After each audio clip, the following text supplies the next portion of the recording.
To put it simply, Han Man is a bit troublesome, but she is generally nice to others. As for why she enjoys opposing Lin Yu, it might just be because she has too much free time. Sometimes, people just don't click. Lin Yu has never taken Han Man's words to heart. Their back and forth has happened many times. They always know when to stop and have never truly fallen out. It's just girls arguing. They don't take it seriously, but someone else has noticed. Once all the teachers left for class, Lin Yu, who had finished her lesson plans, realized that only she and Jang Chun were left in the room. Jang Chun usually doesn't stay in the office when he doesn't have classes. It was quite unusual for him to be there today. Lin Yu felt uncomfortable being in the same room with him. She planned to go help Aunt Sue. However, Jang Chun got up and moved to Wang Xiaomei's desk, saying to her, "Teacher Lin, I have something I'd like to discuss." Lin Yu replied calmly, "Discuss what? Discuss Wang Xiaomei? Discuss Li Xiangwan? Or discuss Teacher Han?" Zhang Cheng's expression suddenly became much more interesting. Lin Yu took a sip of water, waiting for him to continue. Zhang Cheng is someone who can adapt, and despite Lin Yu's teasing, he held back. With a gentle expression, he said, "Teacher Lin, I can see that you are also someone who works hard. Actually, I understand your feelings the most. For people like us, without a background or wealth, it's really tough to get ahead. Someone like Han Man, who grew up in a privileged environment, loves to show off and brag. I understand your struggles." Lin Yu suddenly became interested. What was Zhang Cheng trying to do? She asked lightly, "What do you understand?" Lin Yu's reaction was not what Zhang Cheng had expected. They might not fully resonate with each other, but he hoped to see at least a hint of shared frustration. Instead, she looked at him as if she didn't understand what he was saying. Letting feelings stay bottled up is tough. You can't express them, but you can't ignore them either. Zhang Cheng took a moment to gather his thoughts before speaking again. "Teacher Lin, even though you're a private teacher, I think you do a much better job than Han Man. Everyone sees the effort you put into your work for the kids." "Wait a second. Sorry to interrupt you. Teacher Zhang, Han is doing well too. Just look at how much food she has provided. Your comparison isn't quite right. If you want to highlight my strengths, maybe you should compare me to someone closer to home." Zhang Cheng, who is right there. When some people chat, they can go on, and you start to wonder if you should continue. But some people just don't take hints. Zhang Cheng calmed his excitement and smiled, saying, "Teacher Lin is right. I really can't compare to you in terms of dedication to work." "Exactly. I feel the same way." Lin Yu nodded in agreement. Zhang Cheng, caught off guard, looked quite uncomfortable. Lin Yu took a deep breath and said directly, "Teacher Zhang, just say what you want to say. No need for beating around the bush. I'm not that naive." Zhang Cheng studied Lin Yu for a few seconds, noticing her piercing gaze. He conceded. "No more hints." He asked straightforwardly, "Are you really okay with others looking down on you?" Lin Yu shrugged and replied, "I don't feel looked down upon. Yes, my clothes are old, but that's the truth. Am I not allowed to be honest? Besides, Han Man even wants to borrow money from me to buy new clothes. That shows her good intentions." "Teacher Zhang, you shouldn't see things so one-sidedly." Zhang Cheng. This conversation was getting difficult. He took a deep breath and continued, "The reason you follow Principal Ma so closely is probably because you want to move up. And let's be honest, wearing old clothes is also a sign of being short on money, right? Teacher Lin, are you content with being poor and just living in the same way? Doesn't it hurt to see others living so well? Not just Teacher Han, but also Li Xiangwan and Wang Xiaomei. They earn enough money on the side to buy many clothes. Teacher Lin, aren't you even a little envious?" Lin Yu's eyes lit up, suddenly interested. She crossed her legs and bounced her foot, asking, "Teacher Zhang has set this up so well. You must have a way to make me rich. If you had spoken like this earlier, I would have chatted with you nicely. Come on, Teacher Zhang, keep going. This is getting more promising." Lin Yu's quick change surprised Zhang Cheng, leaving him momentarily speechless. Seeing that Lin Yu was hooked, he finally felt relieved. Although Lin Yu didn't follow the usual rules, she had hit the nail on the head. Jang Chun confidently said, "In my work, I have some connections in town. Helping teacher Lin get a permanent position is not difficult." At this point, Jang Chun adopted a somewhat condescending attitude. Lin Yu responded, "Is that all?" Jang Chun thought, "Is that all? What else do you want?" Lin Yu shook her head and said, "Teacher Zhang, if that's it, then there's no need for that. Getting a permanent position is something I can do in no time. Anyone can boast. It's boring, really boring." Zhang Chun held back his frustration and lowered his tone a bit more. He said, "Aren't you curious about how Li Xiangwan and Wang Xiaomei make their money?" Lin Yu tilted her head and replied, "Teacher Zhang, they haven't hidden that from me. Just get to the point." Zhang Chun was momentarily at a loss for words, but after a while, he continued, "As long as Teacher Lin can help me find out where their supplies come from, I will definitely reward you handsomely." Lin Yu scoffed and said, "You want me to work for free?" Zhang Chun almost lost his composure. He whispered, "As long as Teacher Lin finds out, I promise I won't go back on my word." Lin Yu shook her head and said, "No, that's not how it works. You want me to investigate, so I need to put in effort and time. Shouldn't there be a fee for my hard work? Whether I find anything or not is a different story. If I don't find anything, there won't be a reward. If I do find something, we can discuss it further. But all the effort in between shouldn't go to waste. Teacher Zhang, think about it. Doesn't that make sense?" Zhang Chun slowly asked, "Teacher Lin, do you mean? I help you investigate and you need to pay me. Whether I find anything depends on luck," Lin Yu said seriously. Zhang Chun almost wanted to shout in frustration. Seeing that he wasn't interested, Lin Yu clicked her tongue and said, "Teacher Zhang, fortune favors the bold. You have to invest to gain something. If I'm doing this for your reward, I need to put in effort too, right?" Zhang Chun was clearly swayed a bit. Lin Yu continued, "Let's not talk about how much your reward will be. Considering that I'm about to compromise my integrity and friendship, just give me a fee of $500 for my effort." Zhang Chun laughed in disbelief and asked, "How much?" "500. That's already a fair price.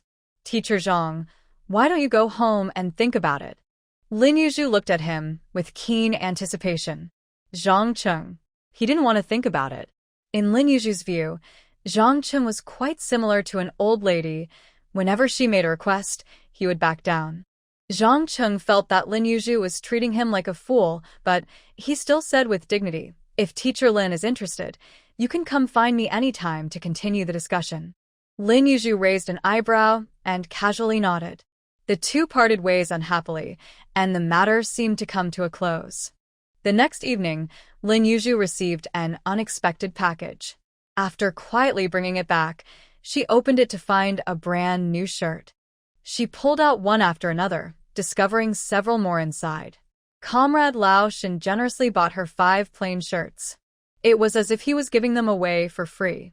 The package also included regular malt milk and baby formula. This time, there were a few cans of braised pork as well. Holding the can of braised pork, Lin Yu's expression was a bit complicated.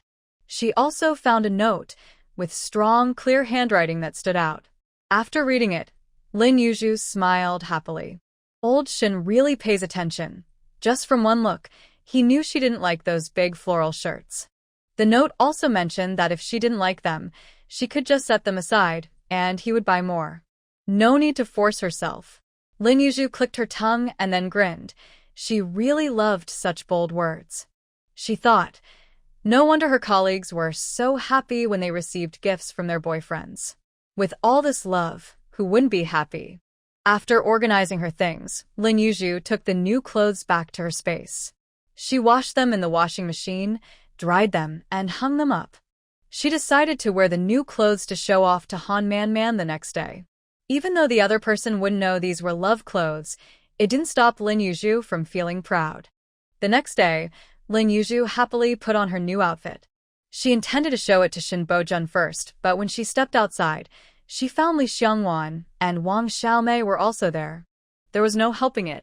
Wang Xiaomei looked at Lin Yu's clothes, blinked, and curiously said, "You have new clothes. Why didn't you wear them earlier? Were you saving them? I'm telling you, clothes should be worn once they're made. Keeping them too long won't help. If you're not careful, they might get ruined by bugs. Lin Yu nodded in agreement and said, Sister Xiaomei, you're right. I'll listen to you and wear the other 4 soon, trying to change every day. Of course, she was joking. It was better to wear the new clothes slowly. Otherwise, the ants might think she was showing off. When Wang Xiaomei heard that Lin Yu still had 4 new outfits to wear, she was momentarily taken aback. Lin Yu glanced at Li Xiangwan, who was looking at her with a teasing expression, clearly having guessed something. Lin Yu smiled widely, appearing carefree. Li Xiangwan couldn't help but turn her head away, unable to watch. When they arrived at school, Lin Yu said to Li Xiangwan and Wang Xiaomei, I need to discuss something with Secretary Shen. You two go to the office first. Li Xiangwan mimicked Lin Yu's usual head-shaking gesture. Lin Yu, being thick-skinned, wasn't worried about her teasing. Wang Xiaomei asked blankly, What is it? Lin Yu pushed her and exclaimed, You'll find out later. Hurry up and go. Wang Xiaomei responded with an "oh" and obediently went to the office with Li Xiangwan. After sending the two away, Lin Yu ran to Shin Bojun's office. She happened to see Shin Bojun, full of energy early in the morning, and for a moment, she was a bit mesmerized. Lin Yu cleared her throat, gave a playful smile, spun around, and slipped away. Shin Bojun smiled slightly, his eyes filled with warmth. Back in the office, Lin Yu imitated Han Man from yesterday, wandering around her desk. Han Man, eating peach cookies, stared at Lin Yu for a moment, observing her closely, and said, Why didn't you buy something floral? I think floral looks better. She straightened up, showing off her floral shirt. This was a shirt that several girls wanted to buy, and she had managed to grab it. It was clear how popular this shirt was. Lin Yu pouted and replied, That floral design is ugly, not pretty. Han Man instantly lost interest in talking to Lin Yu. No taste. Absolutely no taste. Lin Yu looked pleased, which seemed a bit mocking to Zhang Zheng. Just the other day, she said she was poor, and today she showed up in new clothes. Was she trying to slap him in the face? Thinking about how 3 of his subordinates had already left, Zhang Zheng felt increasingly anxious. He couldn't help but recall Lin Yu's suggestion of 500 yuan. It echoed in his mind, impossible to shake off. Lin Yu was too lazy to guess his thoughts. According to her reasoning, any normal person wouldn't spend 500 yuan on this. She really did have something to discuss. After finishing 2 classes, she hurried to the principal's office. Instead of getting straight to the point, she first expressed her deep admiration and respect, praising the principal extensively. She made him sound like the best principal in the world. The principal was almost choked by the water he was drinking when he heard her. He wondered why she came just to flatter him. After a moment, he said, Teacher Lin, are you planning to raise chickens with this chicken coop? Please share your thoughts. You're not someone who thinks only of yourself. Is this chicken raising for the children? Lin Yu immediately nodded and respectfully replied, You're amazing, Principal.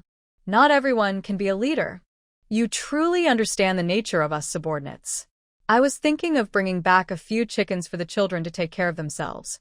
While it's kind to provide extra meals for the kids, I worry that they might become too reliant on help and develop a mindset of laziness. That would turn good intentions into bad outcomes. I believe it's better for the children to put in some effort and earn their rewards. This way, we can inspire their hardworking spirit and help them grow. In short, it's better to teach someone to fish than to just give them fish. What do you think of my idea, Principal? Lin Yu had already thought it through. She could manage a few chickens. She could feed them herself and have the students gather some wild vegetables to supplement their diet. It wouldn't take much effort. On weekends, she could come to feed them in the morning and evening. If needed, she could even enlist some help from her students. The principal, being the authority at the school, could certainly approve such a small matter. With a solid reason, he nodded in agreement. Lin Yu smiled and said, Principal, I can't build a chicken coop by myself. I need someone to help me. You know that Teacher Li Wei and I don't get along very well.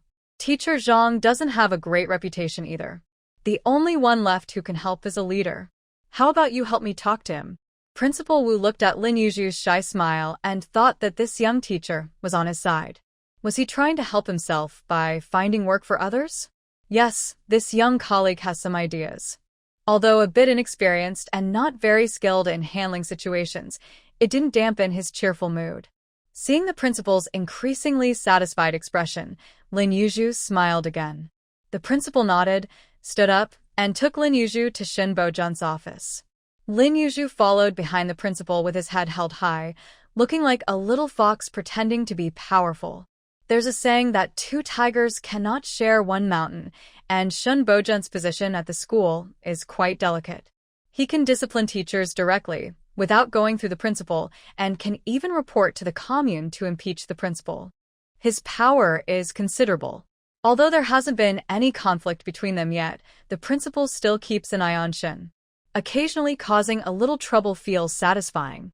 Of course, the principal knows how to measure the situation. When Shin Bojun understood the intentions of the two, he nodded calmly.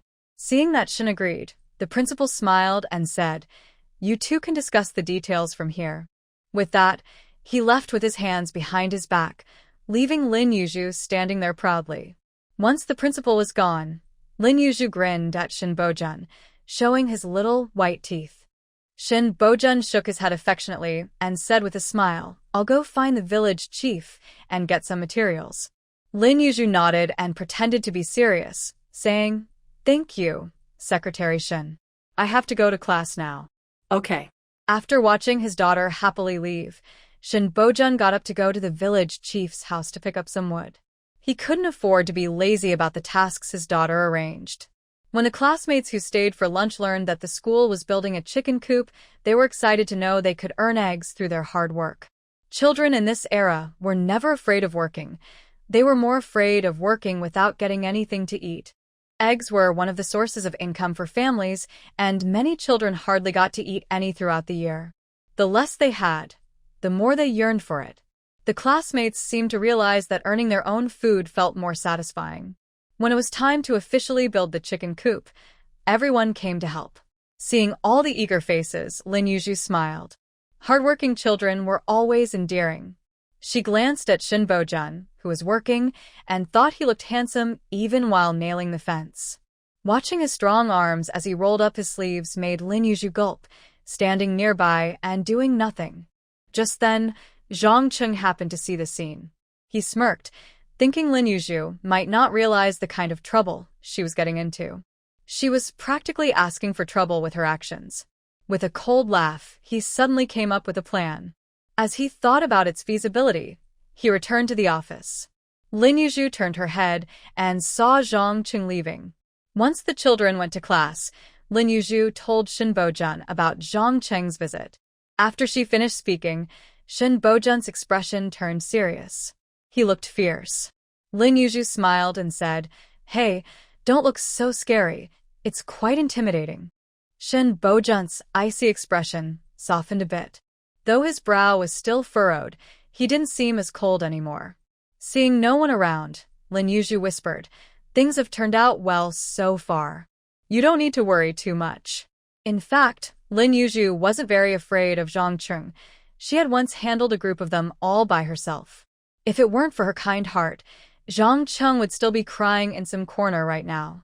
Given Lin Yuju's relationships with Li Xiangwan and Wang Xiaomei, along with Shin Bojun and Li Panzai, it is almost impossible to stay completely uninvolved. Even if he had no connection to these people, Zhang Cheng's way of thinking makes it hard to predict. Shin Bojun understood this well, but his concern led to confusion. When he heard that Zhang Chun approached Lin Yuju, his anger flared up. After calming himself and thinking for a moment, he realized that Zhang Chun was just trying to find out the true source of the goods. So, why not give him that information? He quietly spoke to Lin Yuju, and they secretly planned how to trick Zhang Chun next. As long as he dared to come, they would set a trap for him. Shin Bojun, like a concerned father, reminded her again, saying, "Stay away from him at school, and even more so outside of school." Lin Yuju nodded seriously. Seeing that she took his words to heart, Shin Bojun felt a little more at ease. While working on his tasks, he thought about how to keep his daughter safe. The chicken coop was built in just 2 days, waiting for the hens to move in. Lin Yu specifically asked Shin Bojun to separate the coop, planning to raise a few laying hens and some chicks separately. Lu Yi gave Lin Yu some money to ensure her son could have eggs for nutrition, and asked her to get some for herself as well. Lin Yu happily agreed to this small favor. The chicken coop on Lin Yu's side was quite impressive. Han Man suddenly had an idea and went to see the principal. She wanted to raise pigs. After Han Man suggested building a pig pen, the principal looked at her for a while. Not wanting to discourage her enthusiasm, he took her to see Shin Bojun. When Shin Bojun heard about raising pigs, he replied indifferently, "To raise pigs, you need a proper pig pen. Just a wooden fence won't work. If the pigs get big and break through the fence, they could hurt the children. Who would take responsibility for that?" Han Man thought for a moment and said, "Then let's build a proper pig pen." The principal, hearing that there was more to discuss, smiled and said, "All right, you all discuss it first and just let me know." She wanted to raise pigs. Shin Bojun looked speechlessly at the principal's departing figure, then stood up and walked out of the room, saying, "Teacher Han, do you want to build the pig pen with bricks or stones? Either way, it will cost money. How will we cover that expense?" Han Man followed Shin Bojun, knowing the school would not pay for it. After thinking about her savings, she pursed her lips and said, "I will pay for it." Shin Bojun stopped outside the office door, nodded, and said, "Teacher Han, if we're going to build the pig pen, it needs to be sturdy. We might need to hire a professional to help. If you really want to build a pig pen, you might want to consult the village chief. However, it should be located far from where the children live. I don't have any other opinions." After hearing this, Han Man nodded and happily went to find the village chief. When the village chief learned that teacher Han wanted to build a pig pen, he smacked his lips and began to explain the costs in detail. Han Man felt the expenses were manageable and made a quick decision. Thus, the school energetically began to build the pig pen. Meanwhile, at the youth station, Li Xiangbei and Wang Yang were also planning to build a house. Li Xiangbei's relationship with Li Xiangwan had improved, and he sought out the village chief again.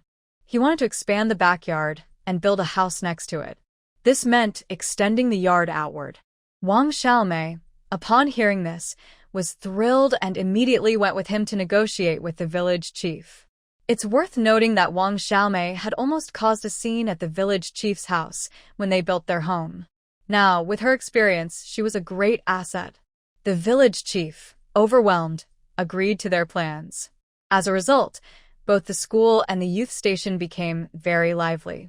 Wang Xiaomei looked at the newly expanded yard, feeling incredibly happy. Her vegetable garden had grown even larger. How could she not be happy? After all, she had 2 little friends who loved vegetables, and she had put a lot of thought into it. After the school's pig pen was built, Han Man proudly brought a few female teachers to visit. Li Xiangwan looked at the pig pen and then at Han Man, feeling quite sympathetic. Han Man, being so pleased with herself, naturally didn't notice. However, Lin Yu planned to bring Han back to reality. With a smile, she asked, "Teacher Han, there's something I'm not sure if I should say." Han Man thought, if you're unsure, then don't say it. It probably won't be anything good. But Lin Yu, being who she is, didn't wait for Han Man to express her opinion and continued, "Teacher Han, how many pigs do you plan to raise? How will you take care of them? Each pig eats a lot. Who will feed them on your days off?" "Wow, Teacher Han, congratulations, you're about to be tied down by pigs." Han Man's proud expression instantly froze. She realized she had been a bit naive. Then she thought, wait a minute, and asked angrily, "Why didn't you say this before I built it?" Lin Yu immediately grinned and said, "Come on, let's talk about raising pigs together." Han Man. What does raising pigs together mean? Lin Yu looked at the pig pen, as if she could already imagine enjoying a pig feast in winter. Just thinking about it was delightful. Wang Xiaomei's eyes also sparkled as she looked at the pig pen. It was just too wonderful. Li Xiangwan tilted her head, already considering how many pigs to raise. She wondered if 1 pig would be enough for them. The so-called raising pigs together means that the teachers who want to raise pigs will pay for piglets themselves. Everyone will work together to take care of the pigs. Each person will share the cost of feeding the pigs.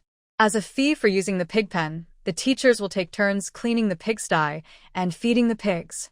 This way, Han Man can at least have a chance to visit her parents on her days off.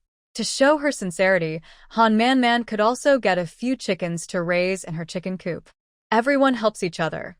How harmonious. Han Man took a deep breath and, to avoid being tied down by pigs, agreed. Lin Yu got involved as well. The 5 teachers quickly set up the pig pen. The trio in the backyard decided to raise 3 pigs, keeping one for themselves to eat in the winter.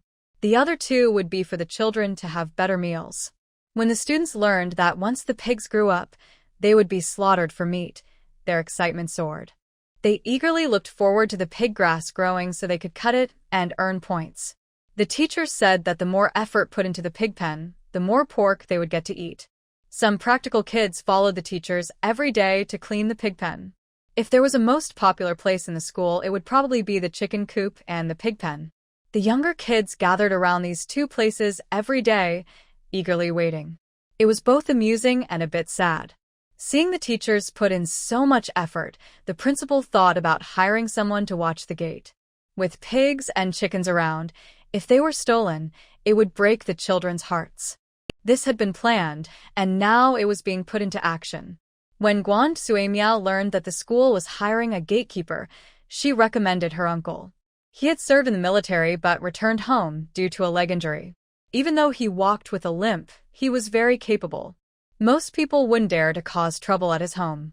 The principal was somewhat interested and asked, "Teacher Guan, I remember your family is not from Shanshui village.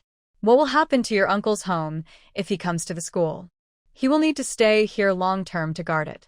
Will that be inconvenient?"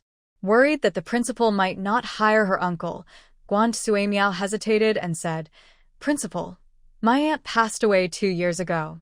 Although he is a son, his daughter-in-law is always cautious around my uncle. She seems a bit afraid of him, which makes him uncomfortable. Last year, my cousin had a baby girl, but when the child saw my uncle, she cried loudly. Now my uncle has to avoid the child.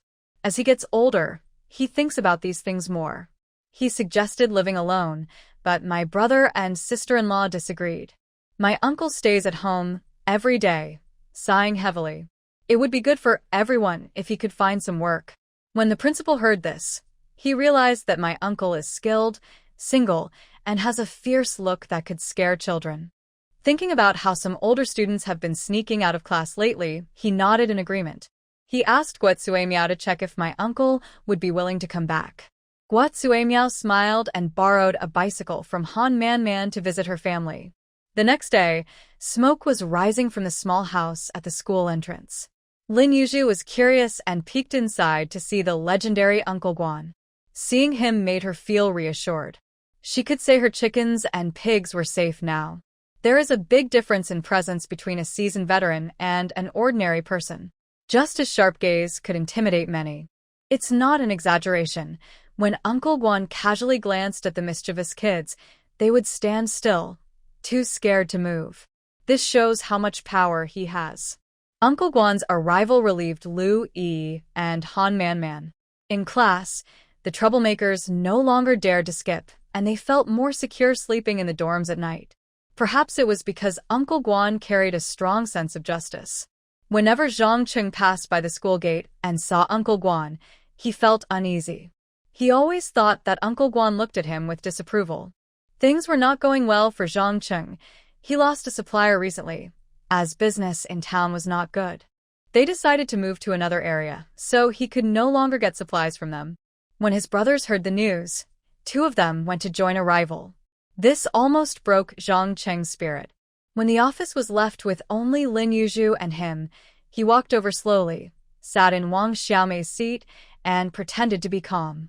"Teacher Lin, about our last discussion, what do you think?" Lin Yu was reading a newspaper.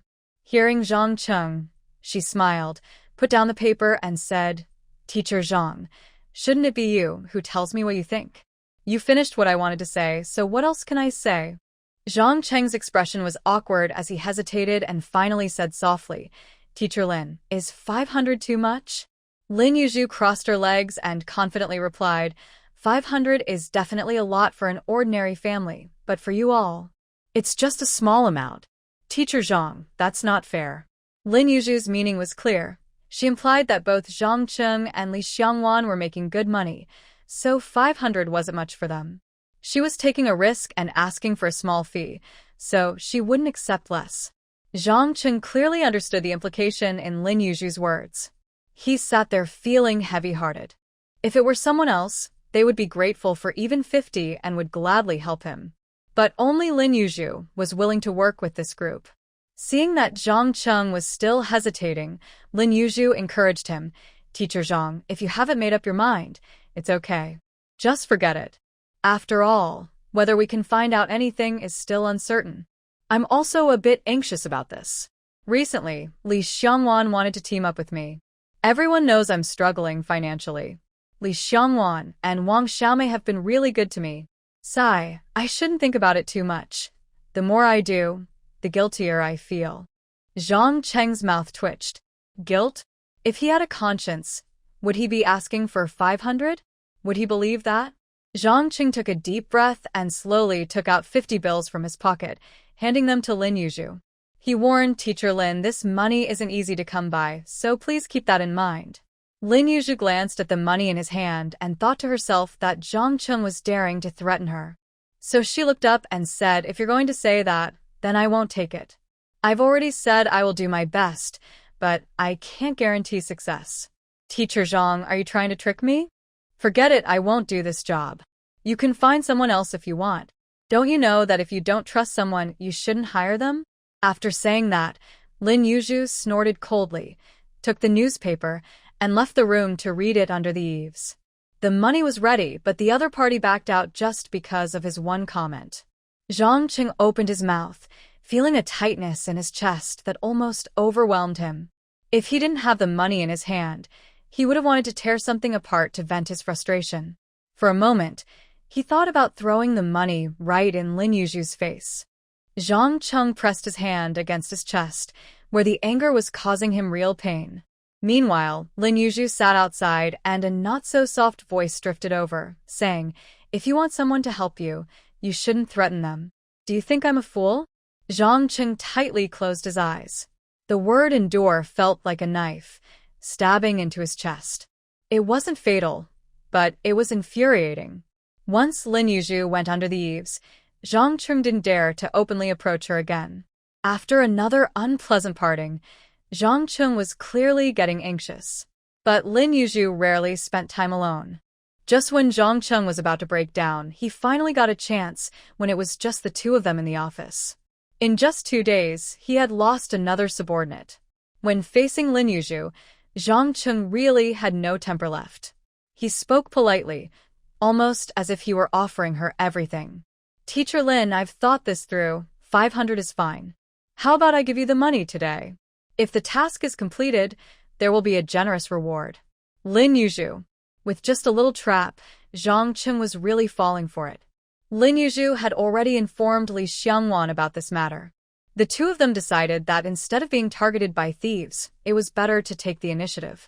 So, Li Xiangwan specifically took Wang Xiaomei out to clean the pigsty, leaving Lin Yu alone.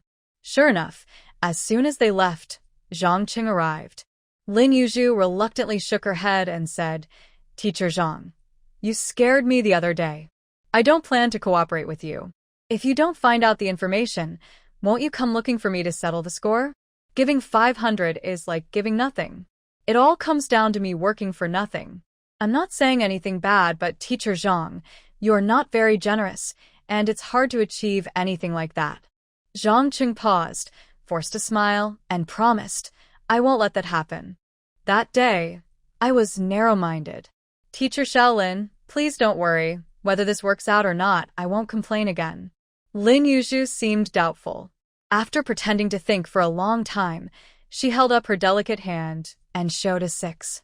Zhang Cheng's pupils narrowed, and his heart raced as he said, Teacher Lin, isn't that a bit too much? Lin Yu pouted and replied, well, Teacher Zhang, you make people feel uneasy.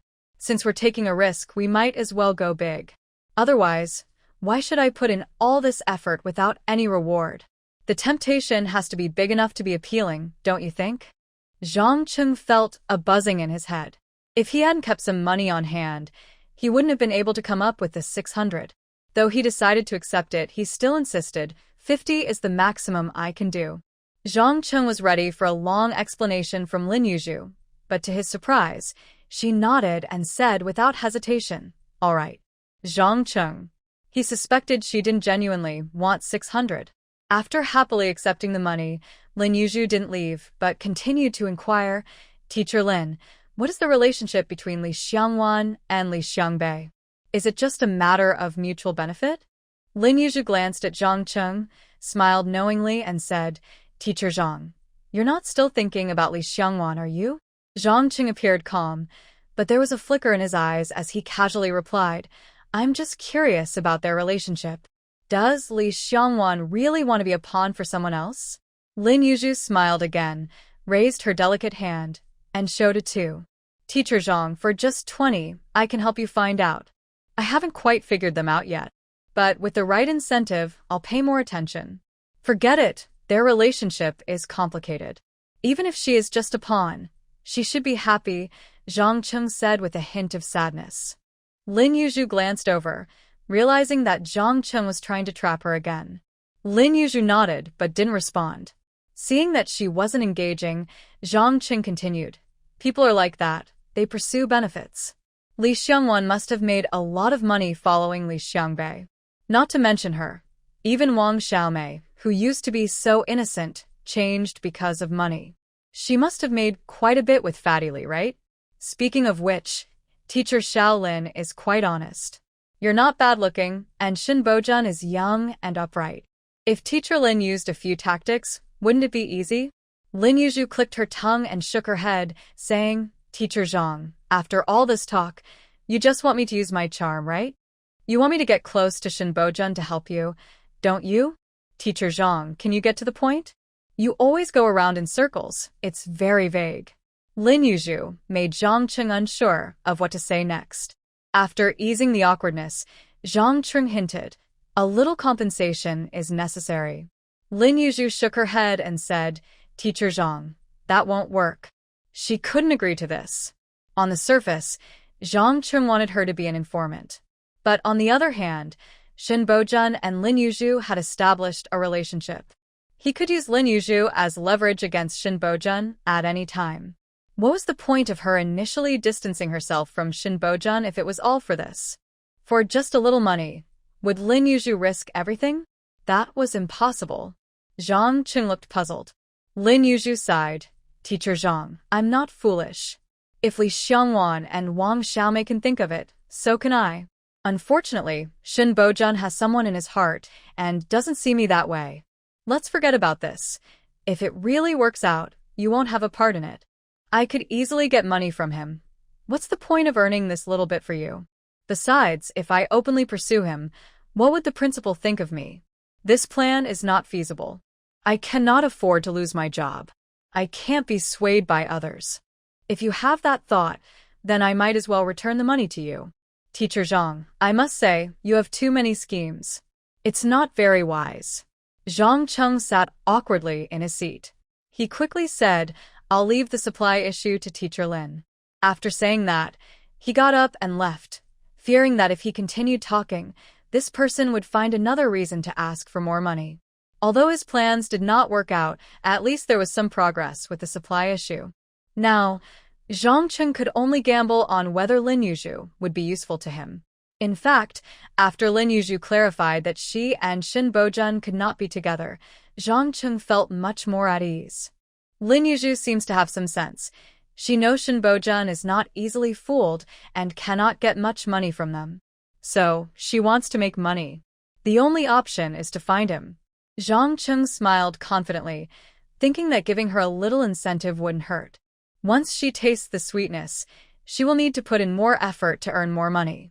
Jang Chun felt relieved that Shin Bojun was not interested in Lin Yu. He recalled the day he set up Li Pengzi, and Shin Bojun's words seemed to protect Li Xiangwan. That was quite suggestive. Zhang Cheng's eyes lit up. He seemed to have discovered something significant. The image of Li Xiangwan's beautiful face flashed in his mind, and he became more certain of his thoughts. What a stunning woman! Which man would want to miss out on her? Li Xiangbei, Shen Bojun. Jang Chun almost laughed out loud, waiting for the day these two would turn against each other.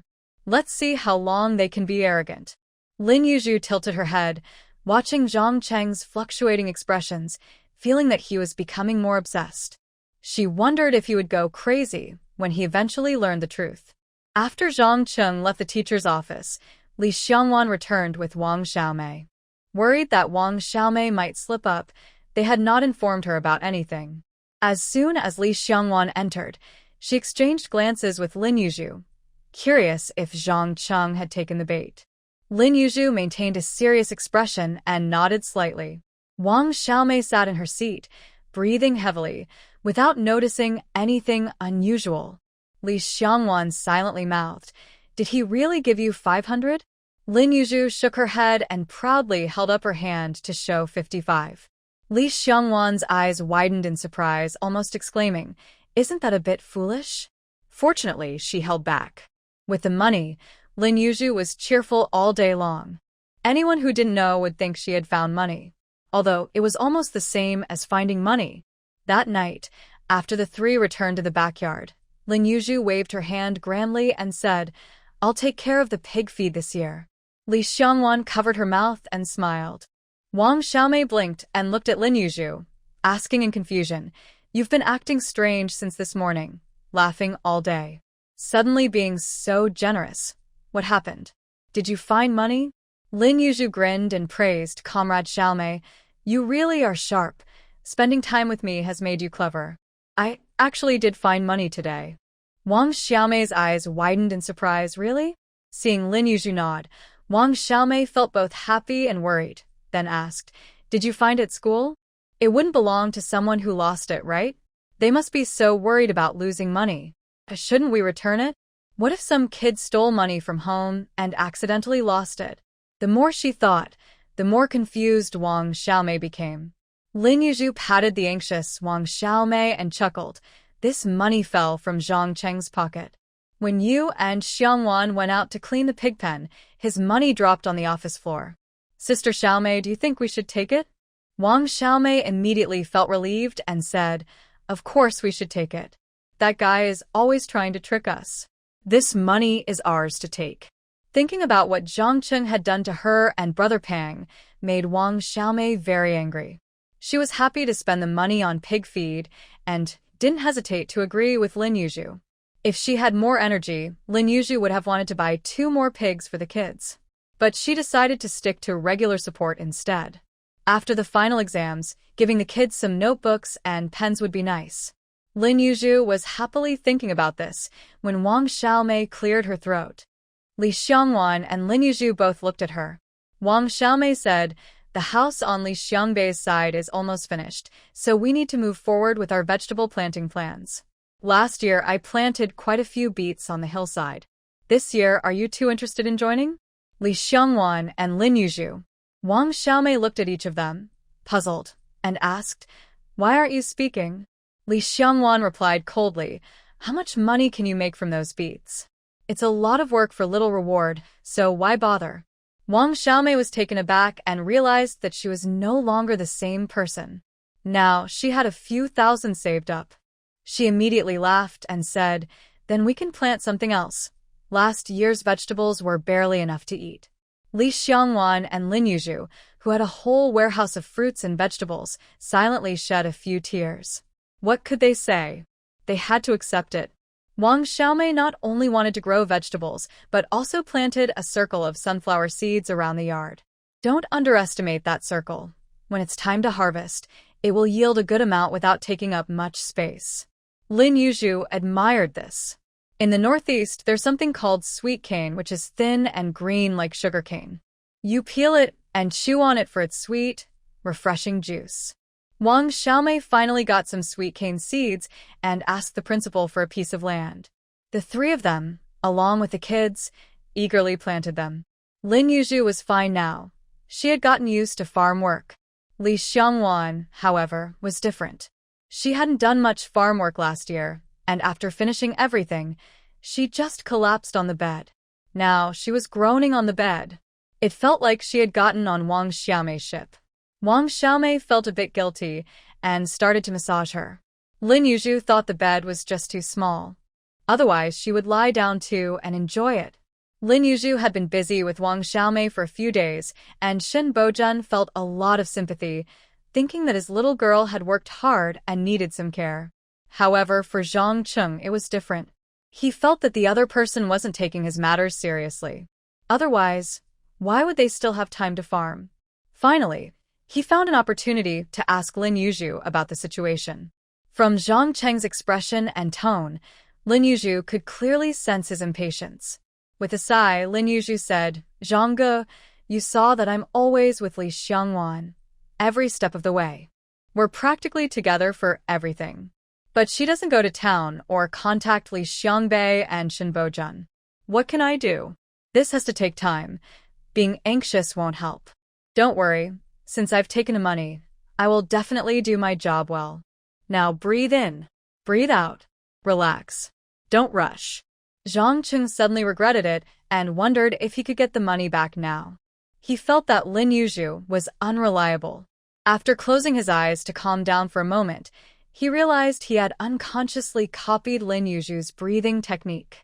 When he opened his eyes, he asked calmly, "If I remember correctly, Lin, you used to go to town with Li Xiangwan and Wang Xiaomei often, right? Didn't you notice anything back then?" Zhang Chun was a bit doubtful. Lin Yu looked at Zhang Chun and replied with a question, "Zhang, when did you meet Li Xiangwan?" Without thinking, Zhang Chun said, "Last year." Lin Yu nodded and asked, "How many times did you see me last year?" "I only started going to town with them after the new year. I didn't go often before that. When we went to town, everyone was busy with their own things. I was just getting some supplies for the new year. I didn't know anything about what was happening on their side." She shook her head and sighed. "Now that I think about it, did they always have their guard up against me?" After saying this, Lin Yu felt a bit lost. Zhang Chun frowned and, not ready to give up, asked, "What about after the new year?" Lin Yu carefully recalled and said, "After the new year, she met with Li Pengzi to exchange goods, but nothing seemed unusual." Zhang Chun thought for a long time and then asked, "Where did they exchange the goods?" Lin Yu glanced at Zhang Chun and smiled. "Brother Zhang, you're getting anxious. Only a few people know the location. Ultimately, I'm the only outsider. If it gets exposed, it will point directly to me. Think about it, Brother Zhang. Do you want this batch of goods, or do you want a steady supply?" Zhang Chun, seeing you so eager lately, let me share my life motto with you. It's that things will work out in the end. If they don't worry. As long as it doesn't fall apart, everything will be fine. Noticing Zhang Cheng's displeased expression, Lin Yu calmly continued, "Once we have news about the supply, you'll get whatever you want. Your subordinates will come and go as you please. So don't rush, you're not out of money, and you can still afford meals. Just wait a bit longer." At that moment, Zhang Chun really didn't want to say another word to Lin Yu. He turned and left without hesitation. Later, he thought about it, and Lin Yu did make some sense. Once there was a supply, what did it matter if some brothers had run off? He realized he had been thinking too much. What mattered most to him wasn't those subordinates, but the supply. Although he still felt anxious, Zhang Chun began to value Lin Yu more. After Li Xiangbei and Wang Yang's house was built, everyone was still in shock, and only Zhang Yanqiu and Zhang Aiguo remained in the front yard. The two were clearly very awkward. Zhang Yanqiu felt dizzy. The shadow of Yuan Fong lingered in her mind, and the past was still vivid. Seeing Zhang Yanqiu's obvious defensiveness made Zhang Aiguo quite upset. As a young man, being treated with such suspicion felt insulting. In fact, Zhang Aiguo was also a bit scared, worried that Zhang Yanqiu would cling to him. In his view, anyone with good judgment wouldn't choose someone like Zhang Yanqiu. He really can't do anything right. Even cooking takes him forever, and honestly, his cooking isn't even as good as his. Yet he thinks he's a swan, while everyone else looks like frogs to him. Zhang Aiguo thought the situation wasn't right. A man and a woman living together in one room would surely lead to gossip among the village ladies. So he shamelessly asked Li Xiangbei to take him in. Li Xiangbei and Wang Yang were still hesitating when the village chief came to talk to Wang Yang. When Wang Yang returned, he smiled and said, "Zhang Aigua, you're going to have company. We're getting new arrivals tomorrow." Zhang Aigua's heart sank instantly. The three of them in the back didn't know anything about it. By the time the newcomers arrived at the youth station, they were still in class at school. The school was in a remote area, so when something exciting happened in the village, no one bothered to inform them. They heard nothing at all. At noon, the three of them finished lunch in the cafeteria and returned to the office to rest, completely unaware that a big event was unfolding at the youth station. By the time they found out, everything had already happened. It was Su Hong who brought the news back. This time, 4 new youth arrived at the station, 2 men and 2 women. Li Xiangbei and Wang Yang's new house was already ready. They had planned to move in yesterday, but Zhang Aigua's enthusiastic invitation made them stay. They decided to wait until the new youth arrived before moving. However, one of the newcomers turned out to be a bit of a troublemaker. He arrived with an arrogant attitude, looking down on everything, and when he saw the living conditions in the front yard, he was visibly disgusted. While the village chief was introducing them to each other, this guy wandered off to the backyard. Upon seeing the small houses there, he thought, "Why should I stay in the front yard?" He wanted to live in the backyard, specifically in the new house built by Li Xiangbei. He knew which place was new and better. The village chief's expression at that moment was somewhat gleeful, as if he was enjoying watching a fool dance on the edge of a knife. Most of the youth were quite young, having just graduated from school and come to the countryside. They couldn't be that old. Some of them, who were quite cocky in school, came to the countryside with the same attitude. Unfortunately, one such troublemaker arrived at their youth station this time. As a result, Li Xiangbei and Wang Yang taught him a lesson. The new young worker couldn't fight back, so he begged for mercy. When Li Xiangbei and Wang Yang turned away, he tried to attack from behind. Then he was beaten again by Li Xiangbei and Wang Yang. He was quite thick-skinned, begging for mercy after being hit. This happened several times. Many villagers gathered in the backyard to watch the commotion. Li Xiangbei and Wang Yang got angry and hit a little harder this time, and the troublemaker finally became obedient. In the end, Su Hong said with a smirk, "That new worker got beaten up so badly by Li and Wang that you can't even tell what he looks like anymore." The three in the backyard. Now there was more excitement to watch at the young workers' station. Little troublemakers are quite annoying. When school was over in the afternoon, the three of them returned through the back door. When Li Xiangbei expanded the yard, he still left a door for the backyard. Before they saw the troublemaker, they noticed a girl chatting happily with Li Xiangbei. They looked quite close and friendly. Li Xiangwan paused at this scene, then her expression became neutral. Neither sad nor happy. Lin Yu and Wang Xiaomei exchanged glances, wondering. As the three entered the yard, Li Xiangbei saw Li Xiangwan and helplessly said to the girl beside him, "All right, I get it. Come here, let me introduce you." Then he turned to Li Xiangwan and said, "This is my cousin, Su Qinghua." Li Xiangwan was taken aback, a hint of embarrassment flashing in her eyes. She thought. Lin Yu looked at Li Xiangbei's cousin, surprised that this character appeared so early in the story. Wasn't she supposed to be a soldier later? Wang Xiaomei nodded at Su Qinghua. The three introduced themselves one by one. Su Qinghua had short hair tied in 2 small braids that could curl up. If they got into a fight, it would be quite tricky to grab her hair. Lin Yu didn't know why she thought of that. Su Qinghua had a skin tone similar to Li Xiangbei's, slightly lighter, with a wheatish complexion. Her eyes were narrow and slightly upturned, and when she wasn't speaking, she had a bit of a pursed lip expression. Her appearance was somewhat refined, but her innocent eyes made her seem quite delicate. She gave a slight nod to the three of them, neither warm nor cold. Li Xiangbei wanted his sister to spend more time with them, so he suggested, "How about we have dinner together tonight?" Lin Yu quickly shook her head and said, "I'm too tired lately. I don't feel like cooking." Li Xiangbei and Wang Yang's cooking skills were not as good as Li Xiangwan's. Lin Yu didn't want to suffer from hunger or cook for 6 people. Wang Xiaomei smiled slightly and said, "You all know I get an itch to cook when I don't use chili peppers." What could Li Xiangwan say? Should they eat something sweet and sour? Li Xiangbei felt a bit awkward. Su Qinghua looked at the group with some confusion. She could tell her brother had a good relationship with them. So she observed the three of them closely. Everyone had different tastes, and the only one who was somewhat normal didn't like to work. Since they couldn't agree on dinner, they decided to disperse. The three returned to the room. Su Qinghua noticed Li Xiangbei was lost in thought and said, "Brother, when we were at home, I never saw you chat with girls like this. Now you're even inviting them to dinner. Something's off. Annie said you liked a girl from the Dong family, but I don't think that's right." Who do you actually like? Is it the tallest one, or the slightly shorter one? It can't be the shortest one, right? Hearing Su Qinghua's slightly noisy voice, Li Xiangbei countered with a question, "Aren't you old enough now? Can you cook yet?" Su Qinghua immediately became honest, shaking her head to indicate she couldn't. She could chop wood, but cooking? That was a different story.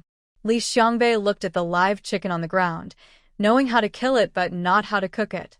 Wang Yang finished tidying up the room, came out, smiled at Su Qinghua, and said, "Sister, you arrived at a great time. You get to eat meat right away." Su Qinghua glanced at Wang Yang and asked, a bit annoyed, "Can you cook?" Wang Yang. It's not that he can't cook. He just needs practice. While the three of them were working hard to prepare a meal, the other three could hear Su Qinghua's screams from next door. The three exchanged glances. Did the pot fall on the floor? In the entire youth station, those who couldn't cook gathered in Li Xiangbei's room. Cooking for them felt like a battle. Meanwhile, the three next door were enjoying their meal. They made a plate of spicy stir-fried meat and a plate of sweet and sticky eggs. Lin Yu picked up a piece of egg, and it really had a nice stretch to it. She praised, "Sister Xiaowan, you're amazing. You can even make this." This was a skill she didn't have. Li Xiangwan smiled proudly. She had practiced hard for many nights in secret. In the two connected rooms, the three on the left were eating like they were chewing wax, while the three on the right were laughing and chatting happily. Regardless of how the food tasted, at least they managed to eat in the backyard. The atmosphere in the front was quite different. The troublemaker Ma Decai sat on a stool with a miserable face, boasting to the new and old youth. He arrogantly declared, "Let me tell you, don't think I'm easy to bully just because those two beat me up. One day, I will get my revenge. You all should know that the village chief said we have to wait a few days for our grain to arrive. During these days, you old youth better figure it out. Whether you welcome me or not, it doesn't matter. If I get hungry, none of you will enjoy your meals." Comrade Zhang Aigua, who was initially excited about the arrival of the new youth, suddenly felt his warm heart turn cold.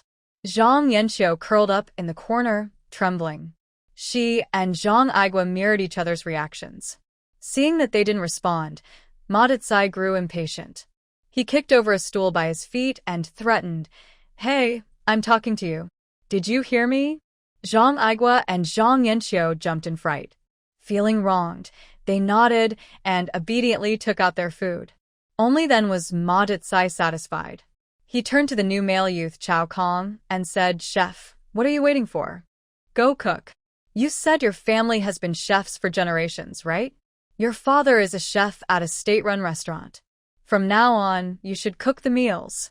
Chao Kong is not very old, and when he sees a girl, he can't help but show off a little. What he said is true. Not only does his family have a history in the culinary world, but they were also quite renowned. His ancestor almost became a royal chef. His great-grandfather's dishes were once worth a fortune. During the war, the Japanese asked him to prepare a feast. He pretended to gather ingredients and secretly helped his family escape the city overnight, returning to the countryside. Although his grandfather managed to escape with the family, his great-grandfather never returned. If it weren't for his grandfather's caution, their family's fate could have been very different. Though the Chao family has declined, their accumulated wealth over generations is still significant. Chao Kong can be considered part of a hidden wealthy lineage. At home, aside from being scolded while learning to cook, he hasn't faced much hardship since then. Seeing Ma Decai's attitude, he didn't hold back and scoffed, "Don't you have hands and feet? If you want to eat, make it yourself." Ma Decai, surprised, stood up. wanting to teach Chao Kong a lesson. Qianli, who looked ordinary, rolled her eyes at the impending fight and went back to the young women's room, closing the door behind her. Zhang Yanqiu, watching the door close, looked desperate. Everyone knows that a chef's hands are steady. What does that mean? Suddenly, there were loud noises and shouting from the front yard. Lin Yu thought, it's quite lively out there. She looked at the broken furniture and scattered dishes. Zhang Aigua and Zhang Yanqiu. Ma Decai had made a name for himself, and all the villagers knew he was trouble. The next day, Bojun, when no one was around, said to Lin Yu, I heard some young people are coming from your side. Lin Yu nodded and replied, You've heard about it too? A newcomer arrived at our place, and on the first day, he was quite bold. He got into a fight with Li Xiangbei and Wang Yang, but he didn't behave himself. That night, he had another fight in the front yard. This morning, it was still noisy. Bojun was taken aback for a moment. Instead of rushing to speak, he listened carefully to Lin Yu. After Lin Yu finished speaking, Bojun said in a gentle and caring voice, You should stay away from the front yard. There's a girl among the new arrivals named Qianli. She has some skills, so if you need help, you can ask her. Lin Yu tilted her head and asked, Is she one of us? Seeing the look on the little girl's face, Bojun couldn't hide his fondness and replied, Sort of. I owe her family a debt of gratitude. I'll tell you more about it later. Her family used to run a security business. They know how to protect people. Lin Yu's imagination instantly filled with a story of a young hero saving a family, leading to the daughter offering her heart in return.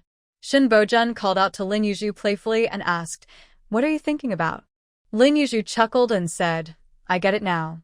How could she doubt Shen? Love really is a tricky thing.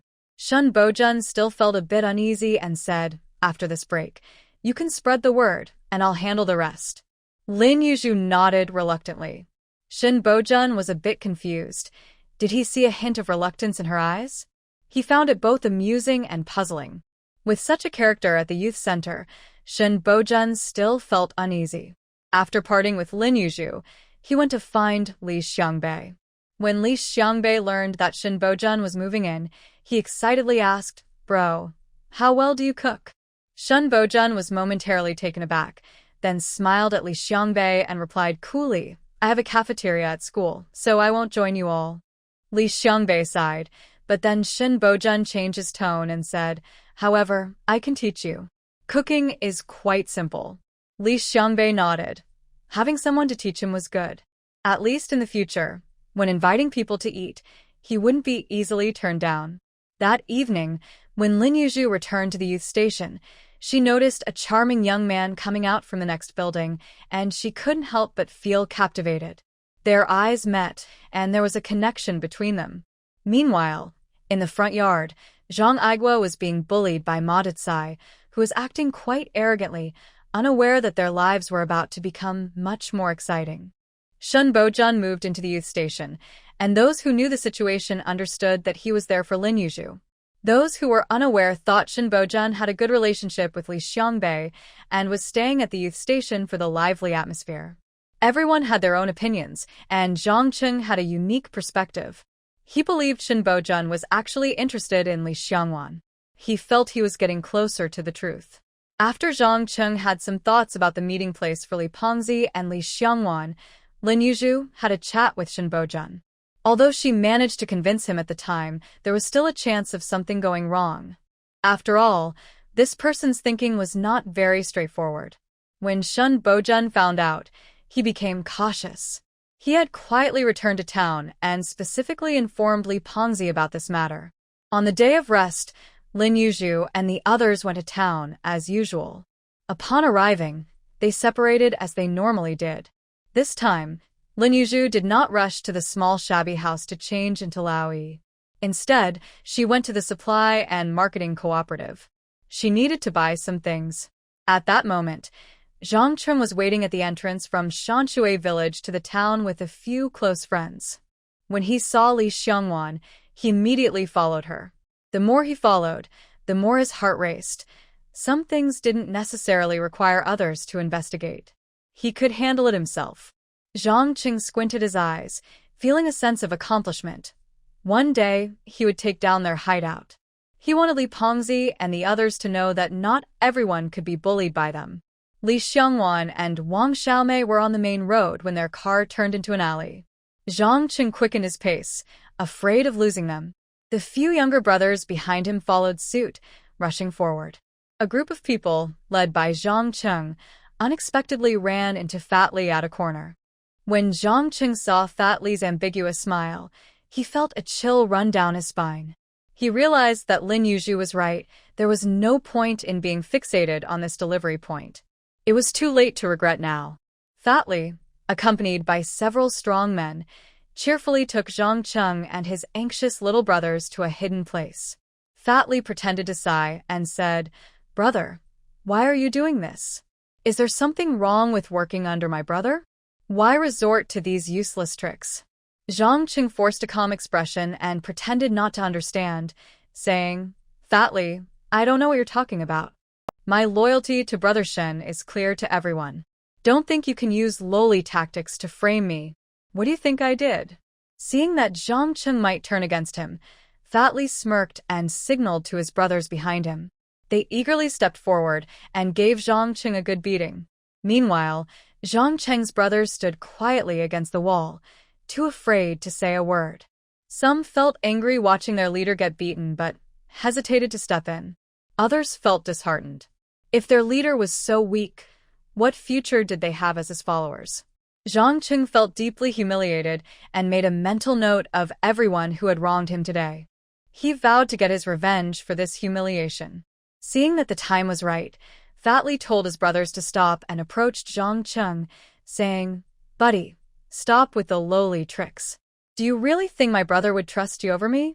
I already told you, Li Xiangwan is under Li Xiangbei's protection. Stay away from her, do you understand? My brother said if there's a next time, you should just turn yourself in." After saying this, Fat Li kicked Jang Chun one more time. With a wave of his hand, he led his brothers away. Once they left, Jang Cheng's brothers finally dared to come forward to help him. Jang Chun looked at Zhao Erbao, who had a fawning expression, with anger in his eyes. With a bruise on his lip, he shouted, "You guys are really my good brothers. All the kindness I've shown you has gone to waste."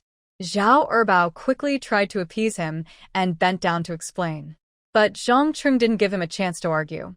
He angrily kicked Zhao Erbao, sending him crashing into the corner, then stepped forward to kick him again.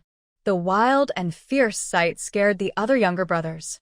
Once Jang Chun let out his frustration and turned around, he saw that his brothers all looked cowardly. He gave the two closest younger brothers a slap each, which calmed him down a bit. After his emotions settled, Jang Chun began to think about what Fatty Li had said. He couldn't help but wonder what Fatty Li meant. Was he suspecting Jang Chun of having bad intentions toward Li Xiangwan? Did Fatty Li not know his true purpose? Was he really using Li Xiangbei's name to protect Li Xiangwan? A shadow crossed Jang Cheng's face. Whether Fatty Li realized it or not, he couldn't carry out his real intentions anymore. If he didn't follow Li Xiangwan, could he still follow Fatty Li? If he truly crossed Shen Bojun's bottom line, Jang Chun tightly closed his eyes. He couldn't afford to take that risk. After thinking all this, he turned to look at Zhao Erbao, who was hunched over and unable to get up, and felt a bit regretful. He usually spent more time in Shanshui village, relying on Zhao Erbao to help him maintain order in town. Jang Chun walked over and helped Zhao Erbao up, who flinched visibly. Jang Chun pursed his lips and said regretfully, "Erbao, I was wrong about you just now. When you came up, it only escalated the conflict, which isn't good for us. Don't worry, I will make sure to get back at Fatty Li for the humiliation he caused us today." Zhao Erbao lowered his gaze and nodded, saying eagerly, "Brother, when we get Fatty Li in our hands, we'll make him pay dearly." Seeing Zhao Erbao say this, Jang Chun felt relieved and added, "When that time comes, you can do as you please." Zhao Erbao immediately grinned mischievously and said a few more light-hearted remarks. As Jang Chun turned around, Zhao Erbao looked at him with resentment in his eyes. Many of Zhao Erbao's loyal friends also began to glare at Jang Chun. They followed Jang Chun faithfully, but was it just to be treated poorly? At this moment, Jang Chun still didn't realize that his most capable subordinates had already lost faith in him. Meanwhile, over at Lin Yu, the atmosphere was quite different. She was at the supply and marketing cooperative looking at pens. Old Shin often brought her little gifts, so she felt she should show some appreciation. Lin Yu had little experience in giving gifts to boys. She remembered a coworker who gave her boyfriend shoes, and the older ladies in the office warned that giving shoes would lead to a breakup. The coworker looked quite upset about it. Whether it was true or not, Lin Yu thought it was unlucky. It would be better to choose something else. A lighter? Old Shin doesn't smoke. Cufflinks? That wasn't common yet. A tie? Just thinking about Old Shin wearing a tie made her laugh. Besides, she didn't see any for sale at the cooperative. A belt? She worried Old Shin might misunderstand. It wasn't until Lin Yu arrived at the cooperative that she got some ideas. A watch was too expensive. She didn't want to put pressure on Old Shin. After looking around, she decided a pen would be best. The cooperative had pens from brands like Yongsheng, Ingxiong, and a black provincial brand. Lin Yu stared at the counter for a long time.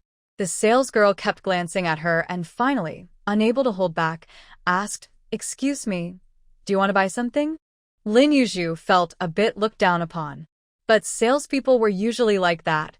She even suspected her own sister was the same. Never mind, they were all family, so she wouldn't hold a grudge. Lin Yu pointed to 3 pens and said, "I'll take all 3, please." She had decided to get one from each brand, letting Old Shin choose which one he liked best. Having money felt quite generous.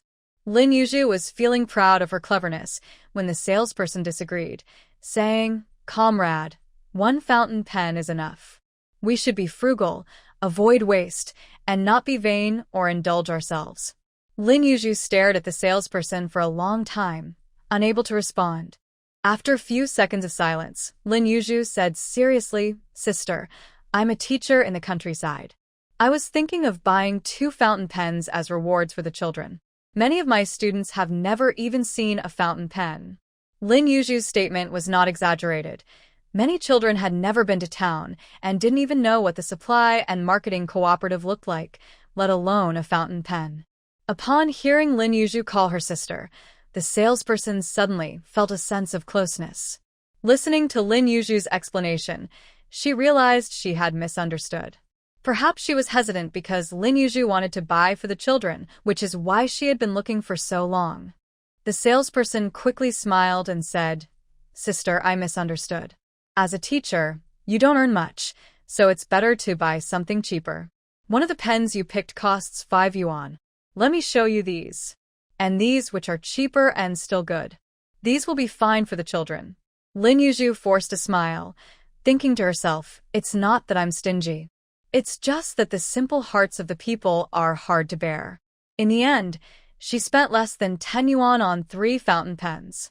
Since she was already there, Lin Yu decided to buy some pencils and notebooks for the children as well. The salesperson, noticing that Lin Yu looked young, guessed that she had just started working and was eager to contribute. In this era, doing good deeds was respected, not seen as foolish. The salesperson eagerly handed Lin Yu the pencils and notebooks. After spending quite a bit, Lin Yu didn't linger at the cooperative any longer. Buying anything else would draw too much attention. Before leaving, she quickly glanced over and spotted some matai on the shelf. With determination, Lin Yu left the cooperative and hurried to a shabby little house to disguise herself as Old E. She went back to the cooperative and immediately bought 2 bottles of matai. In small places, the matai is usually assigned as a task. In a year, they might not sell many bottles. If there are no internal reservations, as long as you have a ticket and money, the salesperson generally won't make it difficult. The salesperson at the counter is still the same young lady, and when she sees Lao Yi, she clearly lacks the enthusiasm she had before. When Lin Yu comes out with 2 bottles of matai, she shakes her head, realizing that looks matter in any era.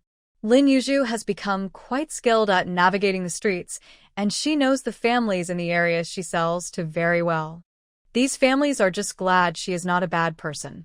Lin Yu keeps a clear record of what each family is willing to buy and what they don't want. She notes how much grain each family bought last time and when they should buy more. She has become quite reliable. Whenever a family needs something, Lao Yi shows up. People are simple and think Lao Yi knows just when to come and what they need, which seems almost magical. They don't think too deeply about the complexities behind it. Now that she is familiar with the routine, her efficiency has improved, and Lin Yu can cover 3 areas in a morning. Don't underestimate those 3 areas. She can easily make 500 to 800 in one trip. Plus, delivering some to Li Xiangwan, Lin Yu can earn over 1,000 in just one day off. She has a bit of a compulsion. If she doesn't reach 1,000, she will run more errands in the afternoon. Once she hits 1,000, she starts to set her own pace. Although Lin Yu has been a bit lazy since the new year, she has still made 5,000 this year. After earning another 700, Lin Yu happily skipped back to her small house with an empty basket. When she goes out again, she transforms into Lin Yu. Her basket is now full of goods, tied to her bicycle, and she heads to Li Xiangwan's place. Oh, by the way, the bicycle was a second-hand one that Li Pengzi got for her, saying the owner needed money quickly. Lin Yu and Wang Xiaomei partnered to buy the bicycle. When they got it back, it looked almost new. From then on, she and Wang Xiaomei could be considered bicycle owners. Seeing Lin Yu in such a good mood, Li Xiangwan joked, "Did you find more money again?" Lin Yu chuckled and said, "Money isn't that easy to come by." But she quickly thought of another income opportunity and felt happy. After going back and forth with Li Xiangwan a few times, Lin Yu brought in a lot of goods. Once she finished the handover with Fatty Li, she asked him, "Is there any news from Jang Chun?" Fatty Li nodded and said, "I just gave him a warning today." Lin Yu clicked her tongue, wondering why Jang Chun wouldn't listen. She had told him that the source of goods was the most important thing. He shouldn't be doing unimportant things. It's too much to handle. Fatty Li scratched his nose, feeling that Lin Yu wasn't thinking of anything good. Taking advantage of Wang Xiaomei's distraction, Fatty Li whispered, "I've already set things up on my end, so you can send a message to Jang Chun anytime." Lin Yu nodded, and the two stopped talking about Jang Chun. Wang Xiaomei then walked over and innocently asked, "What are you two talking about?" Lin Yu smiled and said, "We were just discussing when you all will build a big brick house in the village.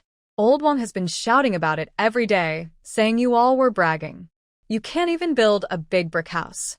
Fatty Li scratched his head and said, "I've got connections at the commune. Once I get things sorted with the village chief, we can get red bricks right away." Wang Xiaomei shook her head and said, "Let her say what she wants. We should focus on our own lives. I think we should wait on the brick house. There's no rush right now. If what Xiangwan and Juzi analyzed is true, then after she graduates from college, she would become a leader. Even if things don't go perfectly, she could still find a job in town. Building a brick house in the village would be pointless." Wang Xiaomei wasn't the type to show off. Fatty Li chuckled and said, "I'll listen to you, whatever you say." As long as he could marry her, he was fine with anything. Lin Yu turned her head away, not wanting to look. Every time she learned that Jang Chun was struggling, she felt a bit of schadenfreude. When they returned to the youth station, she was still in a good mood. They had barely entered the courtyard when Bojun returned as well. Lin Yu continued to live her own quiet life with her two friends, not getting involved with Li Xiangbei's side. Even though old Shin was there, Lin Yu felt that distance created beauty. There was no need to always eat together. They already spent plenty of time together at school. When old Shin returned, the first thing he did was not check on his little girl, but watch Li Xiangbei cook.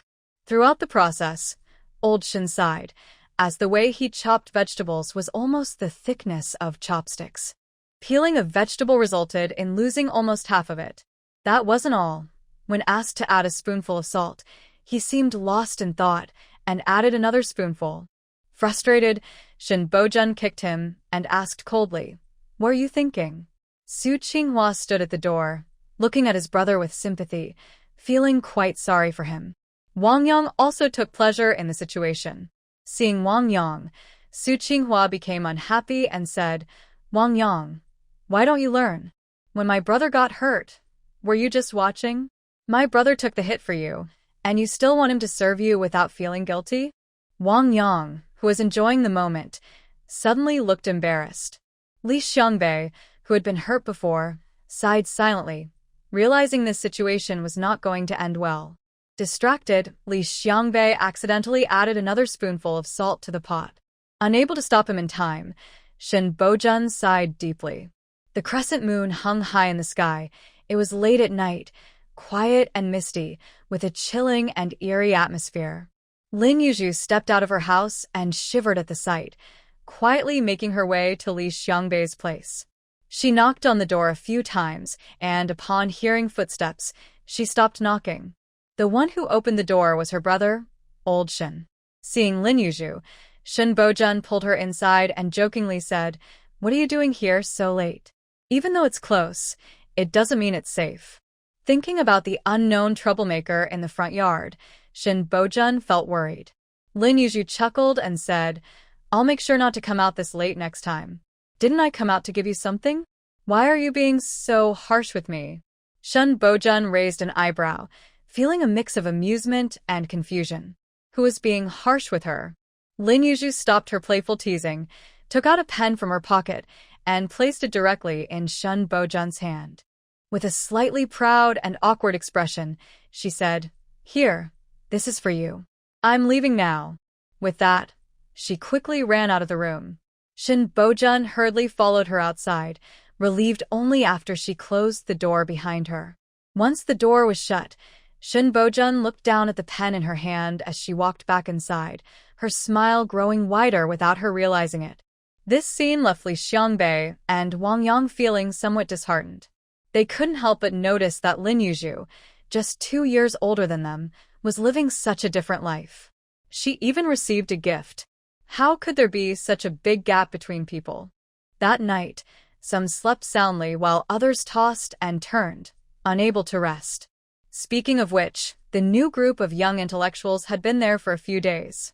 Lin Yu and her friends had only seen Su Qinghua once. Although the teacher was a bit concerned, it was much easier than working in the fields.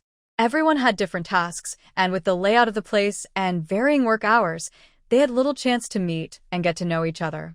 In the morning, the three in the back courtyard opened the door to let in some fresh air, then brushed their teeth and washed up. Lin Yu's skin, which had tanned in the summer, had returned to its fair complexion during winter. Being young, her skin was now so smooth and radiant it seemed to glow. If Li Xiangwan was beautifully proud and striking, Lin Yu had a different charm. She leaned more towards a sweet and lively style, especially when she was being playful, which was simply captivating. Her presence could make one's heart skip a beat. Those who liked her type found her appearance fulfilled all their fantasies. Ma Decai was active on the first day at work, but since then, he had been coming in late and leaving early. Today, he was still lazy and reluctant to get up for work, but when he needed to use the restroom, he struggled to get up. Muttering to himself, he caught a quick glimpse of the three in the back courtyard. Curiosity got the better of Ma Decai, and he couldn't help but steal a few more glances. Just those few looks were enough to captivate him. He had a good eye, and immediately noticed Lin Yu. Lin Yu finished pouring out the water and returned to her room, unaware that someone was admiring her beauty. Ma Decai felt a bit disappointed. He hadn't looked for long, yet she had already gone inside. Suddenly feeling a stomach ache, he hurried to the restroom without thinking about her anymore. Meanwhile, the trio quickly cleaned up and had a bowl of porridge before heading to school. On the other side, Ma Decai sat in his room, still thinking about Lin Yu. He didn't expect there to be such a beautiful young woman in the village. His frustrations from working in the countryside seemed to fade away. His heart raced, and his mind was buzzing. He wanted to see Lin Yu again. It would be even better if he could talk to her. Thinking this, he quickly got dressed and made an effort to tidy himself up. As he stepped outside, he saw Lin Yu and her friends walking by the gate. He felt lucky, as if fate had brought them together. He followed Lin Yu all the way to the school. Ma Decai had been too focused on bullying the weak to really understand the people and events at the youth station. He was puzzled as to why these three young women were going to school instead of working. After a moment of confusion, he shrugged it off and continued to follow them, thinking there might be a chance to strike up a conversation. His thoughts were optimistic, but as soon as he stepped onto the campus, someone called out to him. An older man with a slight limp emerged from a small building next to the school and asked sternly, "Comrade, who are you looking for?" Uncle Guan had been around for a while and knew all the teachers and children at the school. The villagers were somewhat familiar with him, and seeing a stranger trying to enter the school made Uncle Guan wary. When Uncle Guan asked, Ma Decai couldn't think of a good excuse and replied blankly, "I just wanted to take a look inside." Why wouldn't they let him in? Uncle Guan frowned and said impatiently, "What's there to see at a school? If you have nothing else to do, you should leave." The school is quite chaotic, with the principal specifically instructing not to let anyone in easily unless necessary. If something goes missing, it could lead to misunderstandings and hurt feelings. Since this person is not here for any official business, Uncle Guan is ready to ask him to leave. When Ma Decai was in the city, he was quite confident. Seeing the doorman's tough attitude made him unhappy. He believed in standing strong against challenges, so he puffed out his chest and said, "Old man, let me tell you, you better be reasonable today, or I won't hold back." Don't say I bullied an old man. Uncle Guan, hearing this, became interested. He glared and shouted, "Kid, come on, let's see how you won't hold back." With that glare, Uncle Guan's fierce presence from his past battles came back. Ma Decai, being just a young and inexperienced boy, couldn't withstand it. With some bruises on his face, Ma Decai twitched his mouth and pretended to be tough, saying, "I've been in a few fights lately and hurt my muscles. Just wait for me." Uncle Guan, noticing that the kid seemed a bit off, didn't want to waste more time. He walked over, reached out, and easily lifted Ma Decai by his collar like a chick, tossing him out effortlessly. Ma Decai, thrown to the ground, was momentarily stunned. Reflecting on his recent experiences, he finally understood the lesson of not running into a wall repeatedly. He scrambled away, disappearing from Uncle Guan's sight. Once Uncle Guan saw him walk further away, he felt relieved and returned. He recalled the 3 young teachers who had entered the school earlier and figured this kid must have followed them. He resolved to be extra cautious and not let any troublemakers inside. Lin Yu entered the office and immediately sneezed several times, wondering who was thinking about her so much. Looking around the office for Jang Chun, she noticed he hadn't arrived yet. She felt quite anxious. It wasn't until after the first class that Jang Chun finally came to school. Lin Yu spotted him from a distance. Standing outside the office, he exchanged glances with someone. While waiting for class to start, Jang Chun let the students study on their own. Finally free, he spoke with Lin Yu at the base of a wall. There was still a leeway in the office, making it inconvenient for the two to talk, so they chose this spot. When Lin Yu gave him a signal, Jang Chun was very excited. Once he could speak freely, he eagerly asked, "Do you have news?" Lin Yu didn't rush to answer. Instead, she looked at Zhang Cheng's slightly bruised face and curiously asked, "Zhangge, what happened to your face? Did you fall off your bike?" Zhang Cheng, seeing him in a bit of trouble, made Lin Yu feel happy, but she decided to stop there. With a serious expression, she said, "Zhangge, I have news for you. About the final payment. What do you think?" After saying this, she rubbed her delicate hands together, hinting subtly. To Zhang Cheng, Lin Yu now seemed like someone who only wanted money. Although he was excited that she had gathered information, he felt a bit doubtful. He wondered if it was too quick for her to have found out the news. Recalling that Lin Yu hadn't acted with Li Xiangwan yesterday, his suspicion deepened. He couldn't help but ask, "Is this news reliable? How did you find it out?" Lin Yu smirked inwardly at his sudden caution. So, she calmly made up a story. Li Xiangwan usually comes to town to deliver goods with Li Panzai. She doesn't have access to the source. To be honest, trying to get information about the source from Li Xiangwan is basically impossible. To put it bluntly, she's just a front. Do you really think Li Xiangbei would tell her something so important? Upon hearing this, Zhang Cheng's eyes lit up. Yes, that was the implication of what Bojun had said before. Li Xiangwan was just bait they were using. Since Lin Yu could clearly see this point, Jang Chun trusted her a bit more. With that, his doubts were significantly reduced. Lin Yu's expression while looking at Jang Chun showed that he believed her a little. She continued, I recently noticed a strange man often coming to exchange messages with Li Xiangbei. So, I paid more attention to it. After thinking about it, I realized the strange man had also approached Li Xiangwan a few times. I must say, this is a breakthrough. After Lin Yu finished speaking, she gave Jang Chun a meaningful glance. Jang Chun wanted to hear more, but seeing that Lin Yu had stopped talking, he looked at her in confusion, wondering why she had paused. Lin Yu smiled and said, Zhang Ge, I can't say more. If I keep going, you might figure it out yourself. So let's talk. How much are you willing to pay for this information? Jang Chun paused, frowning in thought. If she could ask for 600 for her hard work, the information about the source must be worth even more. Although he wasn't short on money, it didn't mean he didn't care about it. His money didn't come easily. For a moment, he felt uncertain. What if it was just false information? But then he relaxed. He was a tall man and wasn't afraid of being played by this girl.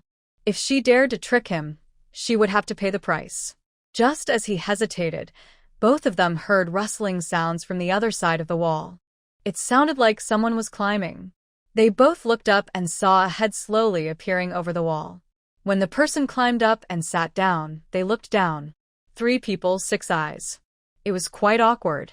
Jang Chun and Lin Yu were both wondering who this person was. Where did this clueless guy come from? Ma Decai didn't expect to see the girl he liked just by climbing over the wall. He immediately reached out with a twig he had made into a grass ring and said to Lin Yu, Here, this is for you. Jang Chun, what is this? Ma Decai actually looked quite good. Although his skin was a bit dark, he didn't have acne and was smooth-skinned, with a head of neat short hair and thick eyebrows and big eyes. However, his mischievous demeanor took away at least half of his charm. Lin Yu had not received the grass ring. Looking at the lingering bruises on the other person's face, she guessed who he was. She asked lightly, Are you Ma Decai? Ma Decai was surprised that the girl he liked knew his name.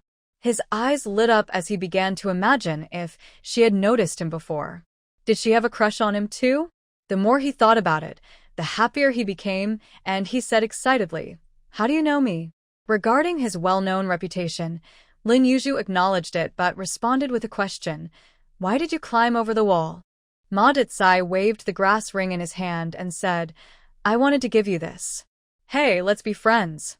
Jang Chun felt a bit speechless. He really wanted to kick this guy off the wall. Lin Yu lowered her gaze. If she guessed correctly, this guy wanted to pursue her? Did he have feelings for her? While his taste was decent, this was not the right time for such things. She didn't have time to deal with it. So, she took a deep breath and shouted towards the school gate, Uncle Guan, someone is climbing over the wall with bad intentions. Just a few seconds after her words, Uncle Guan shouted from a distance, Which little rascal. If I catch you, I'll make sure to teach you a lesson. Ma Decai never expected that such a sweet girl would act like this. He sat on the wall, watching Uncle Guan approach angrily, and dropped the grass ring before slipping away. Jang Chun saw Uncle Guan coming and knew he couldn't say anything more. He prepared to leave with a gloomy expression. Seeing her about to leave, Lin Yu took the opportunity to say, Zhang Ge, you can think carefully about the price of the information. Don't worry, I'm easy to talk to this time. Jang Chun stumbled slightly, almost twisting his ankle. Would he believe that? Noticing Zhang Cheng's unsteady steps, Lin Yu smiled slightly. Ma Decai showing up might not be a bad thing after all. Zhang Cheng's rhythm was clearly disrupted. As Zhang Cheng went around from another side, Lin Yu didn't hurry to leave, but waited for Uncle Guan to arrive. Unexpectedly, Bojun came along with Uncle Guan. Seeing that there was no one on the wall, Uncle Guan angrily said, It must be that brat from this morning. He looks like a troublemaker, just asking for a beating. Bojun glanced at the wall and then turned to Lin Yu, asking, Teacher Lin, are you okay? Lin Yu shook her head and smiled, saying, Just hearing about Uncle Guan's reputation scared him away. Uncle Guan chuckled at the praise and said, Next time you see him, come find me. I noticed that kids seem to be following you and Teacher Lee this morning. He might not have good intentions. If he dares to bother you again, whether at school or outside, just come to me. I'll take care of him." Although Uncle Guan looked fierce, he had a kind heart. He understood that these young teachers were away from home and wanted to help them. At that moment, Uncle Guan radiated a sense of justice. Uncle Guan's words of support made Lin Yu smile brightly. With her crescent-shaped eyes, she sweetly said, "Then I want to thank you in advance, Uncle." Uncle Guan waved his hand dismissively and said, "I'll go check outside and see if I can catch that troublemaker." He had a lively personality and, after saying this, turned to go after him. Bojun understood from Uncle Guan's words that the person who climbed the wall was likely following the three of them, so he became concerned. He asked, "Do you know the person who climbed the wall? If I'm not mistaken, it should be that kid, Ma Decai, who can jump pretty well."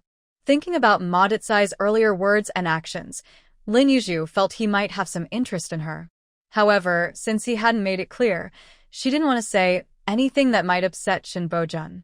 She could handle it herself. Worried that the situation might escalate, she whispered to Bojun, "Secretary Shin, don't frown. He's just a small-time troublemaker. He won't dare to do anything serious." Bojun put aside his concerns, not wanting his emotions to affect the young girl, and nodded with a smile. "Got it," he said, looking at Lin Yu fondly, but he couldn't help but worry about Ma Decai. The girl was kind-hearted and unaware of the dangers people could pose. Meanwhile, in the class, Jang Chun was distracted and made many mistakes while teaching. Later, he decided not to talk anymore and just assigned homework for the students to do in class. Because of Ma Decai's unexpected appearance, Jang Chun felt that this school was really not in his favor. Just when he was about to get the information, a foolish kid showed up to disrupt things. With a long sigh, all his thoughts became chaotic. The more he thought about it, the more he felt that the information Lin Yu had might be true. Not wanting to delay any longer, he instructed the class monitor to maintain order and went to the office. When Li Wei saw Lin Yu, he felt awkward and slipped out of the office. So, when Jang Chun arrived, only Lin Yu was in the office. Taking advantage of the good opportunity, he didn't waste time and asked, "What have you found out about the information? Is it true that you've traced the source?"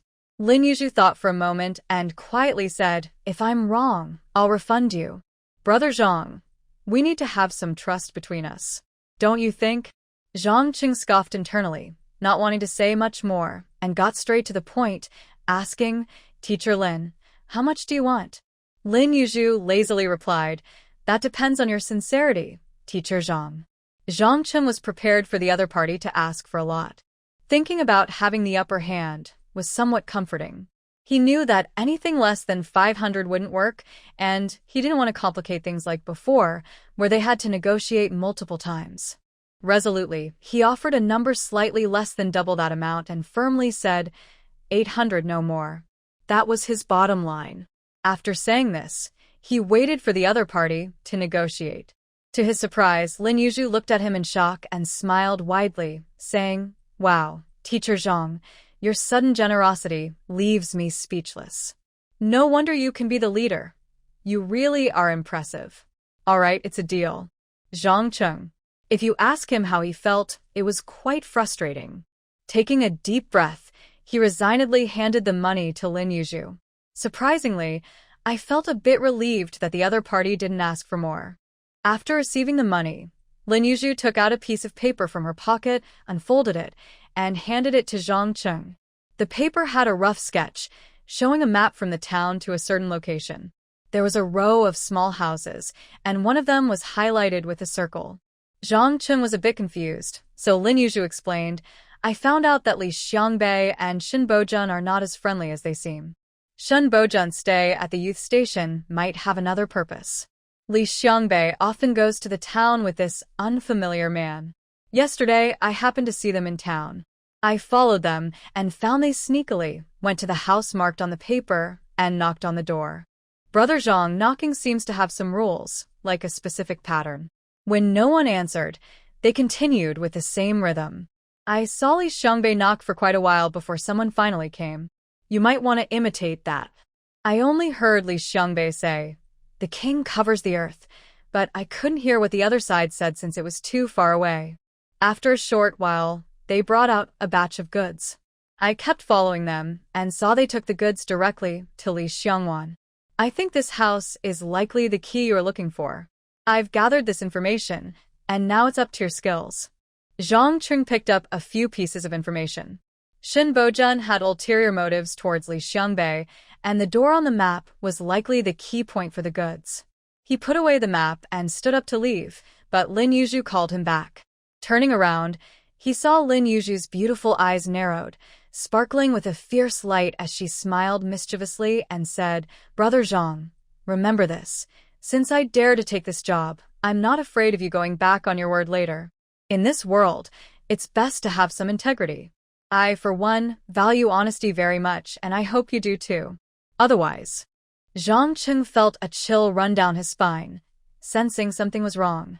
Just as he was about to say something, he suddenly felt weak all over, and everything went dark as he lost consciousness. Lin Yu put away the small items on the table, tucked them into her pocket, thinking that what old Shin gave her was quite useful. Looking at Jang Chun lying on the ground, he ignored him. He walked around Jang Chun and left the office. When the class bell rang, the first to return was Han Man. Seeing Jang Chun lying on the floor, she was startled and let out a loud scream. Clearly, she misunderstood the situation. Her scream woke Jang Chun from his sleep. Han Man looked at the awakened Jang Chun and suddenly felt a bit disappointed. She thought. As Jang Chun woke up, his head was buzzing. He started to question his life. Even a fool would know he didn't faint for no reason. Thinking about how Lin Yu could make him faint without a sound, Jang Chun felt a chill run down his back. At that moment, he couldn't harbor any ill feelings. He thought to himself that he should stay as far away from that woman as possible. Meanwhile, at Han Man's scream, the principal and teachers rushed over. Han Man immediately stepped aside to let the principal through. The principal, showing concern, asked, "Han teacher, are you okay?" After asking, he glanced into the office and saw Jang Chun sitting on the floor, still not standing up. Looking back and forth between the two, the principal appeared deep in thought. It couldn't be. That would be serious. Seeing the principal's expression grow more serious, Jang Chun quickly explained, "Principal, I suddenly had a headache and fainted. I might have scared Han teacher." Upon hearing this, the principal looked at Han Man to see what she would say. Han Man nodded and shyly said, "I thought something happened to teacher Zhang." After saying that, Han Man innocently looked around. Jang Chun. Everyone. This Han teacher must really dislike teacher Zhang. Lin Yu stood next to Li Xiangwan, looking pleased. Jang Chun had already noticed the interested look in Lin Yu's eyes. Although he felt a bit annoyed, he could only endure it. Fortunately, he had received news that the two would no longer have any contact in the future. Thinking this way, Jang Chun felt much more relaxed, though he was still worried that Lin Yu had given him false information. He was worried about being taken advantage of and wanted to verify things immediately. The principal confirmed the situation with Han Man and noticed that Jang Chun looked unwell. He said, "Teacher Zhang, are you feeling okay? Should I find someone to accompany you to town? It's concerning that someone so young would faint from a headache." The principal also noticed that Jang Chun had injuries on his face and wondered if someone had hurt him. Hearing the principal's words, Jang Chun quickly shook his head and said, "Principal, I can go to town by myself." The principal shook his head and turned to find someone. He saw Shin Bojun at the back and said, "Secretary Shin, please accompany teacher Zhang to town. If someone faints on the way, there won't be anyone to help." Jang Chun felt troubled, but didn't want to refuse the principal's kindness. He glanced at Shin Bojun, who nodded calmly. Then he looked at him and said, "Teacher Zhang, let's go." Jang Chun reluctantly followed Shin Bojun out of the school, thinking about how to shake him off. The two traveled in silence to town. Shin Bojun looked at Jang Chun with a hint of amusement and said, "Teacher Zhang, do you still need me to accompany you to the hospital?" Jang Chun smiled and said, No need, big brother. Bojun nodded and said coldly, Li Fatty told me about what happened yesterday. Although his methods were harsh, it was for your own good. Remember to stay away from Li Xiangwan to avoid trouble. And you should really go to the hospital. If something happens, I'll have Li Fatty come and apologize. Jang Chun forced a smile. Bojun glanced at him casually, turned his bike, and left. Jang Cheng's expression turned cold as he swallowed his bitterness and took out the hand-drawn map from Lin Yu to find his way. He was focused on the map, unaware that someone was following him closely. Lin Yu was happily counting money, completely unaware of the trouble Jang Chun was about to face. Jang Chun followed the map and stopped in front of a house. He put the map away, looked around to ensure it was a discreet location, cleared his throat, and knocked on the door with a serious expression. He still remembered the special knock pattern. After knocking, he noticed no one responded, which puzzled Jang Chun. He began to doubt whether anyone inside could hear him with such a knock. He imagined Lin Yu's serious expression. Resigned, Jang Chun continued to knock using the same pattern. The two people following him looked confused. One, who was short and thin, said, This silly guy is at the wrong place. Should we guide him? The other, tall and thin, frowned and asked, How do we guide him? Should you go tell him he's in the wrong place? The short man fell silent, watching Jang Chun continue to knock on the door, mumbling, Do you think this guy has a problem? Just knock on the door directly. What's he doing? The tall man also thought Jang Chun was acting a bit strange. At that moment, Jang Chun felt like he might be the foolish one. He suspected he was being teased and, with a serious face, was about to leave when he heard the sound of a door opening and closing, followed by footsteps approaching. Instead of leaving, he waited for the person to ask for the password. Sure enough, a low, hoarse voice came from behind the door, asking, Password? Jang Cheng's heart raced. Lin Yu hadn't lied to him. Feeling relieved, he replied, The tiger covers the earth. After saying the password, he noticed the other person remained silent, making him anxious, wondering if he had said it wrong. Just as he was getting nervous, he heard the door opening. When he saw the man he was speaking to, they exchanged a brief glance, and Jang Chun quickly looked away. The scar on the man's face was quite intimidating. Usually, such people don't like being stared at. Seeing him, Jang Chun was even more convinced that the man had the supplies he needed. The scarred man frowned as he examined Jang Chun, clearly unfamiliar with him, but the password matched. Unsure of what to do next, he decided to bring Jang Chun inside to see what the boss wanted. Resolving his thoughts, he coldly said, Come in. Jang Chun nodded and quickly entered the courtyard. As the man with the scar watched someone enter, he casually looked outside. Not noticing anything unusual, he leaned back in and closed the door properly. Jang Chun stood there with a respectful expression, waiting for him. The scarred man still didn't show any friendliness and brought him into the room. Once inside, Jang Chun realized there were many people present. Each person had an unusual aura, with fierce looks in their eyes. None of them seemed like good people. The man sitting in the armchair glanced at Jang Chun, frowned slightly, and thought, Who is this unfamiliar face?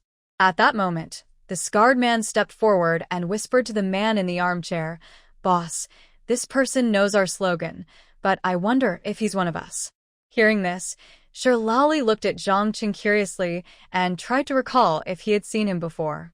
He was sure he had never met this person, and given the sensitive time, those people wouldn't send an unfamiliar face. He thought, could he be an undercover agent? The possibility made Shirlali narrow his eyes. He thought, if he really is an undercover agent, he won't leave this room. Jang Chun felt cold sweat on his back as the man in the seat stared at him. He sensed something was off. He even suspected that Lin Yu might be setting him up, paying someone to silence him. Looking around, he noticed that everyone in the room seemed dangerous. It was possible that their hands were stained with blood.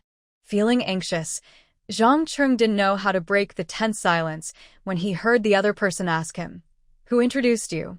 Jang Chun had already thought this through. He would present himself as a subordinate of Bojun.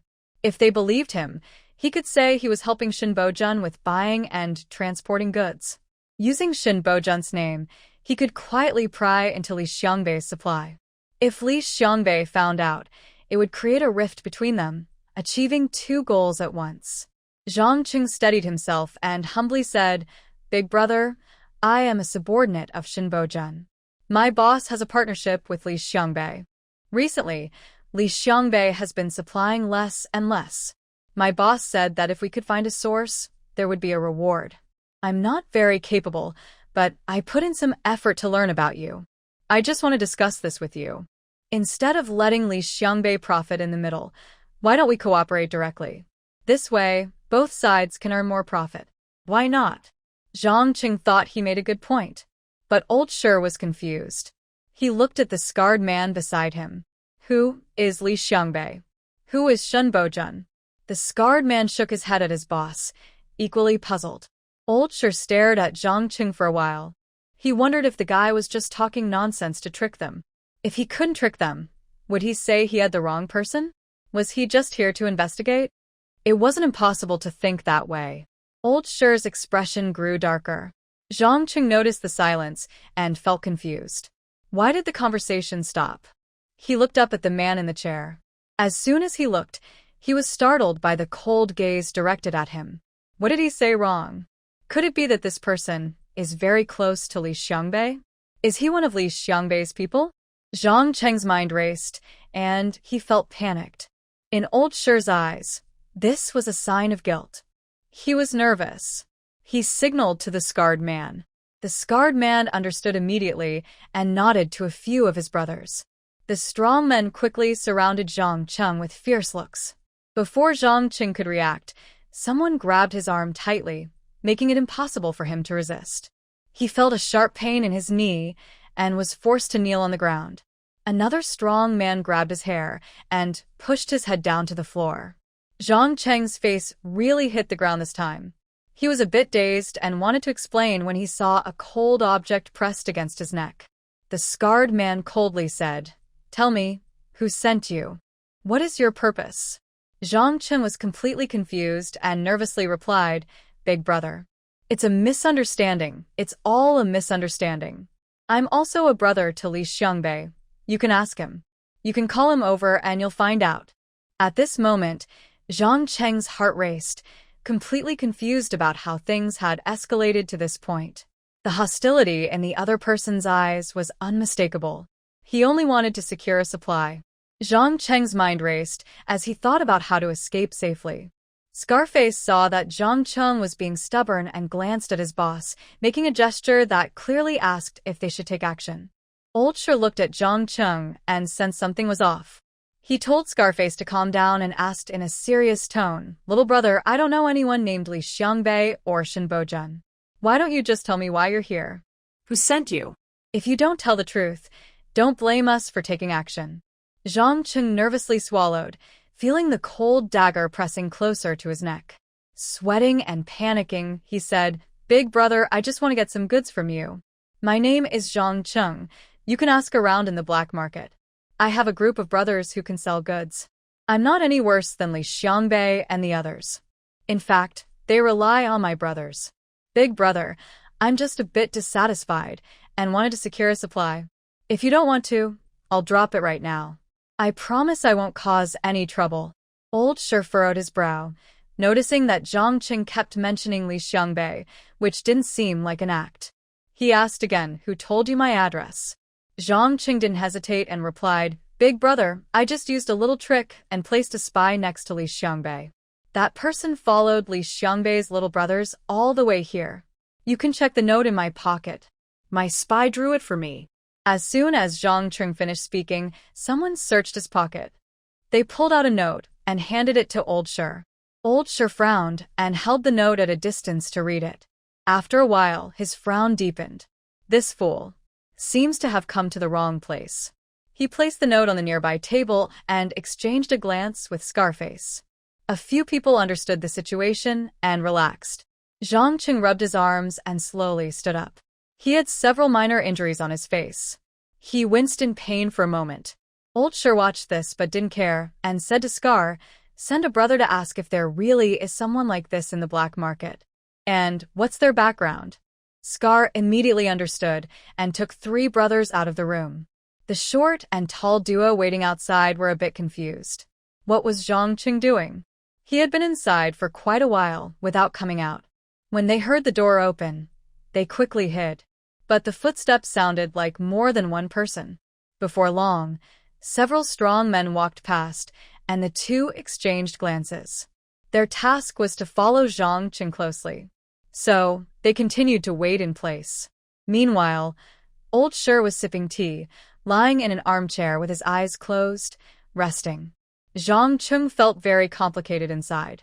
He had no idea what was going on. After about an hour, Scar returned with 3 brothers. Jang Chun looked at Scar with hope. Scar approached his boss and quietly said, "Boss, there is indeed someone named Jang Chun in the black market. This person developed after the Liu and Song families got involved. People say he was suppressed before and couldn't achieve much.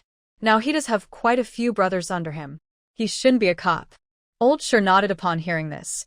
As long as he wasn't a cop, that was fine. Seeing Jang Cheng's anxious look, he laughed and said, "Little brother, it seems we have a connection. Scar, give him this note back." Scar complied and handed the note to Jang Chun. Jang Chun took the note, looking puzzled. What did it mean? He saw the other person smiling and saying, "Little brother, take a look at what's drawn on this note. You've come to the wrong place." Old Sher thought for a moment and then laughed heartily. It really was a big misunderstanding. It's quite surprising that this person didn't walk in front or look for help behind, yet still knocked on his door. However, they need to change their slogan. Jang Chun was left speechless. Meanwhile, Lin Yu, who was giving a lecture, sneezed several times, wondering who was insulting her. Jang Chun is something else. He blames Lin Yu for not being clear when he himself went to the wrong place. If Lin Yu knew about this, she would definitely make the map even more complicated. After complaining about Lin Yu, Jang Chun awkwardly said to Old Sher, "Brother, it's my fault. I accidentally entered your place and caused you trouble." Old Sher thought this young man was quite eloquent and said with a forced smile, "Young brother, while it's a misunderstanding, this place isn't open to just anyone. How about this? Tell me your home address, and I'll send someone to inform your family to come get you." Jang Chun didn't expect that, even after clearing up the misunderstanding, they still didn't want to let him go easily. His parents were honest people and didn't know he was involved in the black market. For their safety, he had never revealed his home address to his subordinates. Most people looking for him went to Li Zili's place. The people in this room didn't seem friendly, so he definitely couldn't share his parents' address. Jang Chun hesitated and said, "Brother, my parents don't know about my life outside. They are older and can't handle any stress. I often stay at my cousin's house. Could you let my cousin come to pick me up?" Old Sher thought for a moment and nodded. Jang Chun quickly provided the address. A scarred man turned to a younger brother and said, "Go find his cousin." The younger brother immediately went to carry out the task. The short and tall duo outside sensed something was off. The people in this room were not only coming and going but also didn't look like ordinary folks. They clearly seemed to be involved in something shady, and some of them looked unfamiliar. The two exchanged glances, wondering if Jang Chun had gotten involved with outside forces. Regardless, this family caught their attention. When the person who came out brought Li Zili back, the two were even more focused on this family. Could it be that the big fish has already approached Jang Chun? The two looked puzzled. Logically, if they were contacting him, why would Jang Chun go through the trouble of finding out about the goods? After waiting for a long time, they finally saw Jang Chun come out. Jang Chun took a deep breath and said to Li Zili, "You go back first. I have something else to do." Li Zili nodded and said with some concern, "Brother, I don't think those people in that house are good. It's better to keep our distance." Jang Chun smiled and nodded at his younger brother, calmly saying, "Don't worry, I know what I'm doing." Seeing Jang Chun say this, Li Zili felt much more at ease and obediently went back. Jang Chun turned to look at the family behind him, his gaze lingering. Inside the house, the scarred man was talking to his boss, saying, "Boss, are you interested in that kid?" This kid is a bit like old Lou from back in the day. His eyes are full of ambition. Let's just watch for now. We don't necessarily have to use him. The scarred man understood and didn't ask further. Suddenly, old Sure laughed, thinking that this kid really went to the wrong place. Then he remembered something and said to the scarred man, "You follow him and see if he goes to find the family on the map." The scarred man accepted the order and immediately took his men out. The tall and short duo had already come out to continue following Jang Chun, but when they heard a door open behind them, they quickly hid again. One of the younger members said, "Scar, does the boss still suspect that kid is a cop?" The scarred man was also confused and replied, "Why ask so many questions? Just do what the boss says. Let's follow that kid and see if he really intends to find them." The younger members fell silent and obediently followed their scarred leader. The tall and short duo exchanged glances and quietly trailed behind the group. At this moment, Jang Chun was unaware that the group behind him had turned into two groups. Once again, I found the house marked on the map and double-checked it. This made Scar and the others want to laugh, thinking he was foolish. Jang Chun stood in front of the door, feeling conflicted about whether to knock normally or in a special rhythm. After some thought, he decided to stick with the previous method. So, he knocked in the same rhythm again. The people behind him wondered who would knock like that, especially with such a big courtyard. Could anyone inside even hear it? Jang Chun knocked for quite a while before someone finally came out. He asked the same question as before. Jang Chun said again, "The king covers the tiger." Unpleasant memories flooded his mind, making him feel very complicated inside. The door opened, revealing a tall and strong man, but his gaze was not as sharp, clearly different from the people outside. Jang Chun felt an unexpected sense of relief. The person inside thought, "Finally, someone has come," and without saying a word, led him inside. Things went much smoother than Jang Chun had expected.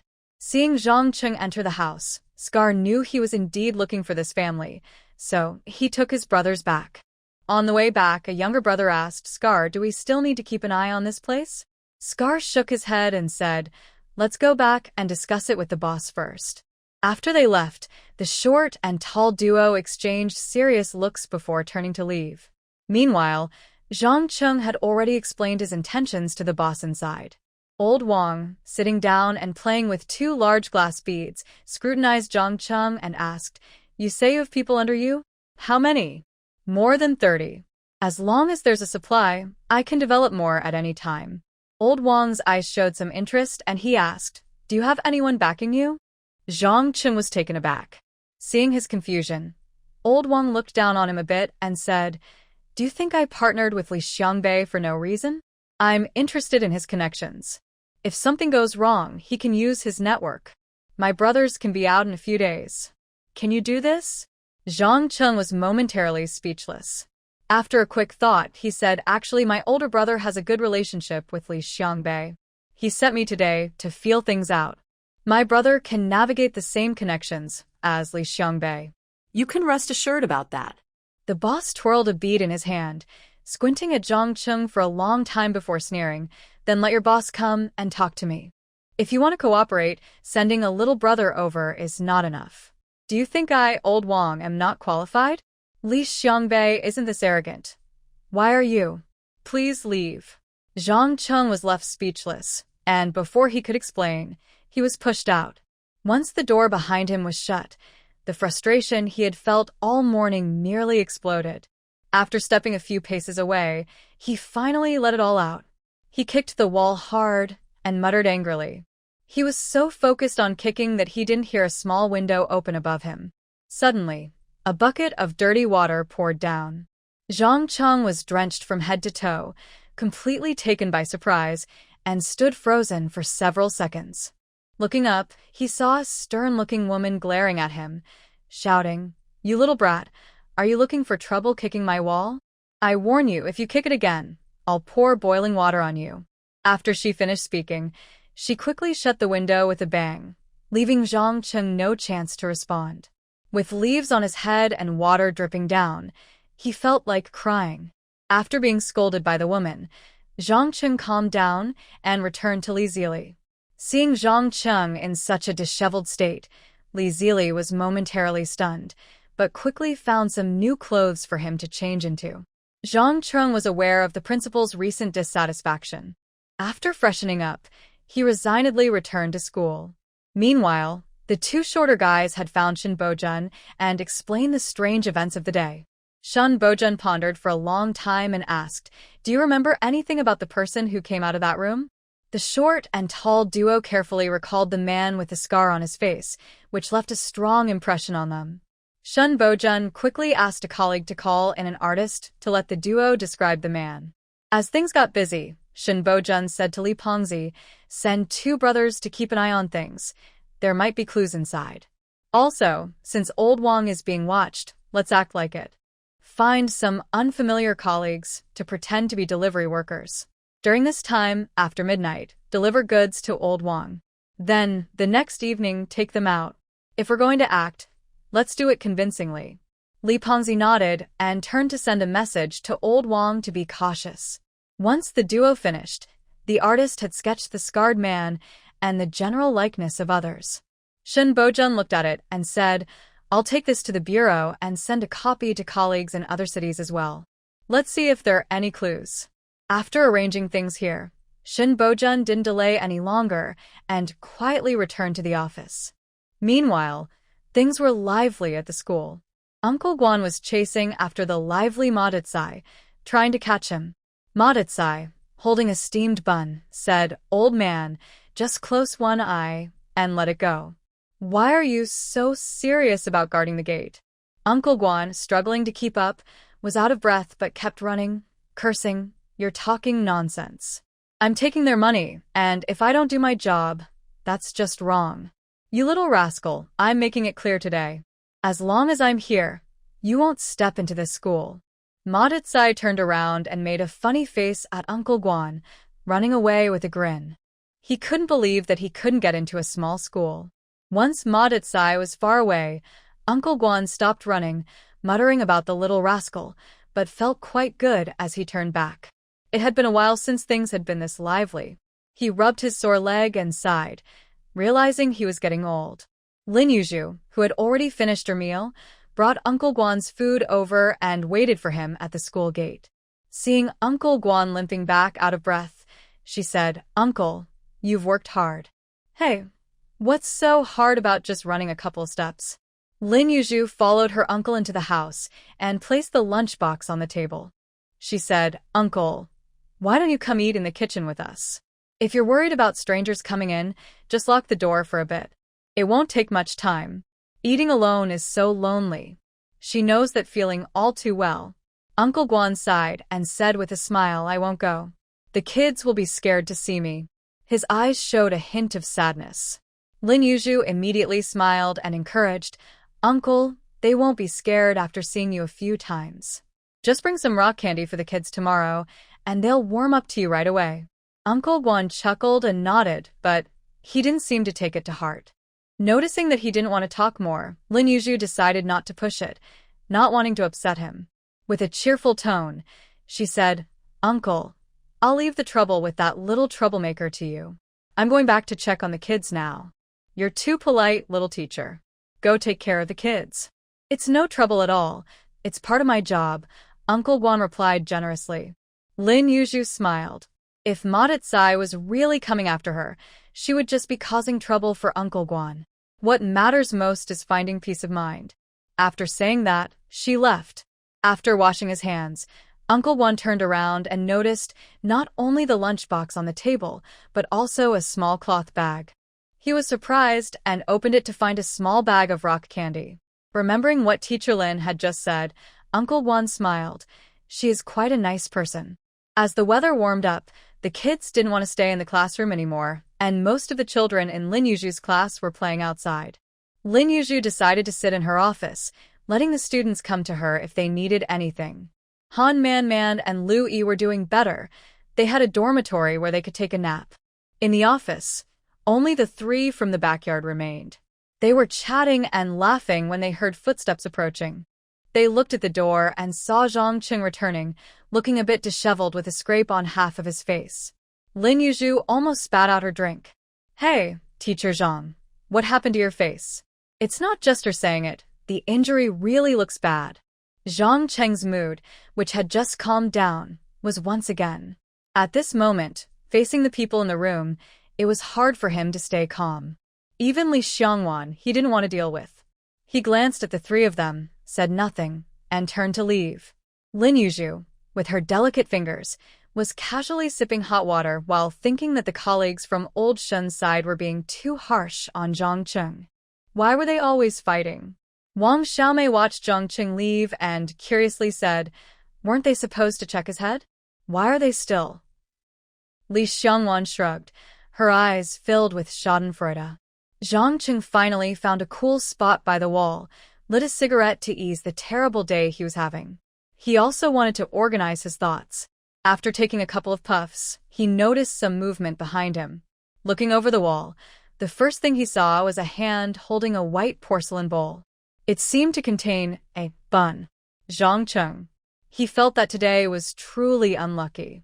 He threw the unfinished cigarette to the ground and prepared to leave when he heard someone call out to him from behind.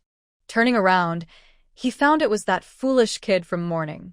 The kid, with a fierce expression, shouted at him, "Hey, you with the injured face. Stay away from my girl, got it? If I see you getting too close to her again, I'll make sure you regret it." Zhang Chun ground his teeth. It seemed like anyone could come and bother him now. Without wasting words, he quickly climbed over the wall. Ma Decai exclaimed, "Not bad. Come on, let's see what you've got." Then the trio in the office heard a scream. They looked at each other in surprise. Uncle Guan's angry voice soon followed. Lin Yu winced and rubbed her fingers. This was really too hard on Uncle. Ma Decai used to boast that he was unbeatable and had never lost in school. However, things have not gone well in Shanshui village, and I feel quite discouraged. I have a few bruises on my face and ran away in a panic from Uncle Guan. In my haste, I dropped the bowl and steamed bun on the ground. In this time, even careless people do not dare to waste food. Seeing the bun on the ground, Ma Decai turned around and bent down to pick up the bun and bowl.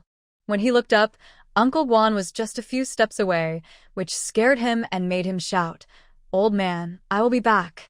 Uncle Guan was both angry and amused, stopped, took off his shoe, and threw it at him. Maybe he has thrown too many shoes? His aim was spot on, hitting Ma Decai on the head. It made Ma Decai stumble, but he was still quite cheeky. He picked up the shoe and threw it back, sticking out his tongue at Uncle Guan, and continued to run away. Uncle Guan, both angry and laughing, scolded Ma Decai as he limped to pick up his shoe. Meanwhile, at school, Zhang Chun had some new injuries on his face, but Ma Decai was not in a better situation. Zhang Chun was looking for a place to sit and rest when he saw the principal standing at the office door, waving at him. Once inside the office, the principal, looking serious, said, "Teacher Zhang, as educators, we should prioritize the school and our students. You know your recent work performance hasn't been great. I hope you can focus and work hard. Also, be mindful of the people you associate with outside. Don't come back with injuries on your face. It leaves a bad impression of our school on the villagers." Hearing the principal, Zhang Chun quickly explained, "Principal, that troublemaker wasn't coming after me. He was after." The principal waved his hand and said, "I know about that troublemaker. He's a new youth who has been causing some trouble." "That's not who I'm talking about. I noticed you had more scratches on your face when you came back. Teacher Zhang, your former colleagues have reported that you often hang out with local troublemakers. I didn't believe it before. Teacher Zhang, it's best if you know your own situation. If this continues, I won't keep you here anymore." The principal's displeasure was evident on his face. His biggest concern is teachers associating with troublemakers from society. For the safety of the students, he doesn't want such teachers in the school. Zhang Chun gave a pale explanation, and the principal nodded dismissively. The two had nothing more to say, and Zhang Chun felt as if he had gone through a lot. He walked out of the principal's office feeling dejected. Human emotions clearly do not connect. Lu Yi's younger son, Xiao Ningning, was startled awake by the earlier screams and immediately began to cry. Lu Yi wanted to comfort her child, but Han Man insisted on letting her sleep and took the baby instead. Due to breastfeeding, Louis hadn't had a full night's sleep in a long time. Han Man felt sorry for her and helped whenever she could. Louis, with dark circles under her eyes, felt guilty. Han Man cheerfully said, "When I have kids in the future, you can help me out." Louis was so exhausted that she agreed and quickly fell into a deep sleep. To avoid waking the baby, Han Man took Xiao Ningning to the playground to watch the other children play. Xiao Ningning, who had been crying loudly, started giggling as he watched the kids running around. Seeing the toothless smile of the baby in her arms, Han Man smiled too. Under the bright sun, the weather was beautiful. After a while in the sun, worried about the baby getting sunburned, Han Man moved to a shaded area and happened to see Jang Chun walking out of the office, looking disheveled. Han Man huffed playfully and gave Jang Chun a big eye roll. Jang Chun walked past her with a blank expression. Han Man pouted and said to Xiao Ningning, "Ningning, don't be like your dad. We should be strong and not rely on women." Her light-hearted words reached Jang Cheng's ears, making his expression even more awkward. Lin Yu, watching from the doorway, shook her head in disapproval. In the afternoon, the school was as usual, filled with the sounds of reading and children's laughter, peaceful and joyful. Uncle Guan sat leisurely at the school gate, sipping tea, wondering why the young man who had been busy all morning hadn't arrived yet. Wasn't he supposed to come back? This guy was not only troublesome, but also untrustworthy. As school let out, Lin Yu passed by Shin Bojun's office, which was still locked. She tilted her head, realizing he hadn't returned yet.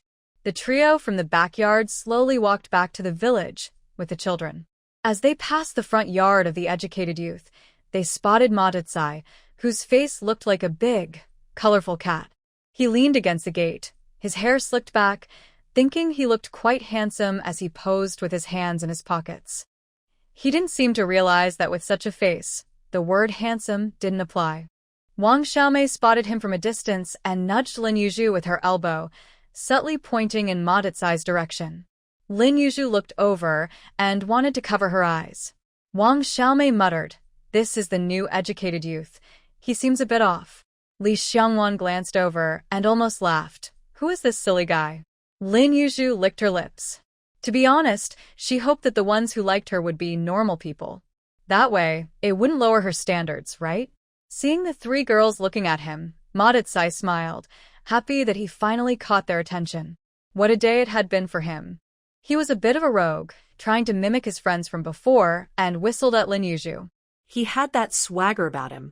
But really? Lin Yu took a deep breath, thinking it might be a misunderstanding. He probably wasn't interested in her, and she was just being overly sentimental.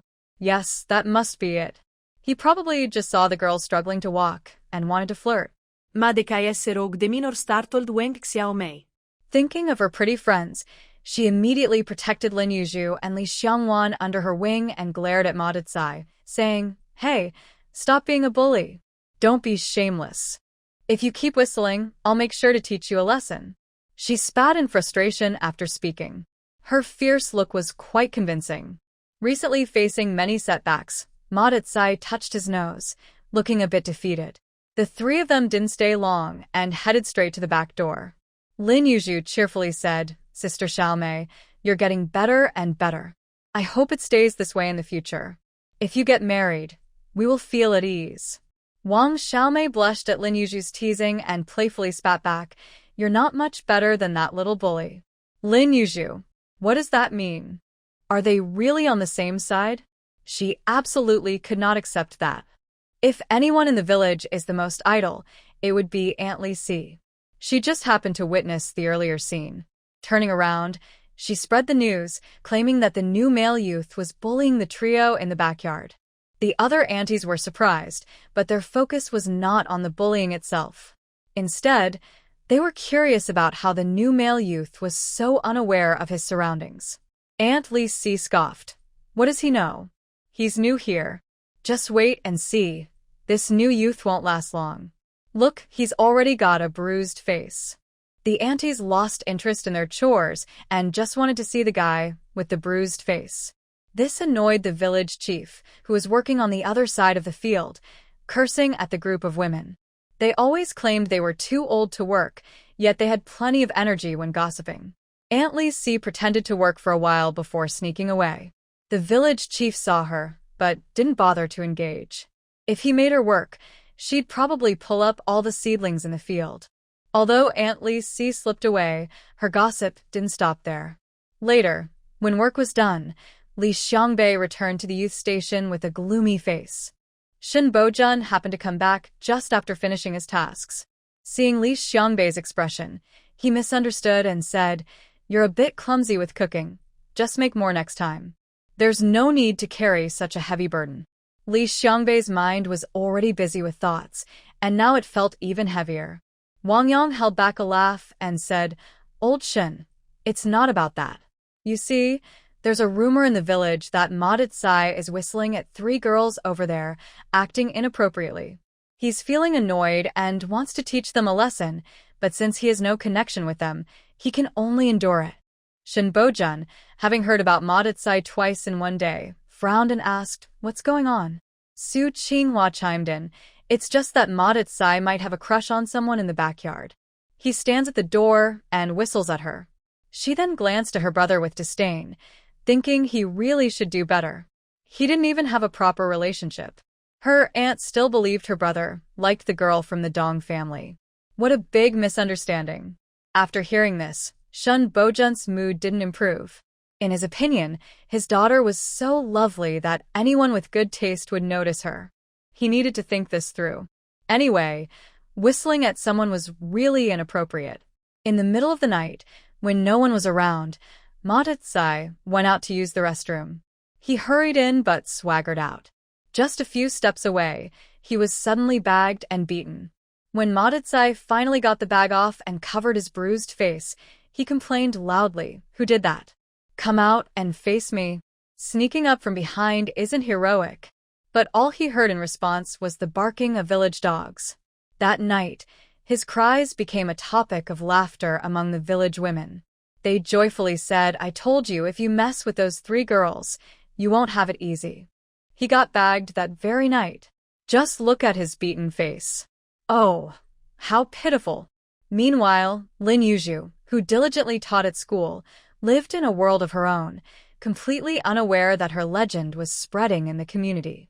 There's not much to say, just that the older ladies reminisced about their past glory.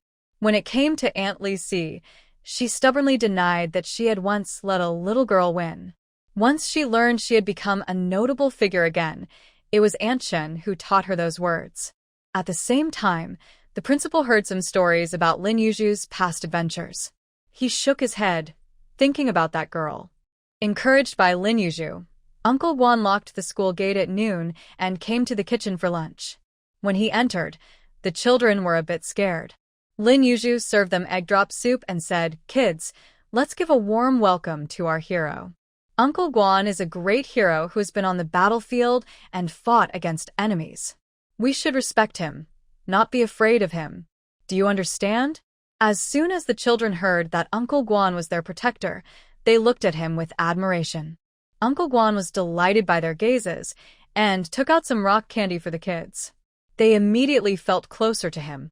The principal smiled at this scene and said, "One day, let's have the old brother tell the children about your heroic deeds on the battlefield. It will help them understand how hard their current lives are." Uncle Guan chuckled and nodded, saying, "Sure." Lin Yu happily sat down with her meal and said, "Seriously, I'll have my classmates write an essay about heroes. Those who write well will get a reward." The principal nodded and said, "Teacher Lin's idea is great." Wang Xiaomei tilted her head in confusion and said, "Isn't that my job?" Lin Yu quickly replied with a grin, "Each class handles their own." Wang Xiaomei pushed her food around with her chopsticks, feeling that something was off. Han Man touched her pocket, already thinking about what rewards to give her classmates. Li Xiangwan shook her head helplessly. In fact, giving the kids a pencil and a notebook would make them happy for half a day. It wouldn't cost much. After Lin Yu's reminder, the principal really took this matter to heart. The next day, He officially invited Uncle Guan to tell the students about the heroes on the battlefield and their stories of bravery in defending the country. That day was actually a heavy one. Some of the heroes Uncle Guan spoke of were still alive, while others had made the ultimate sacrifice. The children shed tears, but their hearts were warm. They wanted to always remember these heroes and look up to them as role models. When they grew up, they also wanted to be good citizens who could contribute to their country. After that day, the children seemed to no longer be afraid of Uncle Guan. Not only were they not afraid, but some boys even saluted him when they saw him. Uncle Guan straightened up and returned the salute. The principal watched with a smile and asked Bojun to write a report for the commune. A few days later, the commune staff came with water jars, towels, and basins to show appreciation for the heroes. Moreover, they wanted to invite Uncle Guan to various schools and organizations to give speeches. Uncle Guan scratched his head, wondering how it had gotten so big. But thinking of the comrades he had fought alongside, he hoped someone would remember them. So, encouraged by the principal, he nodded and agreed. Uncle Guan quickly became very busy. Seeing that he was no longer at the gate, the principal cheerfully said to Bojun, "Secretary Shin, please help out for a few days in place of Uncle Guan." Bojun nodded in agreement, but found it amusing. In fact, he quite liked the principal. Meanwhile, Lin Yu also got busy, helping the children with their writing. She guided them on how to express their sincere admiration and love for their country and the soldiers who fought for it. Now, it wasn't just a class competition. All the schools in the commune were participating together. In this way, Lin Yu felt even closer to this era filled with simplicity, passion, and hard work. Uncle Guan was away on official duty for several days before returning. When he came back, his whole demeanor was different. He looked energetic and friendly. Seeing him return, the students who admired him welcomed him with the warmest hugs. Uncle Guan happily held the children, but his eyes were red. His heart felt warm. At that moment, the school seemed like his home. Once the children went to class and dispersed, Uncle Guan noticed Ma Decai standing at the school gate and immediately perked up. He was ready to grab a broom to confront him. Then he saw the cheeky boy smile shyly and say, "Old man, don't be impulsive. I didn't know you were a great hero, and I apologize for my previous rudeness. Please don't hold a grudge against me. If you need help in the future, just call me. I may not be good at much, but I do have strength." Uncle Guan rubbed his hands together, feeling a bit regretful. This commotion. He decided not to argue with the kids and told Ma Decai, "You young man can't just be idle every day.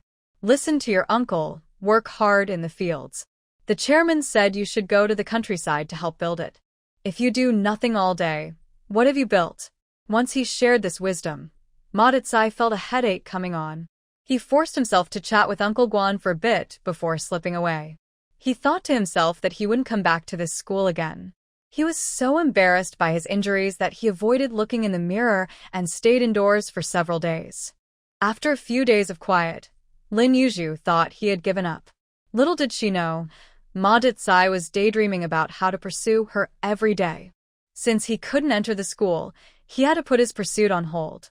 With nothing else to do, Ma Decai decided to go work in the fields. Otherwise, how would he eat later? Looking at Zhang Aigua and Zhang Yanqiu, they didn't seem very capable either. Once he started working, he received many gloating looks from others. Ma Decai wasn't really foolish. He knew something was up. He focused on his work while others whispered behind his back. Eventually, Ma Decai got annoyed and pointed at a thin peer, shouting, "Tell me, what are they saying about me behind my back?" With his thick eyebrows and big eyes glaring, he looked quite intimidating, causing the young man to stammer out a few words. Ma Decai understood that some people were laughing at him. So, he grabbed the young man and asked who started it. The young man thought for a moment and said, "Aunt Lisi." Ma Decai frowned. Who was Aunt Lisi? Later, someone took him to Aunt Lisi's house to identify it. Ma Decai recognized the place, kicked the young man, and then let him go. Scared, the young man hurried back to the field, crying for his parents. Angry, his mother slapped him and scolded, "You useless boy. When his mother didn't support him, he went to his father, who angrily kicked him and said, "You coward, go confront him. If you don't win, don't come back." The young man. He didn't even realize that because of this incident, he got a nickname. In the community, he was called Wang Erxiong. Lin Yu, far from the community, felt very lonely. The feeling of standing at the top of a mountain, cold and isolated, was something no one could understand. Even old Shin couldn't make her much happier. Recently, Han Man suddenly stopped arguing with her for some reason. In the end, she lost even that little bit of joy. Lin Yu looked at Han Man with a hint of sadness. To Lu Yi, this scene seemed. Han Man felt a chill behind her, unsure of why. A couple of days ago, her mother specifically warned her to behave well at school. Her aunt had a young man with good prospects. He was a junior officer, and his family was wealthy. After the new year, his father was supposed to get a larger apartment, and they could live in the old house and enjoy their little life together. So, Han's mother emphasized that her daughter should be well-behaved, so when the young man inquired, he wouldn't find out she was foolish. Otherwise, she would be in big trouble. Oh, and she should also be friendly with her colleagues. She shouldn't develop a reputation for being difficult. That's why Han Man was so quiet. She also felt a bit sad, wondering why girls had to get married. Thinking about her age, she realized she couldn't be willful anymore. If she didn't marry soon, she would be laughed at as an old maid. Louis looked at Han Man and smiled, saying, "Your mom just wants you to meet someone. Not that you have to marry him. Just keep your eyes open when the time comes. Why worry?" Han Man shook her head and sighed. She was afraid that her eyes wouldn't be open enough, and she might follow in Lu Yi's footsteps. She didn't say this out loud, fearing it might hurt Lu Yi's feelings. Lin Yu, hearing the gossip, moved her chair closer and asked, "Are you going to meet someone, Teacher Han?" Han Man nodded and said, "Yes. Well, while I'm still young, I might as well enjoy it for a couple more years." This was clearly directed at Lin Yu. Lin Yu clicked her tongue and, since she had nothing else to do, asked, "Why so down, Teacher Han?" "Listen to me. You need to stay positive. The more positive you are, the better your luck will be. Don't be so gloomy. So, tell me, what's this person like?" Han Man took Lin Yu's words to heart, took a deep breath, and felt a bit better. She said his parents both have jobs. His dad is a sales manager at a canned food factory, and his mom works in the union. After graduating, he was assigned to a commune as a junior staff member. He has 2 older sisters who are married and a younger brother who is still in middle school. Lin Yu nodded and said, "That sounds pretty good." Han Man agreed, saying, "Yes, the conditions are decent, but who knows if life will be good after marrying him." Lin Yu looked at Han Man and realized she might be scared by Lu Yi and Jang Chun.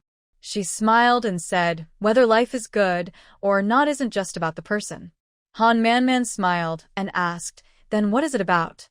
"Money. Does his salary go to you, or to his family? Will he help with household chores? Also, since you mostly live in the countryside, what does he think about that? Pay attention to this. If he seems unhappy about it, you need to think carefully. As for character, that's hard to judge. But you can talk about interesting topics and ask him his opinions and solutions on various issues. Look at whether your thoughts match with his. If they do, it means you get along well. If they don't, then you should consider if you might be wrong. If not, you need to think carefully about it. Anyway, worrying is useless." Lin Yu rambled on, and Lu Yi paused her writing, listening intently. When Lin Yu finished, she smiled and said, "What Teacher Lin said makes sense." Han Man suddenly felt enlightened and turned around, holding Lin Yu's head and said, "Tell me, how did you come up with all this?" Lin Yu, things have really turned upside down. Since Han Man was being playful, Lin Yu didn't hold back and slapped her hand away. Han Man shot her an annoyed glance and went back to her own thoughts. She really needed to think about Lin Yu's words. How should she ask about the salary in the future? How to inquire about household chores? She couldn't just ask directly, could she? Han Man scratched her head, sighing, "What a hassle." Lin Yu sat in the office, shaking her legs, thinking about how boring it was. Jang Chun wasn't in the office, and she didn't know what he was busy with. Actually, she had a lot of information she could share. After school, the trio ran into Aunt Lisi on their way back, who was walking and complaining. Lin Yu had a decent relationship with Aunt Lisi now. They could chat easily. Seeing Aunt Lisi's expression, Lin Yu sensed there was a story behind it. So she cheerfully asked, "Aunt C, what happened? Who are you scolding?" Aunt Lisi had been complaining nonstop and was a bit hoarse when Lin Yu asked. With an angry expression, Aunt Lisi said, "I don't know which little rascal stole my chicken." Oh, what a heartless and ungrateful thing. That chicken was the best egg-laying hen in the house.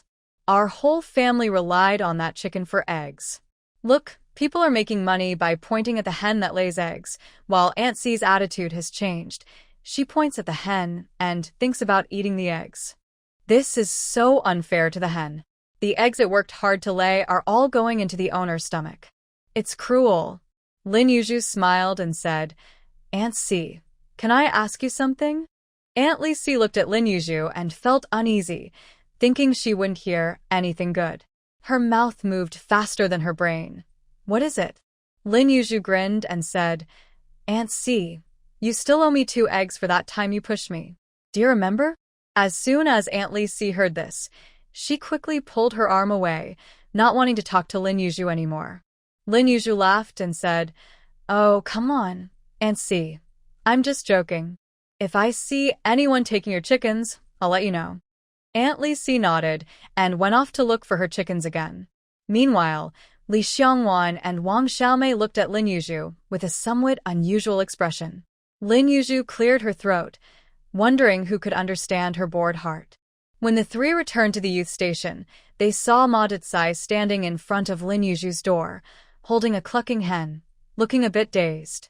Seeing Lin Yu return, he grinned widely and said brightly, "Here, this is for you." Li Xiangwan and Wang Xiaomei's eyes widened in surprise. It turned out Ma Decai had a crush on Lin Yu. Lin Yu took the squawking hen with a smile. Ma Decai felt a bit shy, his ears turning red, but his dark skin hid it well.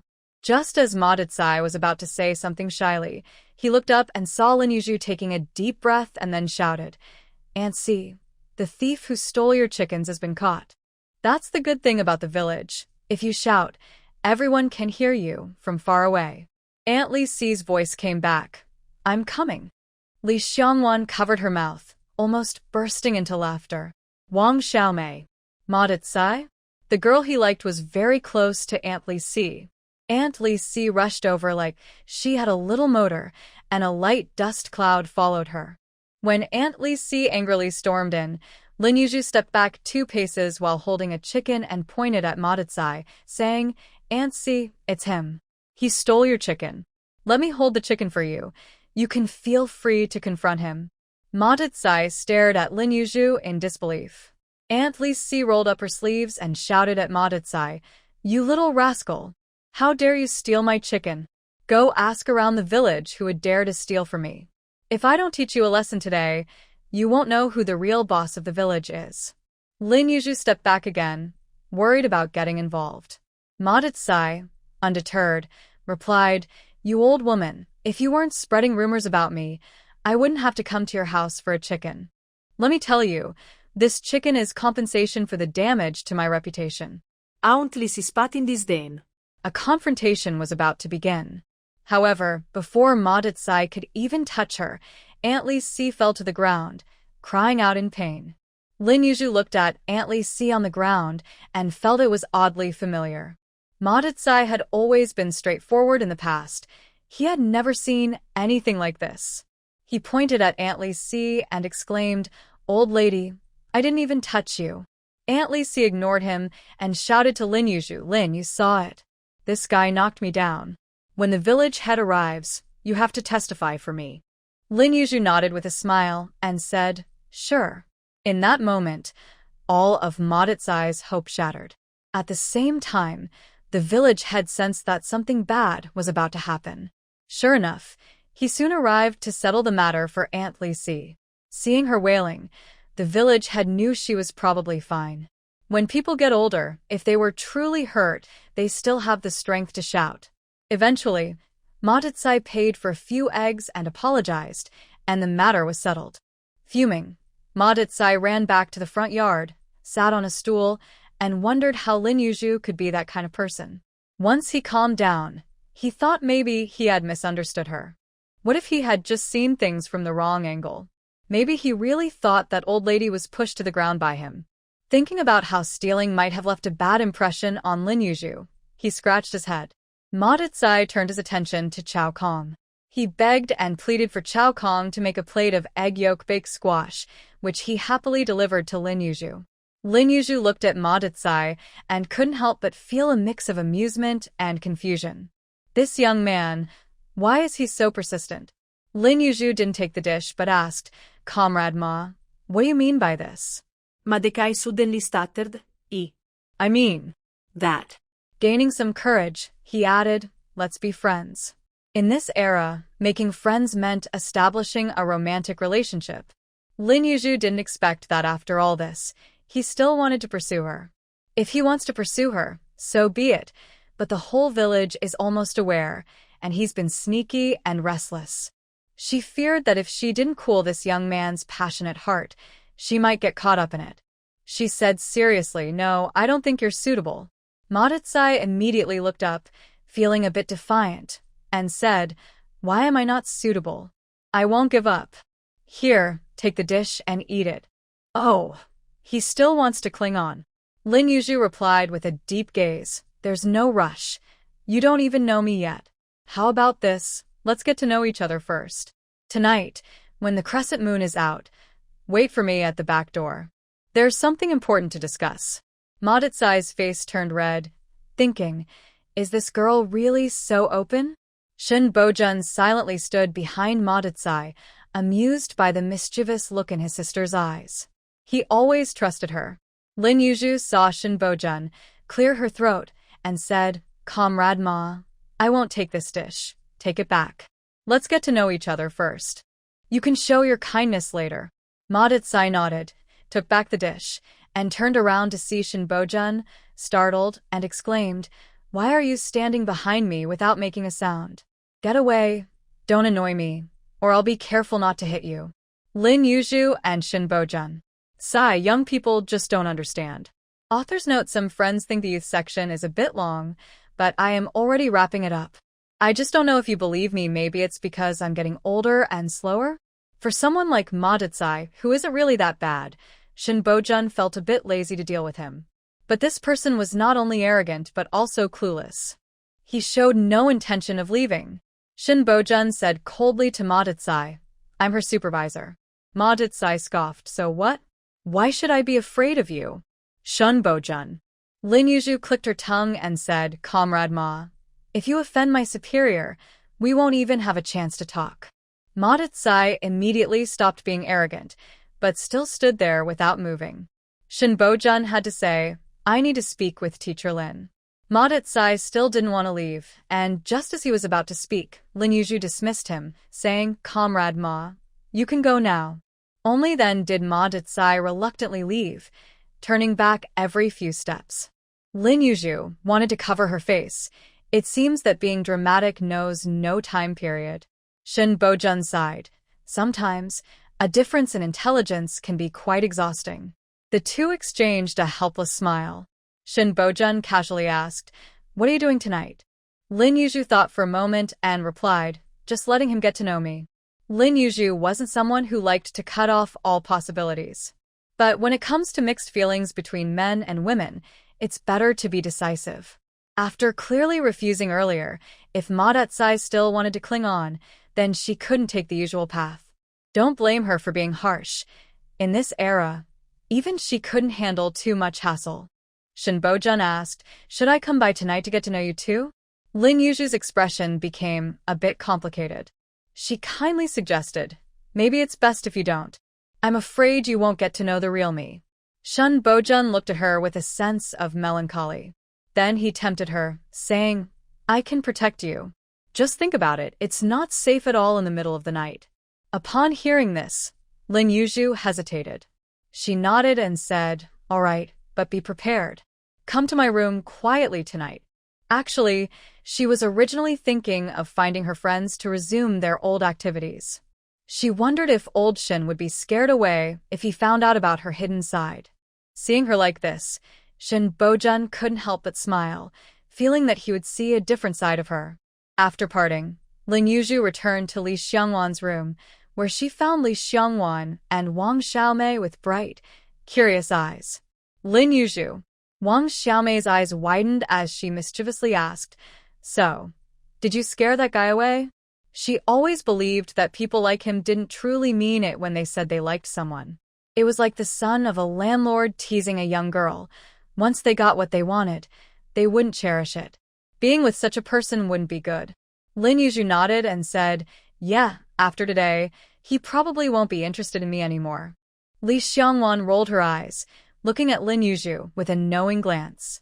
Lin Yu smiled, clearly up to something mischievous. After enjoying a delicious plate of braised pork made by Lin Yu, the three of them dispersed. Lin Yu said she was tired. Li Xiangwan almost laughed. Such a poor excuse, who would believe it? Just as she thought that, Wang Xiaomei yawned and said, "I'm tired too." "Perfect. Let's go together. If I don't take a nap in the afternoon, I can't handle it at night. As soon as it gets dark, I feel sleepy." Li Xiangwan. Under Li Xiangwan's long gaze, Lin Yu unkindly returned to her own room. As the sky darkened, Shin Bojun came over. Seeing Lin Yu take out a lot of things, he looked confused. Lin Yu smiled and said, "This is what you wanted. Once you enter my room, you can't back out." Although Shin Bojun had a bad feeling inside, he still nodded. Lin Yu mischievously rubbed her hands together and said, "Well, let me put some makeup on you first." Shin Bojun's eyes widened in surprise, feeling an urge to run away. But he held back. If he left, the little girl would be alone. He allowed Lin Yu to paint his face as she pleased. As a pale-faced Shin Bojun slowly emerged, Lin Yu's lips curled into a smile. "Close your eyes. I'm going to add some color," Lin Yu said, twirling the eyebrow pencil in her hand. At this point, Shin Bojun had nothing to say. He resignedly closed his eyes. Lin Yu wickedly drew dark circles under Shin Bojun's eyes, and it started to look amusing. She thought it would be fun to add bright red lips. Once the makeup was done, Lin Yu grabbed a piece of deep blue fabric and draped it over Shin Bojun's head. With only his face showing, Lin Yu couldn't help but burst into laughter at the sight. Shin Bojun remained silent for a long time before smirking. "Do you want me to help you with your makeup?" Lin Yu suddenly stopped laughing. It was funny how people often forget about themselves when making fun of others. She didn't let Shin Bojun do her makeup, but when she did it herself, she couldn't resist making herself look a bit prettier. On her pale face, she drew thick eyebrows, added rosy cheeks with red paper, and painted her lips a bright red. After finishing, Lin Yu shyly turned to Shin Bojun and asked, "Is it scary?" Shin Bojun's eyes sparkled as he smiled and said, "It looks good." Lin Yu tilted her head, surprised that Shin Bojun had this taste. When Lin Yu turned around, Shin Bojun held his fist to his mouth, shaking with laughter. He didn't dare to laugh out loud, fearing that the little girl might get angry. Lin Yu still felt something was missing with the white fabric draped over her, so she thought for a moment and pinned a big red flower to her head. As she walked, the big red flower swayed along with her. It was quite a sight. After everything was done, Lin Yu confidently directed, "All right, let's go, Brother Shin." No, Brother Shin, please keep an eye out. If he gets scared and tries to attack us, you can stop him." Shin Bojun held back a laugh and nodded. When they stepped outside, it was already dark, and the sparse moonlight made the fog look quite eerie. Lin Yu moved a little closer to Shin Bojun. She wasn't very brave either. They arrived early and waited outside the back gate, which was pitch black and deserted. The two of them stood there, almost blending into the night. Lin Yu looked at the crescent moon in the sky, yawned, and quietly asked, "Do you think he won't come?" After a moment of silence, Shin Bojun said, "Should I go get him?" Lin Yu thought for a moment and replied, "Let's wait a bit longer. We've created this atmosphere, and it would be a shame to ruin it by leaving." Shin Bojun smiled and asked, "Are you cold?" Lin Yu shook her head. Just as she was about to speak, she heard footsteps approaching. The two of them instantly quieted down and held their breath, waiting for the person to arrive. Ma Decai returned to the front yard, feeling quite pleased. He had some lovely thoughts, imagining a romantic moonlit meeting and doing something a bit embarrassing. He imagined holding a small hand and getting excited, almost losing his sense of direction. He eagerly stared at the crescent moon outside the window. When he thought it was about time, he quietly opened the door and stepped outside. Being unusually clever, he knew to tread lightly to avoid being discovered and interrupting his plans. He initially thought about taking a flashlight but decided against it. After all, there might be a chance. Just thinking about it made him almost laugh out loud in a silly way. The young man had good night vision, and as he stepped out the door, he made no sound at all. When he quickly reached the back gate, Ma Decai squinted his eyes. In the dim light, he seemed to see someone in white standing in the distance. He couldn't help but swallow hard, wondering if he had seen it wrong. A whisper called out, "Lin Yu." Lin Yu coughed. Ma Decai listened closely, feeling a bit uneasy. The cough came from a direction he found suspicious. Thinking about his hopes, Ma Decai took a couple of steps forward and whispered, "Are you over there?" Lin Yu coughed again. He thought to himself that Ma Decai was taking too long and should just come over quickly.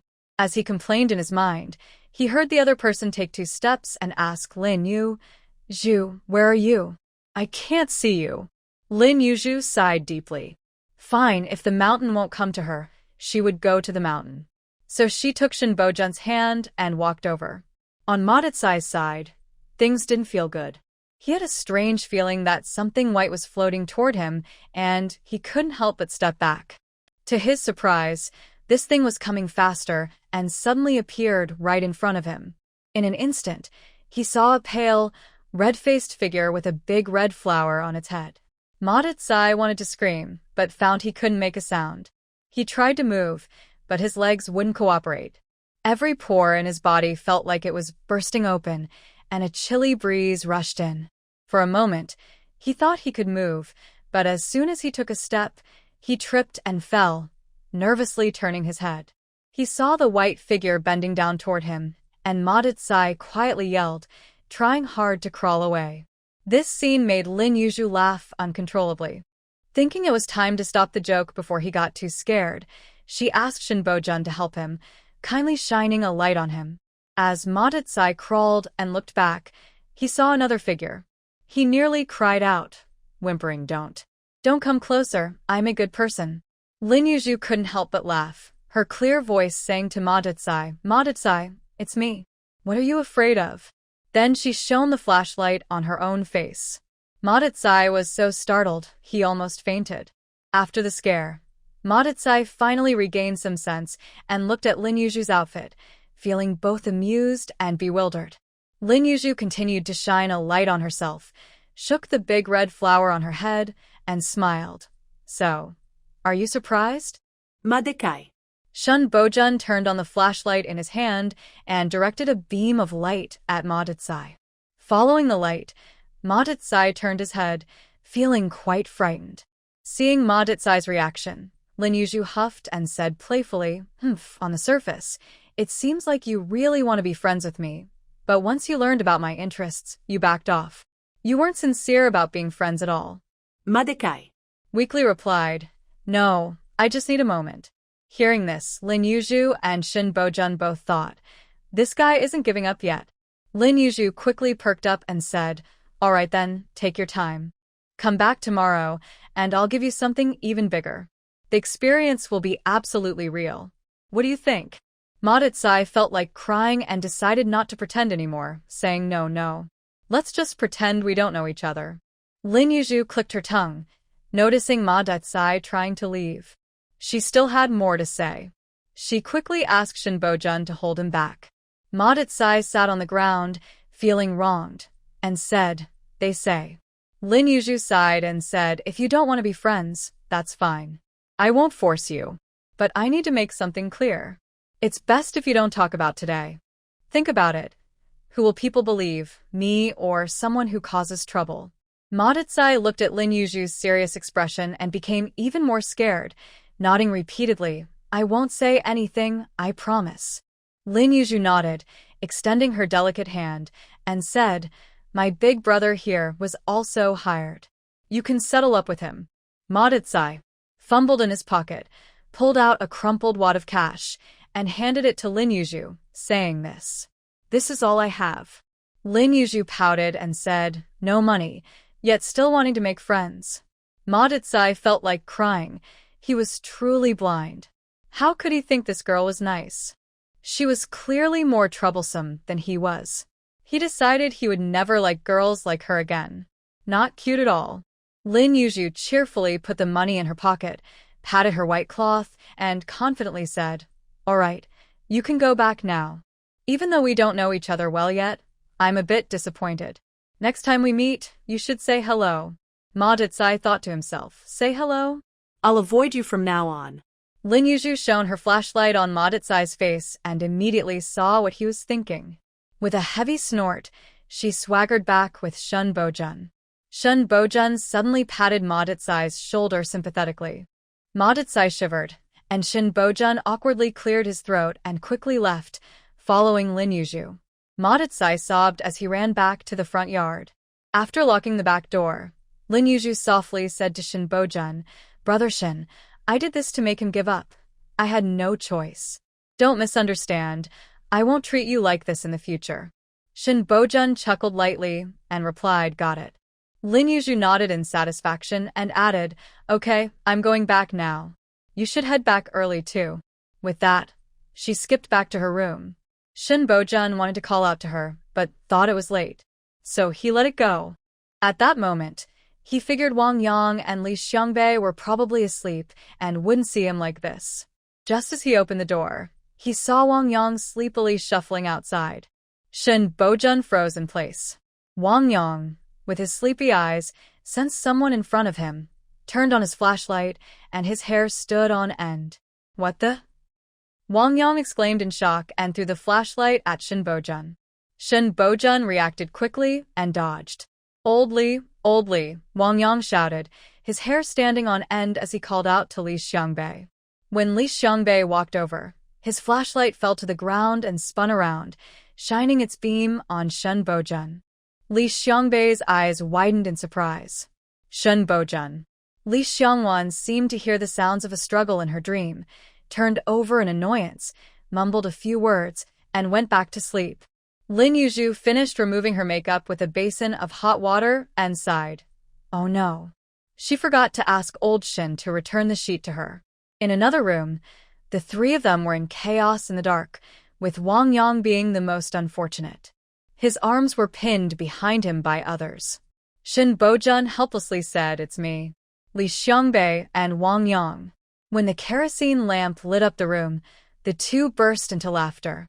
Shin Bojun removed the sheet and coldly remarked, seeing you two without partners, I won't tease you. You wouldn't understand the fun between men and women. Still laughing, huh? Li Xiangbei and Wang Yang's laughter abruptly stopped. Then, another round of laughter erupted. The veins on Shin Bojun's forehead throbbed as he calmly prepared hot water to remove his makeup. Forget it, he thought, not worth arguing with these two, since they don't have partners. Little did they know how happy he felt inside. The image of Lin Yu's outfit flashed in his mind, and he couldn't help but chuckle softly. Li Xiangbei and Wang Yang. After Lin Yu's actions, Ma Decai completely gave up on her. The next morning, when Lin Yu and the others went to work, they happened to run into Ma Decai coming out of the front yard. Without a second thought, Ma Decai turned and walked away. He looked like a mouse fleeing from a cat. So cowardly. Wang Xiaomei exclaimed in surprise. Has he really given up so easily? He must not have been sincere. What did you say to him yesterday? Lin Yu shrugged and replied, I just said a few casual things. Wang Xiaomei looked puzzled as she watched Ma Decai's retreating figure. Li Xiangwan playfully poked Lin Yu and asked, it can't be that simple, right? Lin Yu chuckled and replied, some things are best kept secret. Ha ha. Li Xiangwan rolled her eyes and muttered, last night, I don't know what was happening next door. It sounded like a fight with all that noise. The laughter afterward kept me from sleeping well. Lin Yu was puzzled. As they passed Shin Bojun's office, Lin Yu looked in from the window and saw that Shin Bojun seemed fine. She thought that nothing serious had happened and didn't dwell on it as she headed to her office. Things suddenly became calm again. Even the usually lively Ma Decai was behaving himself, leaving the older ladies quite confused about his sudden change in behavior. Ma Decai had been feeling down lately. Ever since that day, he hadn't had a good night's sleep. Every time he closed his eyes, he thought of Lin Yu from that night. His usually strong spirit had taken a hit, and his confidence was slowly fading since coming to this rural area. Life in the countryside was really tough, both physically and mentally. Compared to the older ladies, Wang Xiaomei also couldn't accept that the little troublemaker had suddenly changed. She was always ready to fight for her friends. She never expected Ma Decai to back down so suddenly. Wang Xiaomei thought things shouldn't have turned out this way and had been puzzled about it for days. Lin Yu and Li Xiangwan felt that Wang Xiaomei was just too idle. They realized that they had never had a break on their days off. A busy week passed by quickly, and Lin Yu reflected on how diligently she was living her life. She realized she hadn't slept in late for a long time. Waking up early made her feel good, and when she arrived at the office, the female teachers were curious about the outcome of Han Manman's blind date. However, Teacher Han didn't bring it up. Lin Yu walked back and forth with a water jug next to Han Manman's desk. As Han Manman walked, she felt dizzy and said while eating a peach pastry, "Teacher Lin, can you walk over there? I'm getting dizzy." Lin Yu leaned against the desk and asked, "Teacher Han, how did the blind date go yesterday?" Han Manman blushed and took a small bite of the pastry, saying it was okay.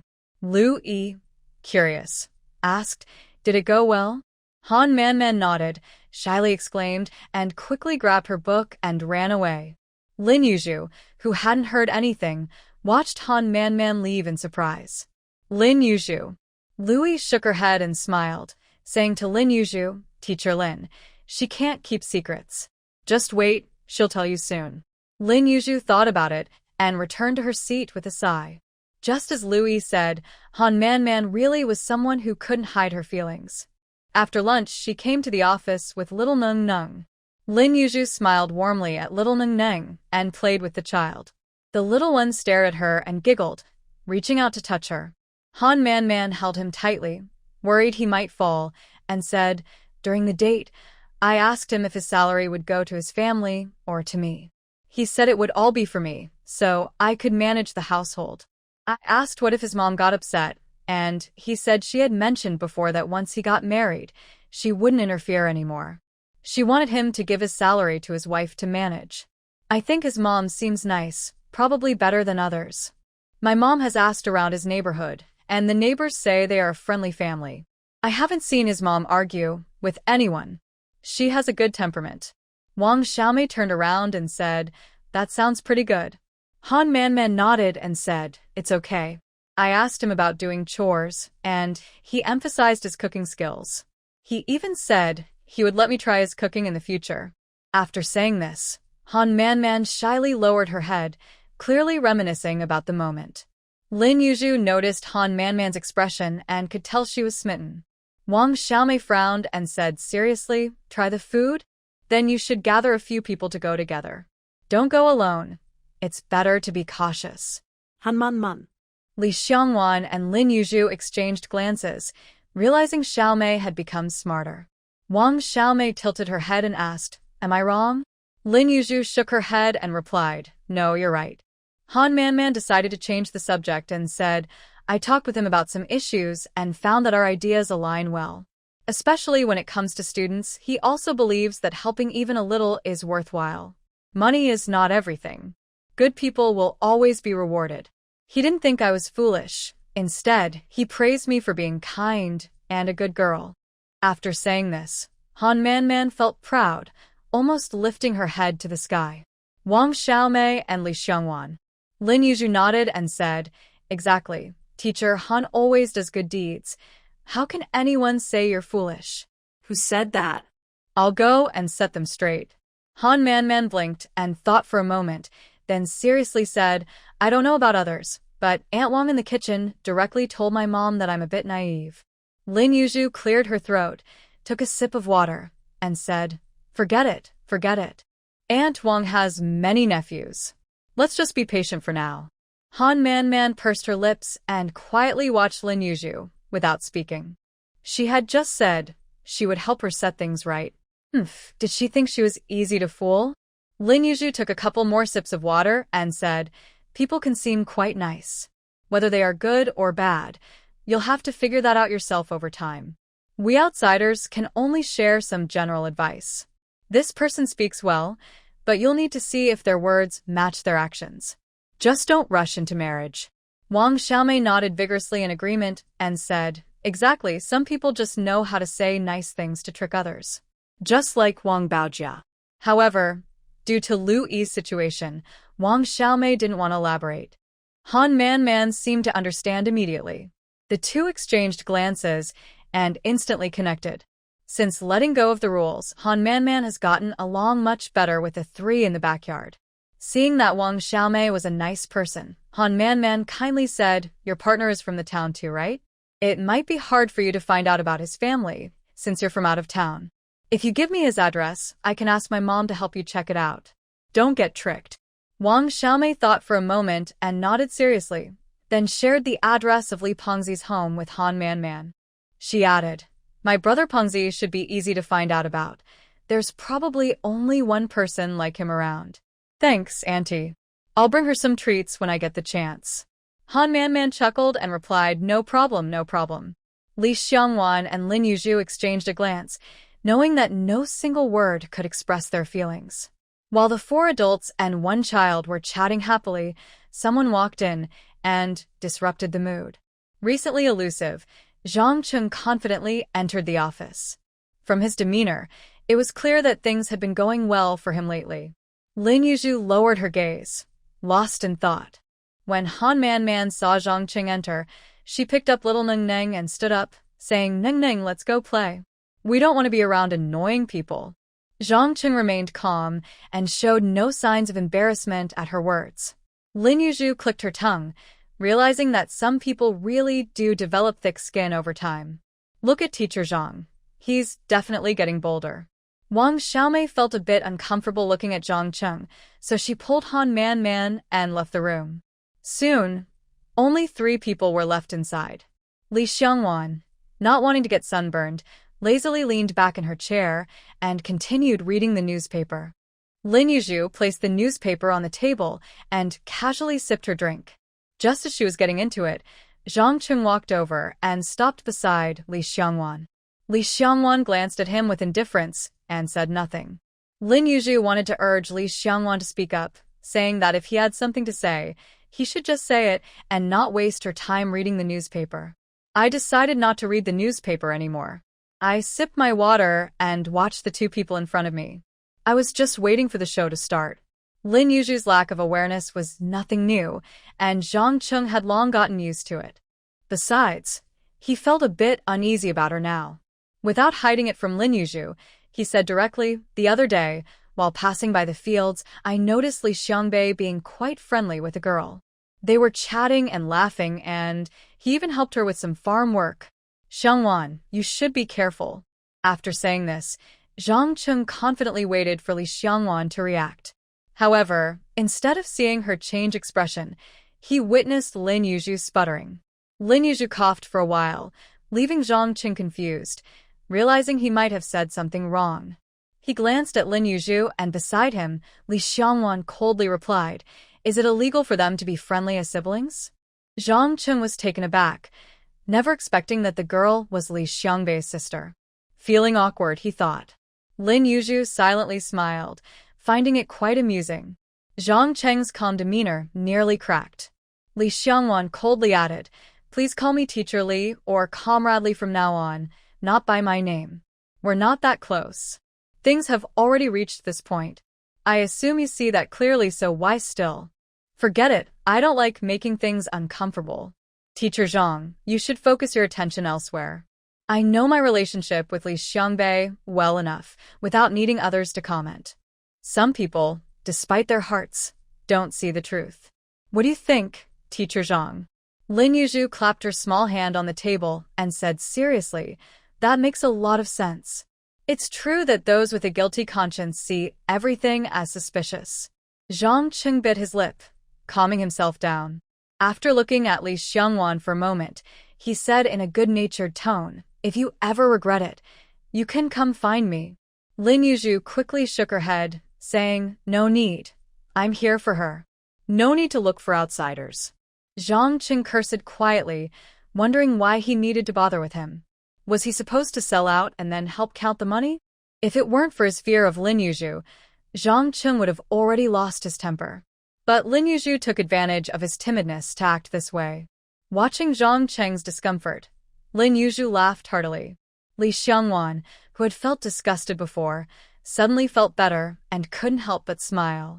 Seeing Zhang Cheng's face darkening, Lin Yu waved his hand and said, come on, let's get some sun. It's good for your health. Li Xiangwan nodded and followed Lin Yu. When they reached the door, Li Xiangwan suddenly stopped. She turned back to Zhang Chun and said, someone as scheming as you has never been worth my attention. You arrogantly think you can be my backup. That's unnecessary. Without Li Xiangbei, it wouldn't be you. After saying this, Li Xiangwan confidently stepped outside. With those words, she and Zhang Chun had completely severed ties. As they walked a few steps away, they heard the sound of a cup shattering behind them. Lin Yu blinked and said, that cup wasn't mine, right? Li Xiangwan replied with a smirk, well, now you can take advantage of him. By the way, about that money. A once beautiful person was gradually becoming more cunning. What a shame. Lin Yu touched his nose and laughed. No worries. One day I'll treat you both to a big meal at a state-run restaurant. I'll try to order everything on the menu. Such character. Hey, are you insulting me? Li Xiangwan. Since that day, Zhang Chun returned to his usual routine, no longer rushing in and out. He seemed calm and collected, with a hint of arrogance. To Lin Yu, this seemed a bit concerning. As the saying goes, when heaven wants to destroy you, it first makes you arrogant. It was clear that he had likely gotten involved with someone influential. The situation with the regulations is normal now, and it's often Shin Bojun who goes to town. However, every time Shin Bojun goes to town, he makes sure to greet the principal. The principal doesn't say much about it. He just smiles and pretends not to notice. These young people really seem to have their minds elsewhere, not focused on work. As Shin Bojun rode away on his bicycle, Lin Yu sensed something was up. Zhang Chun clearly wasn't as anxious as before. It seems both sides have made some progress.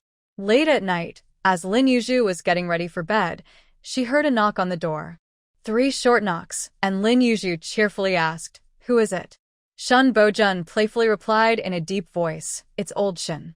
Lin Yu looked a bit surprised, opened the door, and tilted her head, giving him an annoyed look. She saw Shin Bojun standing there with a large package, smiling as he said, can I come in? I have a few things to say. Lin Yu stepped aside to let him in. Shin Bojun didn't walk further inside but stood in the kitchen, placing the package on the counter, and gently said, I bought you some things. Remember to eat them. You might be busy lately, so take care of yourself. Lin Yu nodded and mentioned Zhang Cheng's recent behavior, asking, is he making progress? Shin Bojun didn't answer directly, saying, you should keep your distance from Zhang Cheng. Stay as far away as you can, if possible. Lin Yu nodded and replied, I understand, but you should be careful too. Shin Bojun looked at Lin Yu intently and nodded, The two of them held each other's gaze for a long time, and the atmosphere warmed up. Shin Bojun cleared his throat and said, I should head back. Make sure to eat the food. After you finish, I'll buy more. If anything feels off, just contact Qianli. Li Xiangbei probably can't handle her. Lin Yu was a bit surprised. She didn't expect that girl to be so capable. She nodded, feeling concerned. Shin Bojun gave Lin Yu one last look before finally leaving. As he stepped outside, Lin Yu peeked her head out the door and noticed that Shin Bojun hadn't left yet. He spoiled her and said, close the door. Once you're done, I'll leave. Lin Yu smiled sweetly. In this world, who wouldn't be happy to be cherished like they were held in someone's hands? After closing the door, she thought about Jang Chun. Lin Yu felt concerned. She knew there would be dangers involved, but she never expected it would be so perilous. Author's note: during the holiday, I was busy cleaning the house and taking care of the kids, so I hardly got anything done and my back hurts. Given my situation, I can't promise frequent updates. With the holiday preparations and household chores, I can only do my best. Some friends asked if I would post more during the new year. I can't guarantee that. Oh, my back. Do you understand what I mean? And this is definitely not just to fill space. I wrote it in the main text so that some friends wouldn't miss my hardworking image. After Jang Chun no longer worried about supplies, his brothers gathered back together. Life returned to its usual brightness. With everything going smoothly for him, he turned his attention to Bojun and Li Xiangbei. These two were like a thorn in his side. Until he removed them, he couldn't sleep well. This person was quite capable. He managed to get acquainted with Su Qinghua right under Li Xiangbei's nose. After a few encounters, he casually revealed that both Bojun and Li Xiangbei liked Li Xiangwan. After saying this, he regretted it and added, "I spoke too soon. This may not be the case." Su Qinghua only knew that Jang Chun was a teacher at the school and was acquainted with Bojun and Li Xiangbei. He didn't know him too well. Now, hearing this, he became concerned, exchanged a few pleasantries with Jang Chun, and then they parted ways. Jang Chun watched Su Qinghua leave, a smirk of satisfaction appearing on his face.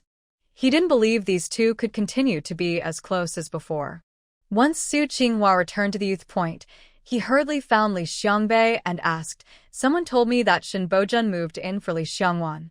Do you like Li Xiangwan? Does that mean you and Brother Shin both like the same person?" After saying this, Su Qinghua's eyes sparkled with excitement. She thought this was quite thrilling. Two men competing for one woman, just thinking about it was exciting. Li Xiangbei looked confused. He recalled how Bojun had dressed up and gone out late at night recently, and couldn't help but laugh. Su Qinghua was puzzled. She doubted her brother's judgment. Li Xiangbei knew very well who Bojun liked, and wouldn't doubt old Shin. After a moment, he asked, "Who told you this?" Su Qinghua shrugged and said openly, "It's a teacher at school, with the last name Zhang." Li Xiangbei's expression turned serious as he asked, "How do you know him?" Su Qinghua thought for a moment and replied, "I often run into him on the road, and we got to know each other over time. He said he is friends with you and Brother Shin. Gradually, we became familiar." "What's wrong? Is he not trustworthy?" Li Xiangbei frowned and replied, "He says he's my friend, and you believe him without even asking me." Su Qinghua was taken aback and said unhappily, "Hey, whether he's your friend or not, who would go out of their way to verify that? I don't plan to get close to him. We just chat when we meet. Is it really necessary to ask so many questions? I mean, we're talking about you and Brother Shin liking the same person. Brother, has your brain been affected by those two sisters from the Dong family? Why can't you focus on the main point? Brother Shin is already living here and might compete with you for a woman." Su Qinghua's voice noticeably rose at the end. It hurt Li Xiangbei's ears, and he leaned back a bit, saying, "Your brain is hopeless. If this were true, I wouldn't even have the energy to talk to you about it. Go chop some wood." Shukingwa. After sending his cousin away, Li Xiangbei's expression darkened. He decided to talk to old Shin about this when he returned. Also, what was going on with Zhang Cheng's way of thinking? It seems that Ma Decai in the front yard is not as smart as I thought.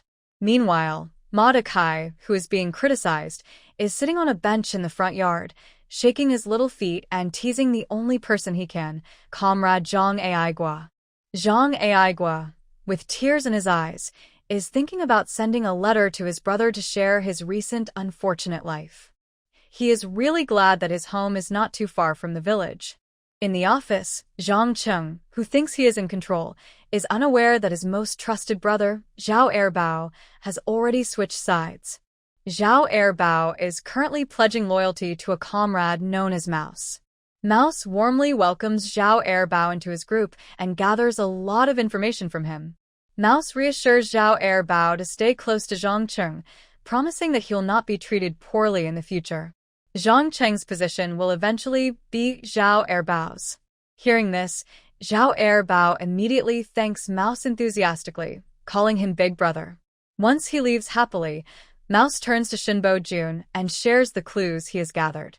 According to Zhao Erbao, Li provides supplies but only wants gold, jade, and similar items. He does not want money at all.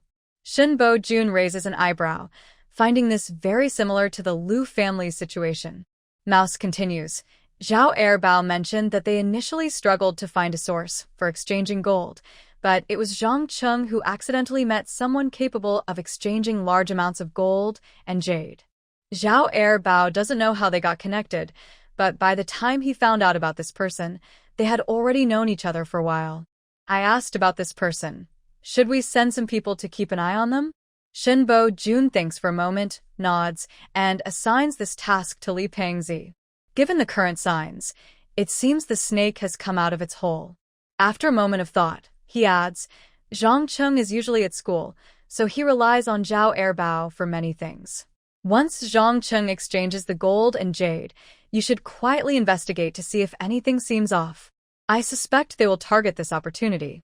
Mouse understands the implication. Lao Li and the other side are using Zhang Chun, a minor character, to pass messages. After the incident, it is clear that Zhang Chun will become the scapegoat. From this point on, the competition between the two sides officially began. When Bojun returned to the youth station, Li Xiangbei told him about Zhang Cheng's attempts to sow discord. Now is not the time to confront anyone directly. Bojun instructed Li Xiangbei to pretend to be patient and observe quietly. This was to cover up Zhang Cheng's probing. After their discussion, Bojun added, keep an eye on those young ladies too, in case Zhang Chun has any bad intentions. Li Xiangbei sensed something was off, nodded, and carefully considered Bojun's words. The next day, Li Xiangbei was sighing heavily with his sister. Su Qinghua glanced at her cousin and, noticing his sighs, asked, what's wrong now? Li Xiangbei sighed deeply and said, old Shin might. Forget it. We are all brothers, so we shouldn't jump to conclusions. Stay away from that Zhang person. He doesn't have good intentions. Su Qinghua perked up, nervously asking, does old Shin really like Li Xiangwan? What are you going to do? Why not confront old Shin like a man and see who loses has to step back?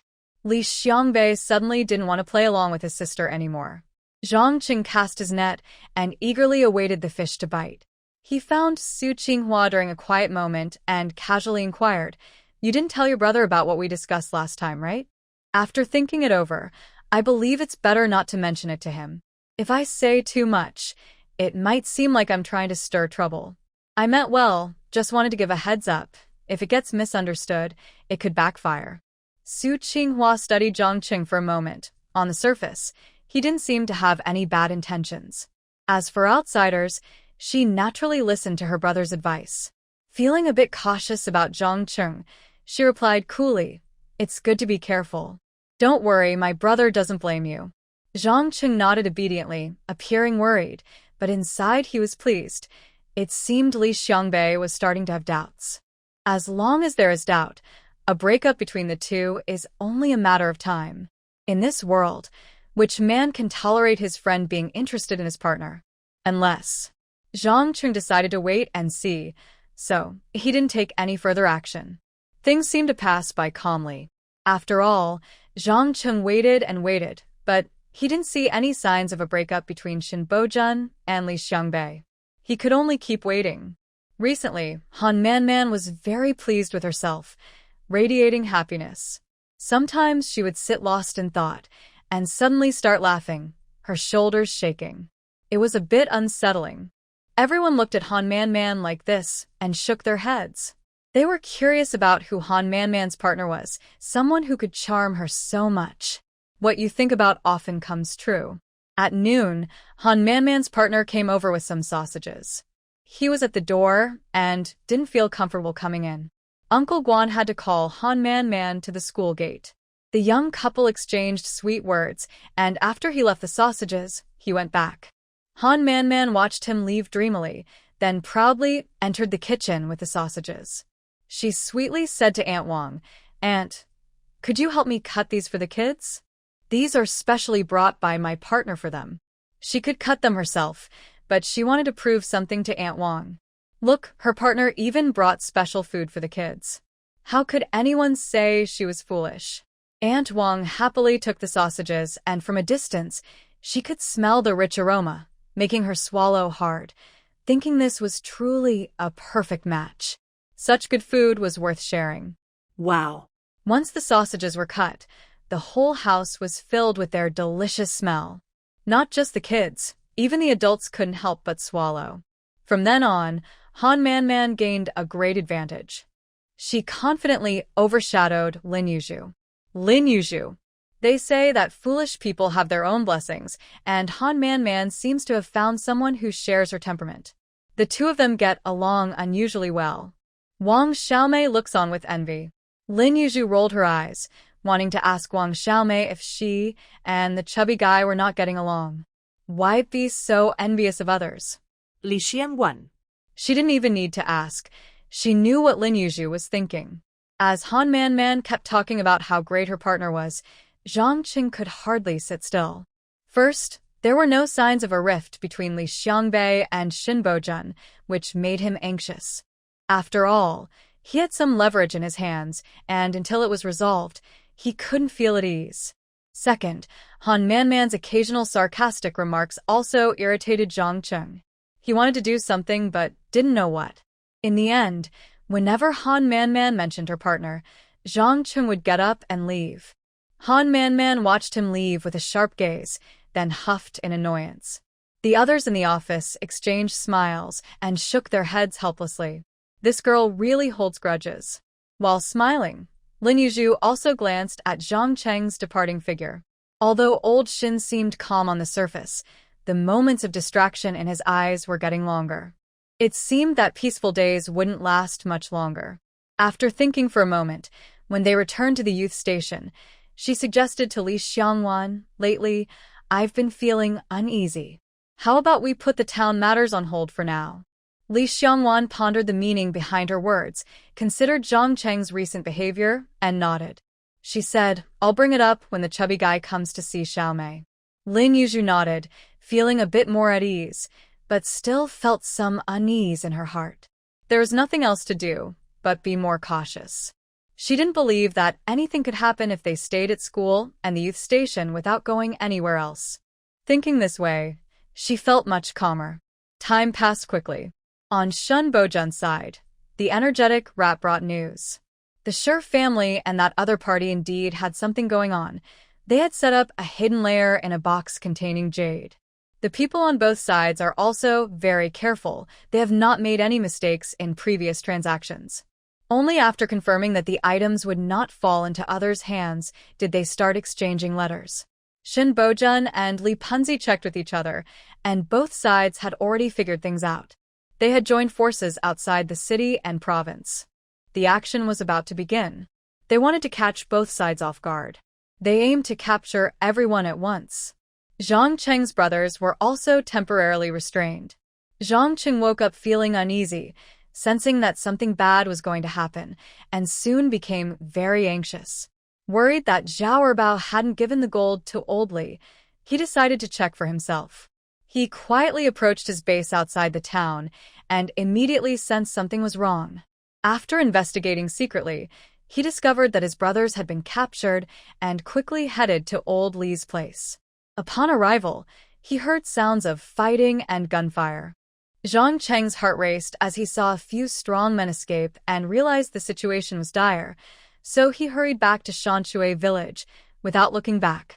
Once he returned to school, he felt restless in his seat. Zhang Cheng analyzed the situation and felt something was off. The police would eventually come looking for them. He couldn't just sit and wait. He stood up and rushed to the classroom where Lin Yu was teaching, pulling her aside. Seeing Zhang Cheng's clearly panicked expression, Lin Yu's alarm bells went off as she glanced at Shun Bojun's locked office door. She asked in confusion, "Teacher Zhang, what are you doing?" "I'm in the middle of a lesson." If the principal sees you rushing in like this, what will he think? Jang Chun had no time to chat with Lin Yu. He grabbed her and tried to pull her away. Lin Yu quickly pulled her arm back and coldly scolded, "Teacher Zhang, please behave yourself." Jang Chun looked at Lin Yu's icy expression, thought about her abilities, steadied himself, glanced around, and whispered cautiously, "Teacher Lin, do you still have that thing that can quietly knock someone out? I'll pay for it." Lin Yu thought for a moment, looked around like Jang Chun, and said, "Follow me." Bringing someone into the office, he opened his desk drawer and rummaged for a while before pulling out a wooden box. Zhang Cheng's expression tightened. If he knew that Lin Yu had left this item on the desk like this, he would. Under Zhang Cheng's steady gaze, Lin Yu opened the wooden box, and to his surprise, there was another small box inside. Zhang Cheng. Lin Yu didn't care about Zhang Cheng's thoughts. He continued to open the box and was delighted to find yet another small box inside. Zhang Cheng was nearly overwhelmed. After Lin Yu opened two more small wooden boxes, he found several incense sticks inside. Zhang Cheng's eyes widened in excitement. With this item, he had a means of protection. Lin Yu took out one and handed it to Zhang Cheng, saying, 500 each, no negotiation. Zhang Cheng's expression changed. He bit his lip and replied, "I don't have that much. I only have some goldfish. Do you want that?" Lin Yu raised an eyebrow and nodded, reluctantly accepting it. Once Zhang Cheng took the incense box, he cast a suspicious glance at Lin Yu. Lin Yu smirked and said, "Teacher Zhang, you don't think this incense can recognize its owner, do you? If you light it, it won't be mini anymore?" Zhang Cheng's face instantly froze. Did that mean he still had to? Lin Yu grinned mischievously and leisurely walked out of the room, with a large pill faintly visible in his hand. The pill in Lin Yu's hand was a good item.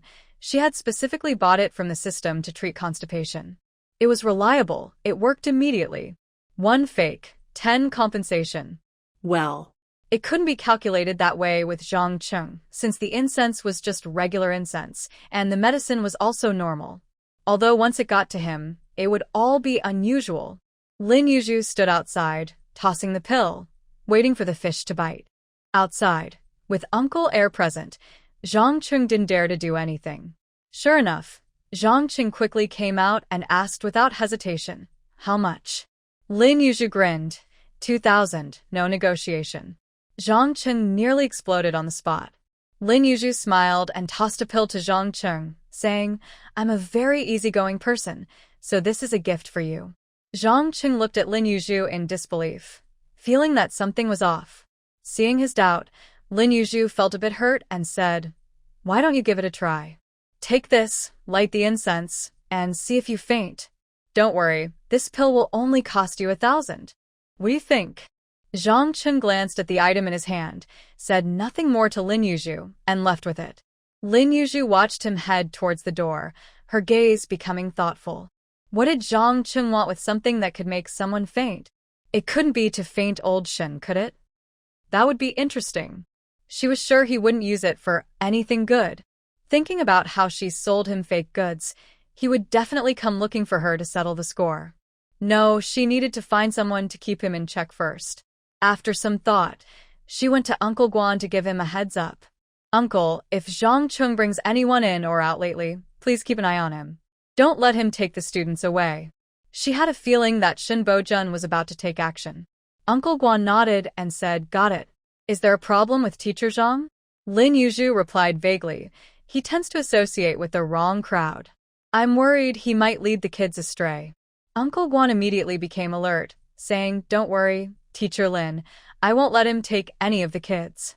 Lin Yu smiled and nodded, though she still felt uneasy. She hoped old Shen would be okay. With that, she returned to continue teaching the children. After class, Lin Yu went to the fields to find Qianli. Qianli was someone old Shen had invited as a favor, and it felt wasteful not to use her. Wasting was shameful. Qianli was a tall girl with a somewhat heroic appearance. Just standing there, her presence was striking enough to make even Ma Decai feel a bit intimidated. It is clear that this person seems very reliable. Since Qianli went to the countryside, She has been quite idle. The person she was supposed to protect never came to find her, which made her feel bored. When she saw Lin Yu approaching, her eyes seemed to light up. Lin Yu hesitated for a moment before walking towards her. When they met, Lin Yu thought for a while and said, "I feel that the environment I'm in right now isn't very safe." Qianli immediately understood and said, "I'll ask the team leader for leave right away."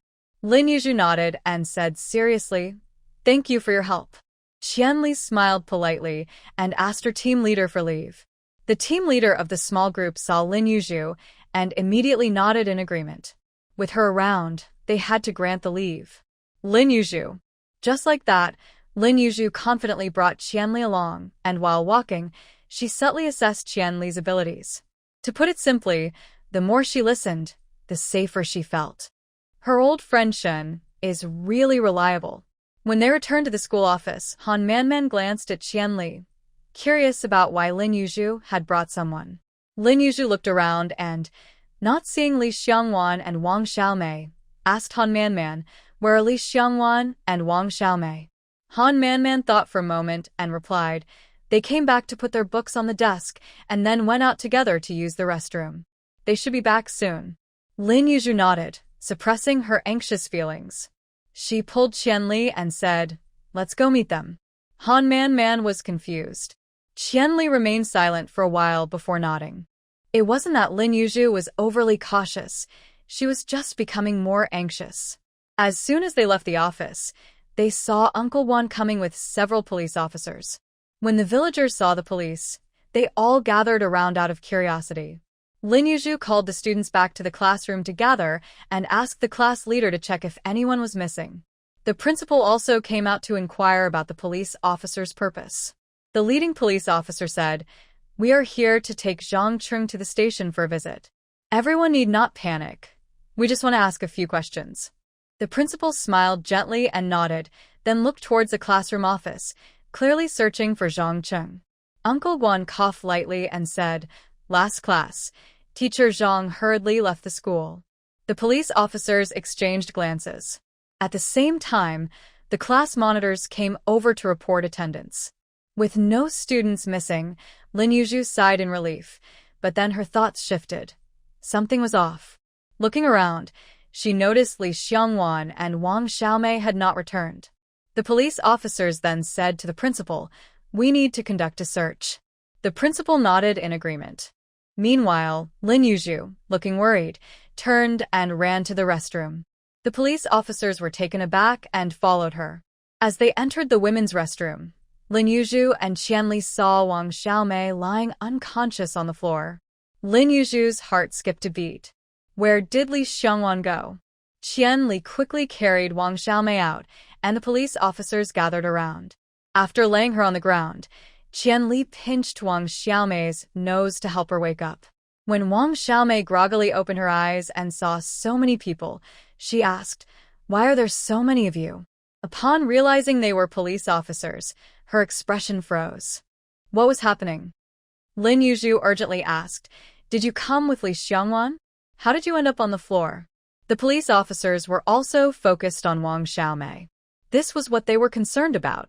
Wang Xiaomei touched her neck and said, "As soon as I walked into the restroom, I felt a sharp pain. Everything went black, and then I don't remember anything." Looking around, she seemed to sense something was wrong and trembled as she asked, "Where's Li Xiangwan?"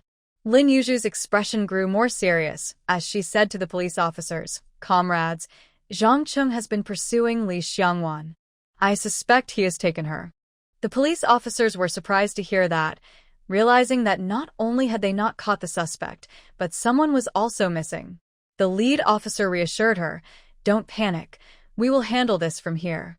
Rest assured, the bad guy won't escape." At the same time, the comrades who were patrolling gathered back and shook their heads at the leading police officer. They had not found anyone. One of them said, "We found a hole in the wall surrounding the school." Lin Yu frowned and said, "Our school is newly built. How could there be a hole unless someone did it on purpose?" The leading police officer immediately took a team to investigate the lead. When they arrived, they indeed found a hole much larger than a dog door. There were clear, dragging marks on the ground. Lin Yu felt a tightness in her chest, thinking of Li Xiangwan. The police followed the marks on the ground to search outside. After a few steps, the trail went cold. The direction pointed towards the mountains. The police quickly began their search and investigation. The leading officer told Lin Yu and the others to remain calm, assuring them that they would be notified as soon as there was news. Lin Yu nodded slowly, her expression growing heavier. Once the police left, Wang Xiaomei trembled and anxiously said, "Xiangwan won't be in trouble, right?" Lin Yu took a deep breath, trying to think clearly. Forcing herself to stay calm, she turned to Wang Xiaomei and asked, "If the police are searching everywhere for Jang Chun, he will definitely hide. You've known him for a while. Do you have any idea where he might go?" Wang Xiaomei shook her head and said, "Even though I've known him for a long time, you know how he is. I don't even know where his parents live." But the two exchanged glances and said in unison, "Li Zili." Only Li Zili is the person Jang Chun trusts the most. Putting all their hopes on the police, Lin Yu worried that while they waited, Li Xiangwan might not have the same luxury. Thinking back to the last time, Lin Yu turned to Qianli and said, "Could you please come with us to the town?" Qianli nodded, and once this matter was settled, their family would be clear with Bojun. Lin Yu said to Wang Xiaomei, "Let's go back to the youth station to get the car, and we can also take Li Xiangbei's car over." The male lead is usually very capable when it comes to finding the female lead. Li Xiangbei cannot be left out of this matter. Wang Xiaomei opened her mouth and said, "I don't have the key." Lin Yu took a deep breath. What a critical moment to mess up. Qian Li's eyes lit up as she calmly said, "I learned a skill. I can pick a car lock, no problem." Lin Yu looked at Qian Li with admiration. This wasn't the time for pleasantries. The group hurried back to the youth's courtyard. Qian Li took something from her clothes and worked on the lock, and the car lock opened. Lin Yu licked her lips and pointed to Li Xiangwan's car. "What about this one?" Qian Li raised an eyebrow, stepped forward, and quickly unlocked it. Then she smiled proudly. Lin Yu forced a smile that looked more like a frown. The three of them pushed the cars out of the yard. Lin Yu eagerly hopped on one and rode to the small road by the fields, looking at Li Xiangbei, and shouted, "Li Xiangbei, let's go to the town." After saying that, she jumped off the bike, leaving it by the field path. She quickly ran to the back seat of Qian Li's vehicle. The three of them set off first. Li Xiangbei knew that Qian Li was specially sent by Bojun to protect Lin Yu. Seeing Lin Yu come looking for someone made him uneasy, and now he knew something was wrong. He dropped what he was doing and ran to his bike. Wang Yang saw this and followed. The village chief, standing in the field, watched the group as they moved further away. He let out a long sigh. Once Li Xiangbei got on his bike, he pedaled with all his might and quickly caught up with Lin Yu and the others. After asking what was going on, he learned that Li Xiangwan had been taken by Jang Chun, and he wanted to rush to the town immediately. Wang Xiaomei pedaled hard with her short legs, just managing to keep up. She felt anxious. Such a beautiful girl had fallen into the hands of someone with bad intentions. She couldn't help but silently pray to the heavens to protect Li Xiangwan. Please let nothing happen. When the three of them hurriedly arrived at Li Zili's place, Wang Xiaomei rushed in first. When Li Zili saw Wang Xiaomei, he was quite surprised. But when he noticed the few people entering behind her, his expression became stiff. Confused, he asked Sister Xiaomei, "What's going on?" Everyone else looked serious, clearly indicating something was wrong. Wang Xiaomei, looking anxious, asked Li Zili, "If Brother Zhang gets caught, where would he hide?" Hearing this, Li Zili's heart raced, and he stared blankly at the people behind Wang Xiaomei, shaking his head. This meant he didn't know either. Lin Yu took a deep breath, and Li Xiangbei clenched his fist, wanting to ask Li Zili directly. But as he stepped forward, Lin Yu pulled him back. Li Xiangbei frowned tightly, staring directly at Li Zili. Suddenly, Wang Xiaomei burst into tears and said, "Zili, Xiangwan has been taken by Brother Zhang. If you know anything, please tell us, okay? Brother Zhang can't keep making mistakes. Xiangwan is such a good person. She can't be ruined by him." Seeing Wang Xiaomei cry, Li Zili's expression softened a bit. But he found it hard to betray his brother. Wang Xiaomei grabbed Li Zili's arm and shook it, saying, "Zili, please help us. Xiangwan isn't someone who would just give in. If something happens to her, she won't let Brother Zhang get away with it. Serious crimes have serious consequences. While there's still time, let's go stop him. There might still be a chance to resolve this." Li Zili felt confused as he watched Wang Xiaomei's tears fall one after another, biting his lip. In the end, he agreed to take the group to find Jang Chun. Following Li Zili, they were unexpectedly led into the mountains. Lin Yu thought for a moment. Jang Chun was a skilled hunter, so it wasn't surprising that he would hide in the mountains after the incident. Meanwhile, Li Xiangwan slowly woke up. When she opened her eyes, she saw Jang Chun staring at her intently. Startled, she sat up and realized her hands and feet were tightly bound. Li Xiangwan's lips trembled as she looked around and found herself in a small wooden cabin. Jang Chun smiled and said, "Take a deep breath. The air is much fresher here. Xiangwan, please don't scream. Nobody can hear me calling." Li Xiangwan swallowed hard, steadied herself, and listened to the occasional bird calls, surprised.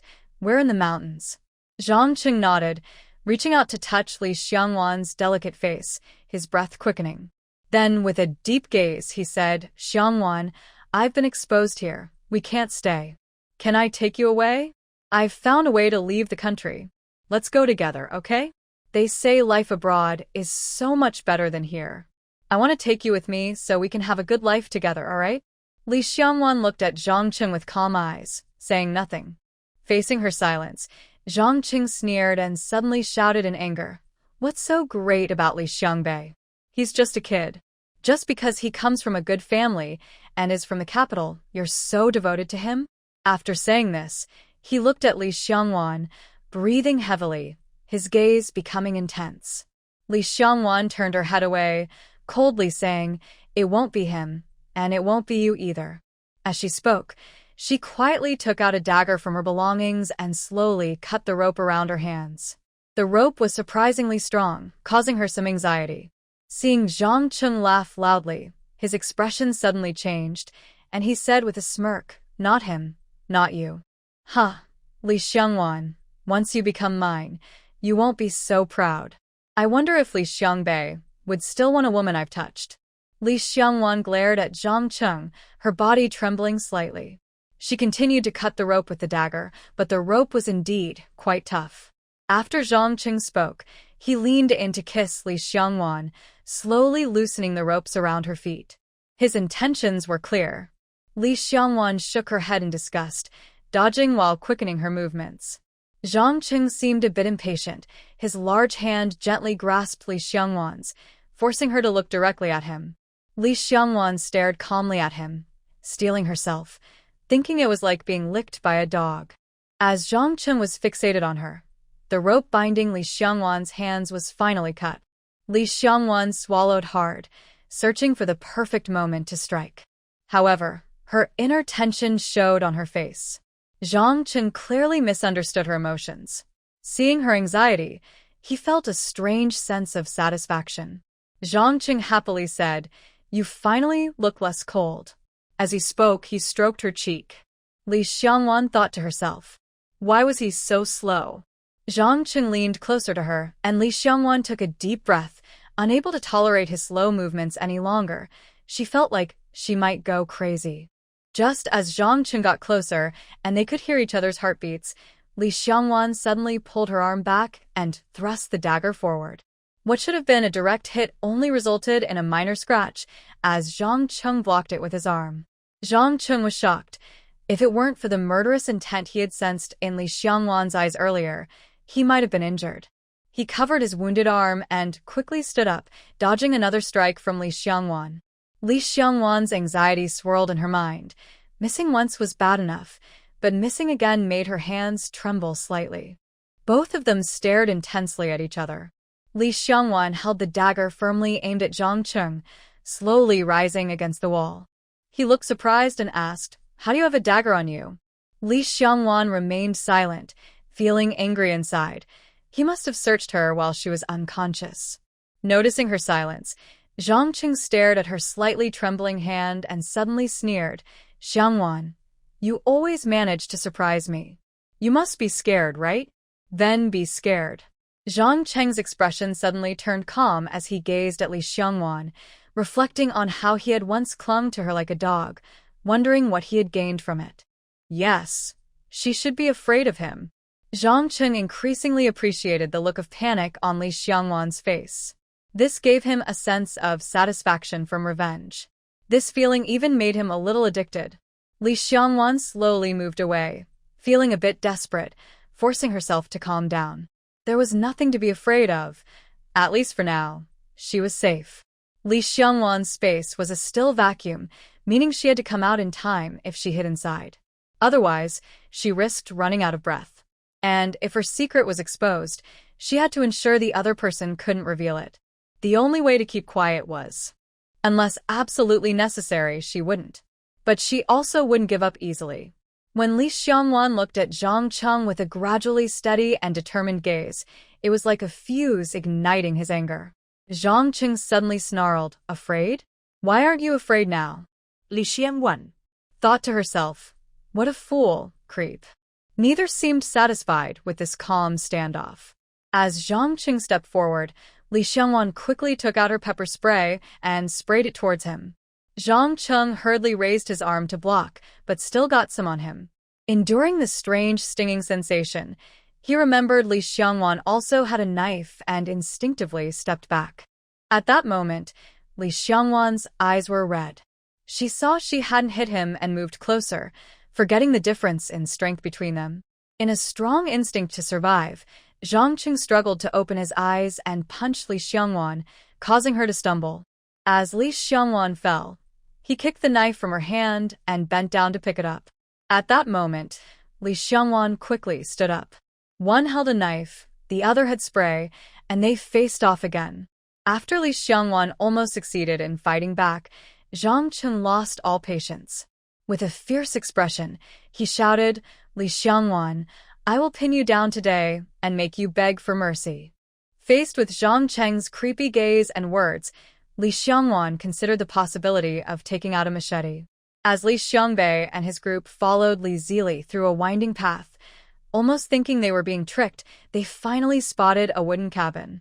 Before Li Xiangbei could confirm, Lin Yu and the others, standing about 10 to 20 meters away, heard Zhang Cheng shout. Li Xiangbei, filled with anger, rushed in as if propelled by the wind, breaking down the door. The sound of the door startled Zhang Cheng, who turned to see a figure charging toward him. The situation unfolded too quickly. Without thinking, Zhang Chun lunged forward with the knife he held. He was then kicked away. Outside, they heard Li Xiangwan scream, "Li Xiangbei." Lin Yu glanced at Qianli for help. Understanding the urgency, Qianli dashed inside and saw Li Xiangbei collapsed on the ground, having been stabbed in the abdomen, while Zhang Chun was getting up to charge again. Without hesitation, Qianli swiftly kicked Zhang Chun back into the corner. Li Xiangwan took the chance to rush to Li Xiangbei's side, her eyes filled with worry as she looked at the bleeding wound, panicking. Li Xiangbei, with pale lips, tried to reassure her, signaling her not to worry.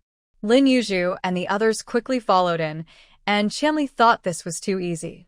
In front of Lin Yu, she executed a shoulder throw on Zhang Chun, leaving him dazed and groaning. Then, Qianli stepped on Zhang Cheng's chest, coldly staring down at him. Zhang Chun was completely outmatched. Lin Yu and Wang Xiaomei watched in shock as Qianli moved with such fluidity, then looked down at the bleeding Li Xiangbei by the door. Their emotions were like a roller coaster. Wang Yang, seeing Li Xiangbei was hurt, quickly squeezed between them and crouched beside him, asking, "Old Li, are you okay?" Li Xiangbei ignored him, tightly holding Li Xiangwan's hand, trying to comfort her, saying, I'm fine, I won't die." Blood was flowing from his mouth as he spoke. Frightened, Li Xiangwan's face turned pale, and her other hand anxiously touched his wounds. Lin Yu assessed the situation inside the cabin and felt a bit overwhelmed. She first took down some rope from the wall and handed it to Qianli. The two worked together to securely tie up Jang Chun. Li Zili looked at Jang Chun, who showed no resistance, and wanted to step forward but was grabbed by Wang Xiaomei.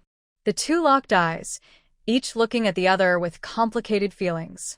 Wang Xiaomei said with difficulty, "You still have happiness to take care of." Li Zili's expression instantly crumbled, falling apart completely. After Lin Yu and Qian Li finished their tasks, Qian Li glanced at the three by the door, thought for a moment, and got up to pull Wang Yang away.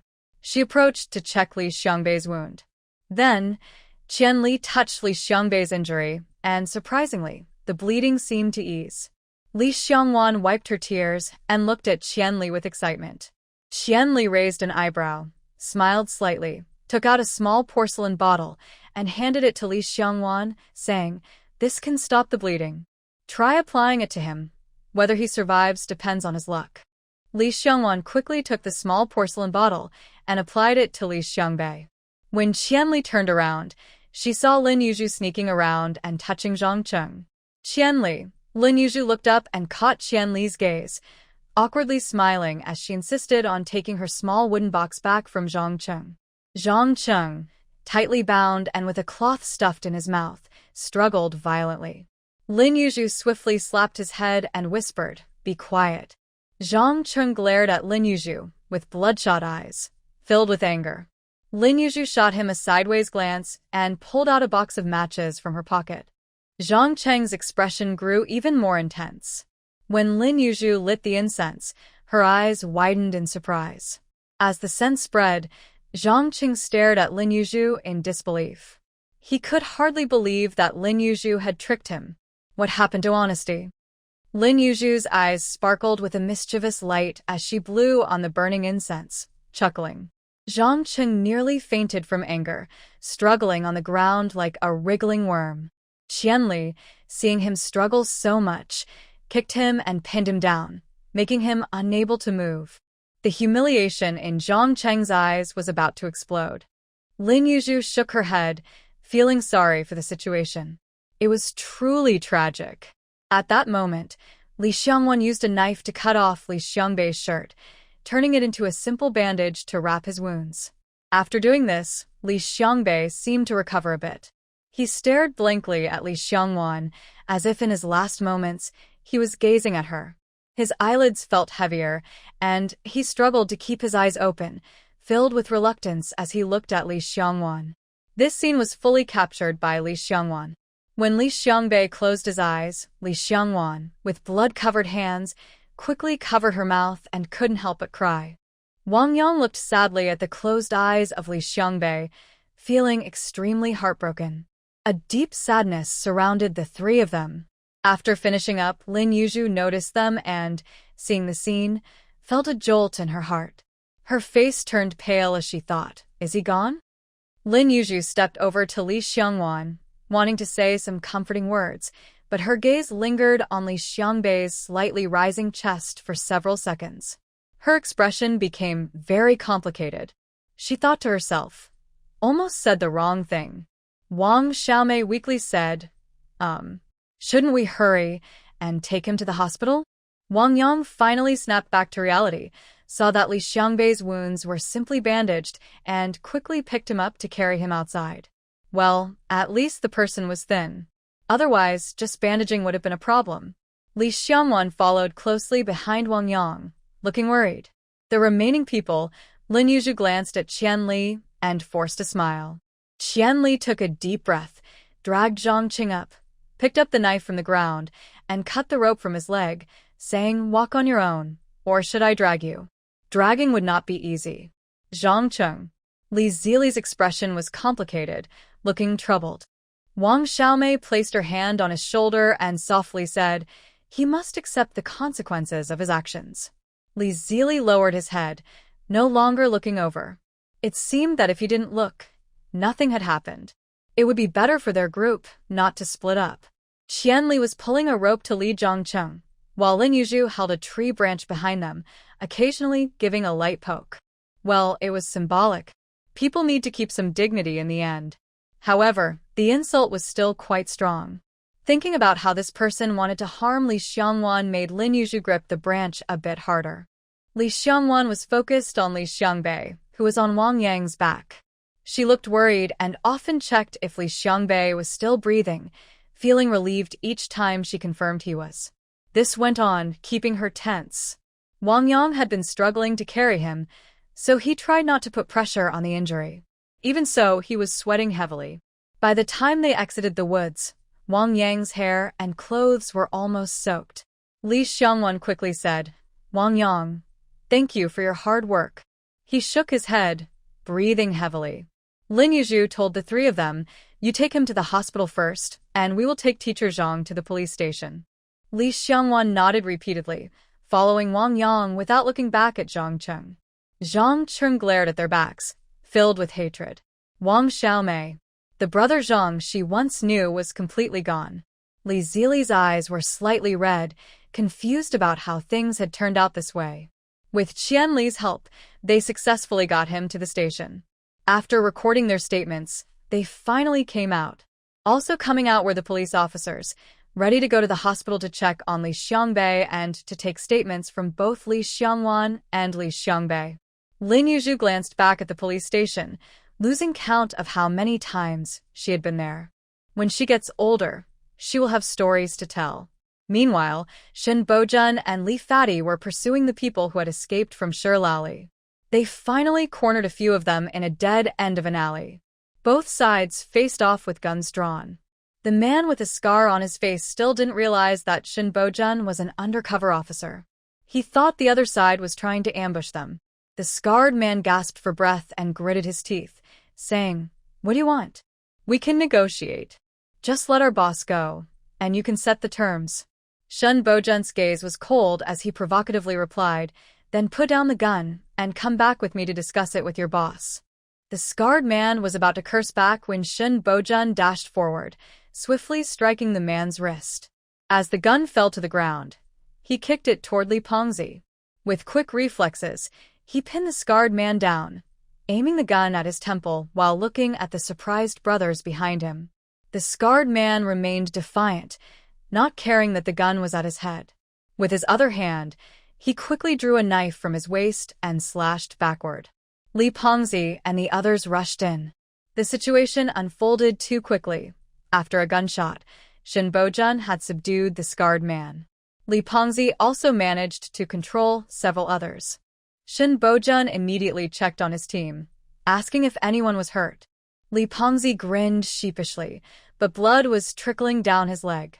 Meanwhile, at the hospital, Li Xiangbei was miraculously saved. As he was wheeled out, Li Xiangwan held his hand tightly, not leaving his side, her eyes red like a rabbit's. Lin Yu and Wang Xiaomei followed closely behind. Not far from the entrance, they saw several rough men carrying a bloodied fat man inside. Wang Xiaomei initially looked on with curiosity, but when she realized the fat man being carried was Li Pengzi, she gasped and cried out, "Brother Pengzi." Startled, Lin Yu jumped and took a closer look at the fat man. Once she recognized him, her heart sank again. Her gaze moved to the back of the crowd, where she spotted Shen Bojun's thin figure and pale face. Tears nearly spilled from Lin Yu's eyes as she rushed forward, afraid to touch Shen Bojun's injured arm. For the first time, she felt panicked and anxiously asked, "How are you? Is the injury serious? Can you move your hand?" Shen Bojun reassured her with a smile, saying, "It's just a minor injury. I'm fine." Another uninjured hand held onto Lin Yu while continuing to follow the colleagues. It was clear that the one seriously injured was Li Pengzi. Once Li Pengzi was taken to the emergency room, Shen Bojun began to bandage his wounds. The scene was chaotic for a moment. That day was truly hectic, and we suffered significant injuries. When Li Pengzi was pushed out, Shen Bojun's arm was also in a sling. Li Xiangwan cried for Li Xiangbei. Wang Xiaomei cried for Li Pengzi.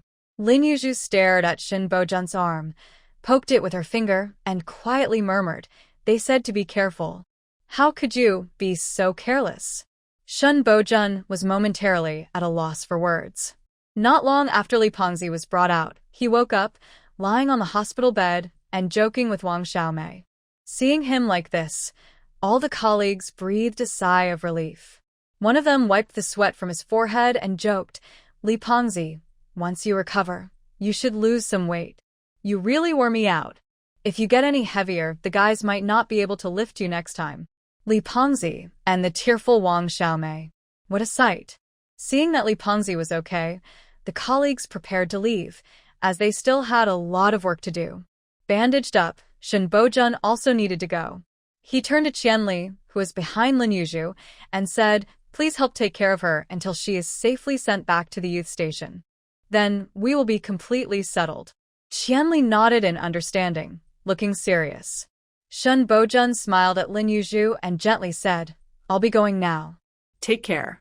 Lin Yu nodded, her eyes filled with worry and reluctance. Seeing her like this, Shen Bojun reassured her. "Most of the people are caught now. There won't be any danger. Don't worry." Lin Yu forced a smile and softly said, "Then you go ahead and take care of things." Shen Bojun's gentle gaze seemed to pull her in, wishing he could keep her close. Thinking about the work waiting for him, he steeled himself to leave. Lin Yu watched Shen Bojun's back, knowing from the start about his job. She had already prepared herself for the possibility that he might get hurt at any time. She never expected to feel so much pain seeing him hurt. At that moment, all she could do was understand and support him. Li Pengzi was injured, and his parents rushed over when they heard the news. Just as Shen Bojun left, his parents arrived. When Li's mother saw her son, whom she had raised, lying on the bed looking miserable, tears immediately flowed down her face.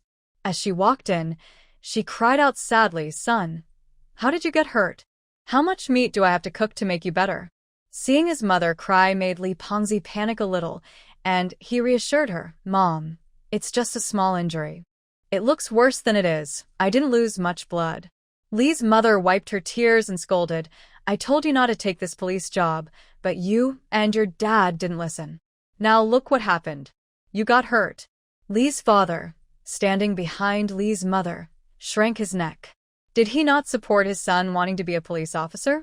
Wang Xiaomei, who was shy and awkward standing by for the first time meeting her in-laws, suddenly raised her voice and asked, "Pengzi, what police job? Aren't you working at the grain station?" The room fell silent.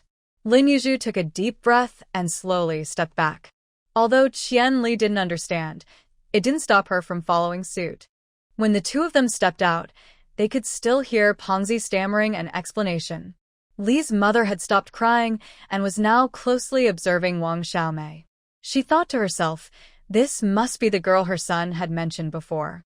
To be honest, her son had good taste. She could tell she was a nice girl.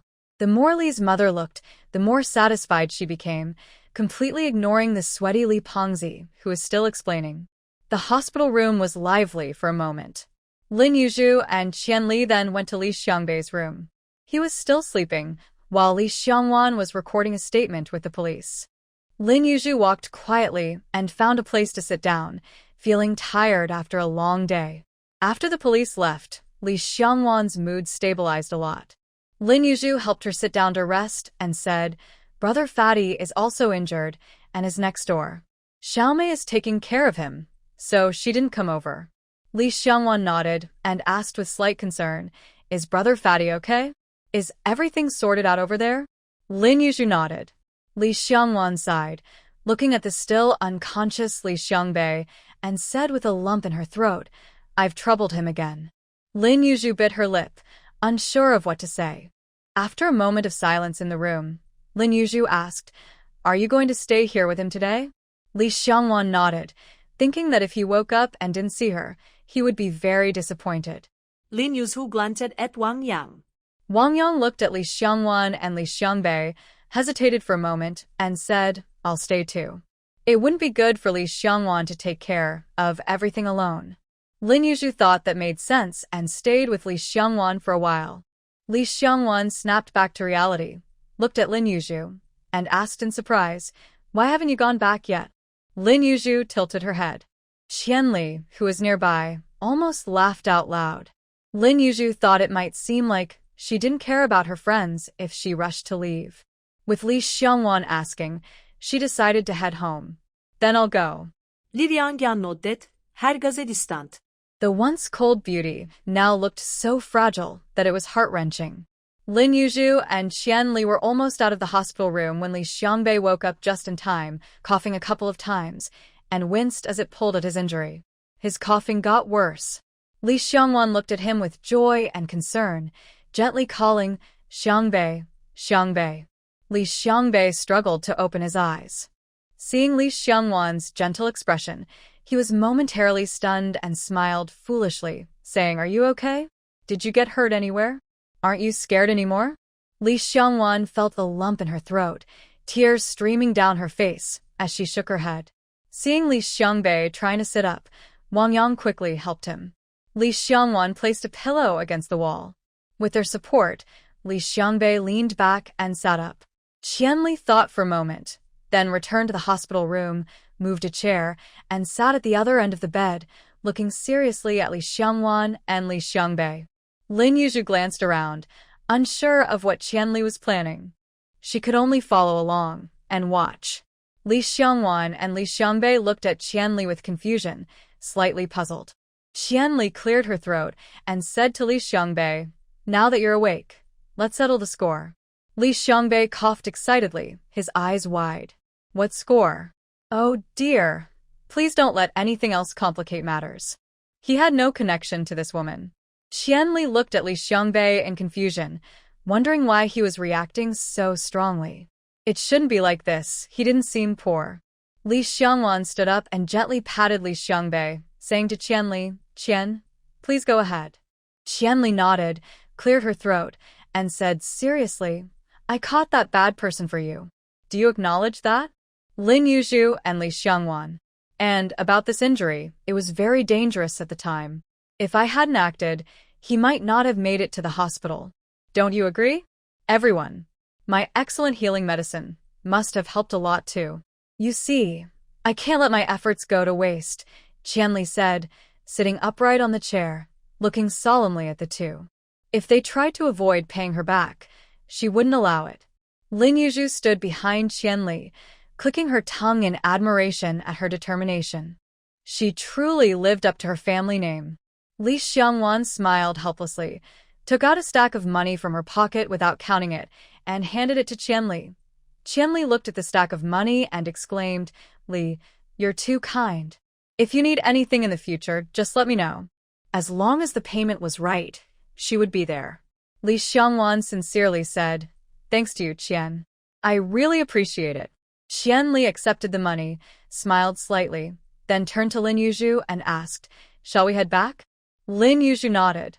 The two of them then left, but before they went, Lin Yu stopped by to see Li Pengzi. She called Wang Xiaomei out and asked, "Are you going back?" Wang Xiaomei shyly replied, "Can you help me ask the principal for a leave? I want to stay and take care of Brother Pengzi."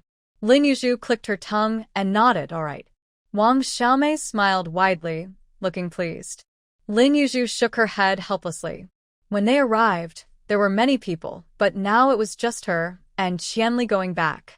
She thought it best to leave the bicycles for the others, so she and Qian Li rode one back together. On the way, Lin Yu suddenly asked, "Qian Jiqing, you don't charge for giving rides, right? If you do, I'll just ride." Qian Li rode confidently and said, "No, I don't. Lin Jiqing, I'm not someone who charges for everything.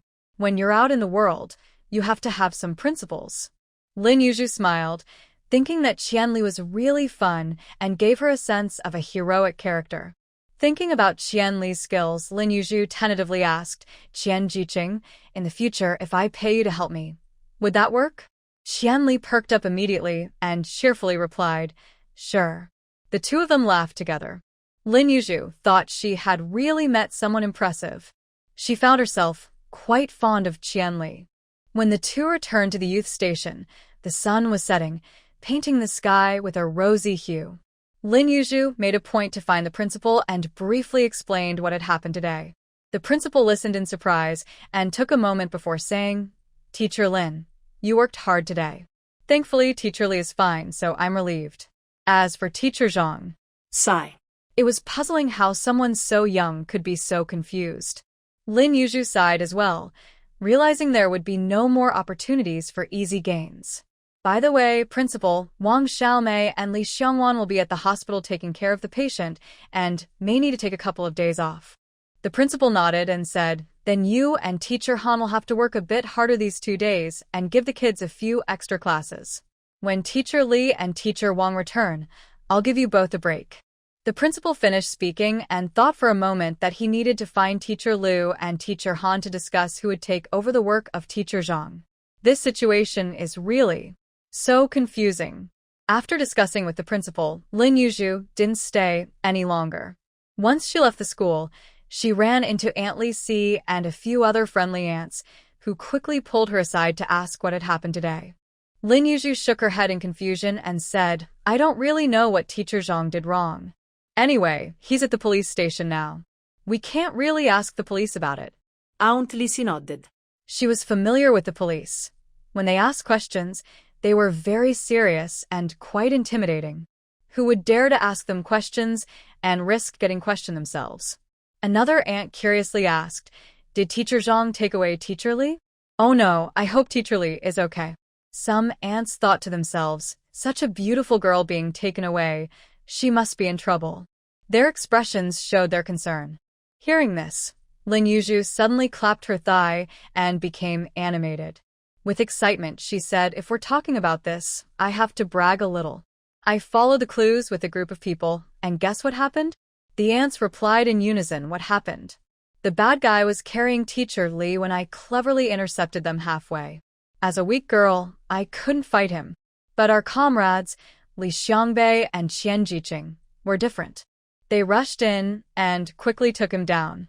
If it weren't for the knife the thief had, Li Xiangbei wouldn't have gotten hurt at all.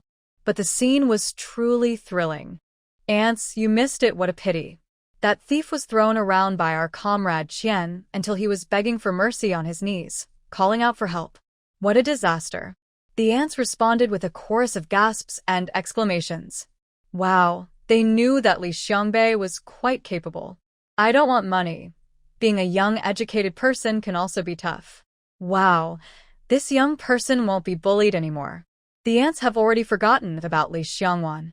Besides, Teacher Lin said it was an ambush. So, it definitely didn't work out. Just as Lin Yu was about to relax, she suddenly felt a strong grip on her shoulders and was shaken vigorously. Lin Yu wanted to shout. Who dared to shake her like that? Was this person looking for trouble? While she was still dizzy from the shaking, she heard a worried voice asking, Is my brother hurt? Is it serious? Is he dead? What will I tell my family if he is? I just came to check on him. Is he okay? Is he okay? Lin Yu slapped the hand on her shoulder hard, and the shaking finally stopped. She shook her head, realizing she felt even dizzier. After rubbing her forehead and regaining her composure, she saw Su Qinghua looking at her with concern. Lin Yu helplessly said he was stabbed in the abdomen, but he was taken to the hospital and saved. When I left, he was already awake. Wang Yang and Li Xiongwan stayed to take care of him. As soon as Lin Yu finished speaking, Su Qinghua dashed away like a whirlwind. In no time, she rushed back, panting, and said to Lin Yu, Can you lend me your car? Lin Yu quickly handed her the keys. Su Qinghua thanked her and sped off again. The aunts watched Su Qinghua go far away. Lin Yu weakly said to the aunts, Ladies, let's talk later. Today has been exhausting, and I can't take it anymore. I'm going home to rest. Hearing the latest news, the aunts were satisfied and praised Lin Yu a couple of times before letting her go. When Lin Yu got home and closed the door, she happily returned to her space. De Peng and San Peng immediately spun around joyfully, surrounding her. Lin Yu patted the heads of the two little robots. Let De Peng run the hot water for her. She wants to take a nice, relaxing bath. De Peng happily went to the bathroom right away. San Peng blinked and stared at Lin Yu. Lin Yu chuckled, San Peng, go and get a sheep. I want to eat hot pot with lamb. San Peng received the order and happily went out. Once Lin Yu was in the bath, she sighed contentedly. Now this is what life is about. The outside world is too dangerous. It scared her. You all have to believe me. Lin Yu enjoyed a lovely bath and came out feeling refreshed. She saw Pang holding a towel at the door. When he saw her come out, he quickly handed her the towel. Lin Yu praised him. Our Pang is really great. Pang happily spun around in place. As Lin Yu dried her hair with the towel and walked out, she saw the copper pot on the table, bubbling with spicy broth. Looking at the large plates of freshly sliced lamb, she almost drooled.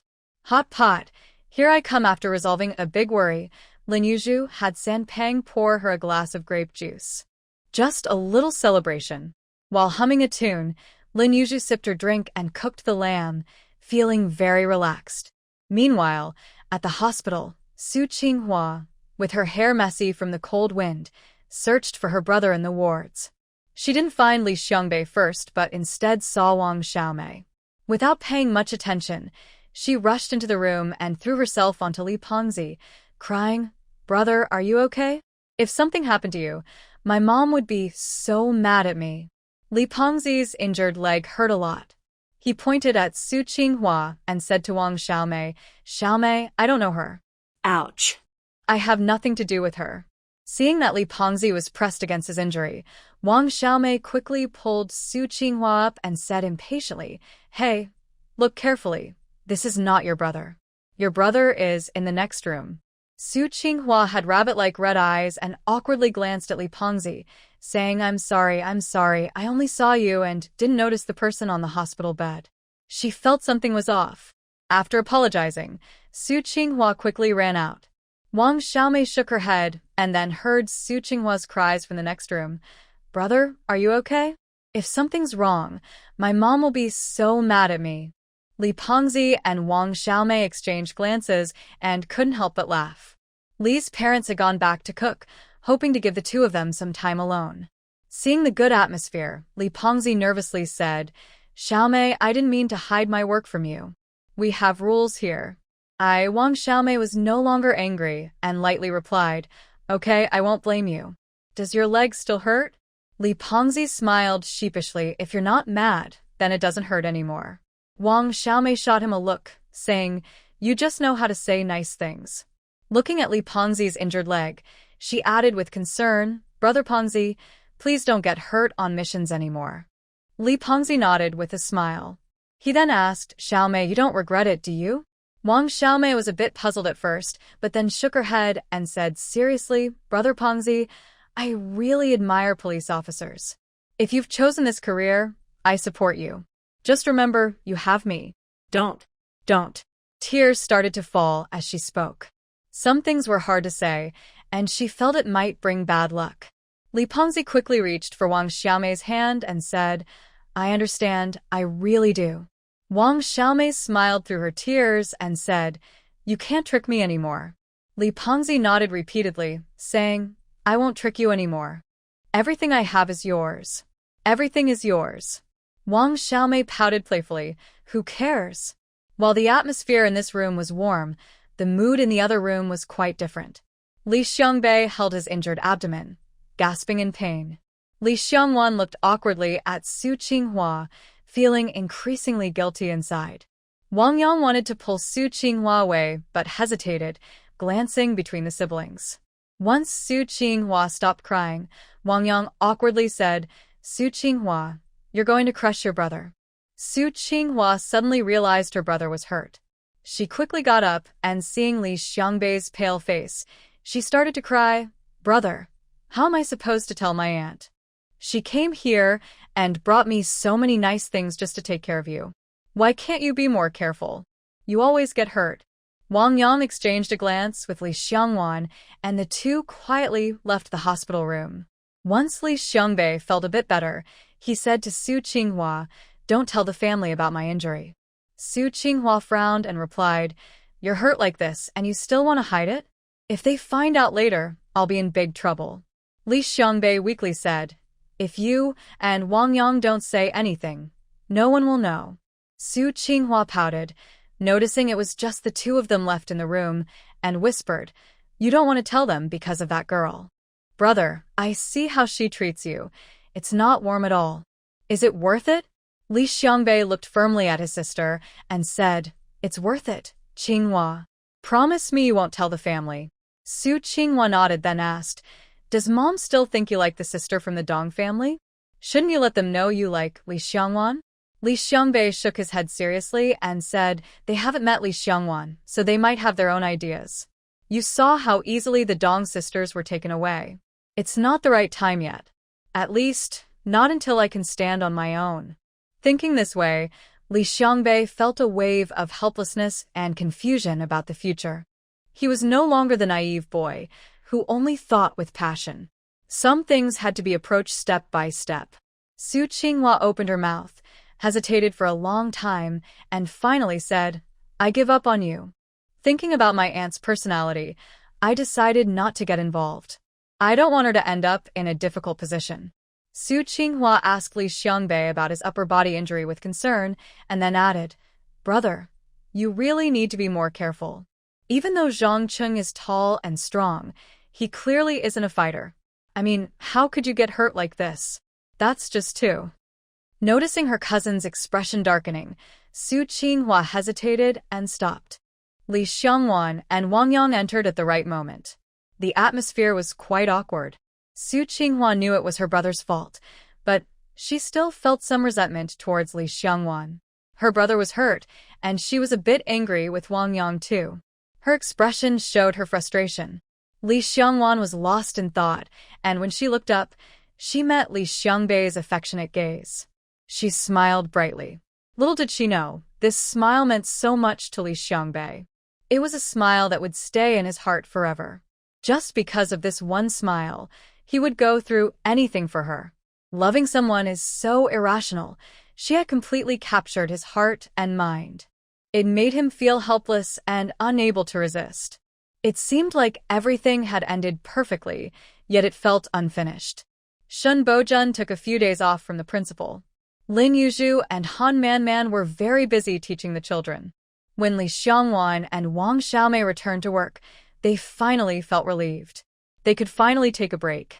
Shun Bojun resigned from his position as the school secretary and occasionally stayed overnight at the youth station. Lin Yu took the chance to chat with him while changing the bandages on his arm. Every time she saw the ugly scars, she couldn't help but feel heartbroken. To Shun Bojun, this scene felt sweet, and he sat there grinning foolishly. Lin Yu pursed her lips and snorted, but her ears turned red. She thought that now that the bad guys were caught, they could finally enjoy their relationship. But she never expected that there would be no chance to show their affection. When Shun Bojun was recovering from his injuries, he told her he had to go on a mission because one of the captured individuals looked somewhat like him. This man was just a low-level member of Shirlali's group who rarely showed himself. The police were also considering whether their plan to counter espionage and strike at the heart of the organization could proceed. Shun Bojun became the key member of this plan. Due to regulations, he didn't explain everything to Lin Yu, but she could sense his inner struggle from his tone, realizing it was likely very dangerous. The two of them exchanged silent glances for a long time. Lin Yu softened her gaze, her eyes reddening, and nodded. Shun Bojun's voice was slightly hoarse as he said, I don't know how long this will take. He wanted to say that if she couldn't wait for him or found someone better, then, if he didn't come back, she should forget him and find someone who could make her happy. He never managed to say those words out loud. Shun Bojun clenched his fist, trying to suppress his selfish thoughts. Lin Yu lowered her head in silence for a long time, then looked up and smiled brightly. I'll wait for you to come back. Shun Bojun's eyes were filled with deep emotion. He replied, slightly trembling, okay. He would return as soon as possible. He would achieve success and come back. By then, he would no longer be just Shun Bojun from the Shun family. He would simply be Shun Bojun. No one could stop him from marrying the girl he loved. Lin Yu wasn't a mind reader. She didn't know his thoughts. But she knew that when he returned, he would still be hers. She believed in him and in herself. If love lasts, it doesn't matter how often they see each other. At the moment of parting, Shun Bojun had reached the door but couldn't resist pulling his little girl into his arms. They embraced tightly. His warm chest and strong heartbeat. Lin Yu buried her face deep in his chest and said softly, "You have to come back. I want you to be alive." Bojun was silent for a long time and nodded. No matter how much reluctance they felt, they still had to part. That day, Lin Yu saw him off to the door and watched him for a long, long time. Bojun turned back many times, many times. Both of them couldn't help but feel teary-eyed. On the first day after Bojun left, Lin Yu missed him. On the second day after he left, she still missed him. On the third day, Han Man, while cleaning the pig pen, accidentally let the pig escape. The free pig ran joyfully around the empty campus. Han Man chased after it, shouting loudly. In the office, Lin Yu sighed deeply, feeling sad. She joined the chase after the pig. Don't underestimate the pig. It may look silly, but it has 4 legs and can run fast. This made it hard for Han Man and Lin Yu to catch it until they finally got the pig back in the pen. Lin Yu had no thoughts left in her mind. She was back to her old self. After work, when the trio returned to the youth station, they ran into Qianli coming back. Qianli thought for a moment, then approached them and said to Lin Yu, "Bojun contacted me recently and spent quite a bit of money to ensure your safety. I took the job, so just call me if you need anything." Lin Yu felt a rush of happiness inside. She smiled brightly, even humming a tune while cooking. She completely missed the thoughtful expression on Wang Xiaomei's face nearby. When the dishes were served, Wang Xiaomei pulled Li Xiangwan aside and asked, "Don't you think something is off?" Li Xiangwan thought there was indeed something strange. "What do you mean?" Wang Xiaomei pondered and said, "Just now, Qianli mentioned that Bojun paid her to protect you, which means what? It means Bojun likes Lin Yu, right? But what did Lin Yu say before?"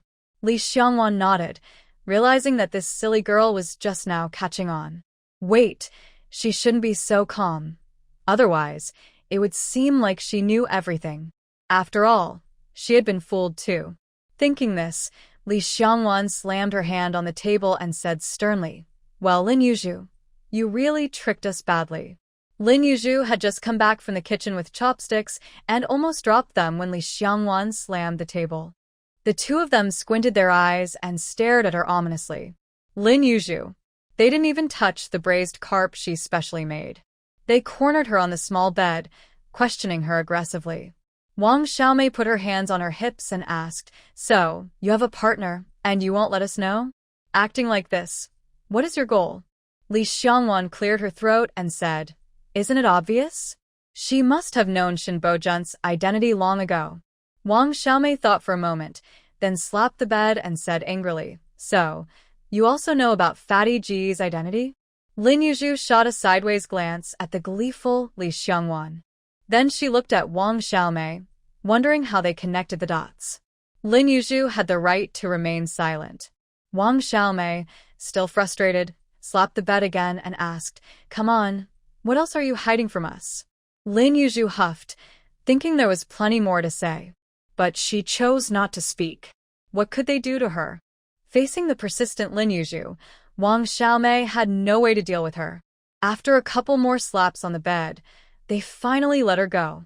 Li Xiangwan shook her head, feeling unsatisfied.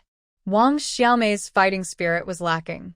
Lin Yu got off the bed and took a big steamed bun, biting into it fiercely. Wang Xiaomei raised an eyebrow and said, "Comrade Lin, watch your attitude." Wang Xiaomei, that's enough. Wang Xiaomei grinned, shaking with delight, feeling so good people can be happy for a moment and sad for another. Bojun went on a mission, and Lin Yu quickly accepted it. She continued to live her lively little life. Though her days seemed ordinary, they passed quite quickly. Fatty Li was still working at the grain station, and his collaboration with Li Xiangwan hadn't stopped.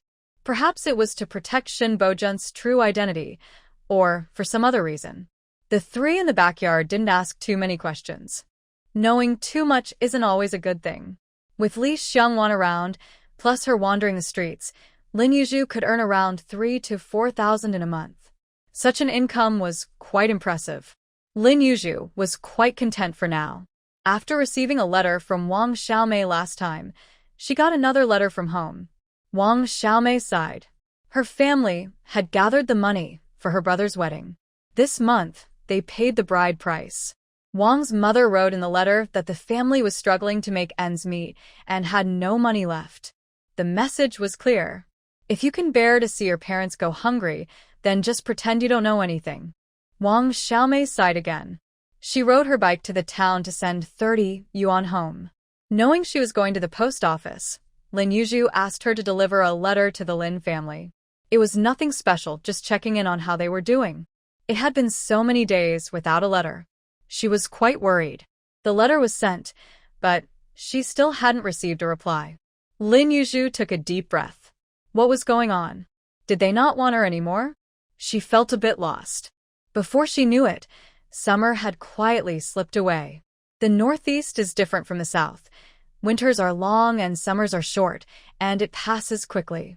Lin Yu hadn't fully realized it, and now the wheat in the fields was turning yellow. Li Xiangwan and Li Xiangbei seemed to have established a relationship. But it wasn't like before, where they had to eat together all the time. As a saying goes, distance creates beauty. However, that didn't stop them from openly flirting. With these two in front, and Li Fati and Wang Xiaomei behind, Lin Yu felt a chill in her heart. Back in the school office, Han Man was still around. Lu Yi had a son. Su Hong had a mother. Lin Yu thought about chatting with Aunt Wang. She found Aunt Wang had brought her pet along for company. Lin Yu looked at the locked office of old Shin, her heart breaking into pieces.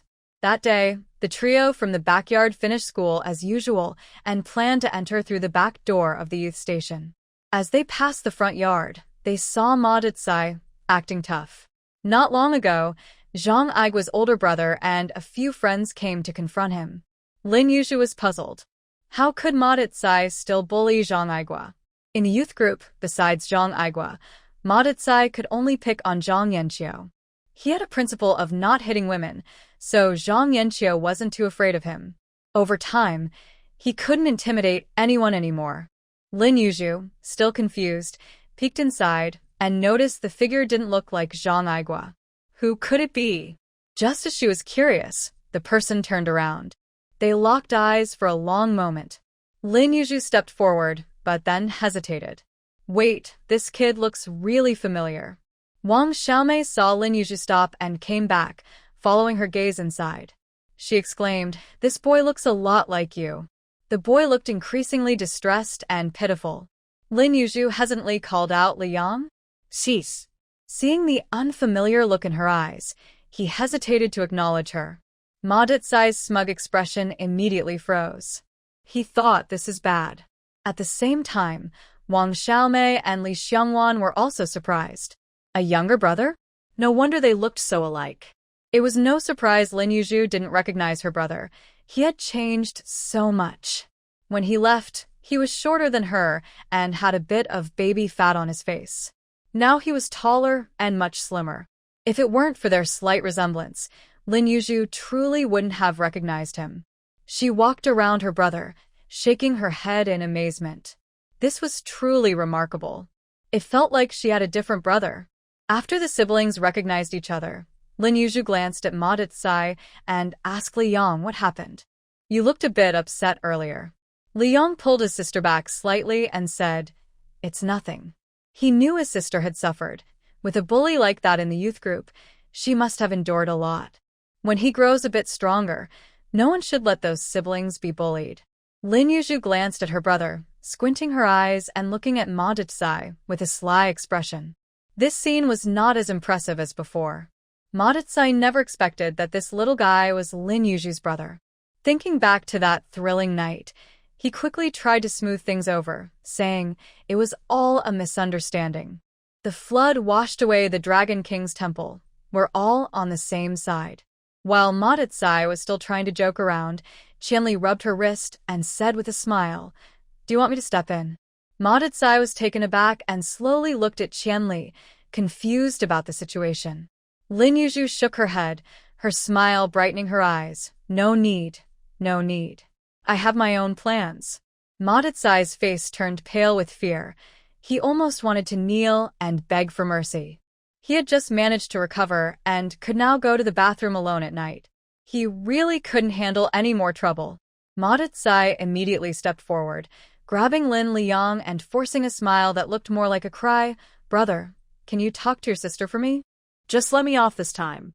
Don't worry, from now on, you're my little brother. If you need anything, just ask me. I won't say no. What do you think?" Lin Liang looked at Ma Decai, who had just been shouting at him, now begging like a grandson. He was momentarily taken aback. Turning to look at his sister, he recalled that his third sister seemed quite weak. So why did this little troublemaker seem so afraid of her?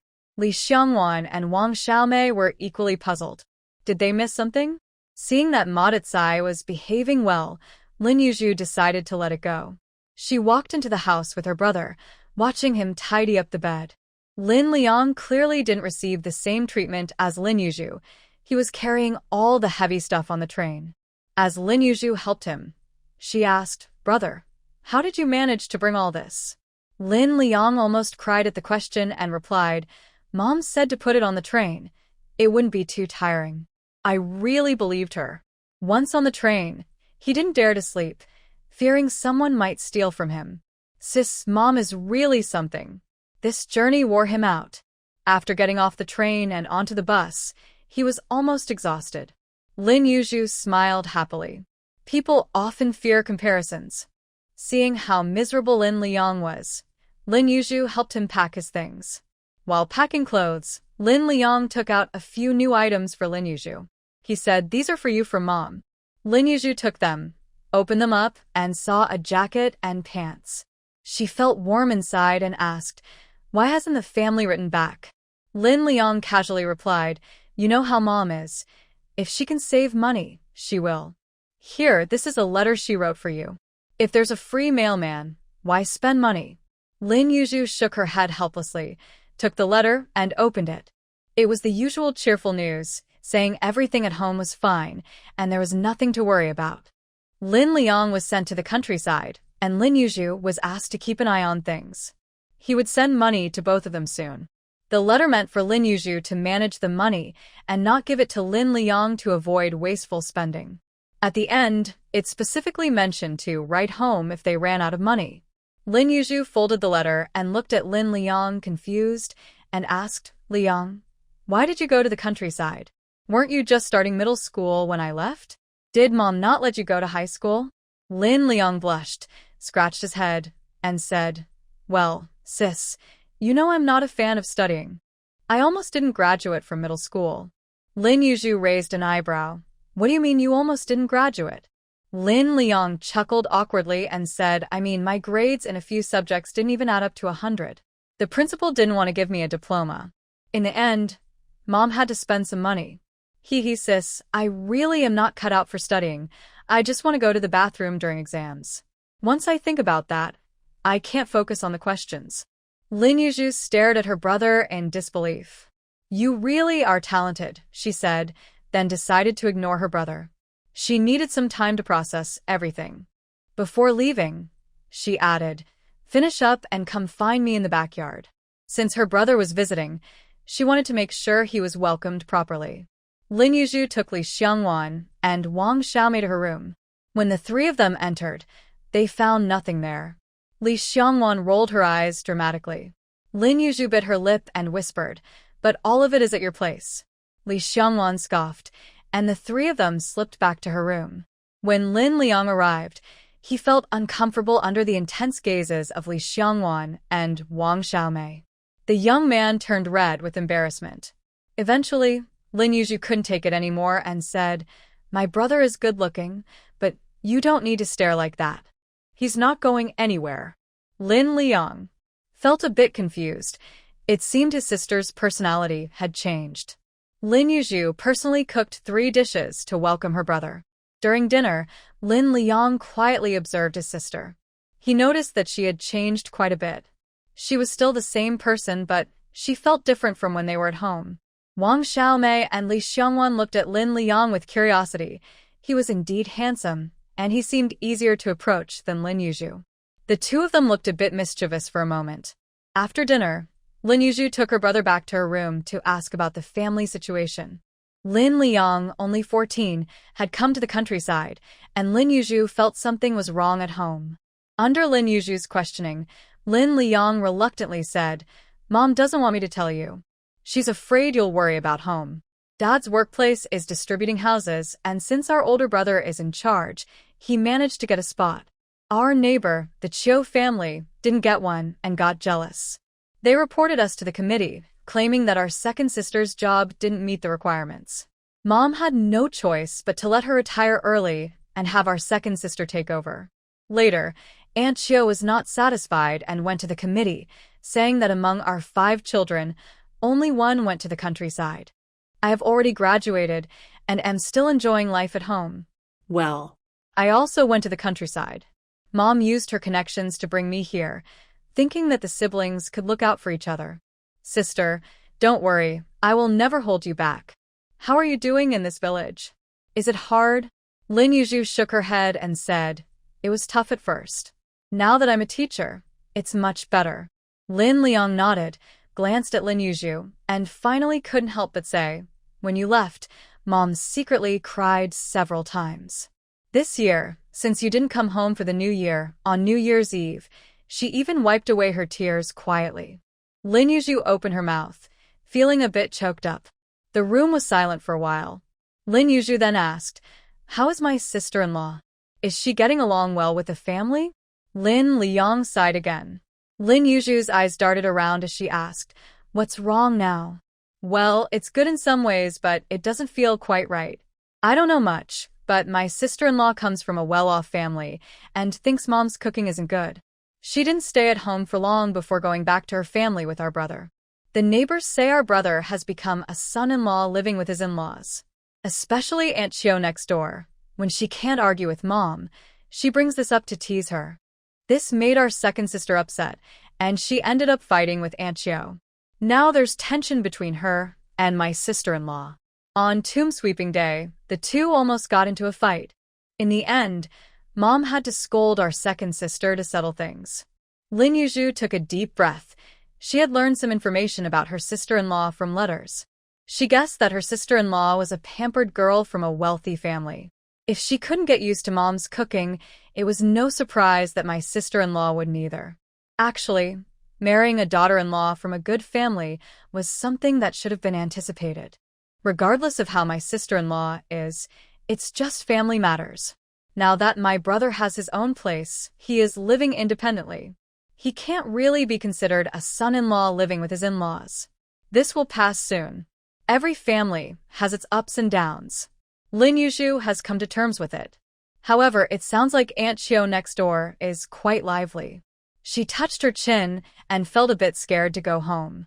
Sure enough, Lin Liang looked at Lin Yuzhu and kindly suggested, "Sister, do you still have contact with that person named Chiu? Every time Mom thinks about your situation, her face turns green with anger." Lin Yuzhu shivered and replied, "No, we cut off contact a long time ago. We haven't spoken since." Lin Liang seemed a bit doubtful, but at that moment, his sister was acting like her old self again. It turned out that his sister could also pretend. She was just acting innocent at home. Thinking about the scene of their mother hitting her with a broom made Lin Yuzhu break out in a cold sweat. She hoped Aunt Chiu wouldn't be too lively and would leave some room for others. Lin Yuzhu pressed her hand against her chest, feeling quite anxious. Author's note: Happy New Year, everyone.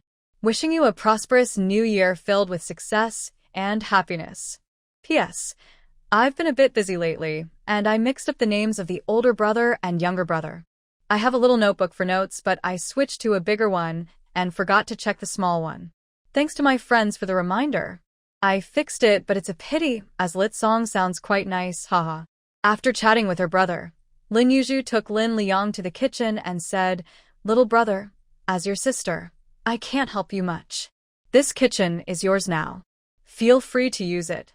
If you can't get used to the food from before, you can cook for yourself. How about that? Isn't it touching?" Lin Yuzhu said generously. Lin Liang looked a bit surprised and asked, "Sister, aren't you going to eat with me?" Lin Yuzhu nodded and naturally replied, "Well, I also have my own friends. I can't just ignore them because you are here, right?"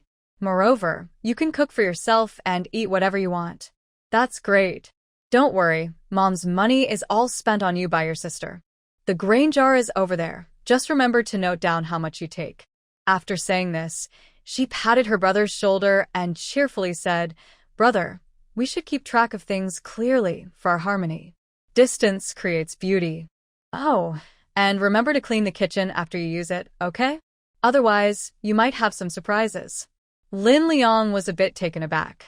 This was not what he had imagined. He thought his sister would greet him with tears of joy, or at least a warm hug. He expected her to show more care. Well, they say like mother, like daughter, and it seems true. Lin Liang saw a bit of his mother in his sister. The delicate and fair young man nodded absent-mindedly. As long as he doesn't starve. He didn't know who spread the news, but by the next day, the village knew that the new youth was Lin Yu's younger brother.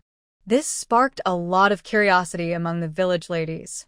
When they got to the fields, they stared at Lin Liang as if he were a spectacle. Suddenly, the attention made Lin Liang feel quite embarrassed. The ladies murmured, he doesn't look much like the young Lin. Yes, he looks quite young and fresh. Some families have a few standout kids, and it seems all the cleverness in this family went to her. As soon as the lady finished speaking, everyone agreed. In any case, compared to previous newcomers, Lin Liang received noticeably better treatment. If there was a task he didn't know how to do, the ladies who were friends with Lin Yu would offer tips without him needing to ask. It was nothing like when Lin Yu first arrived, where she had to figure things out on her own. If he got tired, he could take a break without anyone saying a word. This made Ma Decai and Zhang Igua a bit envious. People are just different. Who told them they didn't have a good sister? Most kids these days are quite naive. Lin Liang worked in the fields for 2 days, and his fair skin got sunburned. His hands, not used to hard work, developed a few blisters. During mealtime, his hands were shaking. Li Xiangwan said to Lin Yu, should we ask the village chief to find your brother an easier job? Lin Yu turned to ask her brother for his opinion. Lin Liang had grown up a lot. He was no longer the boy who only played all day when he left the Lin family. When she mentioned asking the village chief for help, he immediately asked, do we need to give something in return? Lin Yu nodded. That's definitely necessary. It's how things work. Lin Liang shook his head and said, Sister, I'm a boy and still young. A little hard work doesn't bother me. If his sister can endure hardship, he can too. Lin Yu tilted her head, respecting her brother's opinion. If it becomes too much, he will naturally find a way to avoid it. She can't arrange everything for him. That would spoil him. However, she still offered some advice. You're young, so you should work within your limits. If your health fails, everything is over. Do you understand? If you earn less, just eat a little less. If it's not enough, you can borrow from me. We can keep track of it. Don't worry, as long as I'm here, you'll have plenty to eat. Lin Yu cheerfully patted her brother's shoulder. Lin Liang looked at his sister, realizing she had really changed. In his memory, she wasn't this talkative. Lin Yu didn't care about Lin Liang's surprise. Many people are well-behaved at home, but change when they go out. She had been away from home for over a year and faced many challenges. She was allowed to change a bit. A girl needs to be a bit bold and clever to get by in the countryside. As for her brother's character, they would see how it develops over time. So far, he seemed pretty good. The most important thing is that her brother can cook and make a fire. It's much better than the neighbor's place. Lin Yu feels very relieved to have such an easygoing younger brother. Having old Shin around, and little Lin is quite nice too. By the time Lin Liang learns about how his third sister is viewed in the village, the wheat in the fields has already turned golden yellow. Listening to his sister's legendary stories, Lin Liang awkwardly tells others, my sister takes after my mom, but secretly thinks, wow. His mom often says at home, among us, your third sister is the most honest. I wonder if anyone is bullying her outside. Lin Liang thinks that even his second sister is not as good as his third sister.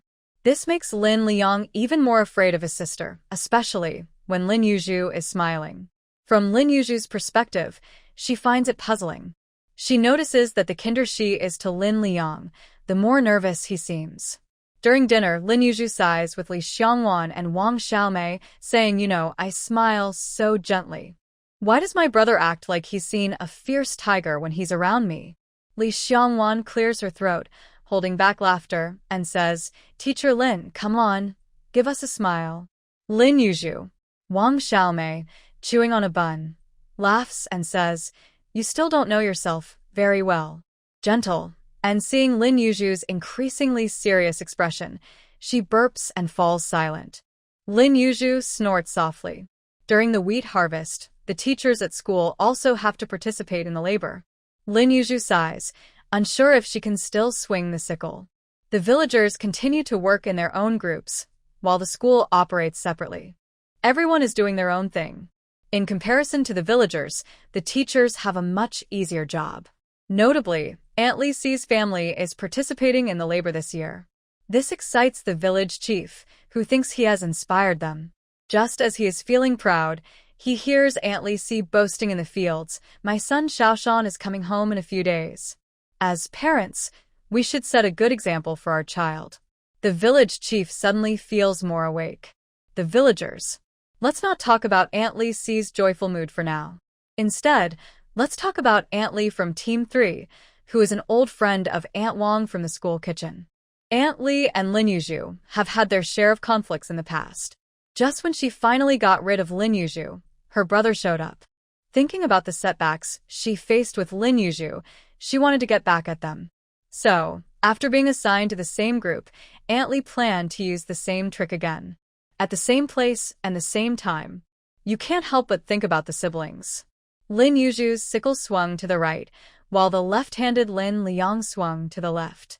Aunt Li purposely hid to the left. However, Aunt Li was really lucky. Once again, the sickle just grazed her leg without causing any harm. Lin Liang awkwardly grinned and said, Aunt, you're rushing me, and it makes me uncomfortable. Aunt Li was so angry, she couldn't say a word. She really wanted to ask, Did you two practice this on purpose? This situation made Aunt Li realize that the Lin siblings were quite clever. They were not to be underestimated. Thinking about the work points she lost last year and the scolding she received, she decided to let it go this year. So, Aunt Li went back to work honestly. Lin Liang sighed in relief, thinking Aunt Li would at least argue with him. He never expected her to be so easygoing. Meanwhile, Lin Yu was stretching her stiff back, feeling exhausted. She was getting older and not as strong as before. Looking towards the wheat field, she saw a strong man in military uniform walking towards the village with a backpack. You could tell that a soldier walks differently from ordinary people. Many people noticed him, and some aunts looked over and shouted to Aunt Li Si, Hey, Aunt Si, isn't it your son Xiaoshan? Upon hearing this, Aunt Li Si dropped her sickle and excitedly went to find her son. As she walked, she called out, Son, you're back. Li Xiaoshan stopped, his dark eyes sparkling as he looked at Aunt Li Si and called out, Mom. Aunt Li Si wiped her tears and took her son home. The field became lively again.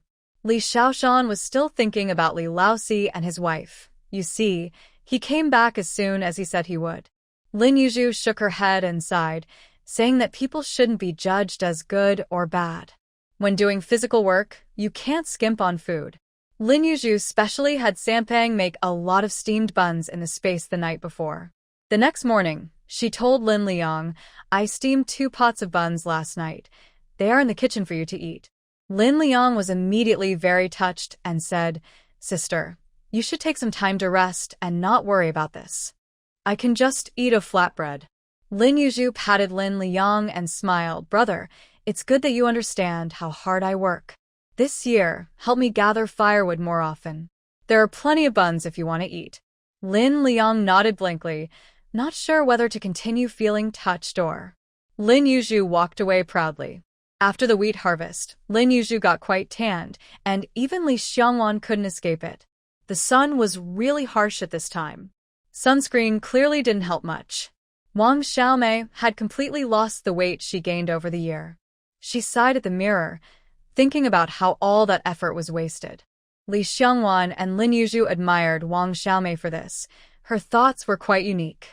After finally getting a couple of days off, the trio in the backyard decided to treat themselves to something good. They bought a chicken and some pork. They also called Qian Li and Lin Liang from the front yard over. Li Xiangbei brought 2 fish, so he, Wang Yang, and Su Qinghua came over too.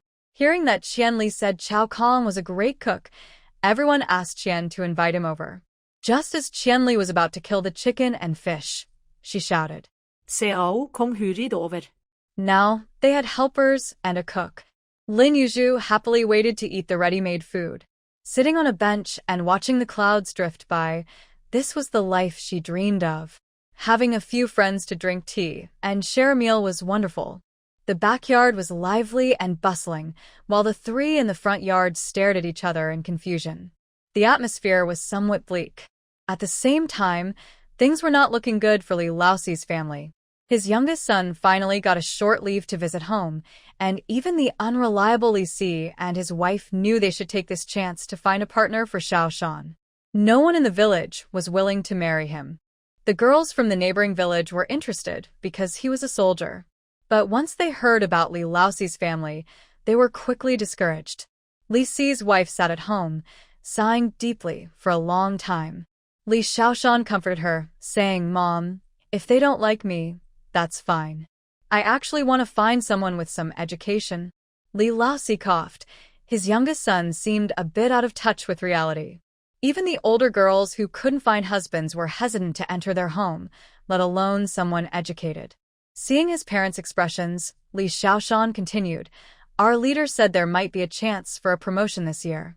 Dad, Mom, you don't need to worry about my marriage.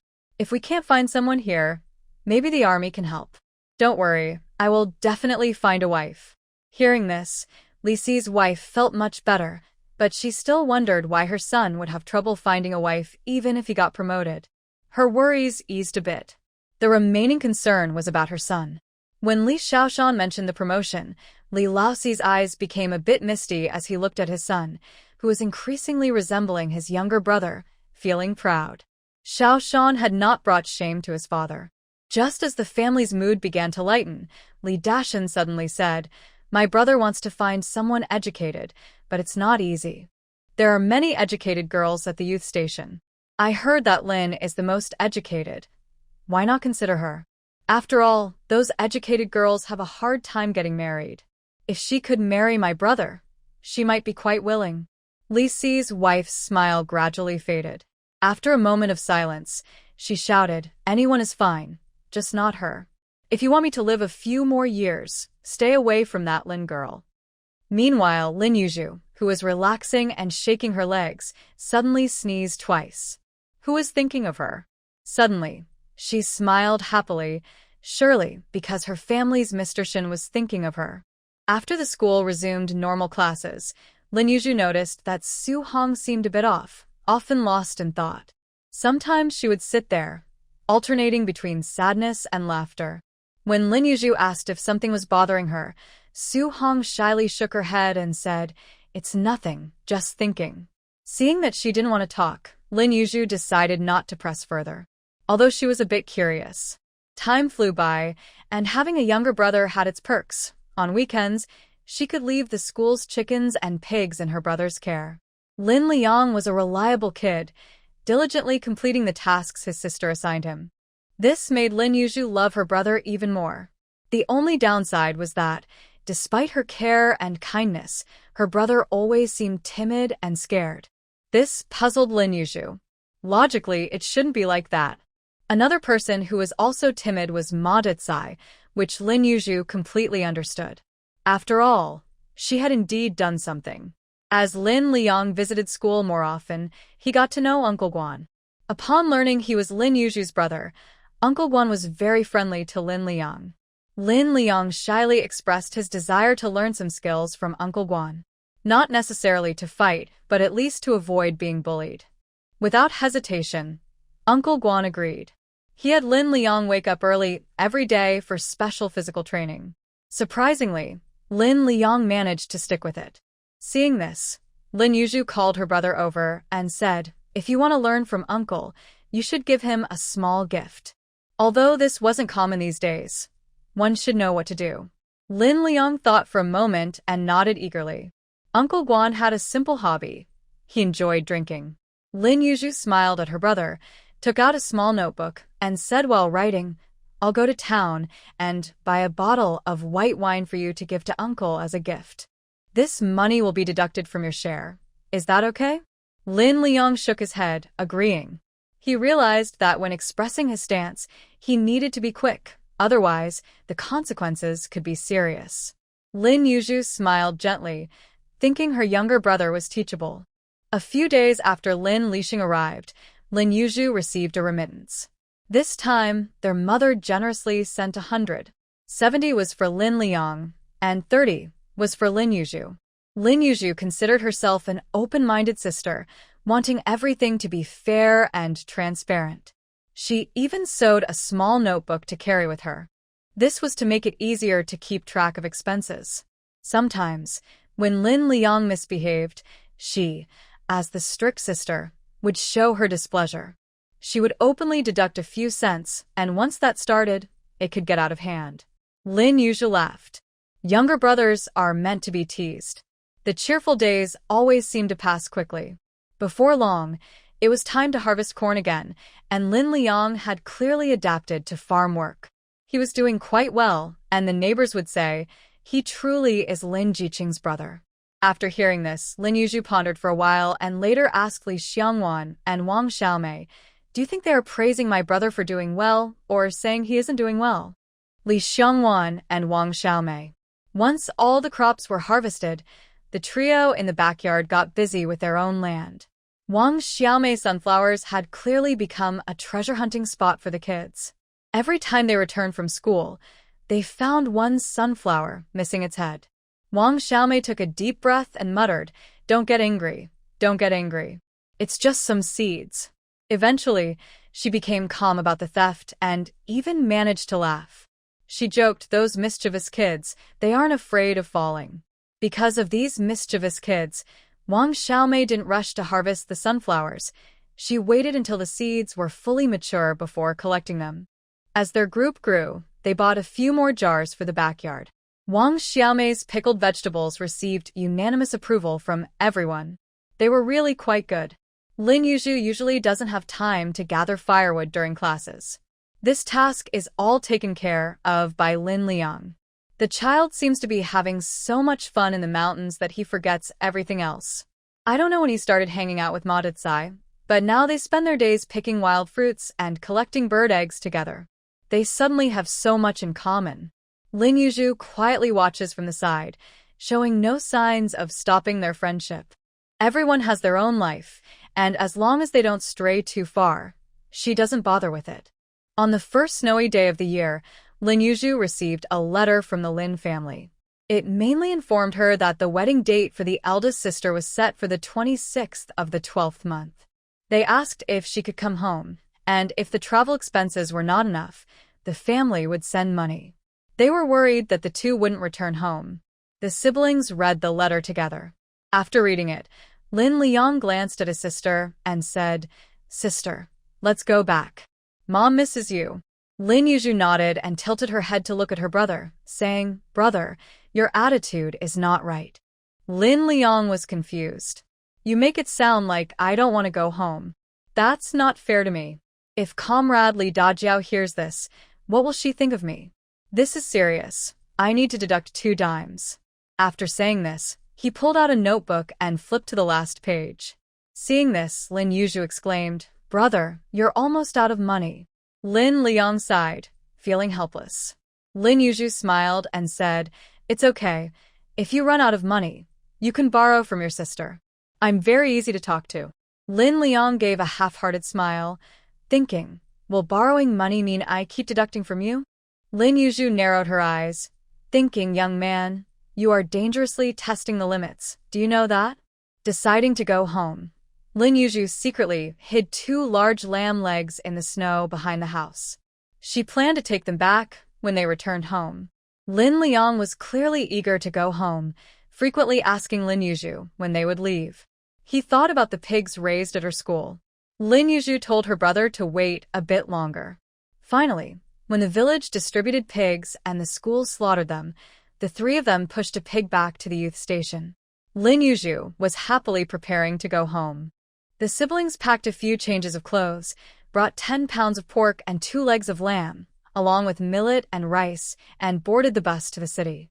Wang Xiaomei and Li Xiangwan watched reluctantly as Lin Yu got on the bus, tears welling in their eyes. Lin Yu settled her things, opened the window, and cheerfully said, "You two take it easy with the pork, save some for me." Li Xiangwan and Wang Xiaomei suddenly felt happy. With Lin Yu gone, there would be less competition for the meat. Thinking about it made them smile. The two waved their hands, excited and eager for the bus to leave. Lin Yu. Author's note, friends. With the new year approaching, let me take a break to celebrate. The siblings hurried onto the train. Luckily, it wasn't far from the starting station, so they managed to find seats. They didn't bring much clothing, but what they had was all good stuff. The meat and rice were tightly packed, as they were worried about theft. Lin Yu suggested they take turns sleeping. Lin Liang immediately sat up straight and said, "Sister, you can sleep. I won't sleep. I'll keep watch. Don't worry, nothing will get lost." He was very experienced in keeping an eye on things. After all, they had come this way before. Lin Yu smiled with appreciation. Her brother was so thoughtful that she didn't want to tease him. While the siblings were discussing, a young girl sitting across from them smiled and said, "You two have such a good relationship." Lin Yu glanced at her and noticed she was quite young. At first, she hadn't paid much attention, but now she saw that the girl had rougher skin, was a bit tanned, and had a rosy face from the cold, wearing a headscarf. At first glance, she looked like an older woman. Lin Yu nodded and smiled at the girl. The girl returned a bright smile. As the train slowly started moving, Lin Yu learned that the girl was also a young intellectual returning to the countryside for the new year, named Zhao Yan. Mentioning home made Zhao Yan's face light up even more. As a few people started to get familiar with each other, Zhao Yan suddenly changed her expression. She stared in the direction behind them for a moment, then hurriedly stood up, nodded to Lin Yu and her brother, and turned to leave. Lin Yu, confused, looked back and saw 2 conductors coming in to check tickets at the back door. When she turned back, she noticed Zhao Yan and a few girls of similar age entering the restroom at the same time. Lin Liang looked around, puzzled, and asked, "Sister, what are they doing?" "Maybe they can't afford tickets," Lin Yu whispered. Not all young women in the countryside are as capable as Wang Xiaomei. Some, like she used to be, could only earn 6 work points in a day at most. After a year of hard work, they barely made a few dollars, and sometimes they even had to spend their own money. Wanting to go home for the new year, they simply couldn't afford a train ticket. Seeing the conductors coming closer, the siblings stopped their conversation. It wasn't until the conductors finished checking a few train cars and returned that Zhao Yan and the other girls came out of the restroom. Zhao Yan, with another girl, sat back down and smiled at the siblings, saying shyly, "Please don't laugh at us. We had no choice." Lin Yu nodded, showing no judgment or sympathy. Throughout the journey, they mostly talked about the people and events in their village. From what they heard, Shanshui village was indeed quite good. At least the village chief was easy to deal with, or rather, easy to talk to. In Zhao Yan's area, the village secretary was different. He gave low work points to the young women and provided the worst food supplies. Villagers could delay paying their debts to the team, but the young women could not. If they didn't pay, they would come knocking every day. If they had money, they wouldn't refuse to pay. But the village secretary didn't care. Whether they borrowed from others or asked their families, they had to repay the money. They couldn't owe the team even a penny. Zhao Yan and her friend Lu Ping hadn't been home for 3 years. Every year, they received no money and were forced to do the same as other young women, sneak onto the train without a ticket. As they chatted, the train came to a stop at the station. Lin Yu could clearly sense Lu Ping's nervousness. Zhao Yan patted her and said, "It's okay, don't be afraid." Lu Ping nodded with a tense expression, her hands trembling a bit. The Lin siblings both felt a bit moved. As the train started and the conductor began checking tickets, several young women quickly slipped into the restroom. Lin Yu heard one female conductor say to another, "Sigh, we have a group like this every year." Her tone was filled with helplessness. The other one quietly replied, "Let's just pretend we didn't see anything. It's not easy for anyone. They just want to go home for the new year." Lin Yu sighed softly and turned to see her brother Lin Liang with red eyes, his nose almost in tears. Lin Yu opened her mouth, surprised to find that her brother had a soft heart. However, Lin Yu was also quite touched. After a day, Lu Ping gradually became less nervous and spoke more easily. While on the train, Lin Yu didn't feel like eating much. Since she wasn't eating, Lin Liang also chose not to eat. When the two girls across from them took out their snacks, Lin Yu remembered that she and her brother hadn't eaten either. To blend in with the crowd and not stand out, Lin Yu also brought some cornmeal buns. Seeing the Lin siblings take out their buns, Zhao Yan cheerfully said, "You two haven't eaten anything on the way. Is this year's food supply not enough?" Lin Yu nodded and replied, "My brother can eat, but I don't eat much. We're just managing to get by." Zhao Yan nodded in understanding. Everyone had their struggles. The group finished their buns with some cold water. Lin Liang touched the boiled egg in his pocket, glanced at the two girls across from them, thought for a moment, and decided not to disturb them. His sister's earlier comment probably meant the same thing. Lin Yu looked at her brother, realizing he didn't catch on. Shouldn't he be saying that his sister was working hard? After all, she was the one who provided food to keep her brother fed. Feeling the small notebook in her pocket, she decided it was best to keep quiet with others around. She was a caring sister to her brother. At that moment, the train was moving slowly, and they hadn't even reached the halfway point of their journey after a day and night. With all the stops and starts, Zhao Yan and Lu Ping were feeling exhausted. After that meal of steamed buns, they hadn't eaten anything else. Lin Yu and her brother were not doing much better. The two of them took turns walking around the train to stretch their legs, or else their feet would swell.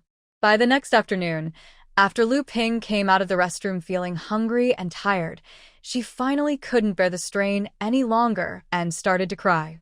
Zhao Yan, with red eyes, gently patted her, feeling a mix of confusion and despair. They didn't know when this difficult time would end. The other young women traveling without tickets also looked away, their eyes filled with tears. Once Lu Ping finished crying, she returned to sit with Zhao Yan, still trembling. Lin Liang wanted to comfort them, but didn't know what to say. Lin Yu took out 2 eggs from her small bag and handed one to each girl, placing them in their cold hands. With a smile, she said, "Things will get better. Keep hope alive." Zhao Yan and Lu Ping looked at Lin Yu's bright eyes and suddenly believed her words. "Enduring hardship now means sweetness later," Lin Yu said seriously. Lu Ping chuckled and tilted her head, saying, "Shouldn't it be getting fat now means getting even fatter later?" Lin Yu nodded earnestly and replied, "The idea is the same." Lin Liang. He admired his sister for how seriously she took everything. Zhao Yan and Lu Ping felt embarrassed to take Lin Yu's eggs and insisted on returning them.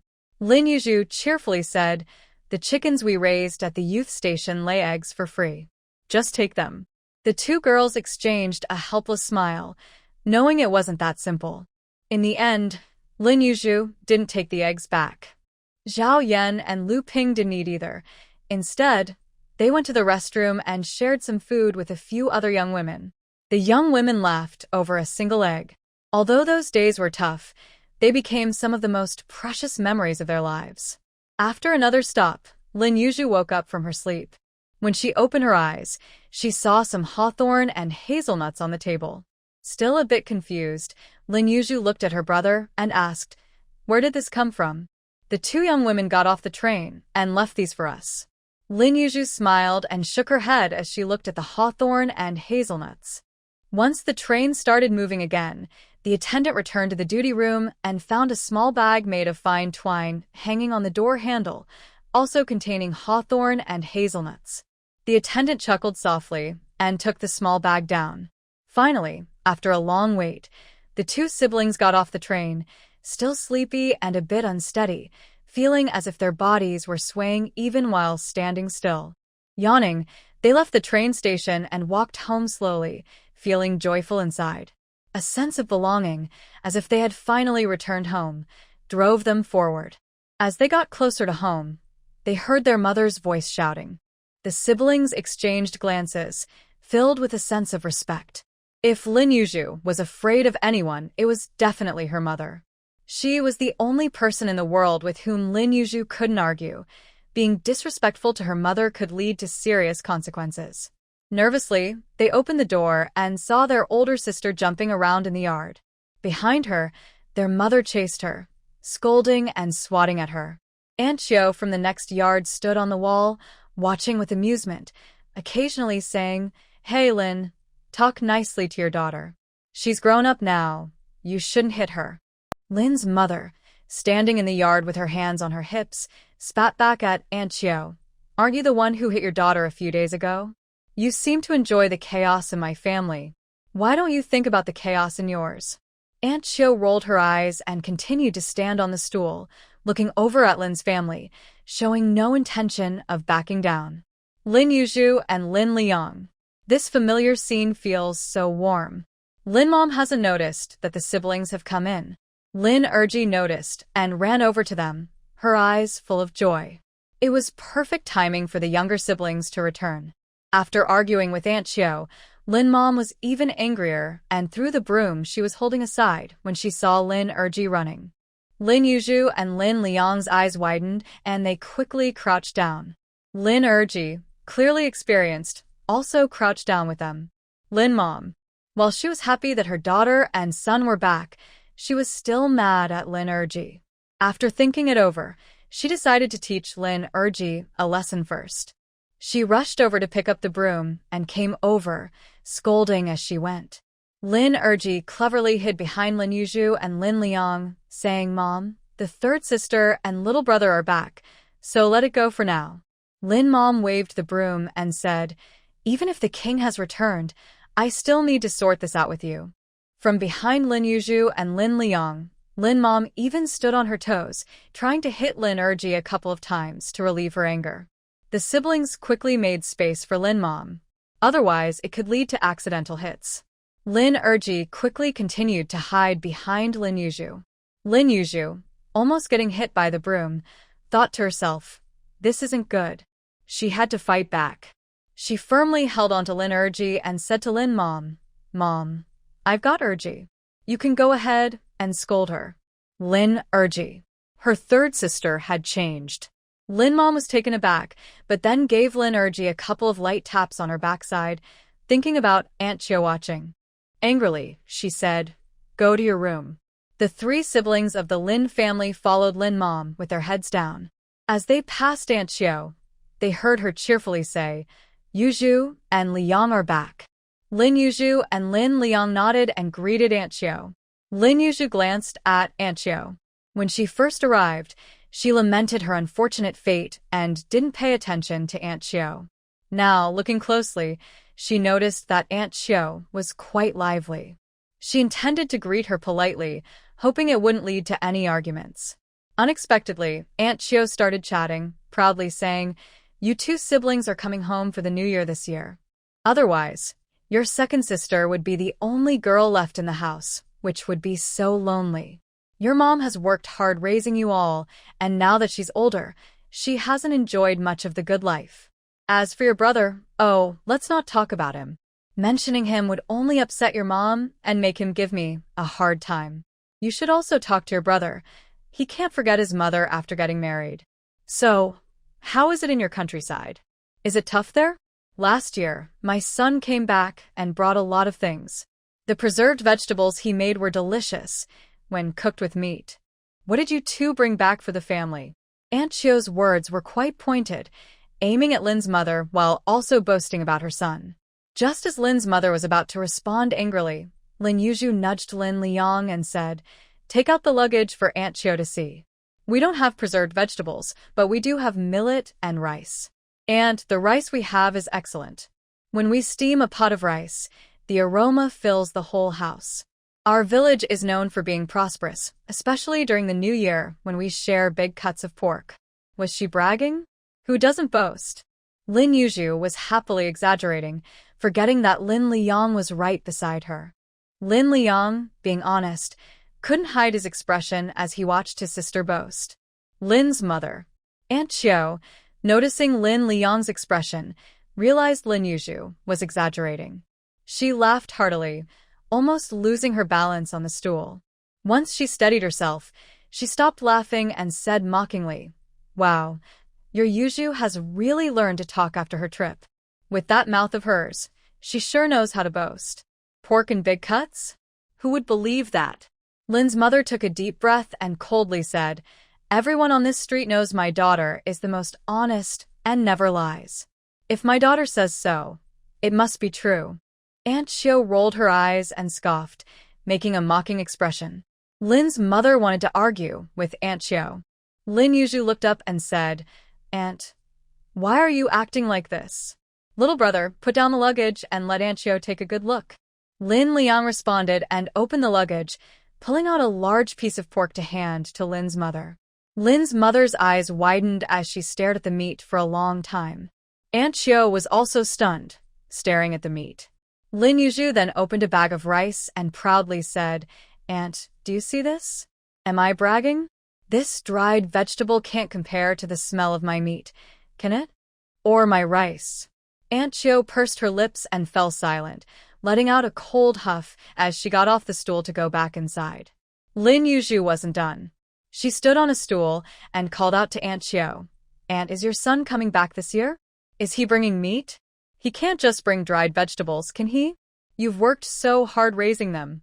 When your son comes back, you should have a good talk. And what about your daughter? Is she still talking back? I remember when I left, she even hit me with a twig. I think she's grown up now and shouldn't be doing that anymore." Aunt Chiu. "Aunt, why aren't you saying anything? I finally came back and you're acting like this. It makes me sad." "Aunt, don't go inside, let's talk." "Hey, Aunt, can you get me a bowl of hot water? I'm going to visit your house."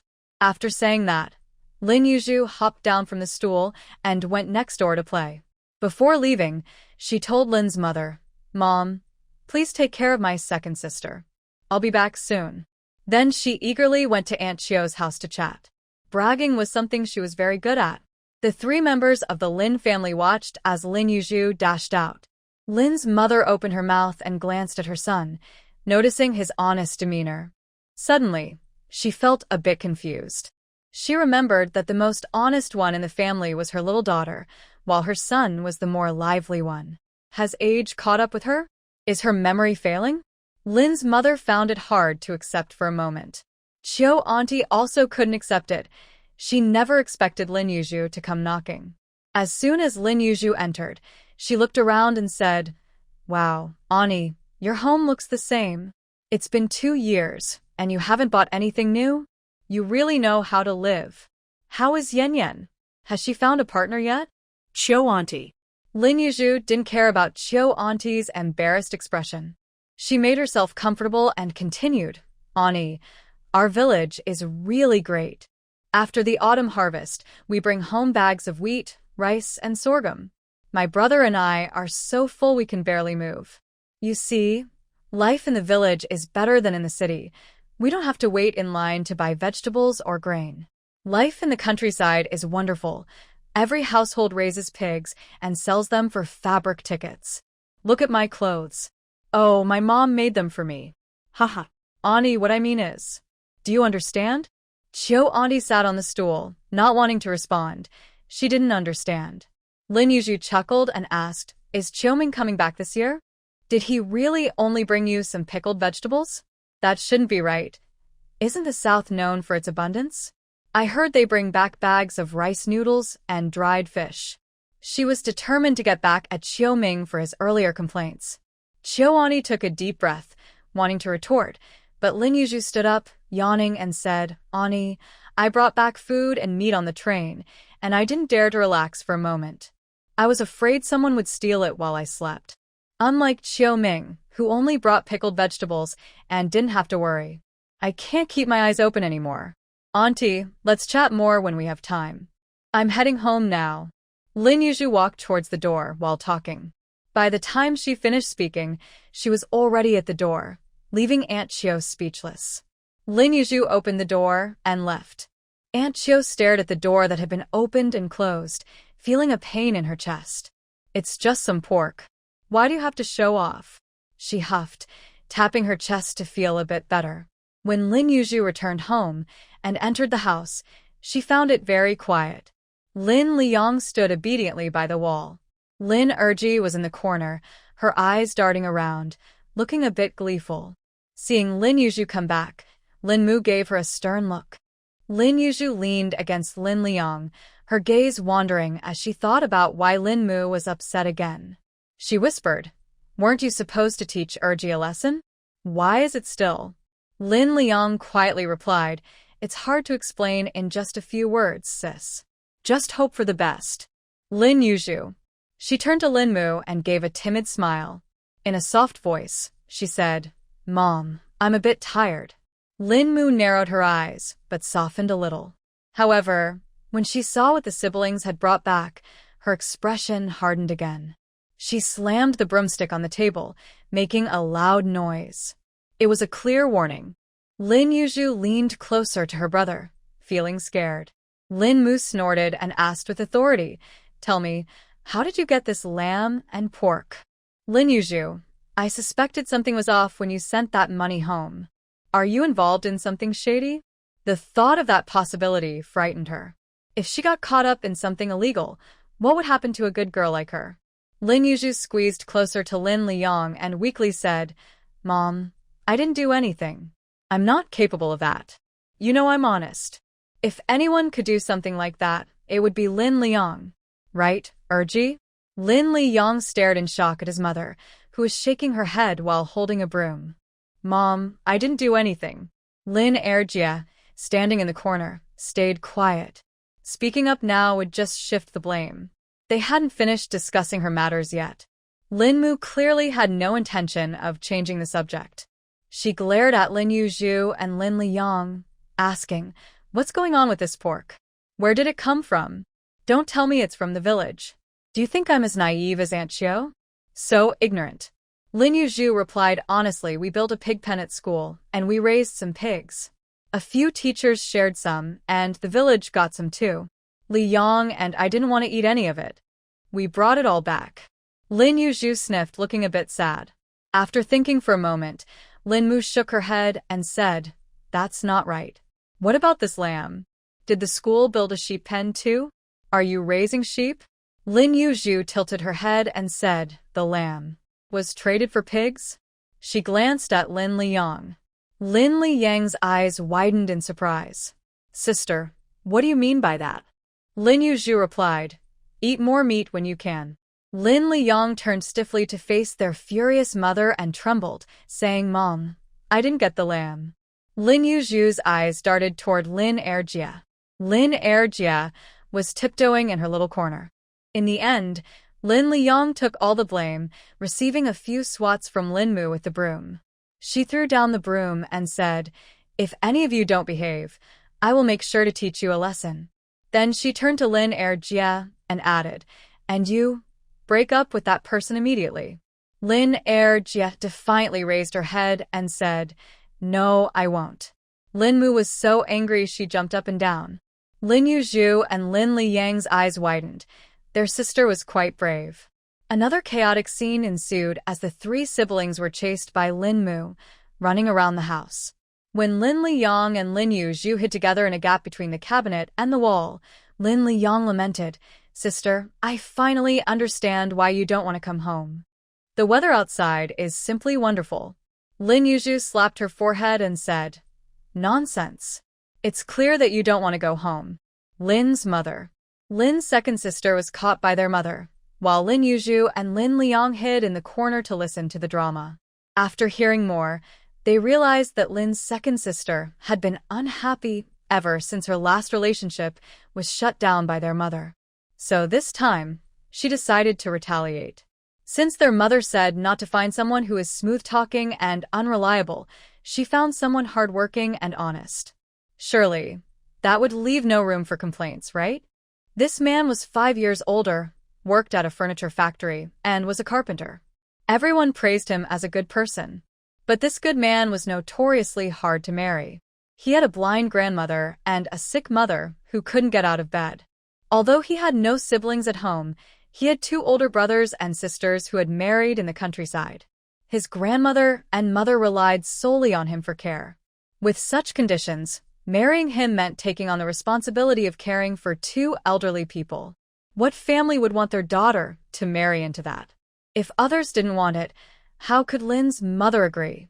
Upon hearing the news today, Lin's mother was furious and asked Lin's second sister if it was true. After confirming the facts, the 2 of them were at a standstill. Lin's mother's stance was clear: break up. Lin's second sister was equally clear: no breakup. She was determined to marry him, no matter how tough it would be. Lin's mother was so angry that her blood pressure rose. How could her youngest daughter be so foolish about marriage? After another round of arguments, in the end, Lin's second sister showed no signs of changing her mind. Lin's mother took a deep breath and decided to set this matter aside for now. She still had her youngest daughter and son to deal with. First, she would find them to settle the score. When she reached the cabinet, her heart ached. Both of them were leaning against the cabinet, fast asleep. Lin's mother felt sorry for them, but scolded them to wake up. Lin Yu opened her sleepy eyes, curious if her second sister's issue was resolved. She heard their mother say, "We'll talk about your matters later. First, go to bed." As soon as they heard "go to bed," the siblings rushed back to their room to sleep. This left the second sister struggling alone. The siblings fell asleep immediately, while their mother outside was trying to convince the second sister to break up with that person. But the second sister refused. Their mother was so frustrated that she wanted to scold her daughter. By the time the eldest sister and father returned home, there was still no resolution to the matter. When the eldest sister came back, she noticed the strange atmosphere at home and saw their mother kneading dough, which puzzled her. Normally, if their mother was upset, she wouldn't be making steamed buns. After washing her hands, the eldest sister helped their mother and noticed her mother's tight-lipped expression, realizing that she was indeed angry. So she smiled and said, "What's going on, Mom? You look serious." Dad doesn't even dare to speak. Your position at home is much better than Aunt Chio's next door. Uncle Chio often calls Aunt Chio, but Dad never raises his voice at you. Hearing her eldest daughter, their mother smiled a bit and said, "Make some pancakes. You can roll the dough." "Wow, you're using oil for pancakes? Is something good happening?" "Your brother and sister are back. They're sleeping in the room now," their mother replied with a smile. As long as she didn't think about her second daughter, the return of her younger son and daughter made her very happy. When the eldest sister heard that her siblings were back, she stopped rolling the dough and happily went to the room. She opened the door and saw her third sister really was back. She was sleeping soundly in bed. The eldest sister chuckled softly and quietly closed the door, not wanting to disturb her. Wanting to come home meant she wasn't upset with the family anymore. The eldest sister returned to the counter to continue rolling the dough and said to their mother, "Your little girl is back. Are you happy now?" Their mother sighed deeply and said, "Happy? Not really. One is more troublesome than the other. Your sister and brother are quite something." They brought back a big piece of pork, 2 legs of lamb, and some grain.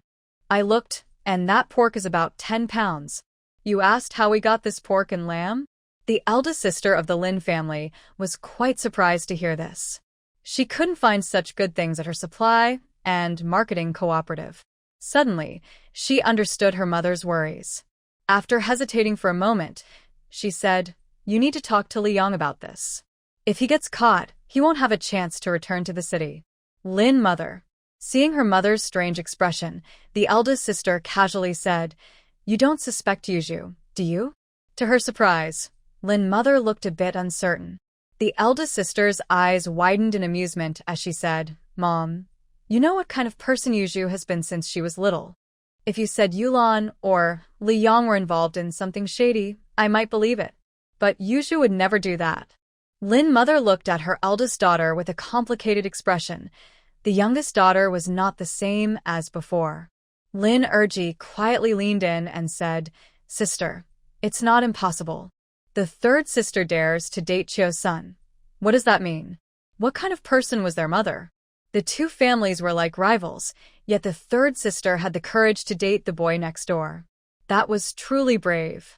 In her opinion, the third sister's situation was much more serious. What kind of person was Chio? By dating her son, they had all been put in a difficult position.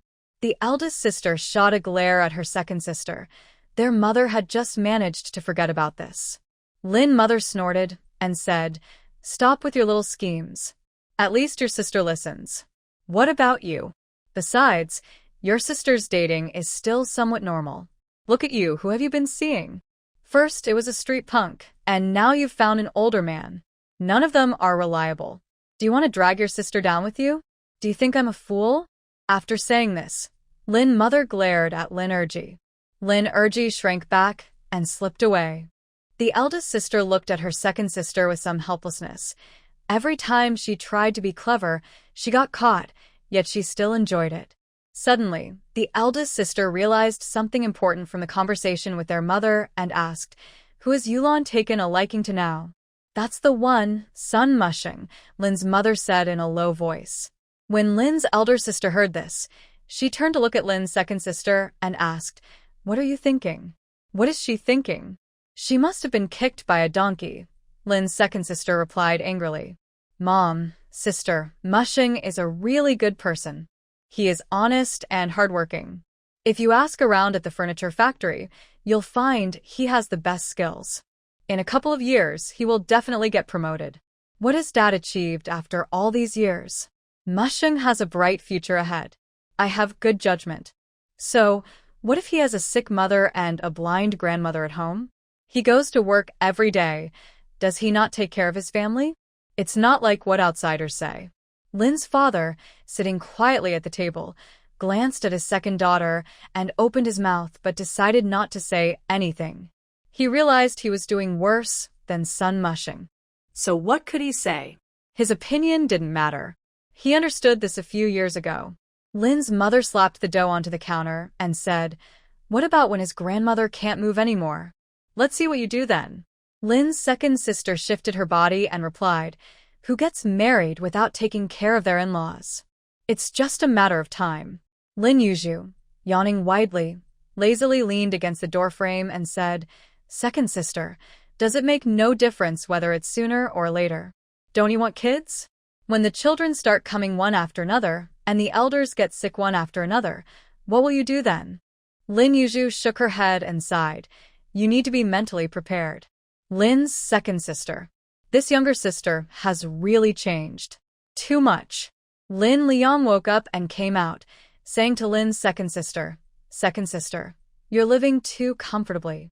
If you spend a couple of days in the countryside, you'll understand how hard life can be." Lin Yu chuckled and said, "Mom, my brother makes a good point. If you don't want my second sister to get married, that's easy to solve." Lin Yu stared blankly at Lin Yu. Lin Mu curiously asked, "What should we do?" "Hee, let my second sister go to the countryside for me while I work." "How about that? If she goes to the countryside, how can she get married?" Lin Yu said, feeling quite pleased. That little one even tried to trip her, thinking she could pull her down. Lin Liang. What started as a joke made Lin Mu think seriously for a long time.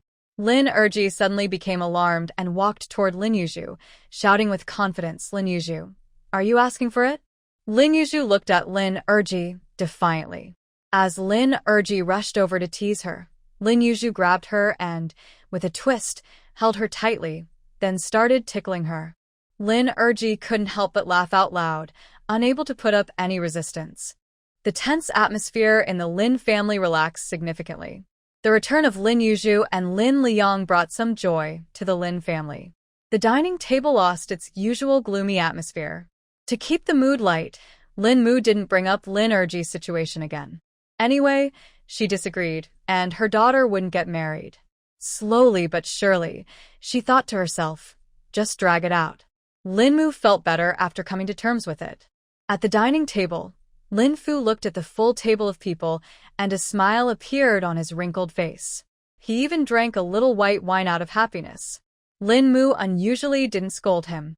The white flour pancakes Lin Mu made were really delicious, and Lin Yu quickly devoured one. Lin Mu noticed that her daughter had not only changed her temperament, but also how she ate. Before, she ate in small bites, like a little chick. Now, she was much more carefree while eating, which made Lin Mu feel a bit heartbroken. She wondered how much hardship her daughter had endured outside. Lin Liang hadn't had such tasty pancakes in a long time and ate 4 in one go, making Lin Mu's mouth twitch. If she hadn't made extra, it might not have been enough. The old saying is true, a growing boy can eat his parents out of house and home. Lin Liang rubbed his stomach and wanted to reach for a piece, but there were only 2 left on the plate. He licked his lips and pulled his hand back. He focused on drinking his porridge. Lin's mother, who had been complaining about her youngest son, suddenly felt emotional. After being away for 6 months, he had become more sensible. He never used to think so much about food. Lin Yu chewed a big piece of pancake and quietly observed the scene. She reflected on whether she had been too hard on her brother. But it was really fun to tease him. She couldn't get enough of it. After swallowing the last bite of pancake, Lin Yu also focused on her porridge. Suddenly, a pancake appeared in front of her. It was specially given to her by Lin's mother. Lin Yu blinked and said, "Mom, I'm full. Save it for you all." Lin's mother, pretending to be tough but soft-hearted, said, "If I say eat, then eat. No need for so many words." Lin Yu had no choice but to obediently take the pancake. Lin's mother then divided the remaining pancakes for Lin Liang. Lin Liang smiled sheepishly at his mother, feeling a bit shy. He ate the most in the family. Seeing her youngest son and daughter being so sensible made Lin's mother feel quite pleased. She said, "You can't find pancakes like these outside. Make sure to eat more while you're home." Thinking about how they would go back to the countryside after the new year made Lin's mother feel a bit sad. Lin Liang noticed the sadness in his mother's words and quickly took the pancake, worried she might get upset. Lin Erjia held back the word favoritism that was on the tip of her tongue and swallowed it. During the meal, Lin's mother and father only took 1 pancake and chewed it slowly. Lin's mother kept drinking porridge, while Lin's father enjoyed his drink with the dishes, taking a long time to finish just half a pancake. Lin's father smiled as he watched his children. Lin Yu broke a pancake in half and placed it in Lin's mother's bowl, cheerfully saying, "Mom, let's share. I'm really full, but your pancakes are just too good. I still want a couple more bites to satisfy my craving." Lin's mother laughed at her daughter, thinking how children change, yet sometimes they still act like they used to. "You said nothing has changed, but things are a bit different. The children have grown up and become more understanding." Lin's mother looked especially gentle. To be honest, being looked at like this by Lin's mother put a lot of pressure on Lin Yu. But she gradually blended into this family. Parents in this era express their feelings in ways that you have to discover slowly. Their love is quite subtle. When Lin Liang saw his sister sharing the bread, he quickly broke off a piece for their father. Lin's father smiled at his son, feeling a bit warm inside. Lin Yu noticed her second sister's eager eyes and broke off another piece for her. This immediately earned a playful smile in return. Lin Liang was actually almost full, but he hadn't had his mother's bread in a long time, so he wanted more. He also broke off a piece for the eldest sister. Lin's eldest sister chuckled and accepted the bread without hesitation. It was best not to disrupt the happy atmosphere. The family enjoyed the meal together, feeling joyful. Later that evening, after everyone had washed up, the 3 sisters lay down together in bed. The thin curtains allowed moonlight to shine in. Lin's eldest sister stared at the dark ceiling and suddenly called out, "Yuju." Lin Yu responded with a "Hmm." Lin's eldest sister wanted to ask how their youngest sister had been doing in the countryside for the past 2 years. But the question was hard to voice. In this era, every family in the towns faced this difficult issue. The children who went to the countryside faced hardships. The children who stayed at home felt a sense of loss. Lin's eldest brother was born early and had already started working during the movement. Lin's mother worked at the street office and had heard some news in advance, so she quickly discussed work arrangements with their uncle. As a result, Lin's eldest sister didn't finish high school and went to work instead. After a few years of the movement, Lin's second sister managed to get into high school, and Lin's mother found a way to arrange work for her as well. Now, looking back, the youngest daughter and son were left. Lin's mother felt torn, as she cared for all her children equally. The child staying at home also feels awkward. After Lin Yu woke up, she sensed the emotions of her older sister from the Lin family and seemed to understand her sister's complex feelings. Lin Yu chuckled mischievously and said, "Sister, are you nervous about getting married? Are you worried that your husband won't treat you well? Are you afraid of facing difficulties there?" The older sister's thoughts were suddenly distracted, and she hesitated before saying, "He's a good person, and his parents treat me well too." After saying this, she let out a sigh. She was still quite worried. Lin Yu turned over, casually resting her thigh on her sister's. The older sister lightly tapped Lin Yu's leg and playfully scolded, "It's cold in here, stretch your legs out so you don't get chilly." Lin Yu laughed and pulled the blanket over her legs, placing her hand on her sister's shoulder. In a soft voice, she said, "Sister, don't be afraid. If you face any difficulties at your in-laws, just come back. With our mom around, she can handle their whole family by herself." Ha ha ha. The older sister couldn't help but laugh at her younger sister's infectious giggle. Lin Yu, unable to sleep due to their laughter, turned over and nudged closer to Lin Yu, curiously saying, "The family of your husband seems nice. They look friendly. He earns a decent amount each month, and as a buyer at the supply and marketing cooperative, he brings home good things. You won't have to suffer much. But what about you? Have you really cut ties with that boy next door?" Lin Yu tightly hugged her older sister and pretended to be confused, saying, "Next door? Which next door? What do you mean by cutting ties? Urji, what are you talking about?" Lin Yu. TCH, if mom says to cut ties, then it means it wasn't true love. Upon hearing Lin Yu's words, Lin Yu perked up, flipping over and resting her legs on Lin Yu. Lin Yu exclaimed, "Hey, be gentle, you little rascal." The older sister playfully smacked Lin Yu and quickly covered her with a blanket. She had always been prone to getting sick and didn't take care of herself. Lin Yu didn't care about that and cheerfully asked, "Second sister, you still believe in true love? What about that guy mom talks about?"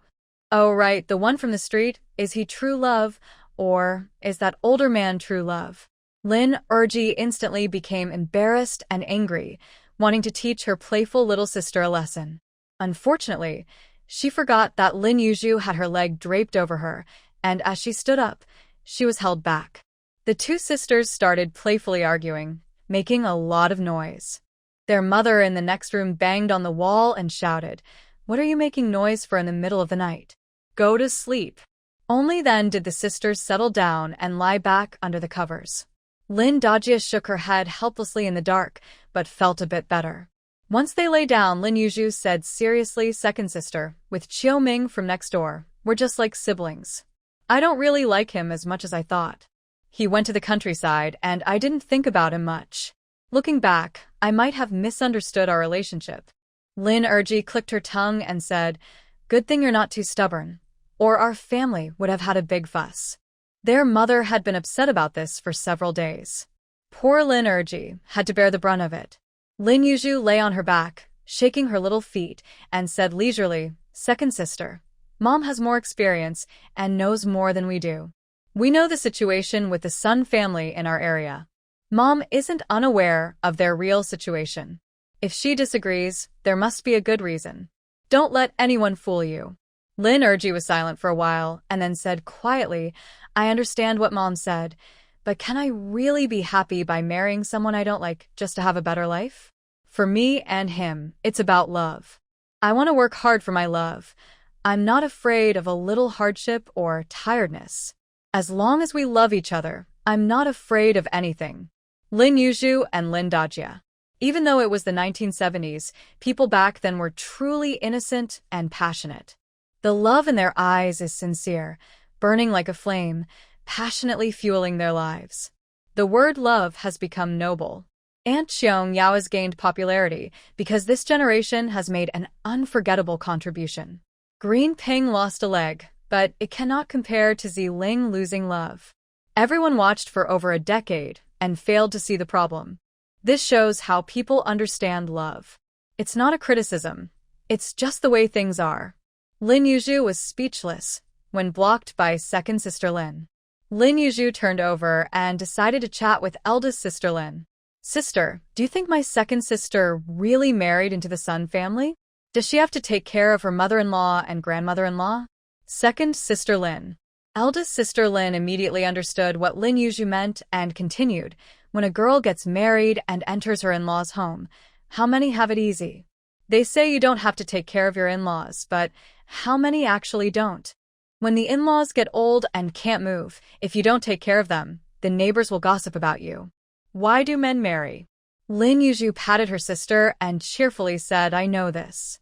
Marry, have children, raise kids, and support parents. If the person is good, you help each other. If not, it's like Uncle Chio next door, bossing Aunt Chio around. What can you do? Just endure it. That's why women need to be careful. If you choose poorly, like your second sister, marrying into a family where you can't rely on your in-laws, you still have to have children, and then there will be 2 old ones and a little one in bed. How will life go on? This is still the best time. Once the kids keep coming, you'll be overwhelmed. After taking care of the little one, you have to look after the older ones. When it comes to changing diapers, can you expect Sun Mushing to help? His mother and grandmother are both women. All the tasks like bathing and changing clothes will fall to your second sister. Eldest sister Lin adjusted her pillow and lay back down, saying, the daughter of old Lu from the first 2 alleys has only been married for a few years, and now she looks almost as old as our mom. Lin Yu exclaimed, what happened? People say that my mother-in-law had a stroke or something, and now she is bedridden. She has to work while also finding time to take care of her mother-in-law. She deals with all the unpleasant tasks, and when she returns to work, no one wants to be near her. They laugh behind her back, saying she smells bad. Although everyone praises her as a good daughter-in-law, the things they say behind her are very harsh. They call her foolish. She married into a family with a sickly mother-in-law. Isn't that just asking for trouble? Now she leaves her child with her own family, and her brother and sister-in-law are causing problems. In just 2 years, she looks worn out. Lin Yu sighed and said, my second sister's marriage won't be much better than Lu's sister, will it? Lin Erji wanted to ask if they still knew she was bedridden. But Lin Dajia didn't give her a chance and acted as if she were just sleeping. She scoffed and said, how could it be better? The only good thing might be if she had a child and left it with our mom, so no one bothers her. I think, Lin Yulon, you should be nicer to your sister-in-law. If you marry Sun Mushing, who knows how much you'll need to rely on your family later. Lin Erji. Lin Yu sniffed, turned over and hugged Lin Erji, saying softly, don't worry, second sister. Love is great, and sacrificing for it is not scary. Even if you don't look your best when you're older, I'm sure Mr. Sun won't mind. Besides, we 3 sisters look so much alike. If the kids say you're not pretty, just bring them to see me. They'll know you were once a beautiful young lady. Second sister, talking about this makes me a bit sad. Don't worry. Work hard for your love, and I'll stay young to make you proud. But is Sun Mushing really sincere about you? Second sister, let me tell you, we have a teacher at our school who was fooled by a man. Her life became very messy, and in her 20s, her hands were as rough as an old woman's. She even got divorced and had to raise her child alone. Now she's living life by herself, and she has to worry about her child finding a partner and starting a family all on her own. Sometimes I think it's quite worrying. Lin Erji felt a bit anxious inside. Just then Lin Yu kept talking. You say you don't want to do any housework at home. What will you do when Grandma Sun is bedridden? Can you take care of her? And if you have 2 more kids? Well, let's not talk about that. Just be prepared. By the way, does Sun Mushing really treat you well? Nowadays, honest people talk about true love, right? Lin Erji. Sun Mushing never openly expressed his feelings. The love was something Lin Erji imagined. She believed that sacrificing herself for Sun Mushing was love. He once told her, "My grandmother's eyesight is just blurry. It doesn't affect her daily life. My mom is looked after by me. If you marry in, you won't be mistreated. I'll do everything I can. All the money will be yours. You will be in charge of this home. I will listen to you." These words echoed in Lin Erji's ears repeatedly. But Lin Yu and the eldest sister's words also played in her mind. While Lin Yu and Lin Liang slept soundly, Lin Erji tossed and turned in bed. She wondered if it was too simple. She recalled Lin Yu's words about taking care of the elderly and having several kids. Such thoughts made it even harder for her to sleep. She could endure many things, but aging. Would Sun Mushing still like her when she grows old? Lin Erji stared at the dark beams of the house, feeling extremely conflicted. Lin Yu and Lin Liang returned just in time. The next day was a day off. As the new year approached, Lin's father had to continue working, but the rest of the family did not. Lin's mother got up early to prepare pancakes and porridge, being very quiet so as not to wake the children. When Lin Yu finally woke up, it was already bright outside. She sat up, feeling dazed for a while before realizing she was home. At the same time, Lin Erji sat up with dark circles under her eyes, sighing. Lin Yu was startled by her big dark circles and said, "Erji, how can you still have dark circles after sleeping this long? Your health isn't good. You need to take care of yourself. Otherwise, when you marry into the Sun family, you'll be exhausted in no time. We can't expect Mom to take care of you and your daughter over there." Lin Erji looked at Lin Yu in shock and said, "You should really stop talking." Lin Yu pouted and turned her body, unhappy, and said, "Am I not allowed to speak the truth? It may not sound nice, but it's to help you face reality. Don't let your head be filled with fantasies about love. When you marry, you need to handle real life. If you end up overwhelmed and arguing, it'll be just like the Chiu family, always fighting. Erji, I think from today on you should take charge of everything in the house. Get a taste of what it's like to be in charge. See how easy it is to manage this household." Lin Erji felt dizzy from Lin Yu's words and let out a loud "ah." Lin Dajie yawned and glanced at Lin Erji. At that moment, Lin Mu rushed in from outside and slapped Lin Erji, saying irritably, "What are you making noise about so early in the morning? Your sister just came back. Can't you give her a break?" Lin Erji, trembling, pointed at Lin Yu and said, "I've already been very accommodating to her." Lin Mu slapped Lin Erji again, snorted, and turned to Lin Yu, asking warmly, "Third sister, what do you want for lunch? Mom will make it for you." Lin Yu smiled but honestly felt a bit scared. "Mom, can we have pancakes again?" Lin Mu's smile immediately faded, and she said to the third sister, "Get up quickly. The sun is already high. If people find out you two slept this late, they'll laugh at you." After saying that, she turned and left. Lin Yu sighed again. If she had known, she would have brought back some flour. Her mom's pancakes were really delicious. Lin's mother went out to call Lin Liang, asking her to go to the eldest brother's house and invite him over for dinner that night. Lin Liang, still sleepy, quickly washed her face and went out. Once the family finished washing up, Lin's mother prepared to empty the dirty water bucket. Lin Yu immediately said, "Mom, wait. Let my second sister do it." The three women of the Lin family. Lin Yu looked at her confused second sister and said, "Second sister, you need to get used to life in the Sun family. When you marry into the Sun family, you might have to start with emptying dirty water on the first day." When Lin's mother heard this, she thought for a moment and said to her second daughter, "Go, empty the dirty water bucket." Not satisfied with how full the bucket was, Lin's mother added a bit more water. Lin's second sister trembled slightly, staring at the dirty water bucket. Suddenly, Lin Yu took a deep breath and exclaimed, "Ah, love, you are truly great. You are the fire in life, and I am the moth drawn to it. You inspire me. You enchant me. You make me fly into the flame." Lin's second sister looked at Lin Yu with a troubled expression. Lin's mother and eldest daughter.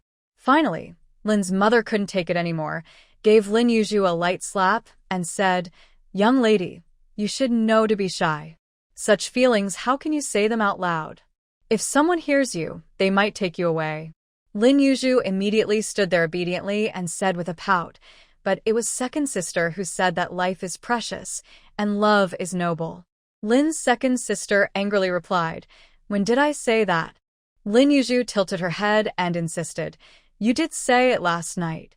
Even if it wasn't the exact words, that's what I gathered from it. That's the meaning." Lin's second sister shook her head, resigned, and took the dirty water bucket to empty it. She thought that would be the end of it. But it wasn't. Whenever Lin's mother moved to do something, Lin Yu would immediately appear, directing Lin's second sister to do chores. That smug expression made Lin's second sister very annoyed, and with Lin's mother's support, she felt helpless. After a day of this, Lin Yulan was utterly exhausted. Lin Yu shook her head and whispered to Sister Lin, "Sister, why are you so down? This is just the beginning." Sister Lin stared blankly out at the blue sky, feeling a bit melancholic.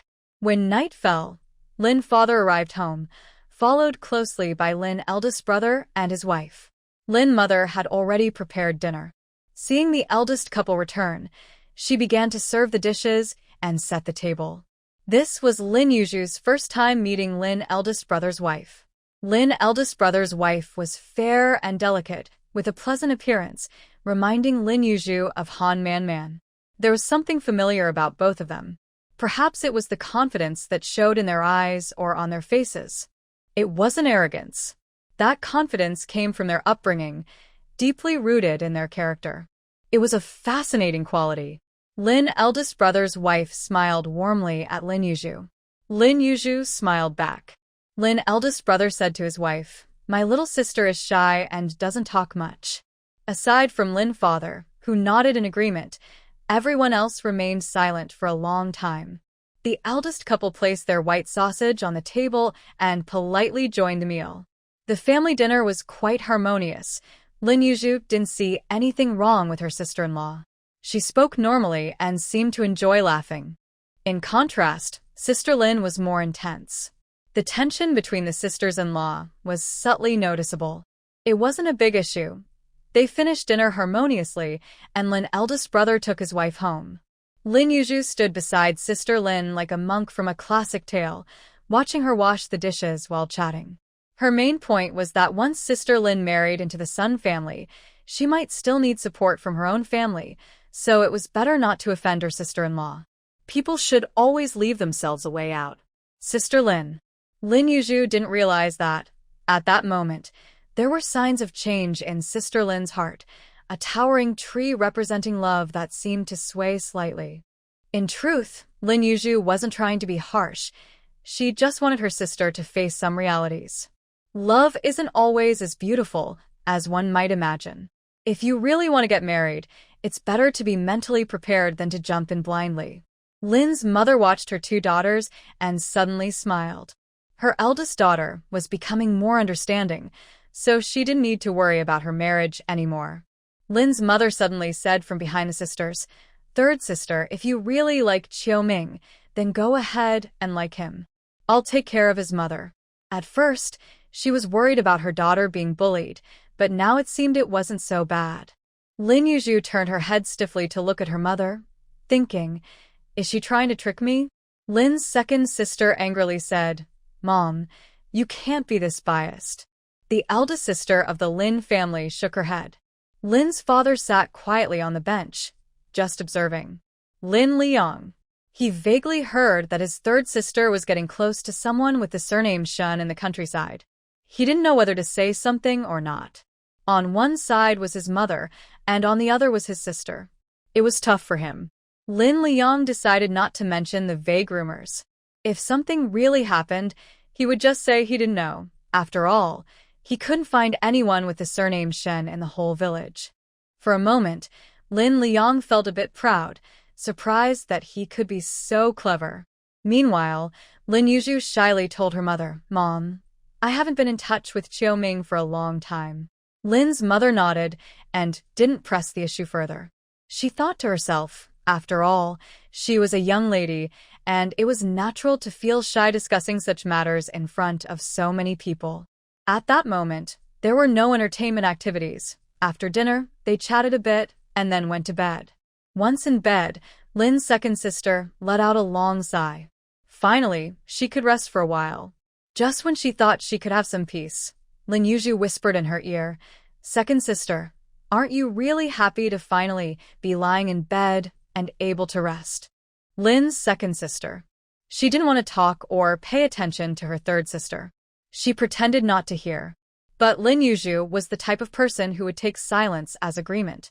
Softly, she said, "Second sister, now that you are with the Sun family, this thought will only increase, not decrease. Just think about how every night you are grateful to finally lie in bed and rest. Isn't that sad? I feel sorry for you. Second sister, hurry up and sleep. You have work tomorrow." Sigh. It's better for you at your family home. At least you can come back for a ready meal at noon. If Lin Yu had her way, she would have second sister cook when she returned home for lunch. Haha, when you are young, you sleep well. After scaring Lin Yu turned over and fell asleep. Listening to the steady breathing beside her, Lin Yu finally relaxed. Without time to think too much, her eyes closed heavily. Though she seemed to sleep soundly, she dreamed all night. In her dream, Lin Yu was constantly working. Once she finished one task, there was another. After finishing that one, there was yet another. Not only that, she dreamed of carrying a child in front and another on her back, while her annoying third sister waved a small branch, constantly urging her to work. That expression was just. When morning came, Lin mother knocked on the door. Lin Yu was dreaming of looking in a mirror, where she appeared older than her mother. Startled, Lin Yu sat up. The familiar curtains came into view, and Lin mother's voice called out, "Eldest sister, second sister, get up quickly." Eldest sister Lin also got up slowly, looking at Lin Yu's terrified expression, puzzled, and asked, "What's wrong? Are you in a daze?" Lin Yu glanced at the sweetly sleeping Lin Yu and ground her teeth in frustration. "It's her. She talks nonsense in my ear every day, making me dream all night. This sleep is more tiring than not sleeping at all." Eldest sister Lin chuckled, putting on her clothes, and said, "Only family would say this to you. Others would be eager for you to marry quickly and watch the drama unfold. Think carefully about what third sister said." At that moment, Lin mother knocked on the door again and quietly said, "Hurry out, don't dawdle." The eldest sister of the Lin family saw Lin Yu still sleeping, so she quietly got out of bed and left the room. When she came out, Lin's mother asked, "Has your second sister woken up yet?" "She's up but still taking her time. She said she had a long dream last night and feels really tired." Lin's mother snorted and said, "Tired from dreaming? Soon enough, she won't even have time for dreams. Look at any hardworking person. They don't have time to dream." Just then, Lin's second sister walked out and overheard this. Feeling defiant, she said, "Mom, you can just curse me if you want. Do I need to curse you? Don't you know which path you're choosing for yourself?"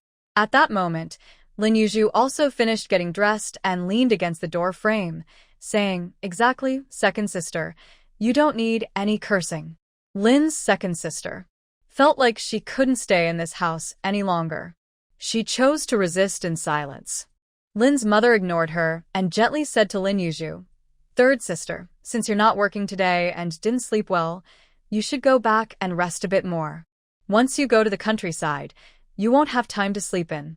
After saying this, Lin's mother looked at Lin Yu with concern. Lin's second sister protested, "She's a teacher now. She can sleep in on her days off." Lin's mother immediately shot her a glare and replied, "Your sister is a teacher, but she still has to work in the fields. During the busy harvest season, who will give her days off? I think you should go to the countryside instead of making someone else work hard." Lin's second sister rolled her eyes. Unfortunately, Lin's mother saw it and gave her a light smack. With so many people in the house, mornings felt like a brawl. Every family had their own lively chaos. From the neighboring Chiu family, Uncle Chiu's shouting could be faintly heard at the Lin household. In another home, a child might have broken a bowl and was being scolded by their parents. Little conflicts created a warm, bustling atmosphere. Before Lin's second sister stepped out the door, Lin Yu grabbed her and said, "First, empty the dirty water bucket before you go to work." Lin's second sister almost blurted out that she wouldn't marry into the Sun family anymore. But she felt that saying it would mean admitting defeat. No, she must hold on. She cannot give up. After Sister Lin stubbornly took the dirty water bucket outside, Lin Yu shook her head and said to her mother, "Mom, you need to be prepared for a long struggle. Sister is quite stubborn." Lin's mother sighed, feeling that children are a burden. Once everyone who was going to work left, only the three of them remained in the house. The mother and her two children sat in silence, staring at each other. Finally, Lin's mother held Lin Yu's hand and gently touched it. Her eyes showed a mix of pain and guilt.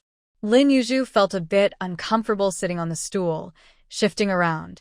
Lin's mother suddenly felt a wave of sadness, her eyes red as she looked up and gently brushed her daughter's hair, wanting to say, "My dear third daughter has suffered. You've lost weight and gotten darker in the countryside." But upon closer inspection, she noticed her daughter looked healthy and rosy, with no significant weight loss since she left. The emotions Lin's mother had prepared got stuck in her throat. Lin Yu rolled her eyes, sensing a hint of awkwardness in the atmosphere. The two of them stared at each other for a while. Lin Liang glanced around, looking at this and that. The atmosphere became quite strange.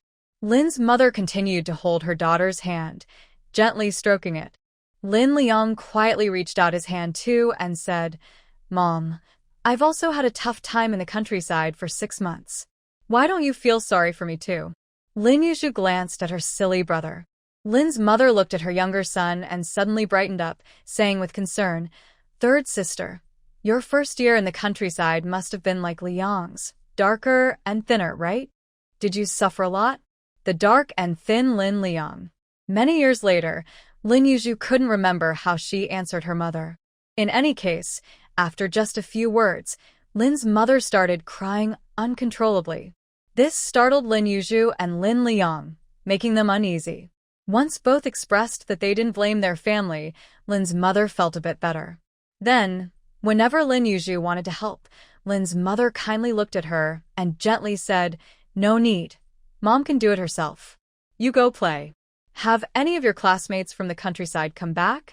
Little Zhu next door is on winter break, so you can play with his glass marbles. Don't just stay at home all day. You'll get bored." Lin Yu smiled awkwardly. If she remembered correctly, little Zhu next door was only about 10 years old. So, under her mother's care, Lin Yu spent a few relaxing days. Lin Liang wasn't as lucky as his sister. He was often asked to help by their mother. To be honest, Lin's mother's special care made Lin Yu a bit anxious, although it took her less than half a day to get used to it. Overall, she had a good attitude about it. She spent a few leisurely days like this. Just when Lin Yu was almost getting bored, her mother's affection began to fade. Lin Yu. Happy times always seem so short. Lin's father was busy at work, coming home later each day. As the new year approached, the supply and marketing cooperative got even busier, and Lin's eldest sister came home every day with a hoarse voice. She looked exhausted. Lin's second sister wasn't any better. As the new year approached, the neighborhood office got busy too, dealing with all sorts of issues like checking for unregistered residents. By the time she got home, her legs were sore, and she couldn't even get up from the chair. Lin's mother was busy arranging the eldest sister's marriage, making quilts and new clothes, which was a lot of work. The house was dusty from burning coal and firewood. If it wasn't cleaned for a day or two, there would be a layer of dust everywhere. With all the cooking for the family, Lin's mother was truly overwhelmed. Lin Yu's leisurely wandering around clearly didn't seem appropriate. Without the glow of maternal love in Lin's mother's eyes, Lin Yu felt anxious and, with a silly smile, took on the household chores. She didn't realize how much work it would be until she started. Not only household chores, but preparations for the new year also needed to be made. If it weren't for the meat that Lin Yu and her brother brought back, Lin's mother would still be worried about that too. The big sister of the Lin family is about to get married, so Lin Yu has no time to sleep in anymore. Every morning, She wakes up early and calls Lin Liang, and the two of them go to the grain station to line up. Today they are getting grain, tomorrow vegetables, and the day after that, meat. Every day, there is something new to buy. With this routine, the siblings have been going in and out, and their home is gradually filling up with supplies. Seeing the vegetables and meat piled up in the storage, Lin's mother feels very pleased. She immediately wants to show off to Aunt Chiu. She praises her daughter and son for being so considerate, taking care of everything at home to avoid tiring her out. They handle everything so well that she doesn't have to worry at all. Aunt Chiu rolls her eyes, thinking Lin's mother is boasting. Just as she thinks this, Lin Yu and Lin Liang come in pushing a cart of coal. Seeing Aunt Chiu, Lin Yu is quite happy, greets her with a smile, and asks, "Aunt, how is your shopping for the new year going?" Aunt Chiu raises her eyebrows and awkwardly heads home. Lin Yu clicks her tongue, finding Aunt Chiu's temper strange. Getting upset over a simple question about New Year shopping is odd. Lin's mother suppresses a laugh and tells her daughter, "Aunt Chiu is just a bit temperamental. Don't take it to heart." Aunt Chiu, hearing this clearly as she returns to her house, has a dark expression and slams the door. Clearly, she is very upset. Lin Yu shakes her head and helps her brother put the coal into the storage. This small cart of coal is not enough for heating, and they still need to transport several more loads. After going back and forth a few times, the siblings are exhausted and out of breath. By evening, Lin Yu insists on whispering in her sister's ear. "Second sister, these past few days, Liang and I have been lining up for grain. You wouldn't believe how crowded it is. By the end, we couldn't even buy any white flour. Once you marry into the Sun family, remember to wake up early to line up for grain. But honestly, if you can't get it, you can just buy some coarse grains to make do. I've asked around these past few days, and the neighbors say that Sun's mother spends a lot on medicine each month. You will need to budget carefully." Lin's second sister turns over and faces away from Lin Yu, not wanting to respond. Lin Yu moved a bit closer and hugged Lin Erji, continuing, "Erji, we need to get up early to prepare the vegetables. If we wait too long, they won't be fresh, remember?" Lin Erji shifted uncomfortably, showing her dislike. Lin Yu yawned and said, "Erji, we also need coal. One person can't handle it all, so you should talk to Sun Mushing in advance. He needs to take care of the coal and water. Look at our Liang, he does everything so well," she added. Lin Erji scoffed and said, "He wasn't this capable before he went to the countryside. People grow and improve, right? What? Are you worried about Sun Mushing working too hard? That's a dangerous thought, Erji." Lin Erji ignored him, not listening. Lin Yu fell asleep while still holding Lin Erji. Before long, she started to snore softly. Lin Erji quietly adjusted her position and muttered, "Why is she snoring already? She's tired. She and Liang have been busy with everything at home. It's a lot of work," Lin Dajia said with concern. After a moment of silence, Lin Erji sighed and said, "Sister, is it really that bad with the Sun family? Everyone is hesitant about their daughters marrying into that family for a reason. I've told you everything I can. Even Sanmei spends a lot of time trying to explain things to you. She's younger than you, yet she seems to understand things better. Ermiai, this life is ultimately yours to live. If it's sweet, it won't be sweet for us. If it's bitter, it won't be bitter for us either." With that, Lin Dajia turned and fell asleep. Lin Erji stared at the dark beams of the room, feeling a bit uncertain. Thinking back, her relationship with Sun Mushing wasn't as great as she had imagined. They hardly saw each other for days. He wasn't very proactive either, aside from taking her to a few movies and sharing some sodas. Lost in thought, Lin Erji soon drifted off to sleep. Lin Dajia would soon be meeting her in-laws, and Lin Mu planned to repaint the house. As a result, Father Lin had no time to rest. Mother Lin had no choice but to send Lin Liang to find their older brother. Lin Liang left feeling quite happy, but returned looking downcast. Mother Lin immediately understood what happened and asked, "No time?" Lin Liang nodded. Lin Yu raised an eyebrow, wondering why someone in an office would be busy too.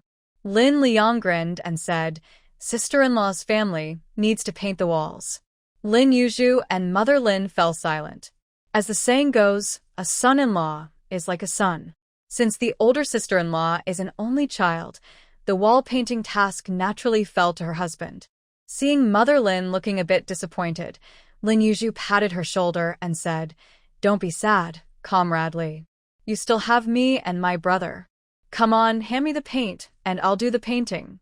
Mother Lin playfully slapped Lin Yu and grumbled, "Always calling me comradely. I think you don't want to get along anymore." Lin Yu smiled widely. No one could match her thick skin. Mother Lin couldn't help but laugh despite her annoyance. Not wanting to rely on anyone else, Mother Lin took out the white powder and mixed it in a basin for washing clothes. Lin Yu happily made a little hat out of newspaper and became the painter. In the 2 years since she arrived in this era, she didn't even realize how much she had changed. Painting the walls isn't really a technical job. It mostly depends on height. For Lin Yu, she had to stand on a table to reach, while Lin Liang just needed a stool and could tiptoe to reach the eaves. Painting the walls isn't hard. It's just moving cabinets that can be a bit tough. Otherwise, Mother Lin wouldn't have insisted on calling their older brother for help. After a lot of effort, Mother Lin finally managed to move the cabinets away from the wall to the center.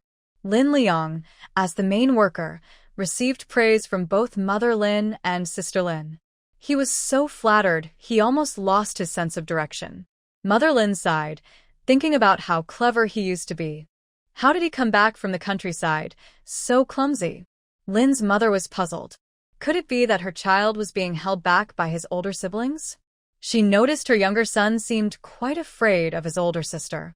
After moving things around, the 4 walls of the room were bare, and the siblings each took a brush to start painting. Lin Liang waved his hand and painted quickly. On the other hand, Lin Yu was more meticulous and took her time. By the time Lin Liang finished 3 walls, Lin Yu had only completed 1. Lin Yu got off the stool, looked around, shook her head, and said, "Brother, your painting isn't very good. If we were in the countryside, you'd lose money for this work. You wasted materials. Honestly, it might need to be redone." Lin Liang. Lin's mother heard this and went into the room to take a look, maintaining a calm expression. Inside, she felt a bit frustrated. Her younger son painted quite well, didn't he? But since her daughter said so, she, as a mother, couldn't say much. Lin Yu shook her head and climbed back on the stool to touch up Lin Liang's wall. To be fair, there were some small gaps that hadn't been painted, and at first glance, they were hard to notice. Lin's mother thought, her daughter really pays attention to detail. She could spot the mistakes right away. Admiring her daughter, she said to her son, "Listen to your sister. Don't be careless when you work." Lin Liang sighed, wanting to roll his eyes. When did he ever not listen? Besides, did he dare not to? Lin Yu looked quite pleased with herself, proving that not everyone can be a leader. She was the best of finding faults. The siblings painted one room after another, moving things around. If they weren't young and strong, their backs would surely be sore. When it was time to move the cabinet from the 3rd room, 2 letters fell out with a flutter as they moved it. The siblings stared at the letters for a while. Lin Yu squinted and finally saw the name on the envelope. It was from Chiu Ming. Without saying a word, she picked up the letters and put them in her pocket. Oh my, this little Yu really knows how to hide things. Lin Liang's eyes were darting around, clearly thinking of something mischievous. Lin Yu quickly moved 2 knife holes, and the other party immediately became obedient. The siblings stopped moving the cabinet. Lin Yu brought a stool to the side of the cabinet, stood on it, and saw several letters inside. This was really well hidden. Life is tough, and there are dangers everywhere. Lin Yu quietly tucked the letters away into her pocket and shot a fierce glance at her younger brother. Lin Liang shrank his neck, understanding the situation. The siblings acted like thieves, not daring to make a sound. When Lin's mother noticed it was quiet in the room, she brought in 2 bowls of water to check on them. A mother knows her children well. As soon as she entered, she sensed something was off with the siblings. With a gentle smile, she asked, "What's going on? It's so quiet in here. We're tired and taking a break." Haha. Lin Yu laughed awkwardly, quickly stuffing her hands into her pockets to hide the letters. Even though Lin's mother had relaxed a bit a few days ago, her unpredictable nature made it wise to be cautious. Lin Liang sipped his water, suppressing a laugh. If he weren't so timid, who knows what might have happened. But thinking about it, it was better to be careful since they still had to return to the countryside. Lin's mother ignored the siblings' secretive looks and glanced at the cabinet, guessing what was happening. She snorted, "You could find quite a few letters in this cabinet back then." After saying that, she tapped Lin Yu lightly on the head. Clearly, she was still a bit upset. Lin Yu laughed and drank her water. She couldn't hear anything, nothing at all. She knew nothing. Playing dumb was the way to go. Just then, Aunt Chiu next door raised her voice, seemingly scolding someone in the yard. Lin Yu put down her bowl and dashed out of the room. Her eagerness to see the commotion was palpable. Lin's mother and Lin Liang. As soon as Lin Yu stepped outside, she heard Aunt Chiu scolding. "What can you even do? I asked you to buy some vegetables, and you picked the ones that were half rotten. I asked you to get some soy sauce, and you managed to break the bottle. And it broke right at the door. Why didn't you just put it on the stove and break it there? A big girl who can't do anything right every day. What do you want me to do?" Aunt Chiu said, clearly frustrated. Chiu felt a bit unfair and replied, "Isn't this soy sauce bottle too slippery? It's cold outside, my hands are frozen, and I couldn't hold it. Can you blame me for that? I picked the best vegetables from the bunch. The others were even worse.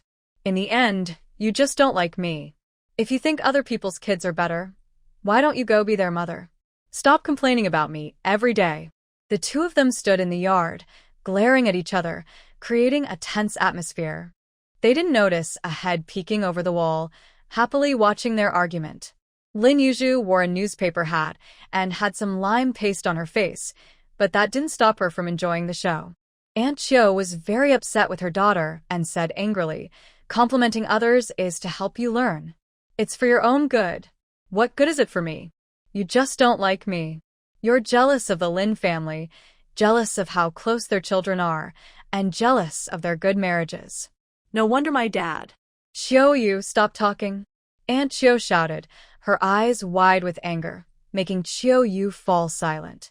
Lin Yu, with a sly smile, said, "Hey, Aunt, you sure have praised me a lot at home." The Chiu family looked at the wall in silence for a while. Chiu shot Lin Yu an annoyed glance. Aunt Chiu looked uncomfortable, as if she had eaten something bad. Lin Yu, smiling brightly, said, "Aunt, just a few days ago, you were standing here telling my mom not to scold kids. Now that it's your turn, you've changed so much. Complimenting other people's kids in front of your own is a big no-no. Boosting others' confidence at the expense of your own is not good. Look at the way you is looking at me. Before I left, we were on good terms. Who said we were on good terms? You only act nice to me because of my brother. Don't think I don't know your little thoughts. I'll write a letter to my brother soon and tell him to ignore you." Lin Yu. Aunt Chiu's eyes widened even more as she looked at Chiu and then at Lin Yu. "What does this mean? Oh great, the older one is after men and the younger one is after my son. Do they want me to not live anymore? To be honest, childhood friends being together is something both sides agree to. But from Chiu's mouth, it sounds different. It seems like little Yu is the one chasing after him." Lin Yu felt a bit unhappy. If little Yu is chasing after him, then what does it mean that Chiu Ming sent a letter all the way to the northeast? Seeing Aunt Chiu's strange expression, it seems she doesn't know. Afraid this old lady might take advantage of it, Lin Yu said, "Chiu, you're a big girl now, and you should be responsible for what you say. I play with you because we are neighbors and friends. What does it have to do with your brother? You talk about him like he's something special. Go ahead and tell him, I'm not afraid of you. He's your brother, not mine. Who is afraid of him?" Chiu looked surprised as she listened to Lin Yu, pointing at him and saying, "You and my brother. You and my brother. Hey. Don't say nonsense. I and your brother. There's nothing at all." Lin Yu shook her delicate little hand. Aunt Chiu looked confused. At the same time, the door to Aunt Chiu's house opened. Lin Yu and the Chiu mother-daughter duo both looked over. A thin, dark-skinned, polite young man walked in. The atmosphere became awkward. What a coincidence! It was Chiu Ming returning. Seeing Chiu Ming come back, Chiu Yu excitedly shouted brother and ran over. When a son returns, the mother is the most excited. Aunt Chiu's eyes turned a bit red as she stood there, looking at her son. She felt a deep sense of heartache. Her once fair son came back darker and thinner each year, dressed like a poor country boy. It felt like a knife, piercing her heart and causing pain. When Lin Yu heard Chiu Yu call the young man brother, her expression became a bit complicated. She felt slightly guilty. Adjusting her little hat, she prepared to leave. Just then, she heard Chiu Ming's clear voice call out, "Xiaozhu." There was a tremor in his voice. Lin Yu's heart skipped a beat. She glanced at Chiu Ming and saw his eyes shining brightly, fixed on her. His feelings were almost overflowing. Lin Yu forced a smile and said, "Brother Chiu Ming is back. You three ladies have a good chat. I'll go home and clean up." She continued adjusting her hat, ready to step down from the stool. But Chiu Ming asked her, "Do you need my help?" Aunt Chiu watched the scene, feeling dizzy and confused. If she didn't understand what was happening now, she might as well have not lived all these years.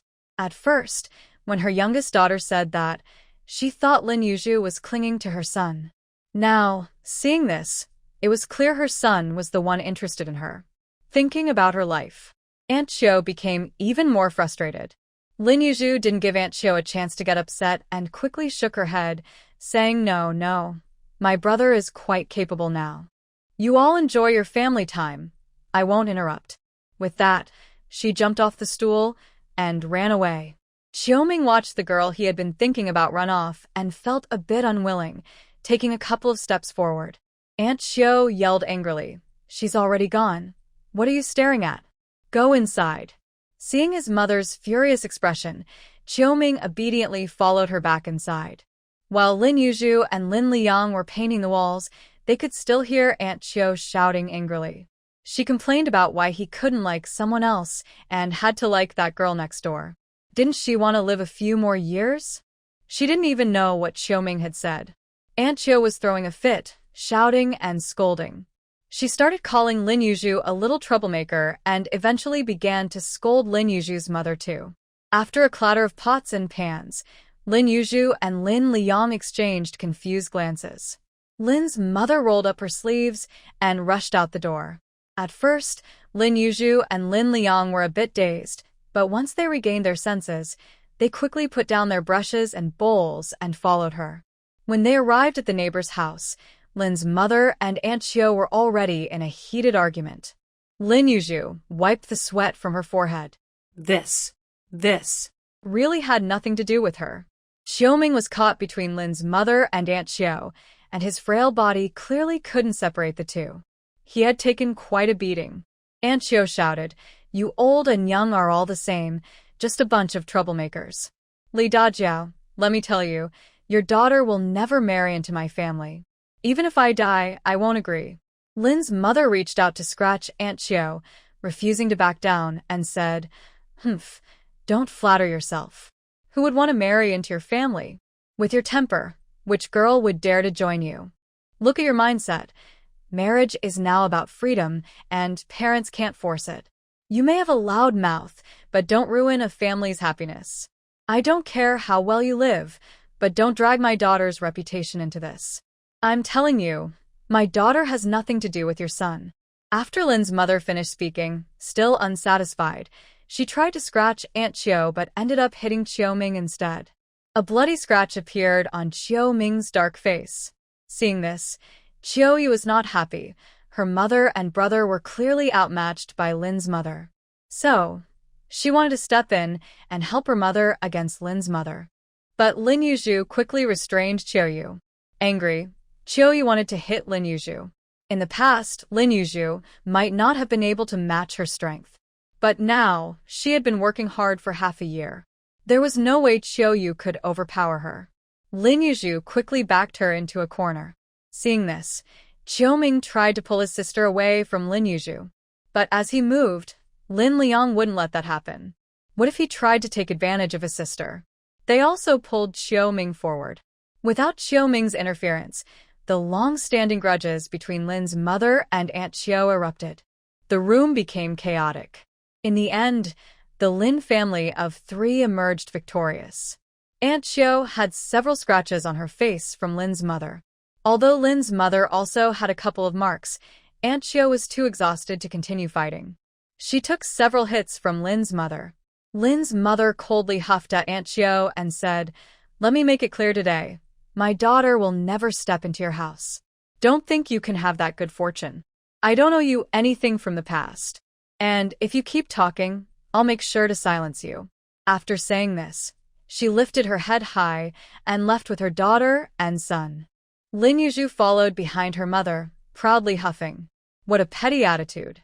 Aunt Xiao glared at Lin Yu, feeling furious, and turned to Xiao Ming, saying, "How blind can you be?" Xiao Ming looked at Lin Yu's back. He felt a bit confused. Xiao Zhu seems to have changed. The 3 of them returned home confidently. Unexpectedly, Lin's mother turned on them quickly and said to Lin Yu, "Stand there." Lin Yu was startled and quietly stood in the corner. Lin's mother, angry, found a chair to sit down, poured herself a bowl of water, and drank it all in one go. Then she said irritably, "You saw what kind of person Xiao Ming's mother is. She's just a lunatic. If you really marry into that family, what good days will you have?" Lin Yu, smiling sheepishly, moved a chair over and nodded in agreement, saying, "Mom, I understand. I've already cut off contact with them. Don't worry, I won't marry into their family, no matter what." Lin's mother snorted and slapped Lin Yu, saying, "What nonsense are you talking about? You can't just say anything. Can you really say you would marry into a family like that?" Lin Yu chuckled and flattered, "Mom, you're so fierce. Aunt Xiao didn't get anything good from you at all." Lin's mother immediately felt pleased. Lin Yu continued, "Oh, our old lady has suffered. Does your face hurt? Come on, let your little girl blow on it." She was about to blow on Lin's mother's scratches on her face. Seeing Lin Yu's playful attitude, Lin's mother couldn't help but feel both angry and amused. Lin Liang looked at his 3rd sister with a blank expression. Is this how she gets away with it? Lin Yu grinned and said, "Mom, am I not thoughtful? That little girl Xiao Yu even wanted to hit you. If it weren't for my cleverness, who knows what would have happened." Lin's mother, "Girls shouldn't be so fierce. Be careful not to earn a bad reputation, or no one will want you." Lin Yu chuckled. "How could that be? Haha, Mom, you're right." Seeing Lin Yu's awkward expression, Lin's mother suspiciously asked, "Do you have someone in your life?" Lin Yu's eyes darted around as she cheerfully changed the subject. "What person?" "Mom, it seems like Aunt Xiao had something to say today." Upon hearing this, Lin's mother turned her head and sighed. "It's all old news. She's the only one who keeps bringing it up." Lin Liang also pulled up a stool to sit down and listened as Lin's mother reminisced. Back in the day, Aunt Xiao and Lin's mother were known as the famous sister-like duo in their neighborhood. Though they weren't sisters, their bond was as close as that of siblings. The story is quite typical. Among the neighborhood, Lin's father was the most handsome. He was capable, honest, and had a kind nature. Naturally, Aunt Xiao developed feelings for him. She tried to get close to Lin's father in subtle ways, sometimes even arranging chance encounters. Lin's father, a bit clueless, didn't pick up on her hints despite her obvious affection. At that time, Lin's grandparents were also looking for a match for Lin's father, and they happened to find Lin's mother. So, they sent a matchmaker to propose. During the matchmaking, Lin's father immediately took a liking to Lin's mother. At that time, Lin's mother was fair-skinned, beautiful, and lively. Her big, bright eyes sparkled when she smiled, making hearts flutter. Lin's father was instantly captivated. Lin's father was a young man with thick eyebrows and big eyes, and his clumsy appearance made Lin's mother very fond of him. After they looked at each other, they both felt a connection. Before long, they were engaged. When Aunt Xiao found out, she was upset and accused Lin's mother of stealing a man from her. She said some harsh words, which made Lin's mother so angry that she slapped Aunt Xiao on the spot. From then on, their relationship was completely broken. It was a complicated fate. Aunt Chiu later married into the old Chiu family next door to the Lin family. The two would glare at each other every day, and they did not get along at all. This was also why Uncle Chiu often yelled at Aunt Chiu. In Uncle Chiu's eyes, she still had feelings for Lin's father. Otherwise, why would she keep watching their lives?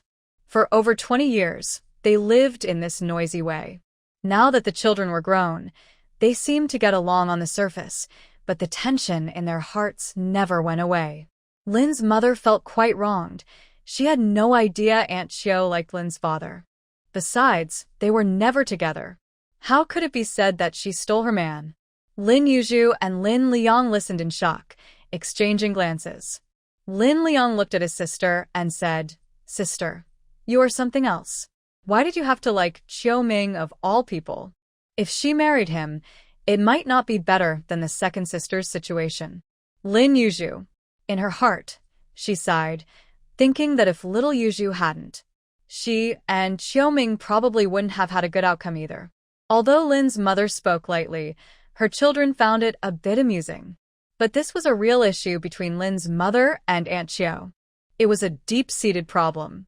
Mother-in-law and daughter-in-law often have a hard time getting along, and with this added tension, it was easy to imagine. Seeing that Lin's mother was still upset, Lin Yu sweetly said, "Comradely, you've worked hard. Come, let me pour you a bowl of water." After saying this, Lin Yu stood up to get a bowl of water for Lin's mother.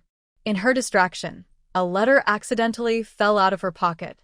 The third daughter looked at the envelope on the floor. When Lin's father returned home, he would find that things had changed dramatically. While feeling proud of their capable children, Lin's parents also felt guilty that the kids couldn't rest properly after returning from the countryside. Seeing the siblings busy moving the cabinet back to its original place, Lin's father quickly stepped in to help. Once they finished, Lin's older sister and younger sister returned home. As soon as they entered the house, they were startled by the scratches on Lin's mother's face. Lin's father noticed it then as well. He awkwardly asked, "What happened to your face? Did you hug the cat?" Lin Yu and Lin Liang immediately wanted to cover their faces. Lin's mother, already upset, felt her anger rise again. "It's all because of you," she snapped. Lin's father was confused.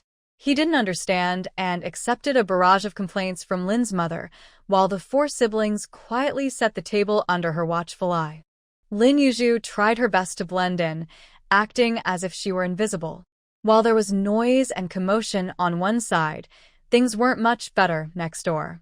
With smoke rising from the kitchens, the whole area was lively. It seemed like every family had their own unique kind of excitement. The walls were painted, but there was still the shed to deal with. When it comes to the shed, it can be quite interesting. If you hear noises from the shed at night, it means there are mice in your house. Usually, you make a hole in the shed and place a mouse trap by the hole. After a couple of days, you reach in to take out the trap. When you look inside, you might be surprised to find a dead mouse. If there are no mice, you just keep the trap there. The third daughter looked at the old shed and thought it might be a good idea to cover it with newspaper. The Lin family wasn't wealthy, so they couldn't afford to use nice, white paper like richer families. Using newspaper was a careful job. Lin Liang's side looked terrible at first. After receiving several scoldings from Lin's mother, it finally looked decent. Once they finished, the Lunar New Year was just around the corner. Lin's older sister's wedding was approaching. Her fiancé's family, the Wang family, wanted to invite the entire Lin family over for a meal. The main purpose was to discuss wedding arrangements. To avoid embarrassing Lin's older sister, the Lin family, while not dressing extravagantly, wore clothes that were mostly new. This is actually quite good. Early in the morning, Lin's mother got up and looked at herself in the mirror. Lin Yu was curious and came over to take a look, saying, "Mom, what are you doing?" Lin's mother sighed, "I'm getting old." When she was younger, no one was as beautiful as she was. Lin's second sister also came over at the right moment and joked, "When Big Brother was getting engaged, Mom was even more beautiful than Aunt Deng." Seeing the mischievous look in Lin's second sister's eyes, Lin Yu immediately understood. While the sisters were teasing, Lin's mother playfully slapped Lin's second sister and said, "You're getting more annoying as you grow up." After saying that, her face turned red, a bit embarrassed that her daughter noticed her thoughts. Lin Yu smiled and said, "Mom, back then I wasn't around. Come on, sit down. I'll do your eyebrows and makeup and then we can style your hair. Your elegance will shine right away. Wait, I'll go get my stuff." After Lin Yu said this, she turned and went back inside. Lin's mother hesitated and said, "At my age, why bother with makeup? People will laugh." Though she said that, her tone wasn't as strong as when she was scolding. When Lin Yu returned with her makeup tools, Lin's mother felt a bit shy. Lin's eldest and second sister stood by, helping to sit Lin's mother down on a chair. Lin Yu started doing her mother's makeup. To be honest, Lin Yu's makeup skills were quite good. She did a nice job on Lin's mother. However, she couldn't help but think of the time she had teased old Shin. Suddenly, she burst out laughing. Lin's mother felt very mixed emotions. Amid Lin Yu's unexpected laughter, Lin's mother, embarrassed and angry, slapped her hand and said, "No more, no more." Lin's eldest and second sisters were also a bit confused. The makeup was going well, so why? The third sister seemed a bit off. Just then, Lin's father joined in. Seeing Lin's mother's beautifully shaped eyebrows, he smiled too. "She looks good, but she's old and still puts on makeup. It's a bit funny." When Lin father laughed, it completely annoyed Lin mother. In the end, with Lin Yu's gentle persuasion, Lin mother finally let her finish her makeup. After she finished her makeup and styled her hair, Lin mother looked in the mirror and was quite satisfied. She shot a glare at Lin father and her little daughter. Goodness, she was nervous for so long, thinking she looked like a monkey. Once they were ready, Lin's older brother and sister-in-law also arrived. The whole Lin family went to the Wang family together. Today, Wang mother also styled her hair and used some hair oil, making sure her hair looked neat, and she put on a little powder on her face. Seeing Wang mother's pale face made Lin father want to laugh again. Wang father, who felt the same way, also found it amusing to see Lin mother had dressed up nicely.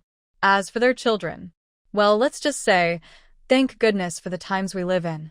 Without matchmaking, they might not even find a spouse. It's quite straightforward. The Wang family prepared a big feast with pig trotters and hams. It was all meat. This big spread showed their family's attitude towards Lin's eldest daughter. Lin mother was quite happy looking at the table full of dishes. So, the two families happily sat down to eat. At this point, the Lin family learned that the Wang family wanted to celebrate big and set up several tables in the yard. Even though it was just in the yard, it was still considered a big event. Some ordinary families just set up a table for their own people and give out some red dates and candies to the wedding guests. Lin's older brother did it that way back then. After the meal, Wang father and Wang mother seemed to be friendly people. Especially Wang mother, who smiled warmly and held Lin's eldest daughter's hand without letting go, continuously saying, "From now on, you're my daughter. As long as I can still move, I won't let you do any chores." Lin mother laughed and disagreed, saying, "Don't spoil her too much. She still needs to help out." Wang mother frowned and replied, "How I treat my son is how I will treat my daughter-in-law. Don't worry, dear sister. We will definitely take good care of you, in our family." Lin's mother nodded with a smile, feeling a bit sad as she said, "If she does anything wrong, you can come to me. But one thing is for sure, no matter what mistakes my daughter makes, no one is allowed to hit her. If that happens, I won't stand for it. I want to make this clear. Children are the heart of their parents. Even if punishment is needed, it should only come from us, the parents." Seeing Lin's mother's firm words, Lin's father quickly took a lighter tone, saying, "Why are you saying this? Wang and his wife are not those kinds of people, and neither is Wei Bing."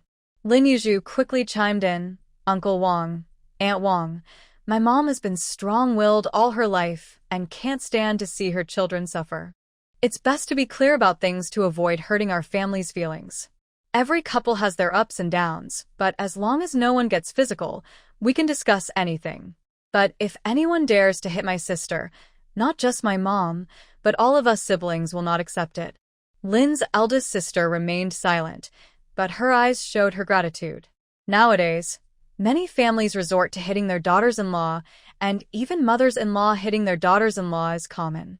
It's necessary to give a reminder. Their family is right to have high standards when marrying off their daughter. Aunt Wang nodded repeatedly, smiling as she said, "Oh, your little girl is really close to you, supporting her sister like this. Don't worry, we don't have the habit of hitting daughters-in-law in our family. Wei Bing, let me remind you, if you dare to lay a finger on my daughter-in-law, I won't let you off easily." Lin Yu and Lin Liang immediately looked at Wei Bing seriously. Wei Bing scratched his head and promised, "Uncle, Aunt, you can rest assured, I will never bully you, May. I wouldn't even dare to touch a finger." Lin's mother smiled and nodded, satisfied. The meal went well, and everyone was happy as they left the Wang family, except for Lin's sister-in-law, Deng Xiaomei, who seemed a bit unhappy. Lin's parents noticed something was off. Lin's elder brother was quietly trying to comfort his wife, feeling stuck. Lin Erji pursed her lips, watching her brother's cautious demeanor, feeling a bit upset and wanting to confront her sister-in-law. She was pulled back by Lin's eldest sister. Lin Yu thought for a long time before realizing why her sister-in-law was upset. So she smiled and said, "Sister, I just returned a few days ago and don't know what the Wang family offered as a betrothal gift. They provided 2 cabinets, a bicycle, and a sewing machine. They gave a lucky amount of $66. After saying this, she glanced at her sister-in-law's back.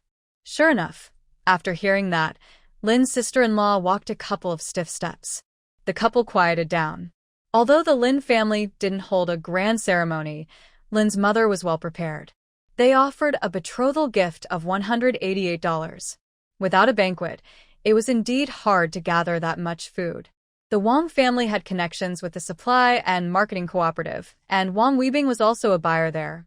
With many resources, hosting a few tables was easy. On the other hand, the Lin family's gifts to their sister-in-law were practical. Wouldn't it be better to keep the betrothal gifts? The bicycle and sewing machine from the Wang family, to be blunt, would eventually end up back with them. But everything from the Lin family was at her own home. Before the 2 families parted ways, Lin's sister-in-law shyly said to Lin's mother, "Mom, I was just overthinking things earlier." "Please don't mind." Lin's mother smiled and casually replied, "We are all family. Let's not dwell on that. Just focus on living well." Lin's sister-in-law smiled, and the couple returned to their home. Lin Erji let out a dissatisfied huff as they walked away. Lin's mother immediately turned and shot her a glare. Lin Erji quickly quieted down. The small bumps in life passed by just like that. Before long, it was the 23rd. In the north, the 23rd marks the start of the small new year, unlike some southern regions where it is celebrated on the 24th. Lin Yu brought back a leg of lamb, but Lin's mother wasn't sure how to prepare it. She specifically asked her how to cook it. Lin Yu pretended to think for a long time and said, "Dumplings filled with carrot filling are also quite tasty. How about boiling it in water, slicing it, and dipping it in salt water to eat? I also heard you can stir-fry it with green onions and add some cumin. It's supposed to be really tasty." Lin's mother blinked and asked, "I've heard of cumin, but I've never seen it." Lin Yu blinked back at her mother and said, "I haven't seen it either." Lin's mother stared at Lin Yu for a moment before turning around and asking Lin Liang to go to the workplace to find Lin's older brother, so the couple could come back for a meal of lamb dumplings together. Lin Liang swallowed hard and happily went on his way. In the past few days, Lin's mother finally finished making the dowry bedding and clothes for Lin's eldest sister. She glanced around the room and realized it still needed cleaning. Lin Yu stretched her arms and legs and helped her mother continue working. While tidying up Lin's mother's room, the 2 of them rummaged through boxes and organized things. Lin Yu was like a curious child, fascinated by everything. When Lin's mother was young, she was quite a charming girl, and she still kept many of her childhood items. The lipsticks from back then had a unique vintage style. Hair accessories were much prettier than those available now. Lin Yu found it all very interesting, so Lin's mother let her play with the items. When they uncovered something that looked like a certificate, Lin's mother took it out and unfolded it to take a look. Her face was filled with emotion and memories. Lin Yu leaned in to see that the writing was not very clear, but it roughly said, "To the Great Mother." Lin Yu frowned, feeling puzzled. She asked Mom, "What is this?" Honestly, she was wondering if she might have a brother who had sacrificed himself. She had never heard of that before. Lin's mother chuckled softly and said, "Back then, they encouraged having more children, and those who had many received such certificates." Lin Yu was taken aback, took the certificate from her mother's hand, and looked at the white strands in her mother's hair and the wrinkles on her face. She remained silent for a long time. It was then that she realized that her parents' generation had lived through the war and civil strife. The most effective way to address the labor shortage was to have more children. Lin Yu wrapped her arms around Lin's mother and said sweetly, "Mom, you've worked hard." Lin's mother suddenly felt a sting in her eyes. She rubbed them and lightly tapped Lin Yu, saying, "Why say that? Just get to work." After finishing the chores, Lin's mother went to her daughter's room and saw the award certificate right in the center of the wall. She felt embarrassed and said that Lin Yu was being inappropriate. Lin Yu, with a playful smile, replied, "It's there for you and your daughters to see how hard it is to be a mom. It's mainly for second sister to take a good look. She shouldn't only think about working hard for the Sun family. She hasn't even done much at home." Just then, Lin's second sister, who worked hard for the Sun family, came home. She looked at Lin Yu with a frown, feeling frustrated. Since her sister returned, she hadn't had a good night's sleep.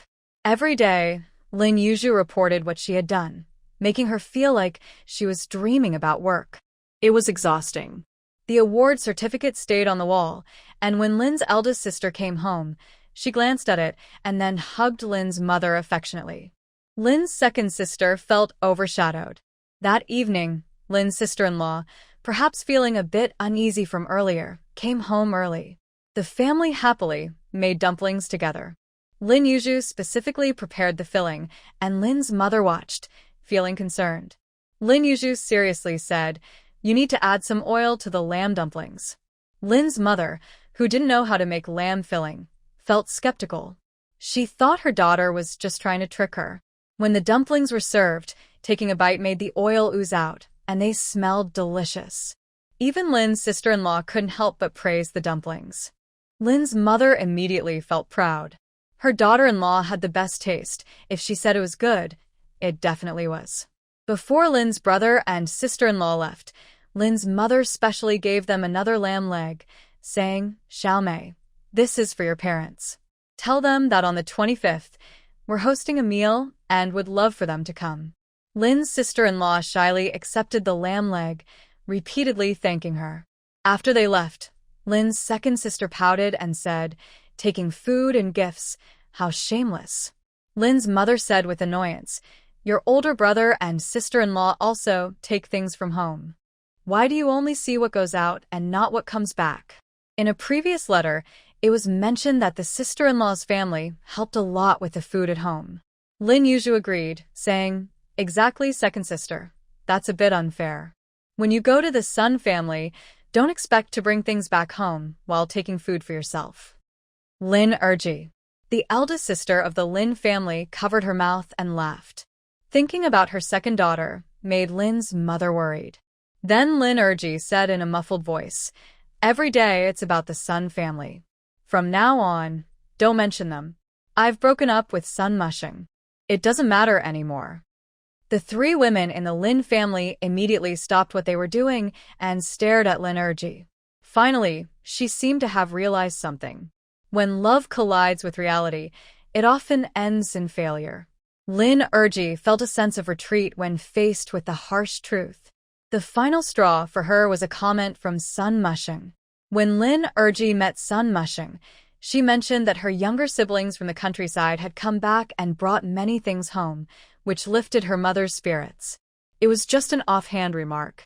But Sun Mushing became sad and said, my brother and sister are still suffering in the countryside. They won't be able to come back this year because they can't afford train tickets.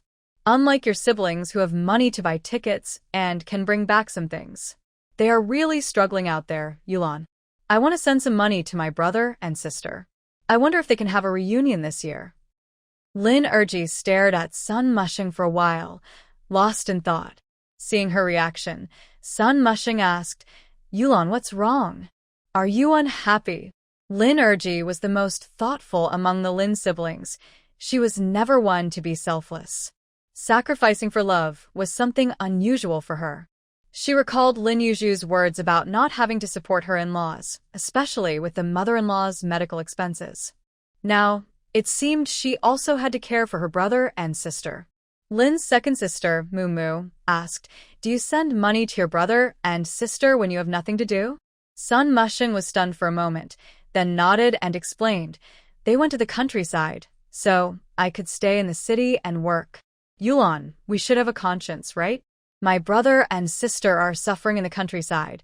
I can't just enjoy life in the city without feeling guilty.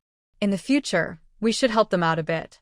After hearing this, Lin's second sister felt a wave of darkness wash over her. She blankly nodded and said with a smile, You're right. Once back in the office, the more she thought about it, the more anxious she became, and her passion for what she thought was love completely faded. She immediately wrote a breakup letter to Sun Mushing. She didn't even want to see him.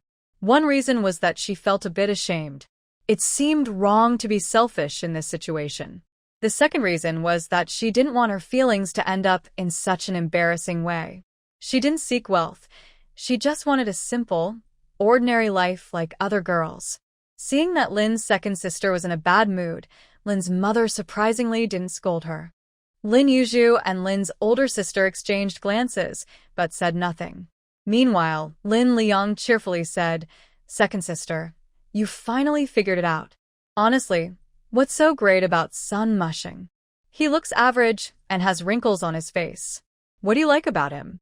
Second sister, I have to say, your taste is really lacking. Look at how upset it made our mom. Lin Liang spoke happily and freely, completely unaware of the cold glare in his second sister's eyes. As a result, all the frustrations Lin's second sister had bottled up recently fell on him. Watching her younger brother being bombarded by Lin's second sister, Lin Yu shook her head. Going back to the countryside, she could continue making some small notebooks. Her brother was a bit foolish, and as an older sister, she felt very concerned. Later, it was Lin's mother who, feeling sorry for her youngest son, rescued Lin Liang from Lin's second sister's grasp. That night, as they were going to bed, Lin Yu tightly hugged Lin's second sister and said, Second sister, don't be sad. Even if love is gone, there are still many beautiful things in life. Lin's second sister coldly replied, What else is there? Meat, sugar, money, and tickets. Aren't they all wonderful? Just think about today's delicious lamb dumplings. Aren't they tasty? Lin Yu said enticingly. Remembering the juicy lamb dumplings from today, Lin Yu couldn't help but swallow and nodded. Yes, they are tasty. Exactly. Think about it. After more than 10 years of Sun Mushing not being able to enjoy many meat dumplings, isn't that a loss? By giving him up, you gained so many delicious meat dumplings. Isn't that great? Lin family's eldest daughter. Lin Yu sniffed. Why did she feel an inexplicable excitement in her heart? What was this little bit of happiness about? In her dream last night, Lin Yu rarely worked but kept eating dumplings, so tasty and delightful. When she woke up, she found she had drooled on her pillow.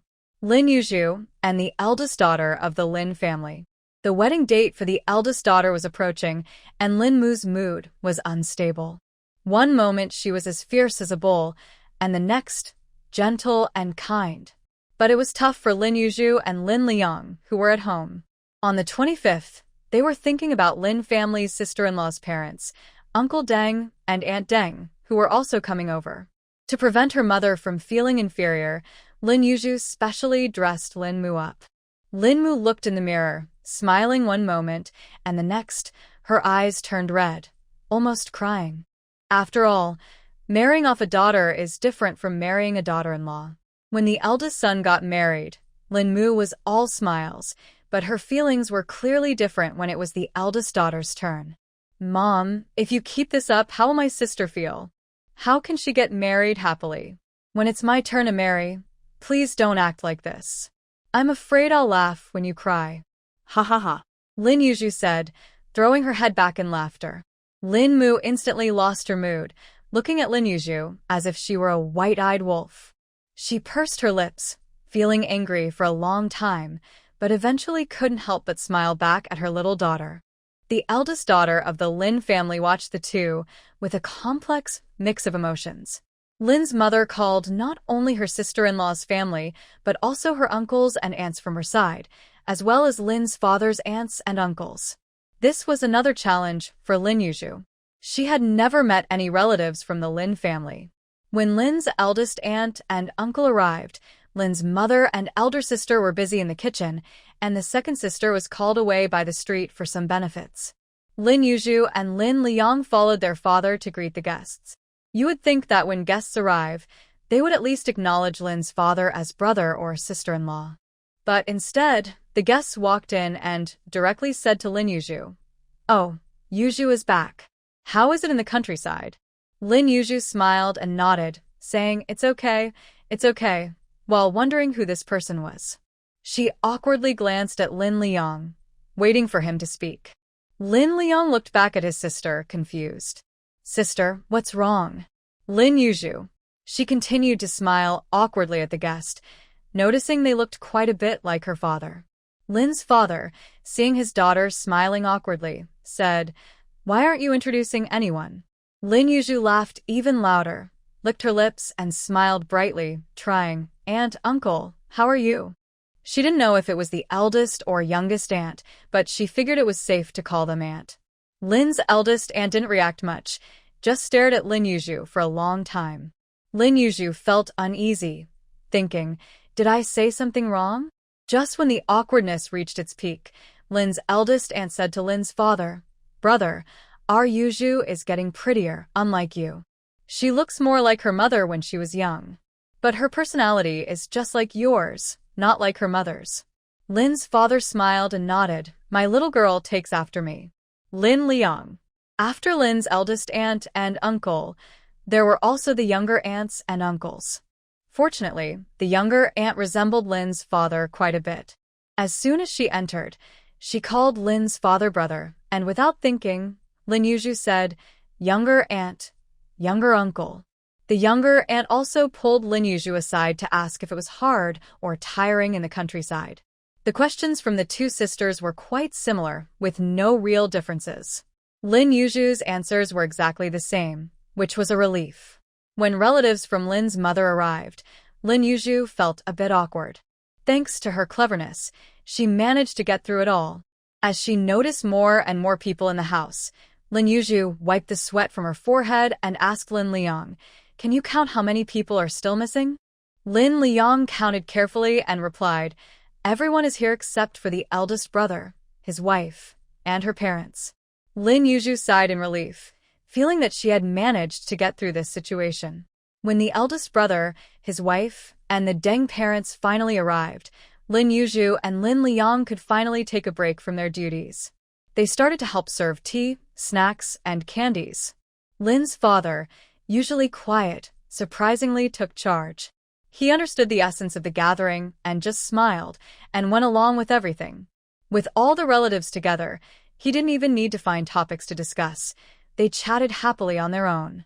When Mr. and Mrs. Deng entered, they took a moment to look at Lin Yu. After all, she was the only child from the Lin family they hadn't met before. Mrs. Deng pulled Lin Yu aside to the window, examining her while smiling. Your mother really knows how to have children. Each son is more handsome than the last, and the daughters are all so beautiful. Look at your lovely skin. It's truly precious.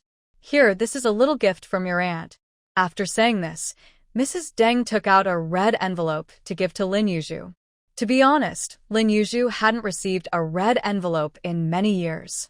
She was taken aback to suddenly receive one, especially from her brother's mother-in-law. How did this happen? Lin Yu quickly returned the envelope, saying, "Aunt, I can't accept this. If my mom finds out, she might not be happy with me. Oh, I've given red envelopes to your two sisters and brother. I even bought a quilt cover for Xiaomei's wedding. How could I let you spend your own money on this? You work hard in the countryside, and this money is all earned through your efforts. Come on, be good and take it." Lin Yu glanced at her brother, and seeing Lin Liang nod, she accepted it. Deng's mother only had one child in her life. She married a man with good conditions, so she hasn't faced much hardship since getting married. With less labor, women naturally appear much younger, which is why Lin's mother can't compare to Deng's mother. After Deng's mother sat back down, the aunts and cousins from the Lin family looked a bit awkward. Everyone wore their own handmade cotton clothes, while only Deng's mother and father wore store-bought outfits. The difference in status was immediately noticeable. The aunts and cousins quickly shifted from their awkwardness to trying to win favor. Their main goal was to become familiar faces, hoping that when their family ran low on food, they could get some help. With a note in hand, they could go buy food. Deng's parents clearly had seen this scene many times before. After a round of flattery, Deng's mother smiled dismissively, but there was a hint of pride in her eyes. The aunts and cousins noticed this, but thought that enduring a little disdain was worth it for their goals. Once everyone was at the dining table, Deng's parents almost became the center of attention. Lin's father and mother. Eventually, some uncles and aunts couldn't stand it anymore and urged their wives to tone it down. Only then did the aunts and cousins remember that Lin's parents were the main guests. They congratulated them, and the conversation shifted to Lin's eldest sister. Knowing that her brother-in-law was a purchasing agent at the supply and marketing cooperative, the aunts and cousins said, "From now on, we'll be relying on you two for our shopping. Da Jiao, your two older ones are quite capable. They are much better than our kids. You can look forward to a good life thanks to them. You may, don't just focus on your parents. Us aunts and cousins will help out too, right?" Lin's eldest sister forced a smile and nodded. Then, another round of compliments showered down on her. Lin Yu and her siblings. For those without skills, it was best to just enjoy the meal. "Isn't the meat delicious?" Before Lin's three siblings could express their dissatisfaction at being overlooked, they heard their aunt let out a cold snort. Just as everyone had quieted down, the sound of a humph stood out sharply. Aunt Lin's face turned red. Seeing everyone looking at her, she decided to speak her mind. She said to Uncle Lin, "When you were still working, everyone was trying to please you. Now that you've retired, you won't even show a smile. I told you to give my niece your job, but you refused. Now look at you. Who still thinks you're important?" Aunt Lin immediately became upset and pointed at Aunt Lin, saying, "Giving it to your niece? That's just giving it to someone outside the family. It should have been given to my daughter from the start." Aunt Lin, who was on the same side as Lin's mother, quickly replied, "Da Jiao also paid for it. You may brings things for their family every month. Can your family do that?" Then she turned to Aunt Lin and asked, "Can your niece bring things for your family every month?" Aunt Lin stiffened her neck and started to argue back. Suddenly, Lin's mother's relatives began to argue for no reason. The noise made Lin's mother's head spin. When she looked over, she saw her eldest daughter, youngest son, and second daughter all struggling to reach the food, happily eating with greasy mouths. It was quite a sight. Lin's mother felt a mix of emotions, both angry and amused. Seeing the argument escalating, she slammed the table and said, "Today is a celebration for my family. If this continues, it will ruin our relationship." Immediately, the two aunts and Aunt Lin fell silent. Aunt Lin was still hoping that the eldest daughter would occasionally bring things for the family. The aunts finally realized they were embarrassing Lin's mother. Several of Lin's aunts stifled their laughter. The Deng family parents exchanged knowing glances. Despite the festive meal, Lin's mother couldn't feel happy. The ones enjoying the meal the most were probably Lin's second sister, Lin Yu and Lin Liang. After the meal, the aunts and cousins asked if they should stay to help with anything, like preparing the dowry bedding. Lin's mother really wanted to say, "Where were you all earlier?" after sending her relatives away. Mr. and Mrs. Deng also got up to leave. Mr. and Mrs. Lin urged them to stay for a cup of tea before leaving. Mr. and Mrs. Deng felt it was hard to refuse, so they sat back down. The Lin siblings quickly began to tidy up the table. The eldest sister of the Lin family smiled gently and told the sister-in-law to sit down and enjoy tea with their parents. The sister-in-law smiled and took a seat. Lin Erji pouted, and Lin Yu pinched her sister, making her behave. Conflicts between in-laws are an age-old problem. Lin Yu didn't have a good solution either. After tidying up, Lin Yu returned to the table and stayed close to her mother. Seeing the commotion today, Lin's mother felt a bit embarrassed and said with a smile, "I hope the in-laws are not too amused by this. Every family has some issues, and when we gather, they come up. I hope you didn't find it too funny." Mr. Deng chuckled and replied, "Don't worry, it's the same in every family." Mrs. Deng forced a smile and said, "That's because we have many relatives, it gets lively." Lin mother and Lin Yu. If Mrs. Deng's smile had been a bit more sincere, they wouldn't have felt uneasy. Lin mother forced a smile, feeling a bit frustrated. Lin Yu put her hand in her pocket to feel the thickness of the red envelope. She couldn't tell. Noticing that Lin mother looked a bit off, Mr. Deng quickly tried to ease the awkwardness, saying, "Our family is similar. When we're together, it's always like this. Every family has small disagreements. There's nothing to laugh about." Mrs. Deng huffed and said proudly, "That's right. Our relatives are the same. They come over every day, flattering us, all for food. It's because my husband is capable. He can get grain with just a note." Word got around, and they all come asking for favors. Some say my husband favors one family, others say he favors another. In the end, it makes my husband feel stuck. I told him not to write notes for every relative. Writing a note for a distant relative we don't even know is not right. Well, I must say, my husband got to this position through his own hard work. Our family hasn't benefited from it at all. It's all gone to outsiders. What do you think, mother-in-law? Deng's mother's words had a bit of a sharp edge. Lin's mother, concerned for her eldest son, didn't want him to feel awkward, so she smiled and nodded. It really doesn't make sense. Deng's father felt a bit embarrassed by his wife's comment. Lin's elder brother and sister-in-law. Seeing her mother in a tough spot, Lin's second sister immediately wanted to speak up. Lin Yu quickly stuffed an apple into her sister's mouth.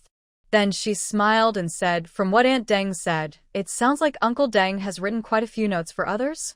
This made Deng's father jump a little, glaring at his wife, and quickly explained, "No, don't listen to your Aunt Deng's nonsense." Lin Yu chuckled and said, "Uncle, for my brother's sake, we won't spread any rumors." You can rest assured about that. We do have some common sense. But, Uncle, as a younger person, I might say some things that sound harsh, so please don't take it the wrong way. Aunt, you really should be careful with your words in the future.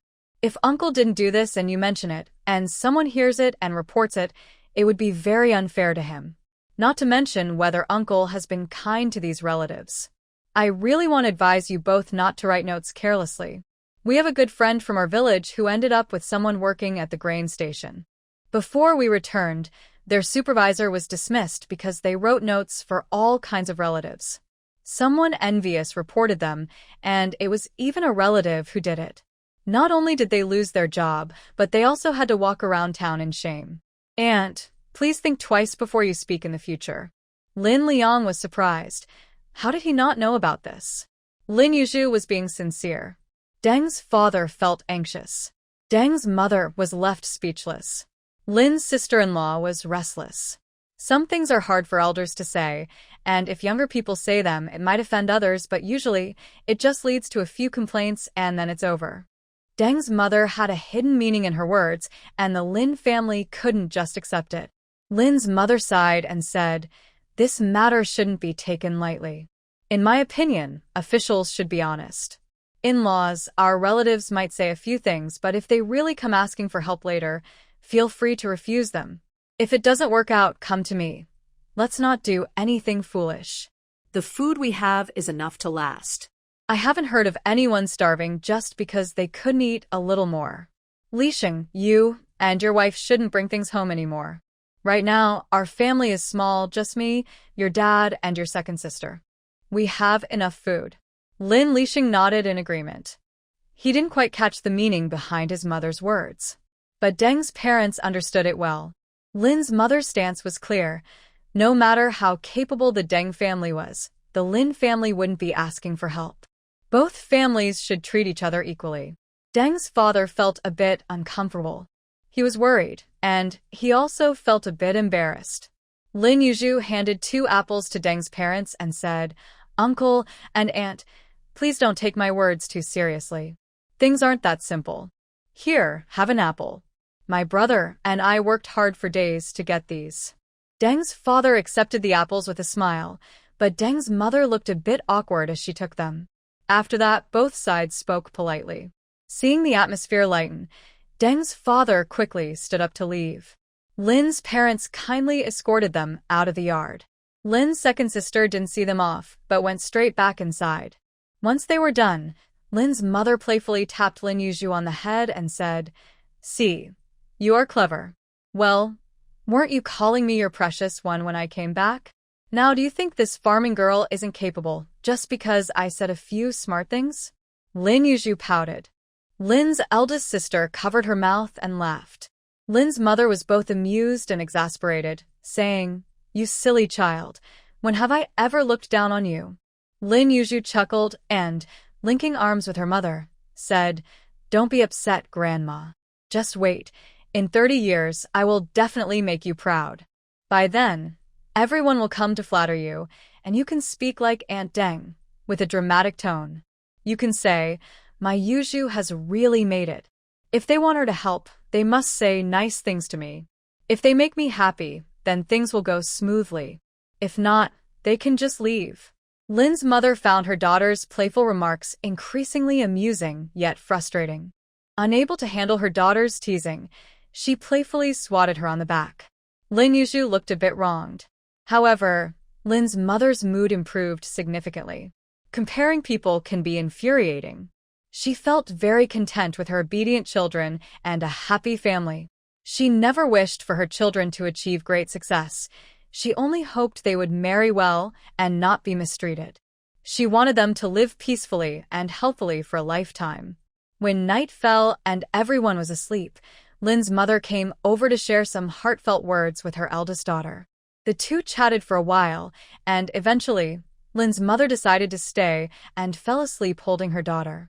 Before dawn, Lin's mother got up and called the whole family to wake up. Although the wedding was simple, it still felt chaotic with all the preparations. Lin's mother took out all the dowry items and carefully checked them with Lin Liang. Meanwhile, Lin Yu was busy doing her eldest sister's makeup. Thinking about Lin Yu's infectious laughter from that day made Lin's eldest sister a bit anxious.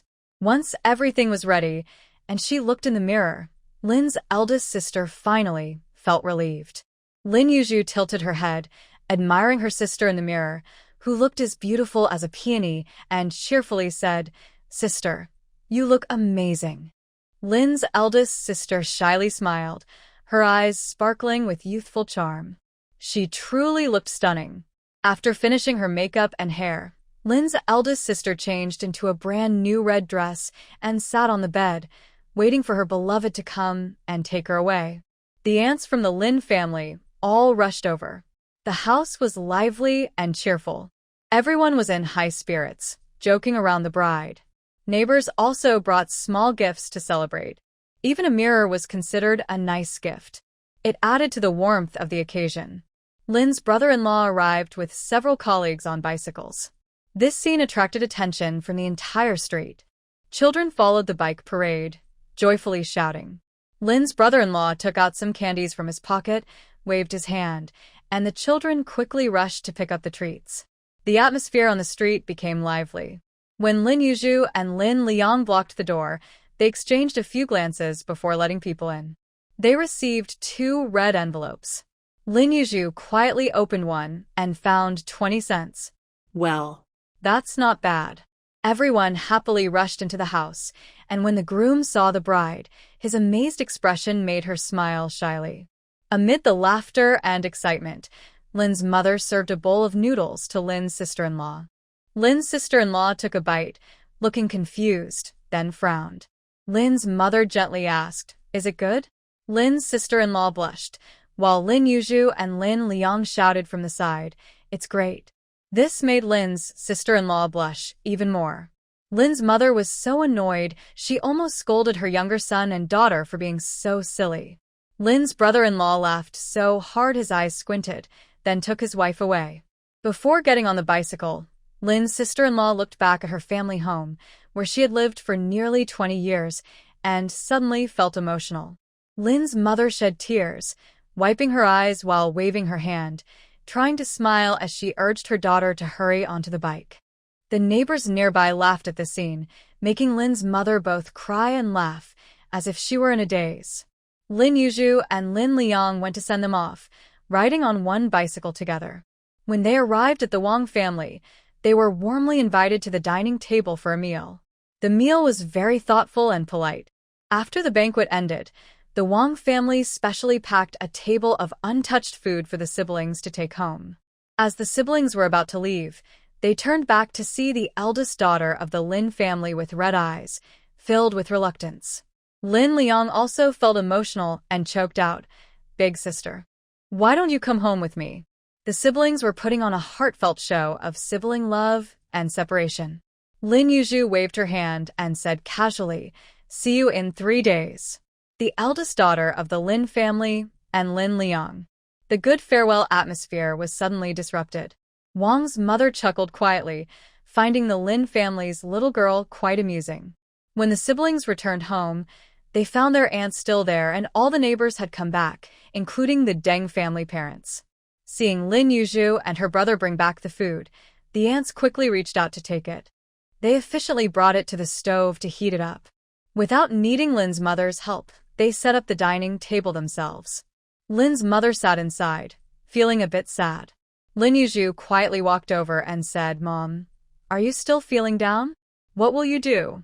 You still have to marry off 2 daughters." Lin's mother. Seeing her daughter's mischievous expression, she didn't want to respond and turned away, continuing to feel sad. Lin Yu clicked her tongue and leaned against her mother, nudging her. She almost knocked Lin's mother off her chair. It was frustrating for Lin's mother. She had lost all her good mood. She gave Lin Yu a light slap and got up to attend to the relatives. Once everyone left, the Lin home became quiet. The wedding celebrations for the groom were still lively, while the bride's side felt empty. After Lin's mother finished tidying up the room, she looked around but didn't see her daughter. When she went to check the bedroom, she found her daughter already lying in bed, sound asleep. That carefree look. Lin's mother rolled her eyes in annoyance, but then felt a pang of sympathy for her daughter, who had been so busy lately. She quietly closed the door, letting her sleep peacefully. In her dreams, Lin Yu found herself back in her family's old house, cooking in the kitchen with a very handsome man. The two were chatting and laughing, creating a very flirtatious atmosphere. This scene startled Lin Yu, making her sit up suddenly. She looked around the dim room, wiping the sweat from her forehead. What on earth is happening? Old Shin has only been gone for a few days, and she's already moved on? The key is, she hasn't even met the man in her dream. Lin Yu licked her lips and sat on the bed, lost in thought for a long time. Her beloved girl got married, and Lin's mother's mood started to become unstable again. Lin Yu and her siblings continued to be unnoticed. Not being invisible, they kept getting into trouble with each other. Lin Yu narrowly came out on top each time. Lin Liang. It wasn't until the eldest sister of the Lin family returned after 3 days that Lin's mother finally had a big smile on her face. Lin's second sister and Lin Yu had surprisingly similar expressions. They both deeply expressed their dissatisfaction. Lin's mother pretended not to see. At this point, Lin Yu was no longer the little darling. She was now calling the eldest sister of the Lin family her precious. She even secretly called the eldest sister into a small room, whispering questions back and forth. It was like they were exchanging secret codes. If one got it wrong, they would rush out to confront someone. Meanwhile, Lin's father was pouring drinks for the son-in-law. Lin's eldest brother and Lin Liang were assisting from the side. When the newlywed couple left, Lin's brother-in-law could barely walk straight. Angry, Lin's mother scolded Lin's father. How can you get a new son-in-law drunk right after he arrives? Have you lost your mind? Look at what you've done to him. For once, Lin's father stood his ground and coldly replied, the cabbage has already been taken away. Can't I let him drink a little? He can't hold his liquor. It's not my fault. This made Lin's mother both angry and amused for quite a while. Lin Yu quietly pondered. She still didn't know how well old Shin could drink. Due to the wedding preparations at home, many things from earlier in the year were not ready. Taking advantage of the eldest sister of the Lin family returning, the whole family steamed some buns and made some frozen dumplings. The meat that was used for the previous gathering, along with what needs to be saved for the new year and for Lin's older sister's visit home, is not enough. So, the filling for the dumplings has very little meat.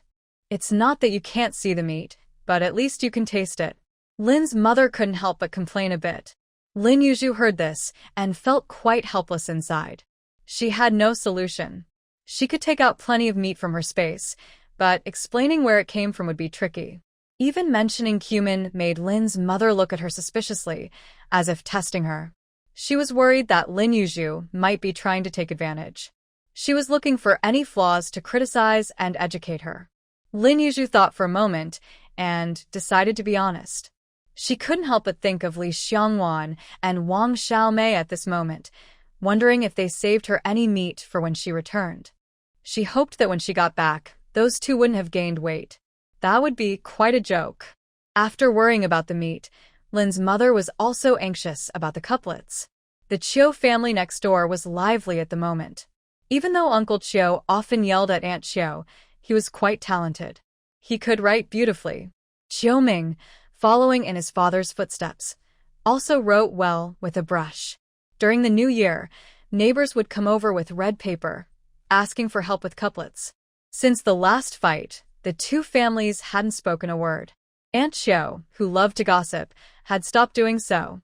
They were just waiting for today to come. It was already the 29th, and tomorrow would be New Year's Eve. Clearly, they couldn't delay the couplets any longer. Lin's mother went in and out with red paper several times, but lacked the courage to step outside. Standing in the yard, listening to the lively sounds from next door, she felt a bit regretful. She shouldn't have acted impulsively. If she had to be impulsive, it should have been after the new year. Now, having to swallow her pride was truly difficult. Lin's mother hesitated in the yard. Lin Yu and her second sister were in the kitchen washing pots and dishes, completely unaware of their mother's inner turmoil. Aunt Chiu from next door came out at the right moment, standing on a small stool to peek over the wall. She happened to see Lin's mother holding red paper, looking hesitant. Aunt Chiu quickly imagined a big scene and proudly said, "Oh, what are you thinking about standing in the yard? Who wrote your couplets this year? Hurry up and show me. Let's see if they are better than what my husband writes. Honestly, even if they are just nicer than what my son writes, that would be good enough. You should put them up. It won't embarrass you. I have to say, your kids are good in many ways, but they struggle a bit with their studies. I remember your son, Li Yang, almost didn't graduate from middle school, right? Haha. I'm getting off track. Please show me those couplets." After Aunt Chiu spoke, her pride was almost overflowing. She looked like she was waiting for a show, eager to see Lin's mother make a fool of herself. Lin's mother felt like she might lose her temper. Now, she couldn't say a single kind word. Trying to save face, she said, "This year, we didn't ask anyone for help. What a joke, it's just calligraphy. Anyone can write with a brush. What's the big deal?" After saying that, she shot Aunt Chiu a glare and quickly walked toward her own door. Aunt Chiu, feeling a bit smug, stood on her tiptoes and called out, "It's clear you lack education. Anyone can write with a brush? You're just jealous. If no one helps you write, just come to my house.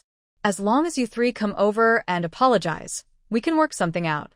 Lin's mother was so angry she nearly exploded, slamming the door as she went inside. Aunt Chiu straightened her neck, feeling proud as she stepped down from the wall, all her pent-up frustration disappearing in an instant. Uncle Chiu, watching from inside, had a disapproving look. Qiuming, seeing his father's expression, lowered his head and continued writing the couplets, feeling a bit down. When Lin's mother slammed the door and came in, it startled a few people.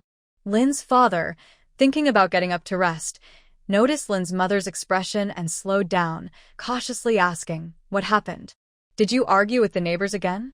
Lin's mother shifted her gaze to Lin's father's red face from drinking, recalling that he was the main cause of the whole situation. She said angrily, "It's all because of you. I wonder why Aunt Xiao has been clinging to our family all these years. You need to explain to me today if you had anything to do with her back then." Faced with the accusation, Lin's father was sobering up and jumped a little in shock. He quickly explained, "What are you talking about? I didn't even know her back then. There was nothing between us. You were my first match." Feeling wronged, Lin's father continued. Lin's mother narrowed her eyes and asked, "What's wrong? Are you feeling uncomfortable? Do you want to go on more dates? Are you starting to dislike me?" Lin's father felt the situation was escalating. He stammered, "You're thinking too much. I never said that. You didn't say it, but your face shows that's what you mean." Lin Yu and Lin's second sister, washing dishes, were listening intently to the gossip. In front of the children, Lin's father felt a bit embarrassed by Lin's mother's accusations but was used to it. He complained, "Every time you argue with the neighbors, you come back to me. We've explained this for years. What more do you want me to say? What are we arguing about this time? If you really doubt me, let's go to Aunt Xiao's house. We can ask her directly what happened between us. That way, you won't keep blaming me." Lin Yu stifled a laugh. It was quite a sight to hear Lin's father speak so much. After hearing Lin's father's words, Lin's mother remembered the couplets and, looking at the red paper in her hand, angrily threw it on the table, saying, "It's just that we have a couple of people in the family who can write. Look at how proud she is. I won't ask her family for help anymore. Old Lin, you write them this year." Lin's father shivered at the thought of his messy handwriting. How would he manage to write? Lin Liang entered the house with a trash bag and overheard the latter part of Lin's mother's words. Seeing her father looking embarrassed, she said, "Mom, if Dad's handwriting gets out, won't Aunt Xiao just laugh at him?" Lin's father and mother. Lin's mother shot a sharp glance at Lin Liang, recalling his exam results. Her expression gradually turned cold.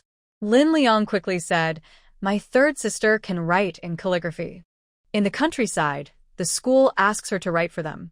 The whole village praises her handwriting." Lin's mother? She looked at Lin Yu with suspicion and asked, "Third sister, when did you learn to write in calligraphy? I didn't know about this." When Lin Liang started talking in the house, Lin Yu knew she couldn't hide her calligraphy skills any longer.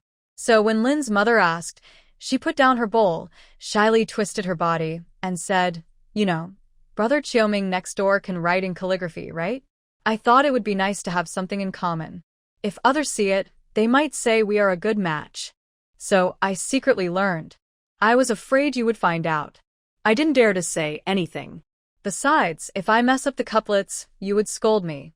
After saying this, Lin Yu shyly shook her body. The whole family felt a chill run down their spines. Lin's mother looked away, feeling distressed. Red paper doesn't come cheap. A large sheet costs 2 to 3 dimes. Lin Yu made a good point. Lin's mother was genuinely worried she might waste the red paper.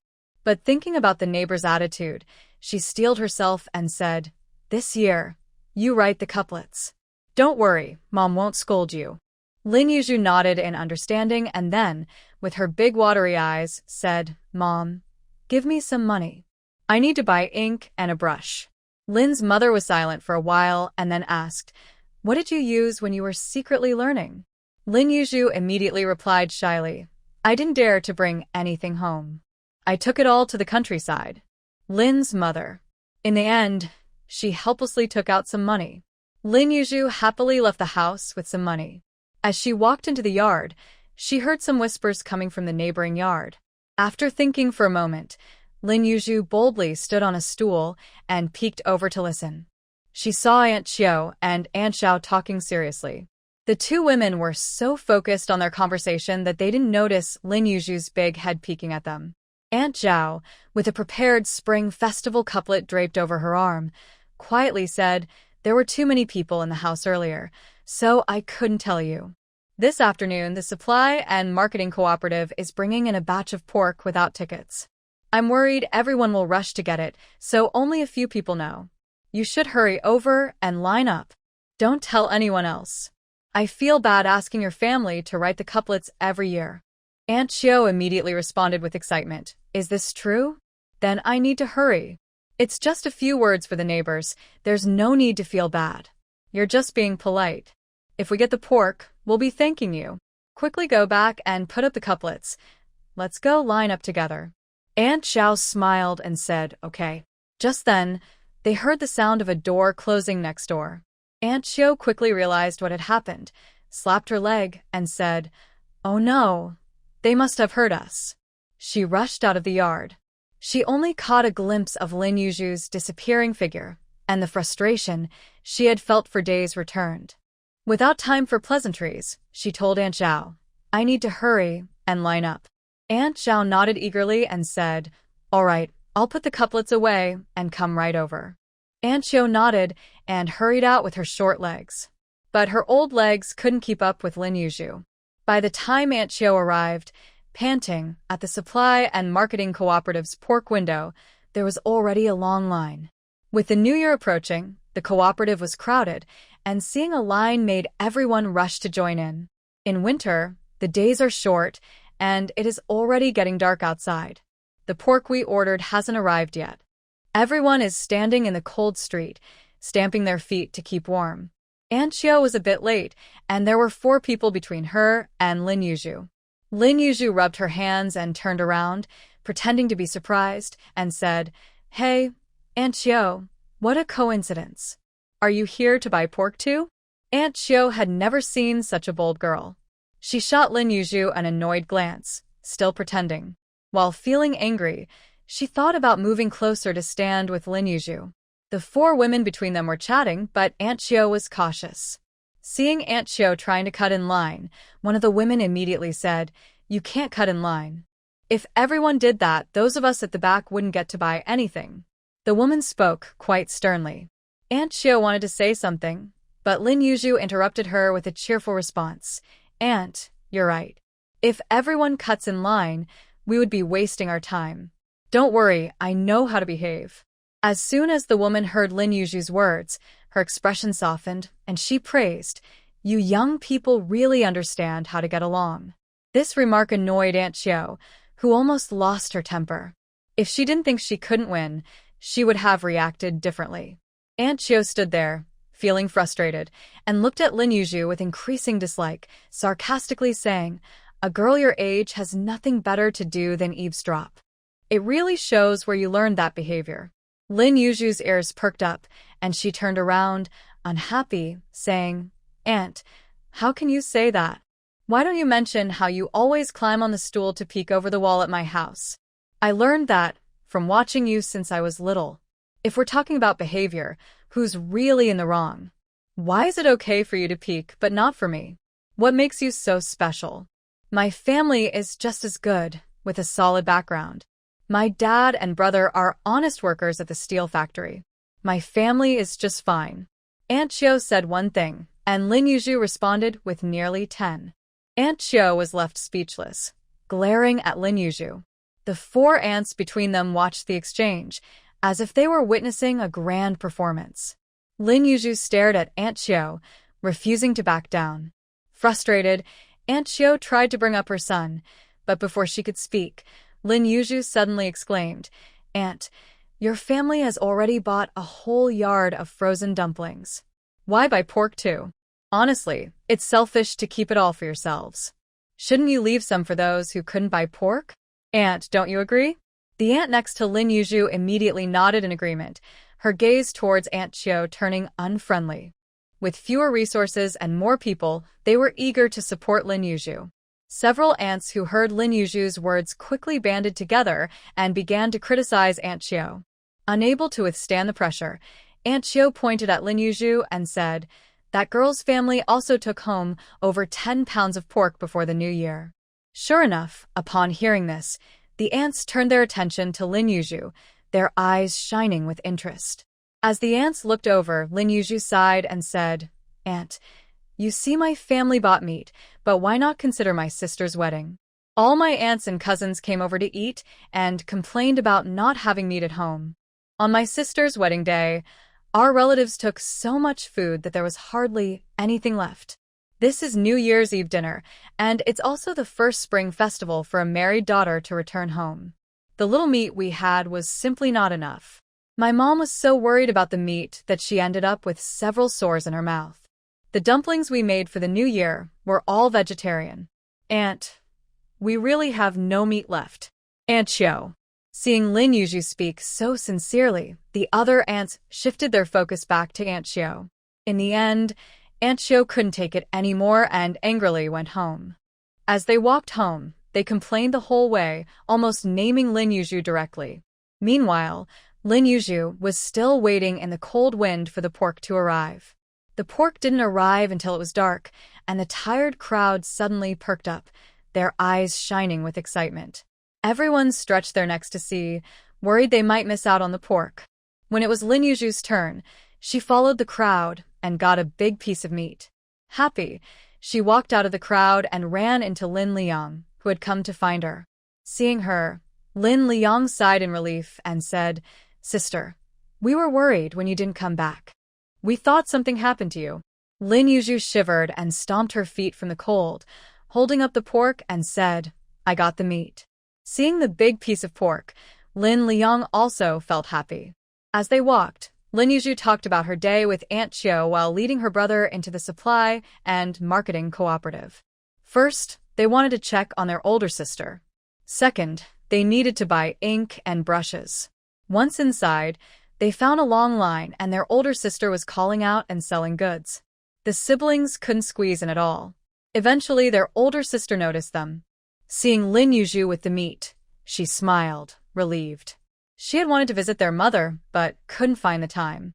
She was thinking about how to split the meat between her family and her in-laws. Now seeing the siblings with the meat, she felt relieved.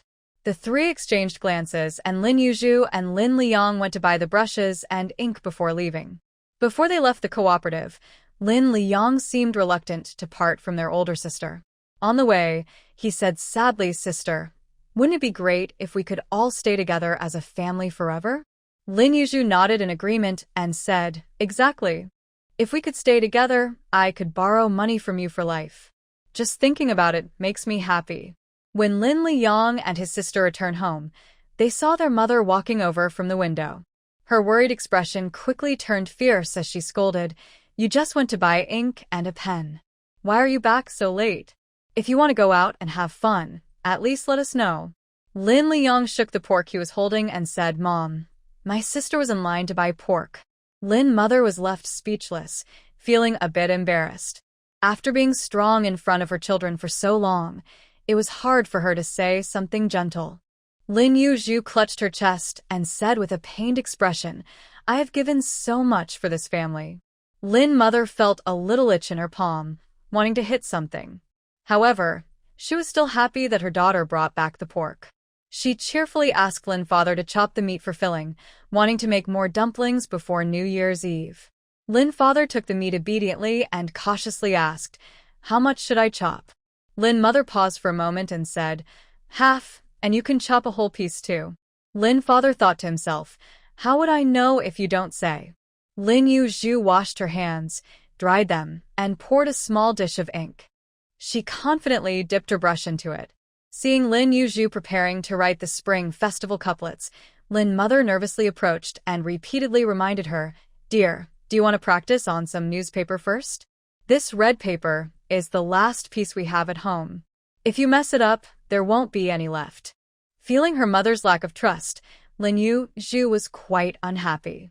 Holding the ink-dipped brush in one hand, she pushed Lin mother away and said cheerfully, "Don't worry, I promise I won't mess it up."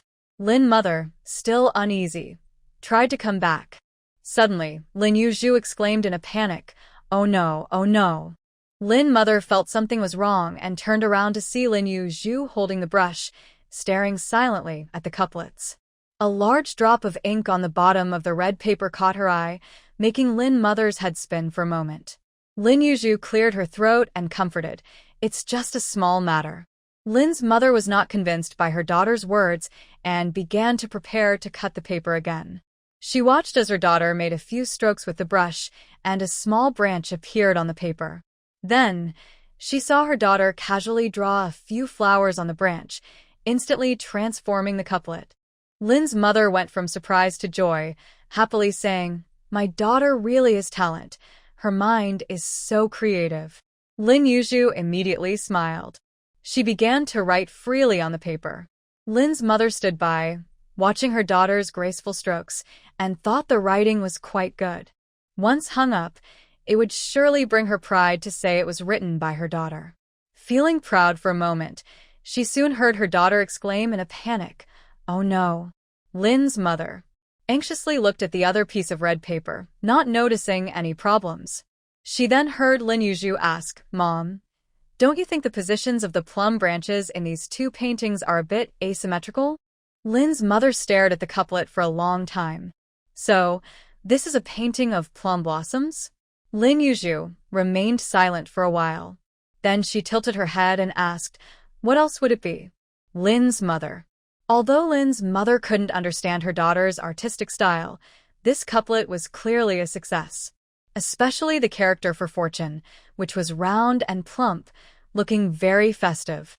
Lin's mother loved this pair of Fortune characters the most. Her daughter was truly talented.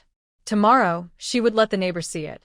Once Lin's father finished preparing the filling, everyone except Lin Yu gathered around the round table to make dumplings. Lin Yu had a challenging task of making lanterns. Originally, this job should have been handled by Lin Yu. The whole family said she was the most skilled in the house. Lin Yu, being clever, she immediately said, "My hands hurt." Without hesitation, Lin's mother let Lin Yu take over. Lin Yu and Lin Yuan. Seeing Lin Yu looking a bit melancholic, Lin Yu cheerfully said, "Sister, for the sake of our family bond, you should contribute a little." Lin Yu pressed her lips together and stayed silent, not that she couldn't catch the hidden meaning in her words. Lin Yu chuckled, appearing honest and easy to tease. Once everything was done, it was already late at night. When Lin Yu and Lin Yu lay down in bed, they both sighed. Finally, they could rest. They didn't say much, and in no time, they both fell asleep. Lin Yu felt like she had just closed her eyes when the loud sound of firecrackers filled her ears. Opening her sleepy eyes and looking out at the dimly lit window, she turned over to continue sleeping. Lin Yu was a bit grumpy upon waking and shouted amid the continuous firecracker noise. This immediately earned her a scolding from their mother. During the new year, shouting was not allowed. The sisters' sleepiness was completely gone. Only those who were really skilled could still sleep through the rising and falling sounds of firecrackers. Like their father. While the three siblings were up, their father was still snoring away. Their mother was so annoyed that she called him a pig. She handed a string of firecrackers to Lin Liang. As the only boy in the family, he naturally had to be the first to light the firecrackers. Their mother leaned against the window to watch. As the firecrackers went off with a loud bang, she smiled and said, "Our firecrackers are really loud this year. It means we'll have good fortune and safety next year." Lin Yu instantly smiled and said, "Such a loud sound means the god of wealth is favoring us, right, Mom?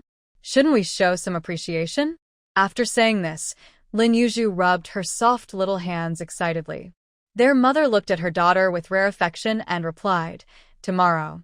Upon hearing this, Lin Yu felt hopeful and started to act cute with their mother. After some warm exchanges, they quickly had a bite of breakfast. Then their mother began to prepare the New Year's Eve dinner. This dinner was going to be a feast.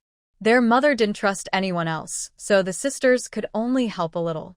She first made the glue for sticking up the spring festival couplets and asked the sisters to help. She was worried about being late, as it would bring bad luck. Sister San covered the couplets with glue, and came out of the house holding a few pieces of red paper. As soon as she stepped outside, it was lively. Every household was putting up spring couplets. People greeted each other with good wishes. The festive atmosphere and warmth of human connection filled the air. Children chased each other with small firecrackers. The narrow alley was bustling with voices and excitement. Even the smell of firecrackers in the air added to the festive spirit.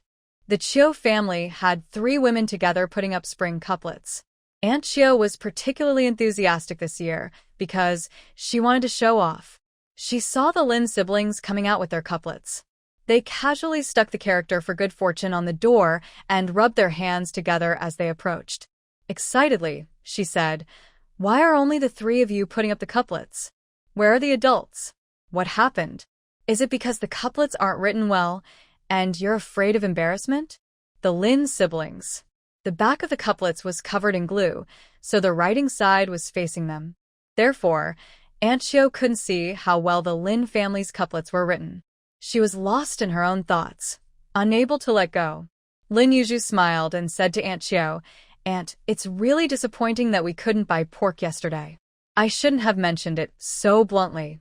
We didn't expect those ladies to be so pushy. You'd think they could at least let you buy a piece.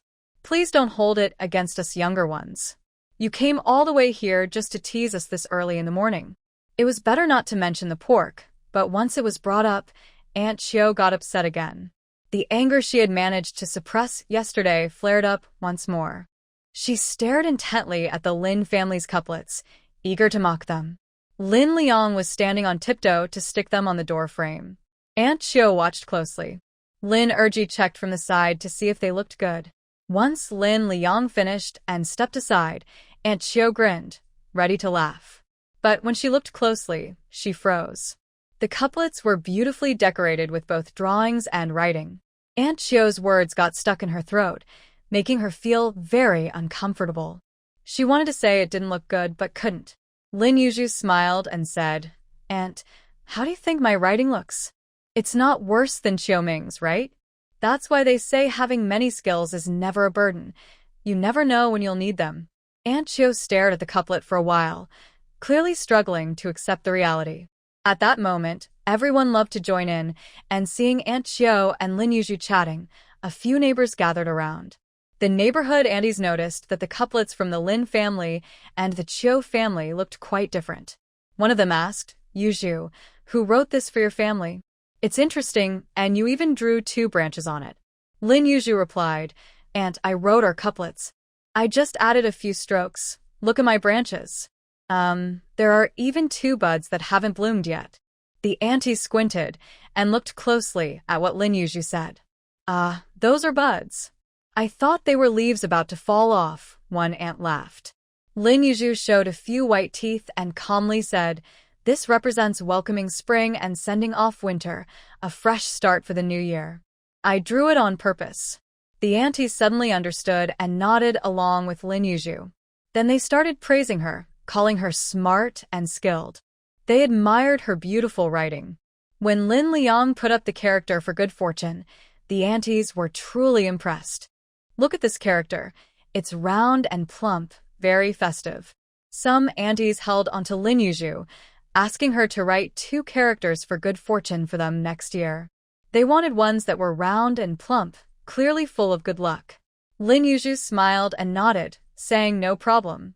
Seeing Lin Yu's proud demeanor, Aunt Chiu snorted coldly and angrily went back inside. After Lin Liang and Lin Erji finished putting up the couplets, their hands were red from the cold. They saw Lin Yu being surrounded by the neighborhood aunties and exchanged a glance before sneakily heading back inside. Once the siblings were in the house, Lin's mother wondered where her daughter was. So she asked, "Where's my daughter?" Lin Erji pouted and said, "Every day it's old girl this and old girl that. You just can't let go of being an old girl." Now the neighbors are saying how nice Sanmei's writing is and want her to help next year. As soon as Lin's mother heard this, she immediately smiled, her face glowing with pride. Her daughter was bringing her honor. The neighbor must be furious about this. Just as Lin's mother thought, Aunt Chiu went home and slammed the door in frustration, causing Uncle Chiu to scold her. On New Year's Eve, slamming the door is bad luck.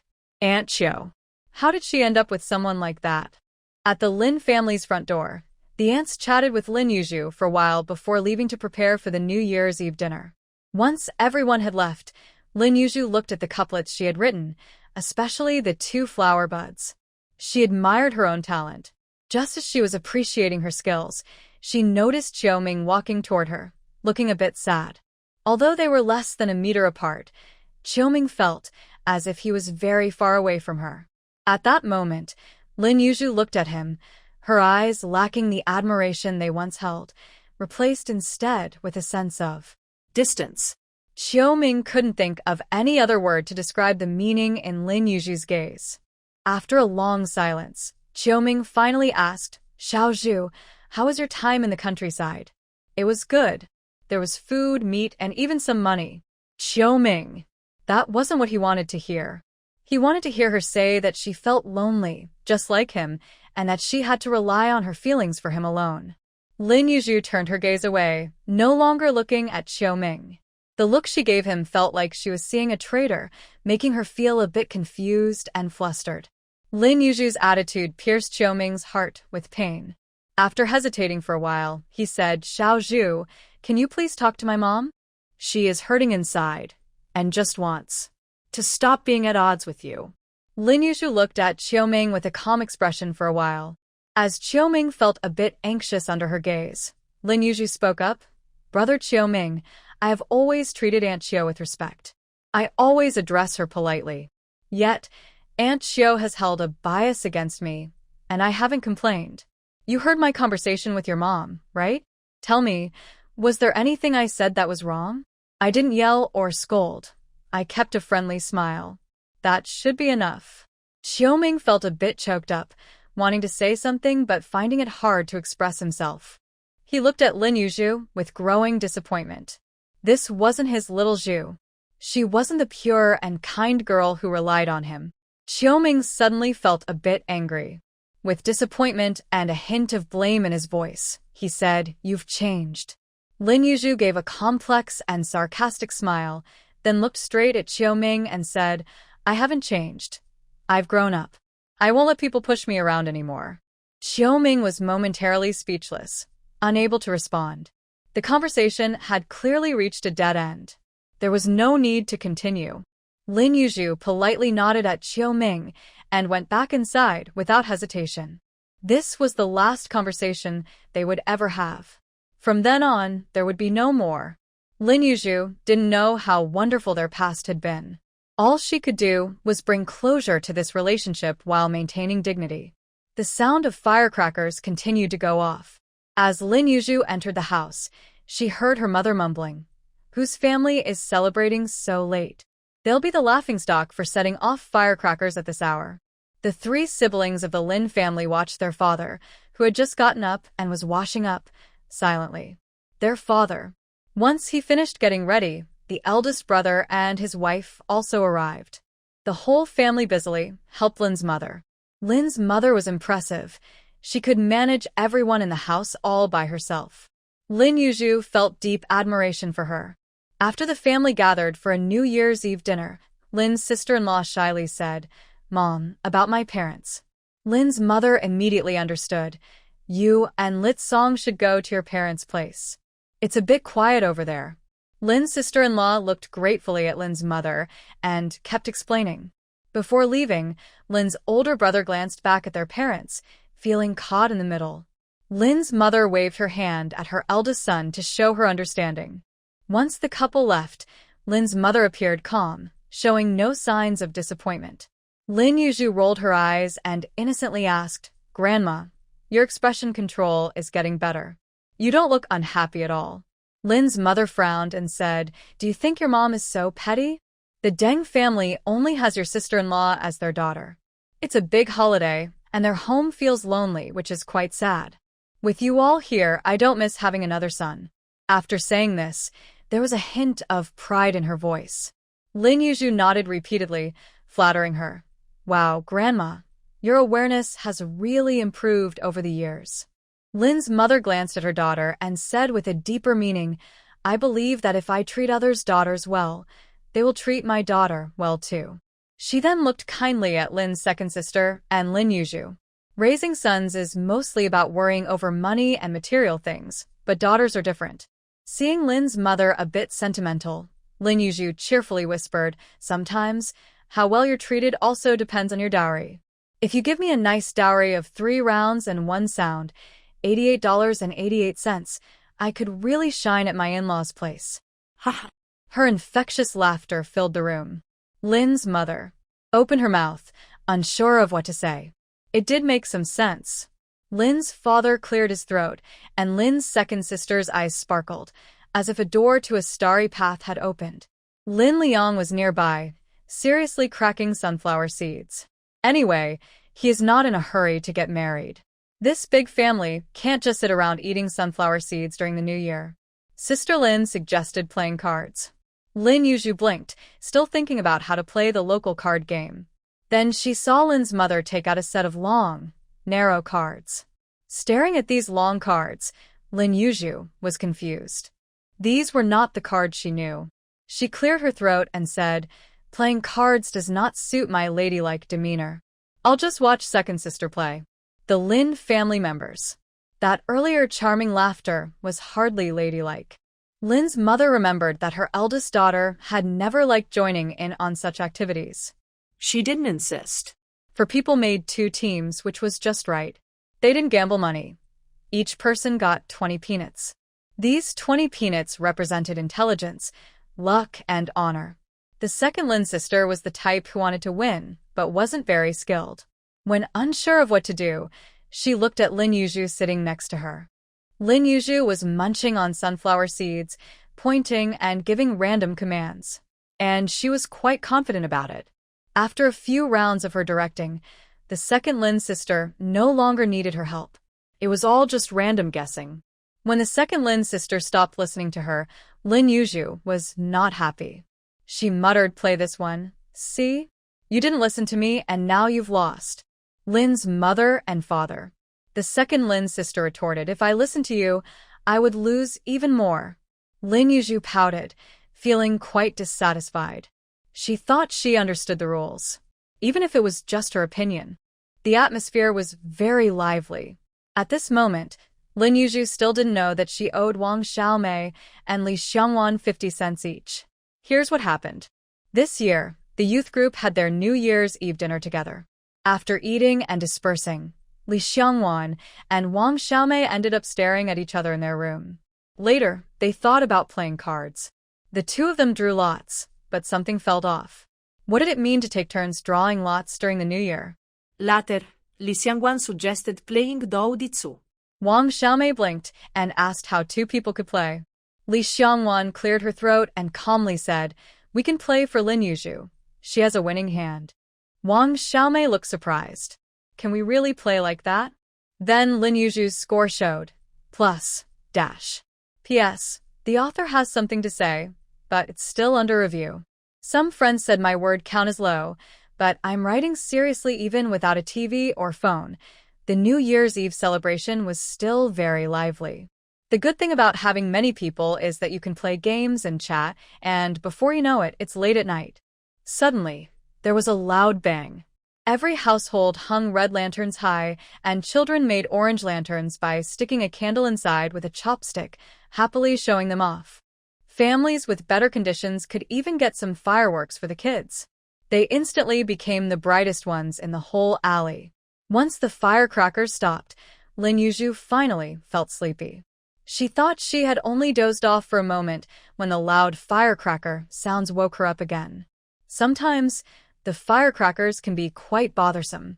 Lin Yu's older brother and sister-in-law arrived early today. After the family finished washing up, they returned just in time. The whole family went out together to wish everyone a Happy New Year. The streets were bustling, and everyone greeted each other with New Year wishes. Some asked Lin Yu and her brother if they were tired or struggling from their time in the countryside. Lin's mother proudly said, "My little girl is a teacher now." This earned her a lot of praise from the neighbors. After visiting everyone, they ran into the Chiu family, who had just finished their New Year visits as well. The 2 families stared at each other, silent, and went straight into their yards. It was unfortunate. Uncle Chiu had issues with Lin's father, and they never spoke when they met. Aunt Chiu and Lin's mother were in the same situation now. The kids had just had a fight a few days ago. The two families had completely fallen out. The Lin family has always had good relationships in the neighborhood, and they are not lacking the Chiu family. Before long, aunts who were close to Lin's mother came over to play cards. The Lin home became lively. Lin's older brother and sister-in-law, surprisingly, stayed instead of leaving. Lin's mother quietly sighed in relief. This was the second day of the new year, a time for visiting family.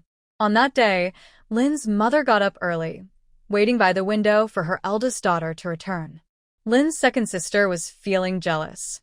She sat next to Lin's mother and said, "No matter how you call them, eldest son, eldest daughter, younger son, younger daughter, it has nothing to do with me. It's unfair." Lin's mother looked at her and replied, "Then you should return the red envelope from yesterday." Lin's second sister immediately quieted down. While the two were bickering, Lin's eldest sister entered the yard with her husband. They brought in many bags filled with food. The two had brought meat, pastries, and rare items like milk powder and canned goods.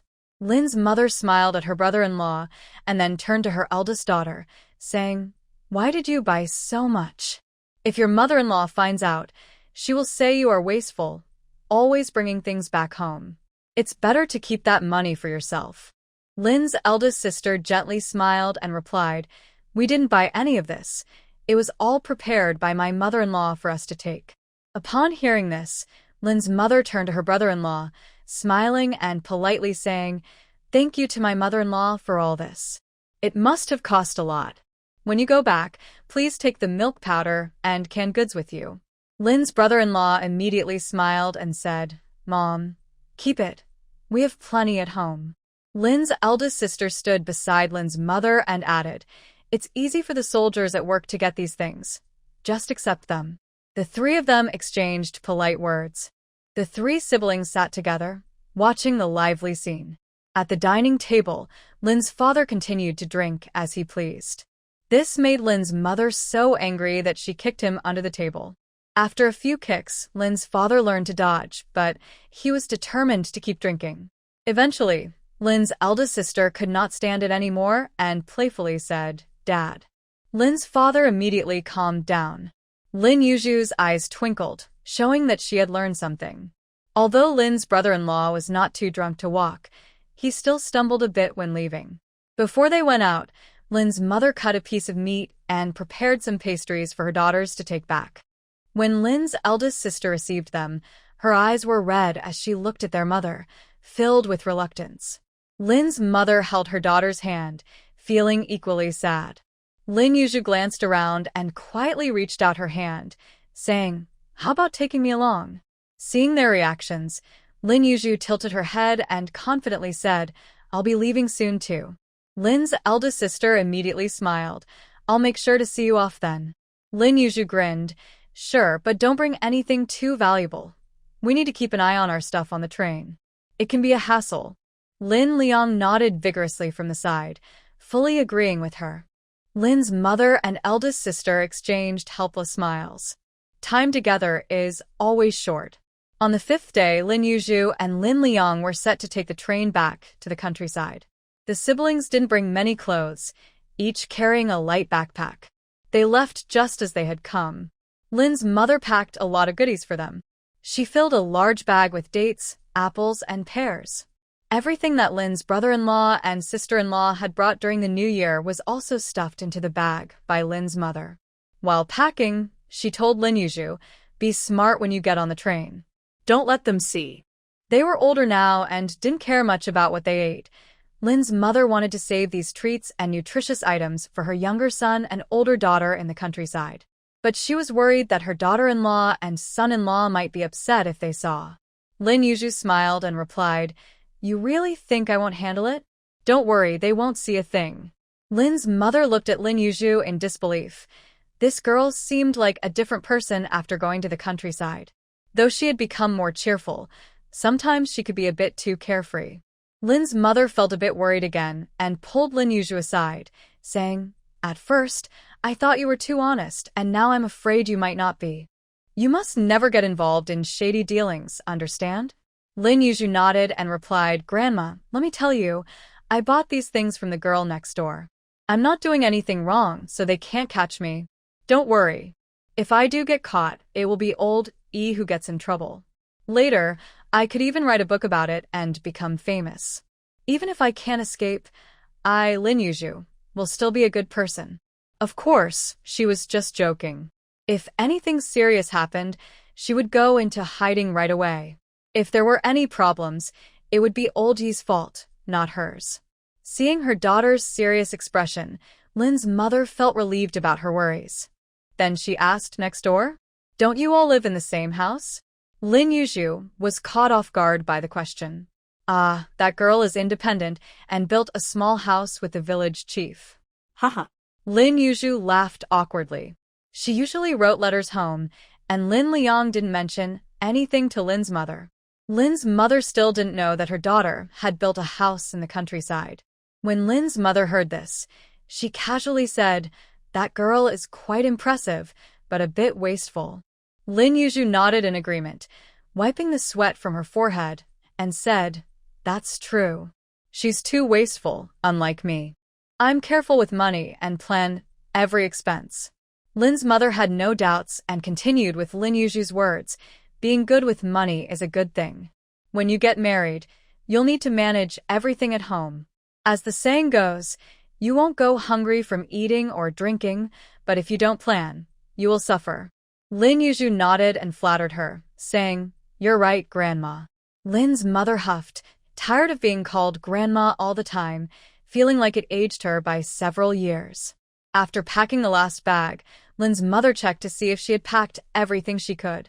Then she took out 10 bills and handed them to Lin Yu. Lin Yu exclaimed with delight, her eyes shining a bit brighter. She said, This is just for me. Lin's mother, Lin Liang, who had just returned with a dirty water bucket. Don't get your hopes up. This is for both of you siblings, and you're still in charge of the money. Lin Yu immediately smiled widely. All right then. More money to save, right? Lin Liang looked at their mother, feeling a rush of emotions. When he turned to look, he saw his sister grinning at him. Lin Liang pouted. He wanted to resist, to rebel. Of course, it was just a thought. After finishing her packing, Lin's mother went to the kitchen to make dough and pancakes, especially preparing some palm-sized sweet pancakes for the siblings to eat on the way. Seeing their mother busy, Lin Yu quietly took out all the nutritional supplements from her backpack and stuffed them under the bed. They were young and had plenty of time to enjoy good food. Once she took these items out, the bag became noticeably lighter. Lin Yu sneakily stuffed in some crumpled newspapers, feeling quite satisfied. By night, when everyone was asleep, Lin's mother quietly shed tears in her room. Lin's father also felt a bit down. In the early hours of the morning, Lin's mother quietly came to her daughter's room, climbed into bed, and gently patted Lin Yu.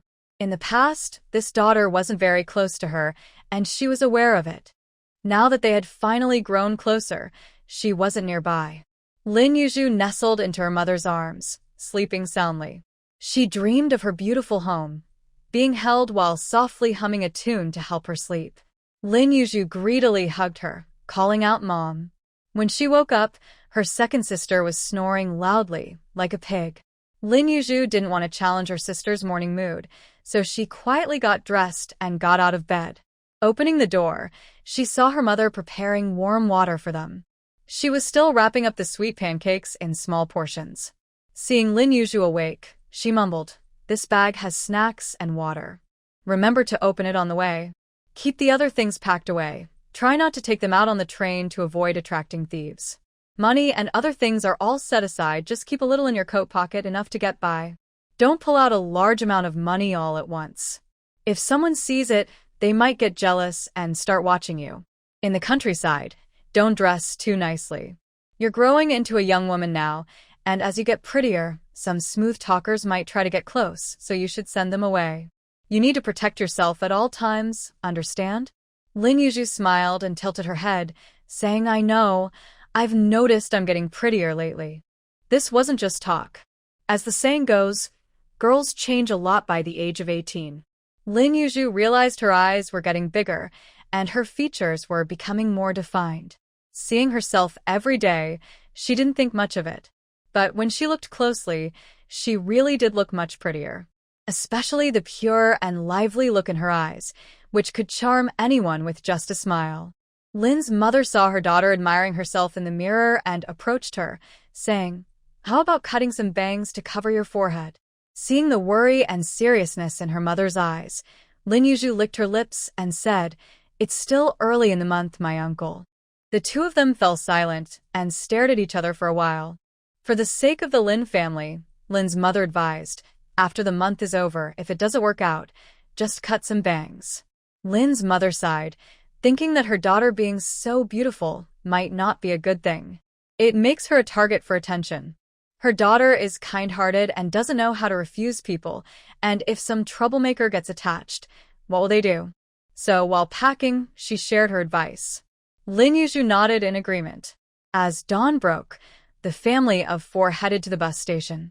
Lin's second sister was sleeping soundly, so they didn't wake her. Lin's father had missed sending his daughter off last time because of his night shift, so this time he insisted on seeing her off himself. Lin's father and Lin Liang carried bags, while the mother and daughter went empty-handed. When they arrived at the train station, they found Lin's eldest sister, her brother-in-law, and her older brother had also come. Lin's brother-in-law handed a small bag of items to Lin Liang. Lin Liang felt the weight and guessed it was food, quickly trying to return the bag to her brother-in-law. The eldest sister of the Lin family comforted her younger brother, saying, "Take it. This is also your brother-in-law's kind gesture." Lin Liang glanced back at their mother, who nodded. Only then did Lin Liang accept the gift. After receiving the items from his sister-in-law, she quickly handed them to Lin Yu. Lin Yu looked at the bag filled with malted milk and canned goods, along with some sausages and cured meats. These were indeed good items.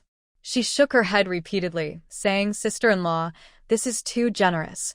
I can't accept it." Initially, Aunt Deng had worried that the Lin family, being less well-off, would take advantage of them. Once they accepted the gifts, the Lin family would truly be seen as the less fortunate relatives. Hearing Lin Yu's words, Lin's sister-in-law quickly smiled and said, "This is something my parents specifically asked me to bring you. You can't refuse gifts from elders. Please take it." She then glanced at Lin's elder brother. Lin's elder brother immediately added, "Just take it. If you and Liang face any difficulties in the countryside, just write home." Lin Yu looked at their mother, who was focused on the items in the bag, nodded, and thought she would help the eldest couple later. Lin Yu smiled as she accepted the items, saying, "Thank you for your generosity, uncle and aunt." Lin's sister-in-law smiled back, saying, "We're all family. There's no need to mention generosity." Seeing the sincerity in her sister-in-law's eyes, Lin Yu smiled but felt a bit puzzled. Logically, a simple red envelope would have sufficed. This was quite extravagant and seemed a bit unusual. It was quite a coincidence. After returning from the Lin family that day, Uncle Deng scolded Aunt Deng. Aunt Deng was quite frightened by the reprimand. At the family gathering before the new year, she had behaved modestly, showing no signs of boasting. However, one relative with a successful cement factory began to show off.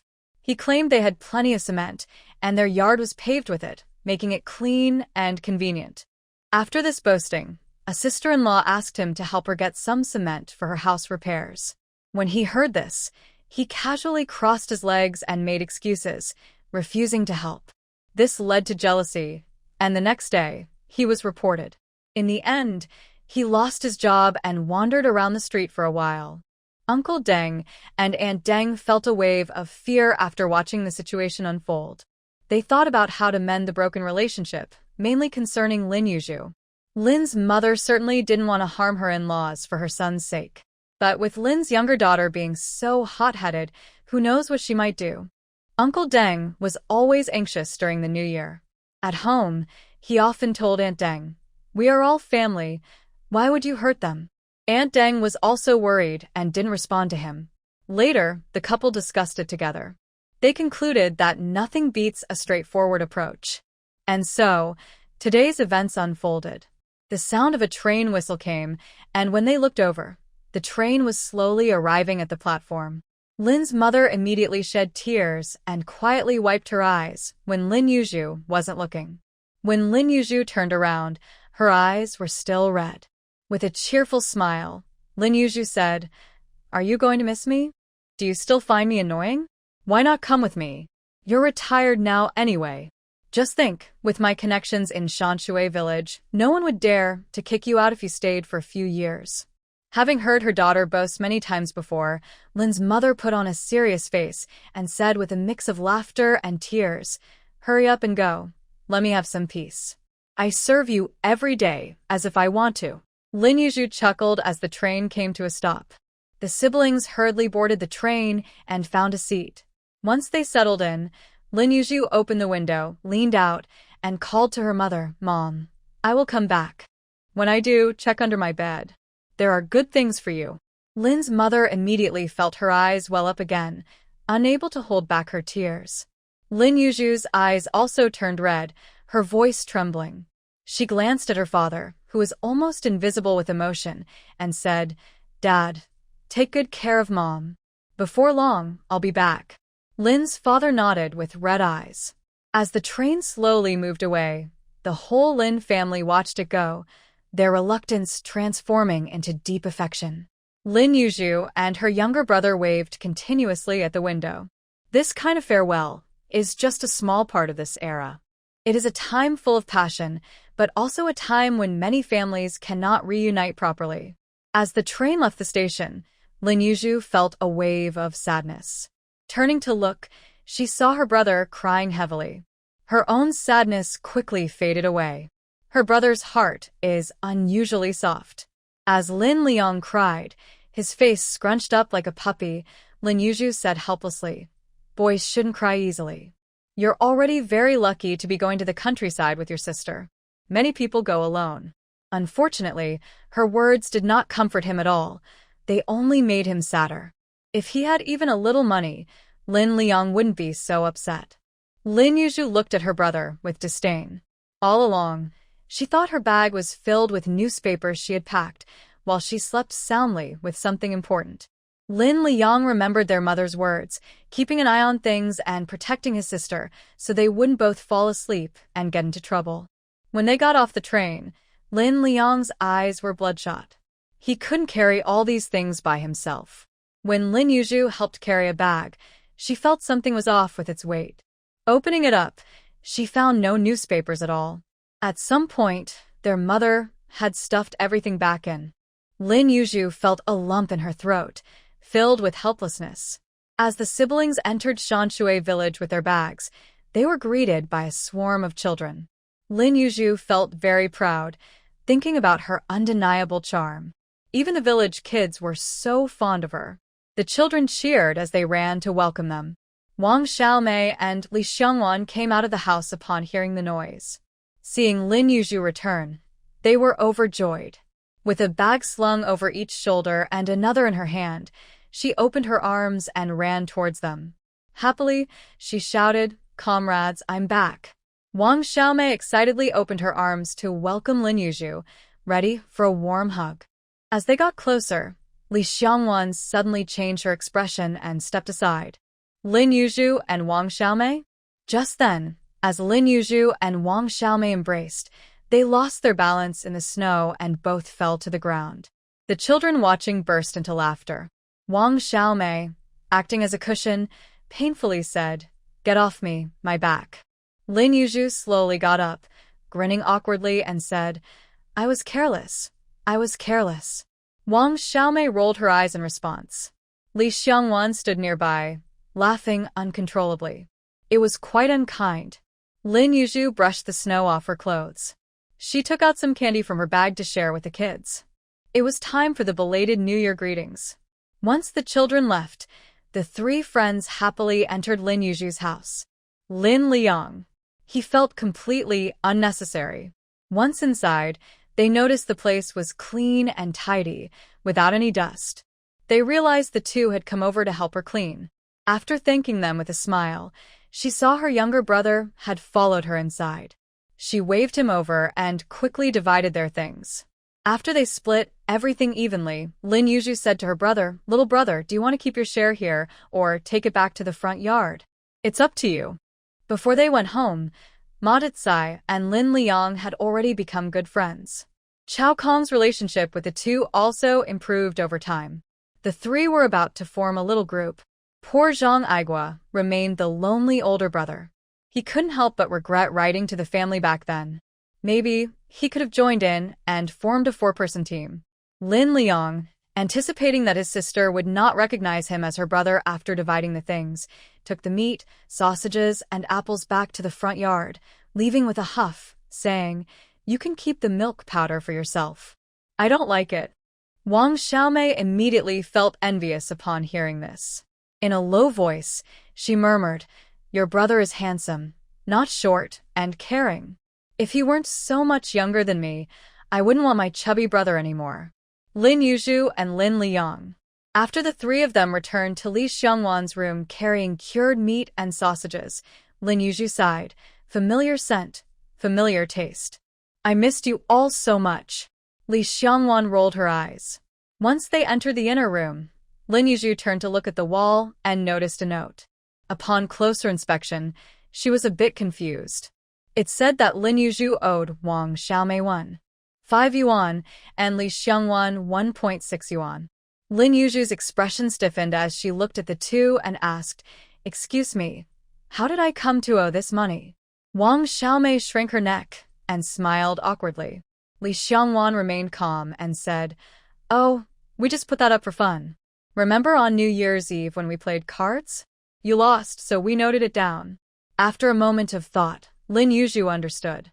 Shaking her head at the note, she said, "You two are quite shameless, I must say." Li Xiangwan shrugged and replied, "I didn't say you had to pay it back. But if you want to work it off, that's fine. You could steam buns. One pot is worth 0.5 yuan, which is pretty good, right?" Lin Yu. After a moment of silence, Lin Yu narrowed her eyes and smiled. "If that's the case, I'll have fun tonight." Li Xiangwan paused for a moment but quickly reacted, playfully saying, "You can't play alone. That doesn't count. Haven't you heard of majority rules?" Lin Yu looked at Li Xiangwan in amazement and shook her head, thinking that when this person gets tricky, it's truly. P.S. The college entrance exam is just around the corner. The note was just a joke by Li Xiangwan and Wang Xiaomei to tease Lin Yu. The debts were obviously not serious. After the three had a meal, Lin Yu went back to her room to rest. She slept so deeply that when she woke up, it was already late at night. She was awakened by thirst. After drinking a bowl of water, Lin Yu continued to sleep. The next day, she got up and washed up. She took 2 apples and some red dates to the village chief's house to wish them a happy new year. As soon as she entered, she noticed a stranger sitting in the room. He was polite and had a scholarly air about him. Lin Yu was surprised and turned to the village chief's wife, whispering, "Aunt, do you have a guest? I just arrived yesterday and wanted to wish you all a happy new year today. I didn't mean to interrupt. I'll leave now and come back another day. These are for Hongbin. I'll just leave them here." She placed the items down and turned to leave. The village chief's wife quickly stopped her, smiling. "That's my son-in-law, not a stranger." Lin Yu exclaimed, "Oh, I've only heard about him but never seen him. Your family is having a proper reunion this year." At that moment, the village chief returned from outside. He was surprised to see Lin Yu at the door. Lin Yu greeted him with a bright smile. "Happy New Year, Uncle Village Chief." "Happy New Year. Glad you're back," the village chief replied with a smile. Lin Yu nodded and said, "I rushed back because there's a teachers' meeting in town in a few days." The village chief nodded, and he and his wife welcomed her inside. Seeing Lin Yu brought gifts, the village chief's wife warmly chatted with her for a bit. After a short visit, Lin Yu decided to leave. After all, her son-in-law was not her own child, and staying too long might not be welcomed. Once Lin Yu left, the village chief's wife praised her for being thoughtful. The village chief grunted in agreement, saying he already knew that. After successfully visiting the village chief, Lin Yu took the same items to Aunt Chen's house next door. When Aunt Chun opened the door and saw her, she smiled and said, "I knew you would come today. Come in quickly." Since you returned, Dog Dan has been so excited. As soon as he came in yesterday, he told me you were back. He even saved some frozen pears for you, saying he would wait until you arrived to share them. Lin Yu first offered her New Year greetings sincerely, then cheerfully said, "Little Dog Dan is getting more thoughtful. He even saved me some food." Aunt Chun laughed and said, "I was hoping for some candy." Lin Yu immediately smiled. The two had a good relationship, so Aunt Chun invited Lin Yu to sit on the warm Kong, and they started chatting. Aunt Chun mostly asked how Lin Yu's New Year at home was. Lin Yu shared some interesting stories. When she learned that Lin Yu had upset Aunt Chiu next door, Aunt Chun laughed so hard she held her stomach and said, "Good thing I didn't annoy you back then, or I would have been the one getting upset." "Of course not. Aunt Chun, you're too understanding. I wouldn't even be able to argue with you." After chatting and laughing for a while, Lin Yu said, "I just went to the village chief's house and saw their son-in-law. Did he graduate and come back?" "Yes, he got a job at the county government." Before and after the new year, the village chief's house has been so busy. "I heard he's moving to the county with his wife in a few days." At first, many people thought the village chief was foolish for supporting his son-in-law through college, thinking he would leave his daughter afterward. Now, no one says that anymore. Everyone is envious. It's quite lively. Lin Yu felt satisfied with the gossip. She had similar thoughts at first, but then realized how clever the village chief's wife was, so it might not have been the case. Maybe she really chose the right person. Life is getting better for the village chief's family. "I heard that the captain, Wang Tianxiang's family, his son upset him and didn't come home for the new year." Lin Yu exclaimed, "Since it's not mealtime yet, let's visit Aunt Sue. If she knows I'm back and I don't go to her house, she might be upset. I don't want her to say, 'I only care about you.'" Aunt Chun shook her head and smiled, then seemed to think of something but hesitated to speak. Lin Yu asked curiously, "Aunt, do you have something to say?" Aunt Chun cleared her throat and said, "Let's talk as we walk." The two got off the Kong, and Aunt Chun said as they walked, "Before the new year, I saw Su Hong and Li Xiaoshan going to the town together. I don't know if they ran into each other or... I can't be sure, so I wouldn't dare mention it to Aunt Sue. But it's been on my mind. I feel like it's important. You interact with Su Hong the most. Have you noticed anything?" Lin Yu shook her head, about to say everything was normal, but the words got stuck in her throat. Aunt Chun slowed her pace and asked, "What? Did you remember something?" Lin Yu frowned and replied, "I'm not sure, but Su Hong has never brought up related topics. We shouldn't make assumptions. A girl's reputation is very important, and it's already bad to guess carelessly. Such words shouldn't be spoken lightly." Aunt Chun sighed. "That's why I don't dare to tell Su Hong's mother. If nothing comes of it, we would just be spreading rumors. That would create trouble for everyone involved." Lin Yu nodded, saying, "It really could offend people." As they spoke, they arrived at Aunt Sue's house. Lin Yu smiled and said, "Aunt, don't think too much. It might just be a coincidence. There's only one road to town. If we walk one after the other, it might look like we went to town together." Aunt Chun nodded in agreement, realizing they shouldn't jump to conclusions based on one sighting. Once they entered the yard, Aunt Chun called out, "Is Aunt Sue home?" When they reached the door, Aunt Chun opened it and was pleasantly surprised to see Lin Yu. "Yu is back. Come in." Lin Yu cheerfully greeted her. After entering the house with Aunt Sue, she also wished Uncle Sue a happy new year. Uncle Sue nodded with a bittersweet smile and returned the greeting. Lin Yu and Aunt Chun exchanged glances. They had sensed something was off when they first saw Aunt Sue. Her smile wasn't as warm as usual. They thought perhaps the couple had been arguing. To lighten the mood, Lin Yu smiled and wanted to talk to Su Hong, but when she looked over, the words got stuck in her throat. Su Hong was sitting on the bed with red eyes, sulking. As an elder, Aunt Chun was the best person to speak up. She smiled and said, "Oh, what's wrong? Did you and your mother have a disagreement?" Aunt Sue didn't treat Lin Yu and Aunt Chun as outsiders. She knew they were trustworthy and that Lin Yu was close to Su Hong. Some things cannot be hidden.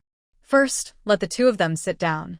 Once everyone is seated, Aunt Su gives Su Hong an annoyed glare. She says, "A girl shouldn't be too picky. Why did you choose the son of the Li family?" Lin Yu and Aunt Chen. Su Hong retorts, "What's wrong with Li Shan? He's not bad at all. After the new year, he will go to military school, and once he graduates, he can be promoted to squad leader.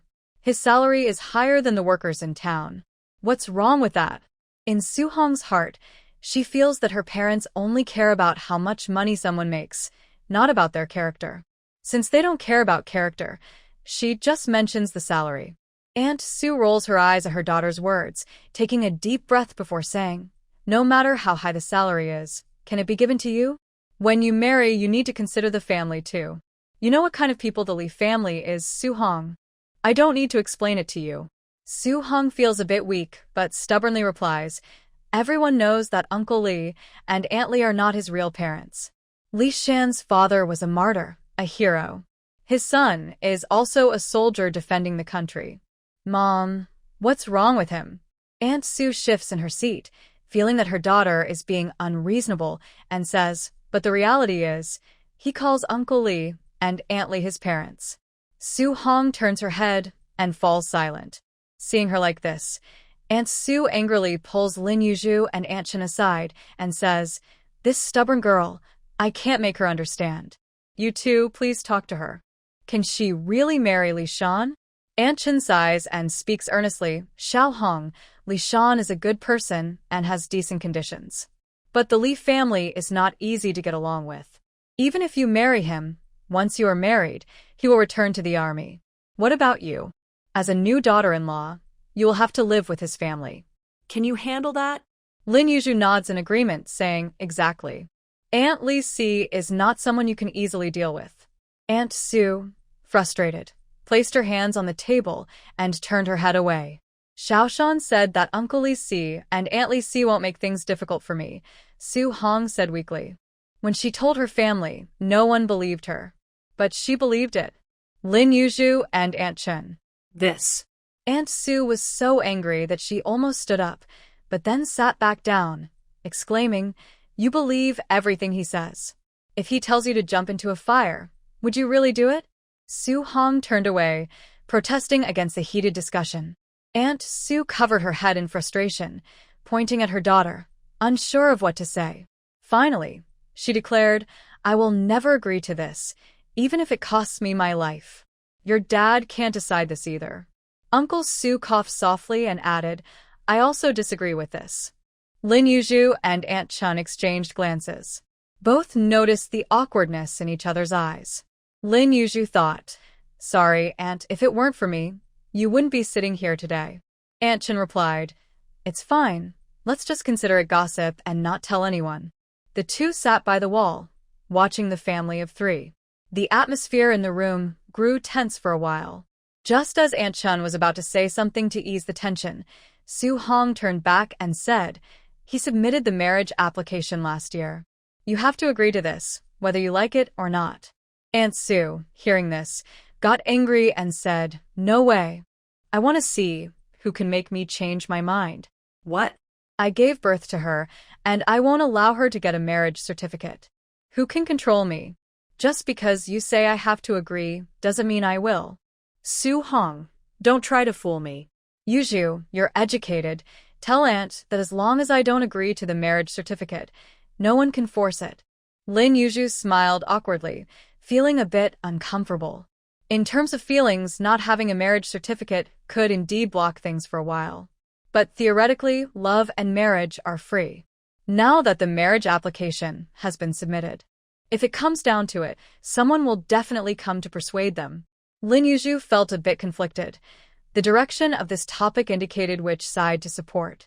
Su Hong didn't want to put Lin Yu in a difficult position, so she bluntly said, "Before the new year, I went to the town with him to get our marriage certificate. We are in a military marriage."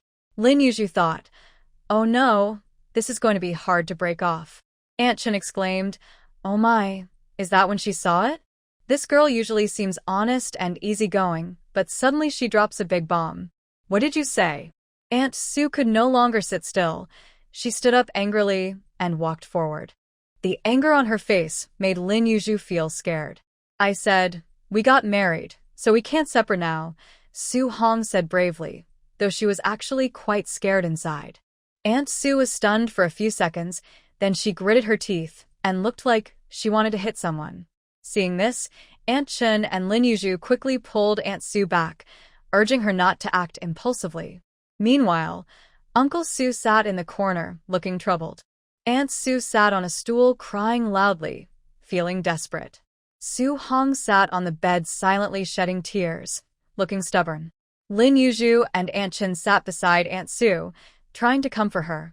After talking until their mouths were dry, Aunt Sue finally stopped crying, wiped her face, and said, I'm sorry for making you witness this. Please don't tell anyone about this for now. Lin Yu and Aunt Chun quickly nodded.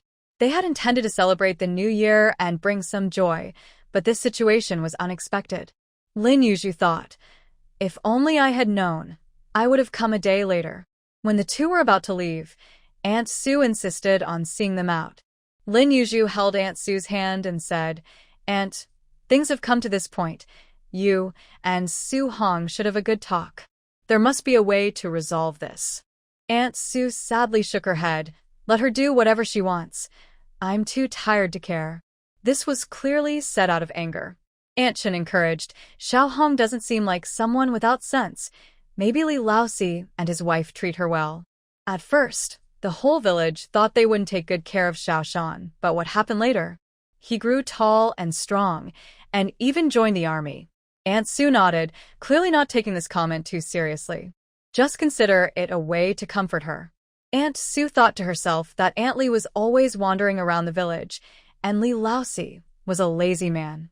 Her daughter living in his house wouldn't be any better. Their whole family was good at eating and being lazy. She didn't want her daughter to end up supporting them all.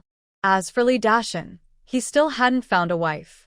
If he remained single for a long time, what would happen in the future? Thinking about all this, Aunt Sue felt quite troubled. Lin Yu pondered for a moment and said to Aunt Sue, Aunt, to be blunt, as long as you haven't entered the marriage chamber, your words still hold weight. Aunt Sue initially smiled politely, but then she thought for a moment, and her eyes brightened. She looked up at Lin Yu and said, right, that makes sense. She realized she had been too stubborn. What if they got their marriage certificate? If she didn't agree to the marriage, no one could take her daughter away. Aunt Chun privately considered the meaning of the words and understood. She then clarified her thoughts and said, although the house of that boy's biological parents is in terrible condition, it can still be lived in after some repairs. And in the village, you parents are watching over her. No one would dare to bully her. Aunt Sue nodded, her mind racing with how to discuss this with Li Laosi's family. If things went well, this marriage proposal might not be so unacceptable after all. Young people are clever. Once I sort things out, I'll treat you to a meal. Aunt Sue finally smiled and said sincerely to Lin Yu. Lin Yu grinned and replied, then you must make a stewed hen, prepare a big carp, and if you could add some braised pork knuckle, that would be even better. This made both Aunt Chun and Aunt Sue laugh. Aunt Sue felt much better and agreed, all right, I'll prepare all of that for you. Oh, I'll be looking forward to it. Aunt Sue loved hearing this. It felt like things were about to work out, and she said with a sense of clarity, yes, wait for Aunt's good news. Aunt, believe in yourself. Aunt Li won't be able to outtalk you. At that moment, Aunt Li, happily preparing a goose at home, felt her ears getting warm. She couldn't help but mutter, wondering who was constantly talking about her, making her ears burn. On the way back, Aunt Chun remarked, when an honest person decides to do something, it's usually a big deal. Lin Yu wasn't sure if this was true. However, looking at the situation with Su Hong, it was indeed a significant event. When they returned to the youth station, it still felt quite surreal. The next day, the trio from the backyard woke up early and each brought something to the principal's house to celebrate the new year. When they arrived at the principal's house, the principal's wife was surprised to see them and said, Old Wu, your school has such good-looking teachers. Why didn't you mention it? Come in and sit down, but don't bring anything next time. Lin Yu and the others politely smiled. After putting down their things, they entered the house. As they sat down, before the principal could speak, his wife asked if any of them had partners. The principal smiled and said, "Only little Lin doesn't have one yet." Lin Yu laughed and said, "I'm still young, so I'm not in a hurry." As soon as Lin Yu spoke, the principal's wife knew who little Lin was. She turned her gaze to Lin Yu and smiled. "How old are you? I've heard old Wu mention you before, saying you are a very nice young person. I've been quite curious to see you. Now I finally get to meet you in person, and you look really lovely." She thought Lin Yu looked a bit different from what she imagined. She seemed young and innocent, almost like someone who could be easily taken advantage of. It didn't quite match up with what she learned from her husband. "I'm 18, haha principal, you're making me shy with all this praise," Lin Yu said playfully. The principal's wife laughed and then looked at Li Xiangwan and Wang Xiaomei. After asking them, she said the same thing. "Old Wu has praised you both a lot in front of me, saying you work hard and treat the children well.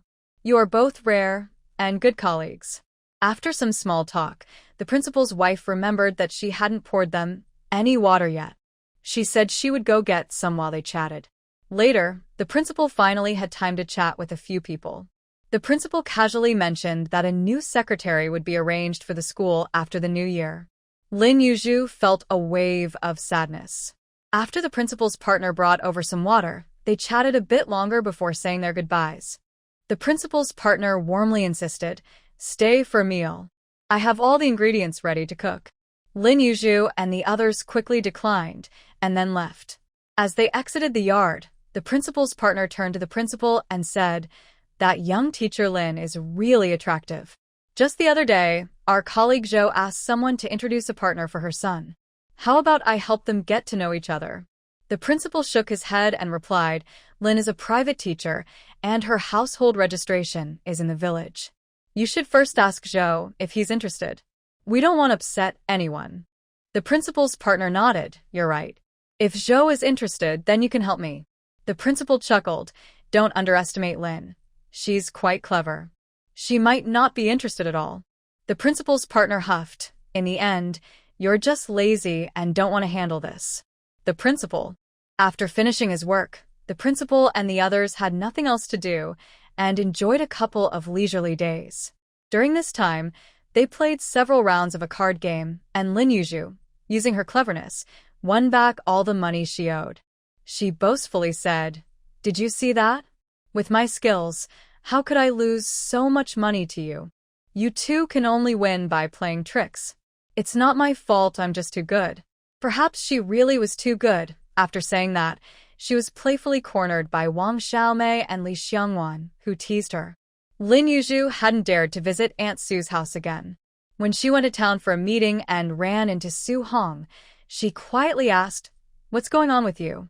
When did you two start dating? Was it during the autumn harvest?" Su Hong blushed and nodded. Lin Yu took a deep breath and said, "You've only known each other for such a short time, and you're already talking about getting a marriage certificate? That's too impulsive. This marriage is a big deal, and both parents need to discuss it." Su Hong bit her lip, hesitating for a while before pulling Lin Yu aside and saying, "Actually, I have liked Xiaoshan for a long time. When we were kids, he would bring me bird eggs when he went up the mountain, and he stood up for me when others bullied me. I didn't understand my feelings back then, but now that he's back, I realize I like him. After he returned to the army, we exchanged letters. He asked me what my family thought about us. You know how Aunt Li Si's family is. During the autumn harvest, they were always trying to find a match for their son, and my mom was the one who laughed at them the most. So seeing Su Hong's increasingly anxious expression, Lin Yu raised an eyebrow and asked, "So, what happened?" Su Hong pressed her lips together and said softly, "I told him my parents agreed. I wanted us to get along well." Xiaoshan was really happy and thought about coming back during the new year to talk about our engagement. You know, their leave isn't just given freely, so I asked him to submit a marriage report first. Then he can come back to get married. Lin Yu stared at Su Hong in disbelief for a long time. She couldn't believe that such a delicate girl could do something so bold. After thinking for a moment, she asked, "Were you threatened by him to say that?" "It's okay, you can tell me honestly. If that's the case, we can find a way to handle him." Su Hong looked a bit anxious and said, "Sister Zhu, I'm telling the truth." Lin Yu clicked her tongue in admiration and said, "You are really brave. Does Li Laoxi's family know about your relationship? If they do, they are keeping it well hidden. She would have to see Aunt Li Si in a new light."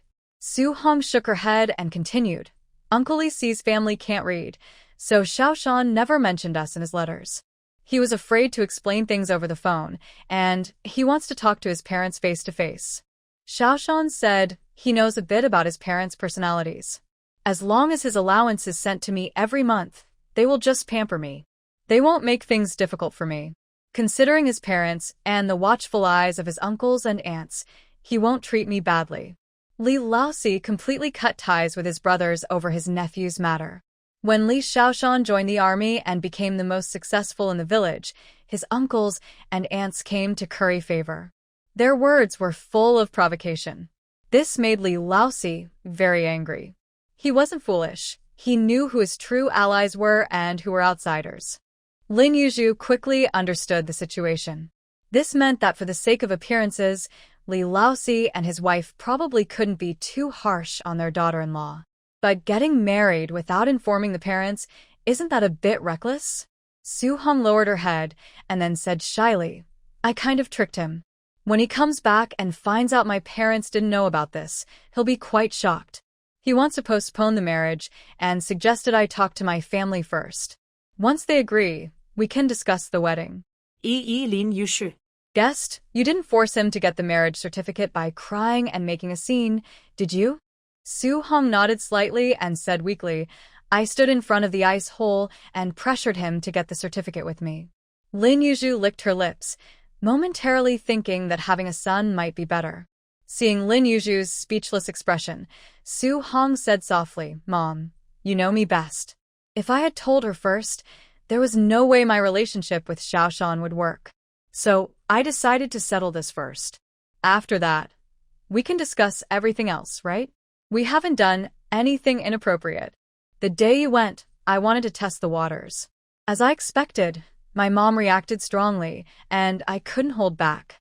I ended up telling her everything. Originally, we agreed that Xiaoshan would come to discuss this the next day. To be honest, I planned this whole engagement myself. How could I ask him to take the lead?" Lin Yu took a while to digest Su Hong's words. If Aunt Su found out about this, she might break Su Hong's legs. "Xiao Zhu, didn't you say before that you should always express your opinions about your own matters?" "I thought about it later, and if no one listens, I might as well do it myself." Lin Yu nodded and said dryly, "You're impressive." She really didn't know what else to say. The women down the mountain are fierce. Boys need to protect themselves. Su Hong smiled shyly and then asked Xiao Zhu, "Do you not think highly of us either?" Lin Yu shook her head and replied, "It's not about thinking highly or not. Now that things are like this, you should manage your marriage well. But you are being too impulsive. You haven't even discussed the betrothal gifts." Su Hong chuckled and said, "Xiaoshan specifically bought me a watch before he came back. He also got the tickets for the bicycle and sewing machine. He has money saved up, all for me. He said he would buy these things once both families agree. He even set aside money for furniture for me. He promised he wouldn't let me be laughed at by the villagers and would marry me with dignity." Lin Yu nodded after hearing this. "This situation isn't too bad. Then you better be ready to outsmart Aunt Li in the future." Su Hong suddenly smiled mischievously and said, "Aunt Li is just a paper tiger. She can make a fuss, but I'm not afraid." Lin Yu looked at Su Hong meaningfully, thinking about Aunt Su's abilities. The girl in front of her seemed a bit different now. Lin Yu shook her head and smiled. "Good luck." Su Hong grinned, feeling a bit better after being stressed at home for days. While they were chatting happily, the Su family and the Li family were also quite lively. Whenever the Su family found out about this, the Li family did too. Aunt Li excitedly brought a stewed goose to the table, and seeing the good atmosphere, Li Xiaoshan shared the news. Uncle Li Si and Aunt Li Si were very happy and had a couple of drinks together. After that, Li Xiaoshan first went to the Su family to face some challenges. Seeing that Aunt Su showed signs of softening, he brought Uncle Li Si and Aunt Li Si to visit. Aunt Su made her point very clear. If her daughter married, they would need to separate households. Otherwise, there would be no discussion. After all, her daughter was still young, and delaying for a few years was not a problem. They were not in a hurry to get married, but Uncle Li Si was anxious. He was hoping to have a grandchild soon. If they needed to separate households, then so be it. Their family didn't mind that and nodded in agreement. Seeing that Uncle Li Si and his wife had a good attitude, Aunt Su felt a bit calmer. She then said, "Since they're separating, my daughter can't just marry someone who is hardly around. Xiaoshan only comes back once a year, and he can't help with any farm work. He won't even get a share of the grain. So, I ask you, how will my daughter survive?" Aunt Li Si glanced at her husband. In their family, Uncle Li Si usually made the big decisions. Uncle Li Si understood her meaning and smiled, saying, "Mother-in-law, just say what you need to say." Aunt Su replied seriously, "Xiaoshan's salary should be sent to my daughter every month. As for how much he should show respect to you, you can discuss that among yourselves."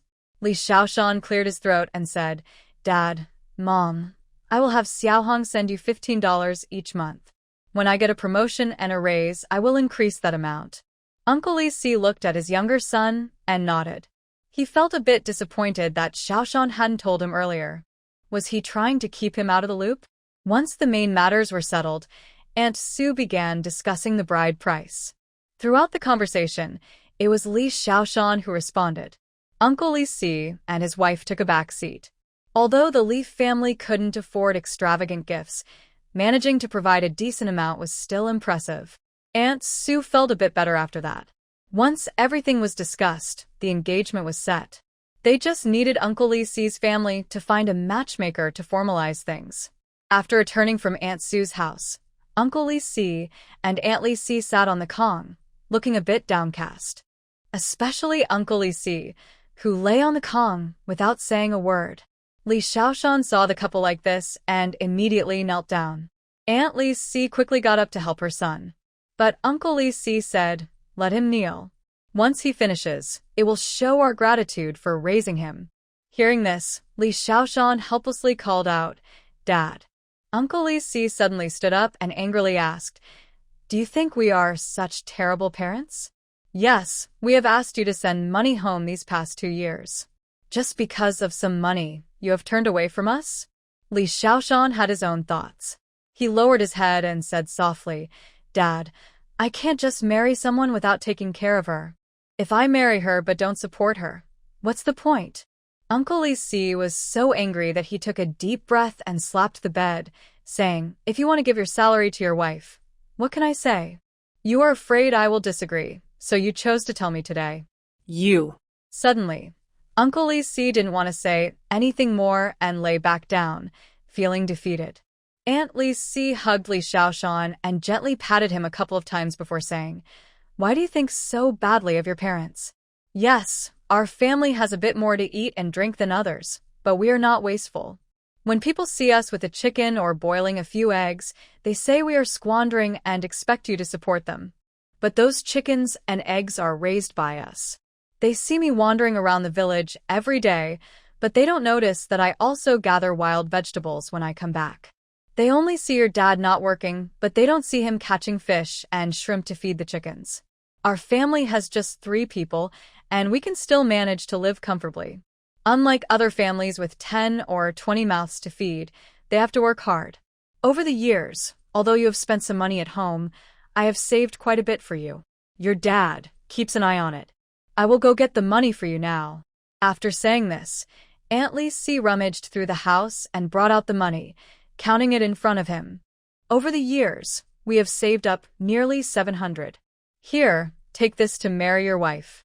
Looking at his mother's aged, wrinkled hands, the money suddenly felt very heavy in his grasp.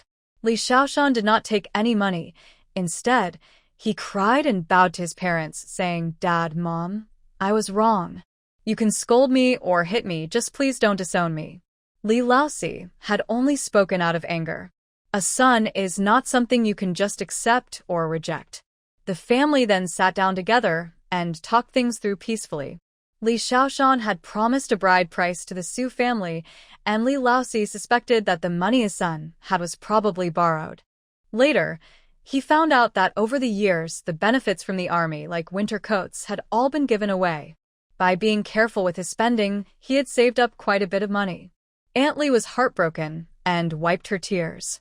Eventually, the couple kept 200 for their eldest son's wedding and let Li Shaoshan give the rest to Su Hong. Now, in the freezing winter, they couldn't repair the house. Since they had the money, they decided to build a new one in the spring, especially since the couple was already married.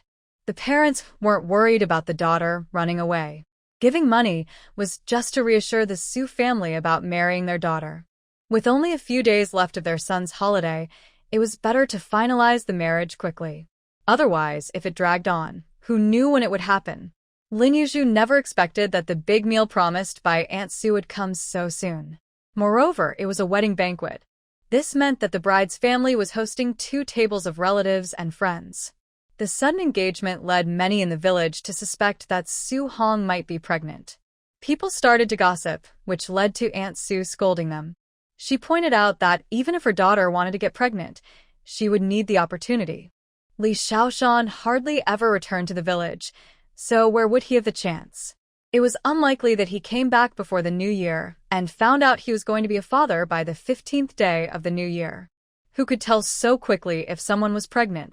The rush to get married was mainly to accommodate the limited time of the groom. Some gossipers looked at Su Hong's flat stomach and couldn't come up with any more rumors. Aunt Su scoffed and said they were just jealous, regretting not marrying their own daughters to someone who offered a good bride price. Surprisingly, Aunt Su was right. When the sewing machine was brought out, many people regretted their decisions. But it was too late for regrets. After returning to the village, Lin Yu attended another wedding. She also did Su Hong's makeup for the occasion. Later, Aunt Su gave her a red envelope with 20 cents inside. Lin Yu accepted the envelope and wished her well. Aunt Su was all smiles. The 3 friends in the backyard, who worked with Su Hong, pooled their money to buy a special quilt as a gift. When they went to Aunt Li Si's house with the bride, it was their first visit there. Due to the rushed wedding preparations, the wedding room wasn't fully decorated. However, it was still clean and tidy. With red double happiness decorations, it looked quite festive. Li Dashan had given up his room for the wedding, and now he and his wife were sleeping on the same bed as Li Laosi. People often said that Li Laosi's family didn't have good relationships, but on the wedding day, many villagers came to celebrate, bringing small gifts like a bowl of millet or a couple of eggs. The atmosphere was lively. Seeing the tidy yard and house, some villagers couldn't help but whisper, "Has Aunt Li Si changed her ways? She's just being diligent for the wedding. We'll see if life gets better." What are you waiting for? The Su family said they would build a new house in the spring. The bride's good days are ahead. Oh, is that so? Once she moves in, she'll be in charge, which is nice. They spoke with envy, as some were already grandmothers but still listened to their mothers-in-law, showing their lingering feelings. That's just talk. Who knows if they'll really build a house? Look at you being sour. Are you regretting not marrying your daughter to him? Pa. Who's regretting? My daughter will marry someone even better. The 3 friends in the backyard exchanged smiles as they overheard the gossip. Aunt Li Si came over to hand out seeds and candies, and when she reached Lin Yu, she made sure to give her extra sweets. After Lin Yu helped her find the best egg-laying hen, their relationship grew stronger, and they could now be considered friends. Lin Yu cheerfully walked over to Aunt Li Si and whispered, "Aunt Si, I heard them say they're going to build houses in the spring. Does this mean they are splitting up?" Aunt Li Si smiled while handing out candy and sunflower seeds, saying, "These old folks are quite well informed." Then she realized it must have been Su Dazue who spread the news. She probably feared that the couple would interfere. Aunt Li Si shrugged and told Lin Yu, "Su Dazue is just being sneaky. Our family has already agreed, and there's no going back." I would love to take care of the new daughter-in-law. I can't wait for my sons to get married and live on their own. Then I can come and go as I please and cook for just 2 people when I feel like it. What's wrong with that? Lin Yu saw that Aunt Li Si was sincere and smiled, saying, Aunt, you really have a clear understanding of life. Of course, just look at who I am. If you want to live a long life, you have to be open-minded. Lin Yu laughed, reached out her delicate hand, and grabbed some candy from Aunt Li Si, cheerfully saying, Yes, Aunt, you are the most generous person. Aunt Li Si immediately laughed, playfully glared at Lin Yu, and continued to hand out candy to others. Later, Lin Yu shared Aunt Li Si's thoughts with Aunt Su, who felt relieved. Su Hong was getting married, and school was about to start. The principal organized the teachers to clean the school. Uncle Guan had also returned. Just as the principal said, a new secretary had been assigned to the town.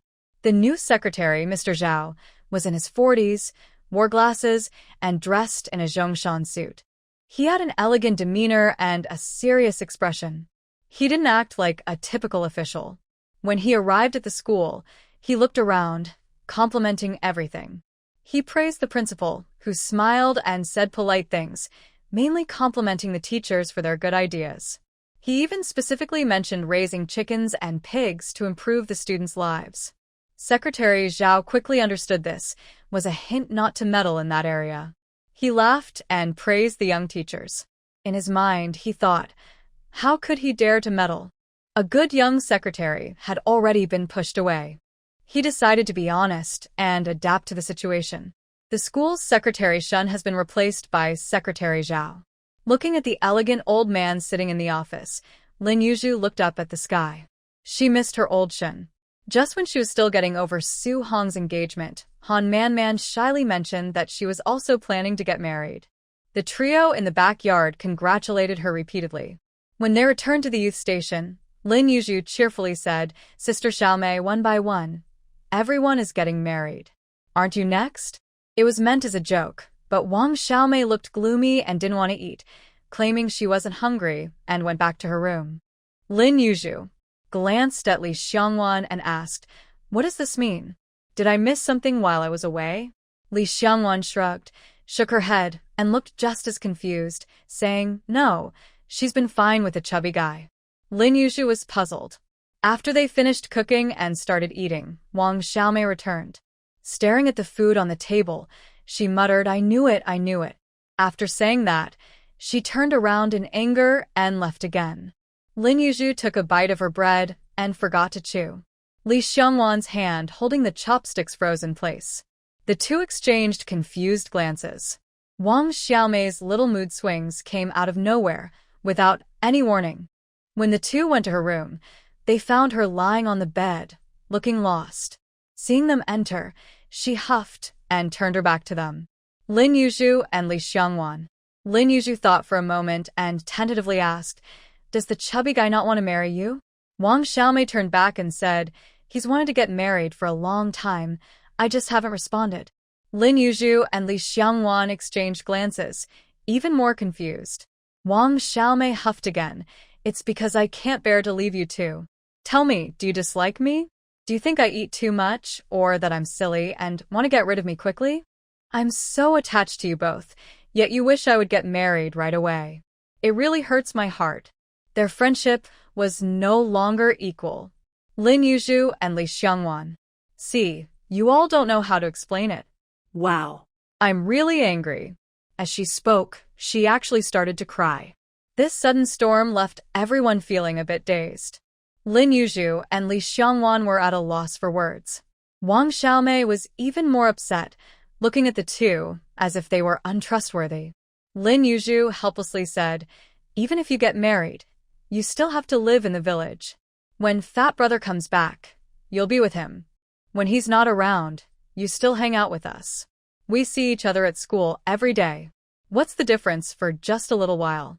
It's not like we're the ones keeping you company at night. Having someone to keep you warm is nice, right? Haha. Wang Xiaomei. Lin Yu shook her head, sighing about her own charm. It was quite something. Look, it made people reluctant to get married. This really was a shame. After feeling pleased with herself, they didn't bring up the topic again. Lin Yu and Li Xiangwan privately thought that Wang Xiaomei might be a bit afraid of marriage and confused about her new life. Days passed in a daze. While Li Xiangwan continued selling goods, Lin Yu discovered that Ma Decai had come to Li Xiangwan to restock. Lin Yu? After asking, she learned that she had missed out on a big event while she was away. Here's what happened. For some unknown reason, word spread among the youth from nearby villages that there was a beautiful young woman, Li Xiangwan, in Shanshui village. How beautiful was she? Just look at how she was kidnapped twice, and you'll understand. There was even a male youth who was seriously injured trying to protect her. With all the rumors flying around, some of the words were quite frivolous. Not all the youth were good people. Just look at Ma Decai from Shanshui village and you'll see. There was a male youth from a neighboring village who was known to be a bit of a troublemaker and somewhat flirtatious. Upon hearing about a beautiful girl, he quickly came over to investigate and later found out that Li Xiangwan and Wang Xiaomei often went to the town. So he decided to keep an eye on them. On their way to the town, he intercepted the two. He flirted with Li Xiangwan in a very bold manner. He thought that Li Xiangwan and Wang Xiaomei didn't know who he was. In a moment of mischief, he had bad intentions. Before he could act, he was confronted by Ma Decai and Chao Kong. Without saying a word, they went up and gave him a good beating. As a result, Li Xiangwan and Wang Xiaomei didn't have the chance to intervene. They felt a bit disappointed. However, their impression of Ma Decai improved. After the little troublemaker was knocked down, Li Xiangwan didn't let him go but instead questioned him about what happened. Li Xiangwan, following Lin Yu's lead, traced the rumors back to the girl who spread them. Ma Decai and Chao Kong helped with this. Ma Decai, with his unruly demeanor, intimidated many people, speaking openly without hiding anything. Plus, Ma Decai had a good relationship with Lin Liang, so they became familiar over time. At home, Ma Decai was wild, and he had dabbled in the black market, earning some pocket money to treat his friends to drinks and snacks to maintain his status. Now, to avoid going hungry, he turned his attention back to the black market, mingling a few times and running into Li Pengzi. He immediately started to flatter Wang Xiaomei, saying he wanted to acknowledge her as his big sister. Wang Xiaomei was speechless. In the end, he didn't acknowledge Wang Xiaomei as his big sister, but chose Li Xiangwan instead. Whenever they met, he would call her Sister Wan. This made Lin Yu shake her head in disbelief. Ma Decai noticed Lin Yu staring at him and felt a bit guilty, walking lightly past her as if he wished to be invisible. Lin Yu smirked, unaware of how deep the bond between the two had become. As the saying goes, what you say comes true. Just after discussing a marriage proposal with Wang Xiaomei, Li Pengzi's mother came to propose. Wang Xiaomei shyly agreed. Initially, the house next to where Li Fati and Shin Bojun lived was exchanged by Li Fati for some money and food.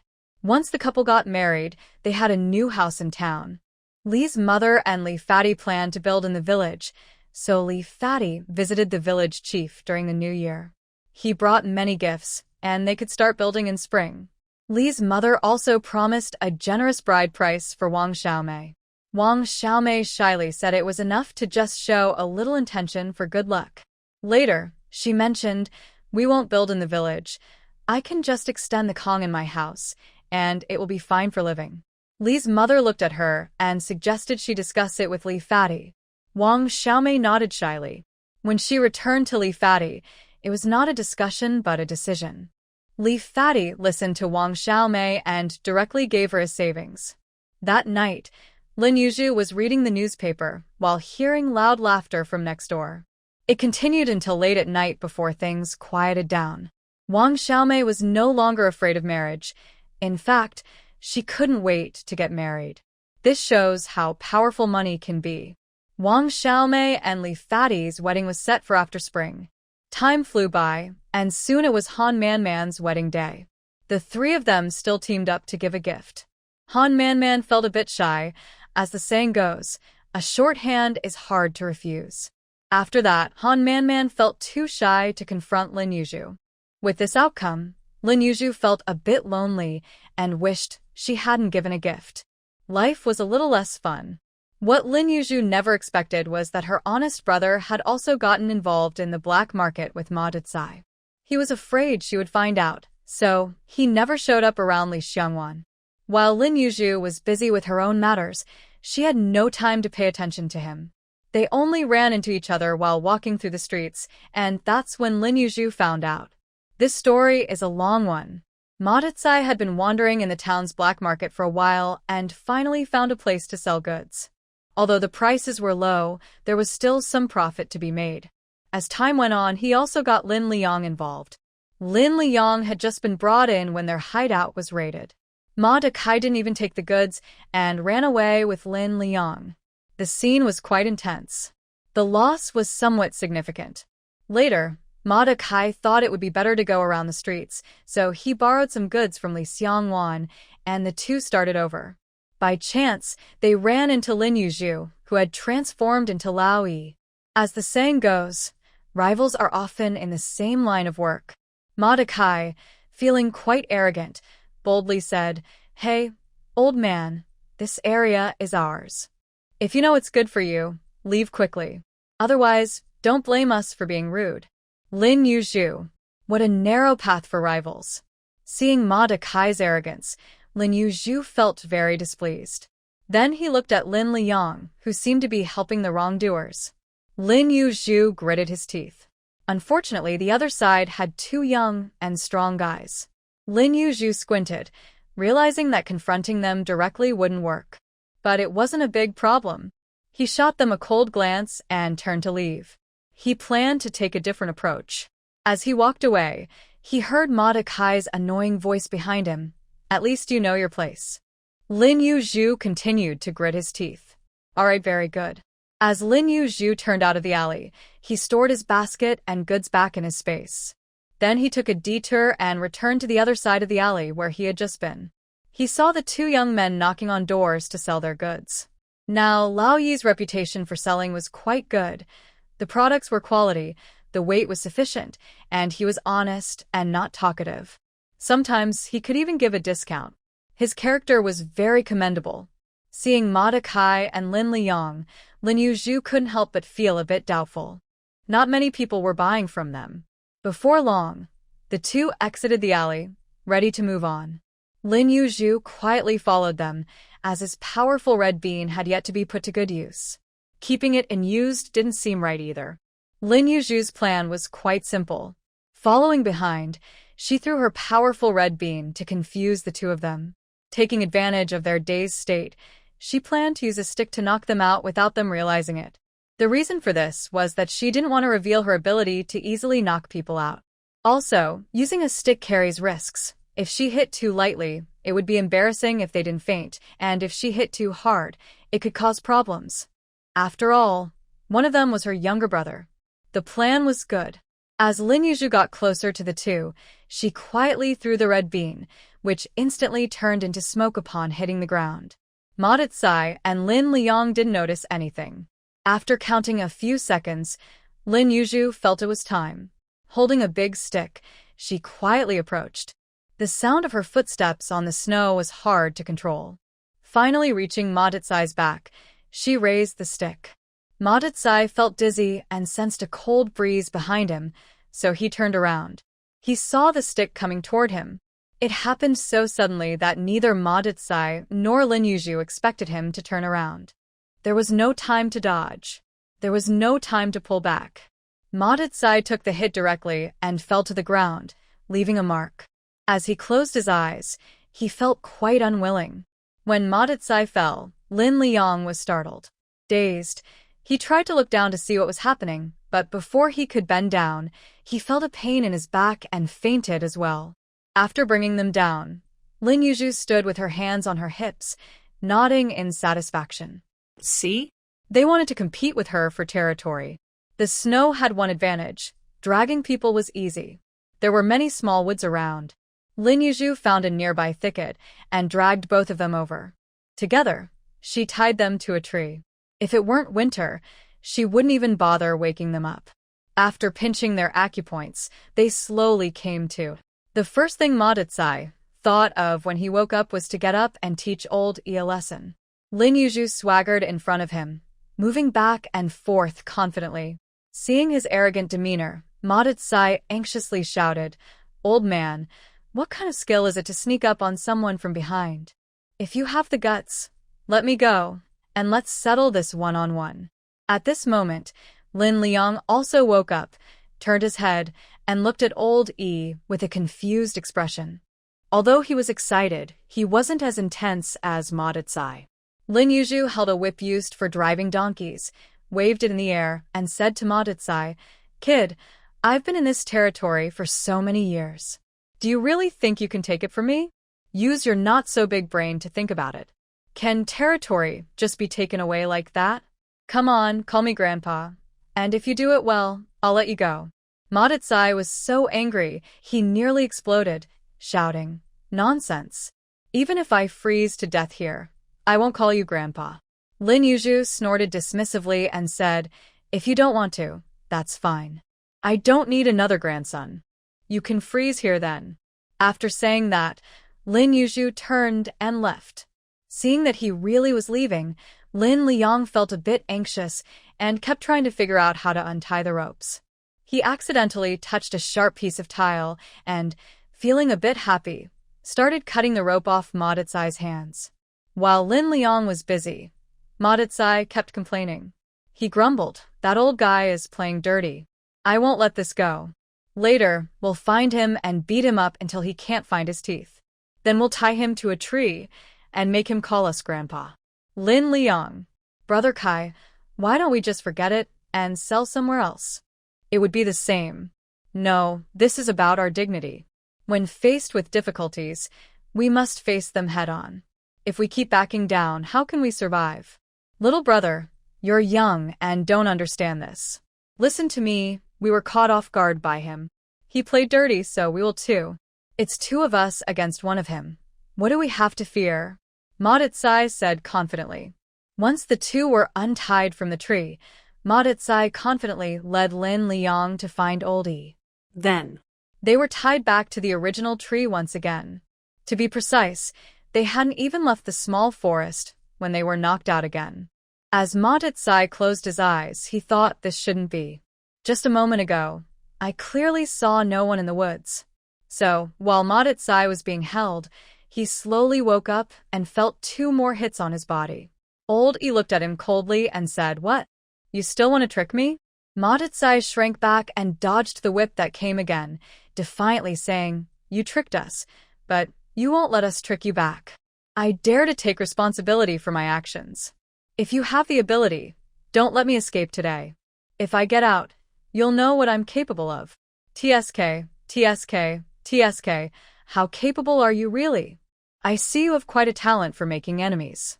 Lin Liang, who had just woken up, suddenly regretted coming out with Ma Decai. Resigned, he leaned against the tree trunk and looked up at the sky. Ma Decai gritted his teeth in anger, but still said boldly, "I'm not wasting time with you here. Just wait until I escape." Lin Yu unceremoniously gave Ma Decai another whip. Ma Decai shuddered, relieved he was wearing a cotton jacket. The whip was just for show and didn't hurt at all. So he held his head high, without fear. "Not going to call me Grandpa?" Ma Decai turned his head and said no. Lin Yu chuckled, stood up, and walked away with a carefree stride. Lin Liang felt around and found a sharp piece of tile, resigned to cutting the rope. When the two managed to escape again, Lin Liang glanced at the tile and said, "Brother, this tile has been right next to me. Do you think it was intentional?" Ma Decai instantly felt he had been played and gritted his teeth, saying, "Let's go find him again." Lin Liang. Would choosing to back out now seem very unethical? That day, Lin Yu didn't sell anything. She was too busy fainting people, dragging them, tying them to trees, and teasing them for fun. By the end, she was too lazy to use the blunt instrument anymore. Instead, she decided to simply knock them out, especially since one of them was her younger brother. If she kept hitting them, what if she accidentally hurt him? After a few attempts, Ma Decai finally realized something was wrong. He fainted without even feeling any pain, which meant something was off. Looking at old E, who was holding a small whip, his expression had changed. Before Lin Yu could say anything, Ma Decai quickly shouted, "Grandpa." Lin Yu. Why did he suddenly give in? Ma Decai, with shining eyes, said, "Grandpa, do you need any helpers? How about I join you?" After saying that, he nudged Lin Liang with his elbow and said, "Little brother, call him Grandpa." Lin Liang and Lin Yu. While Lin Liang struggled with his thoughts, Lin Yu disdainfully said, "Forget it. I won't bully you two young kids. I'll just say this. This area is my territory. You better know how to behave from now on, got it?" Ma Decai eagerly nodded and flattered, "Got it, got it. May I ask your name, big brother? Don't you want a little brother? My brother and I are quite capable and strong. Think about it." Lin Yu huffed and bluntly replied, "Not interested." Ma Decai looked quite disappointed. "This time, you can untie yourselves. Just a warning. If you dare to bother me again, it won't be so easy." By the end, Lin Yu's tone was very cold. Ma Decai shivered and said eagerly, "We won't dare.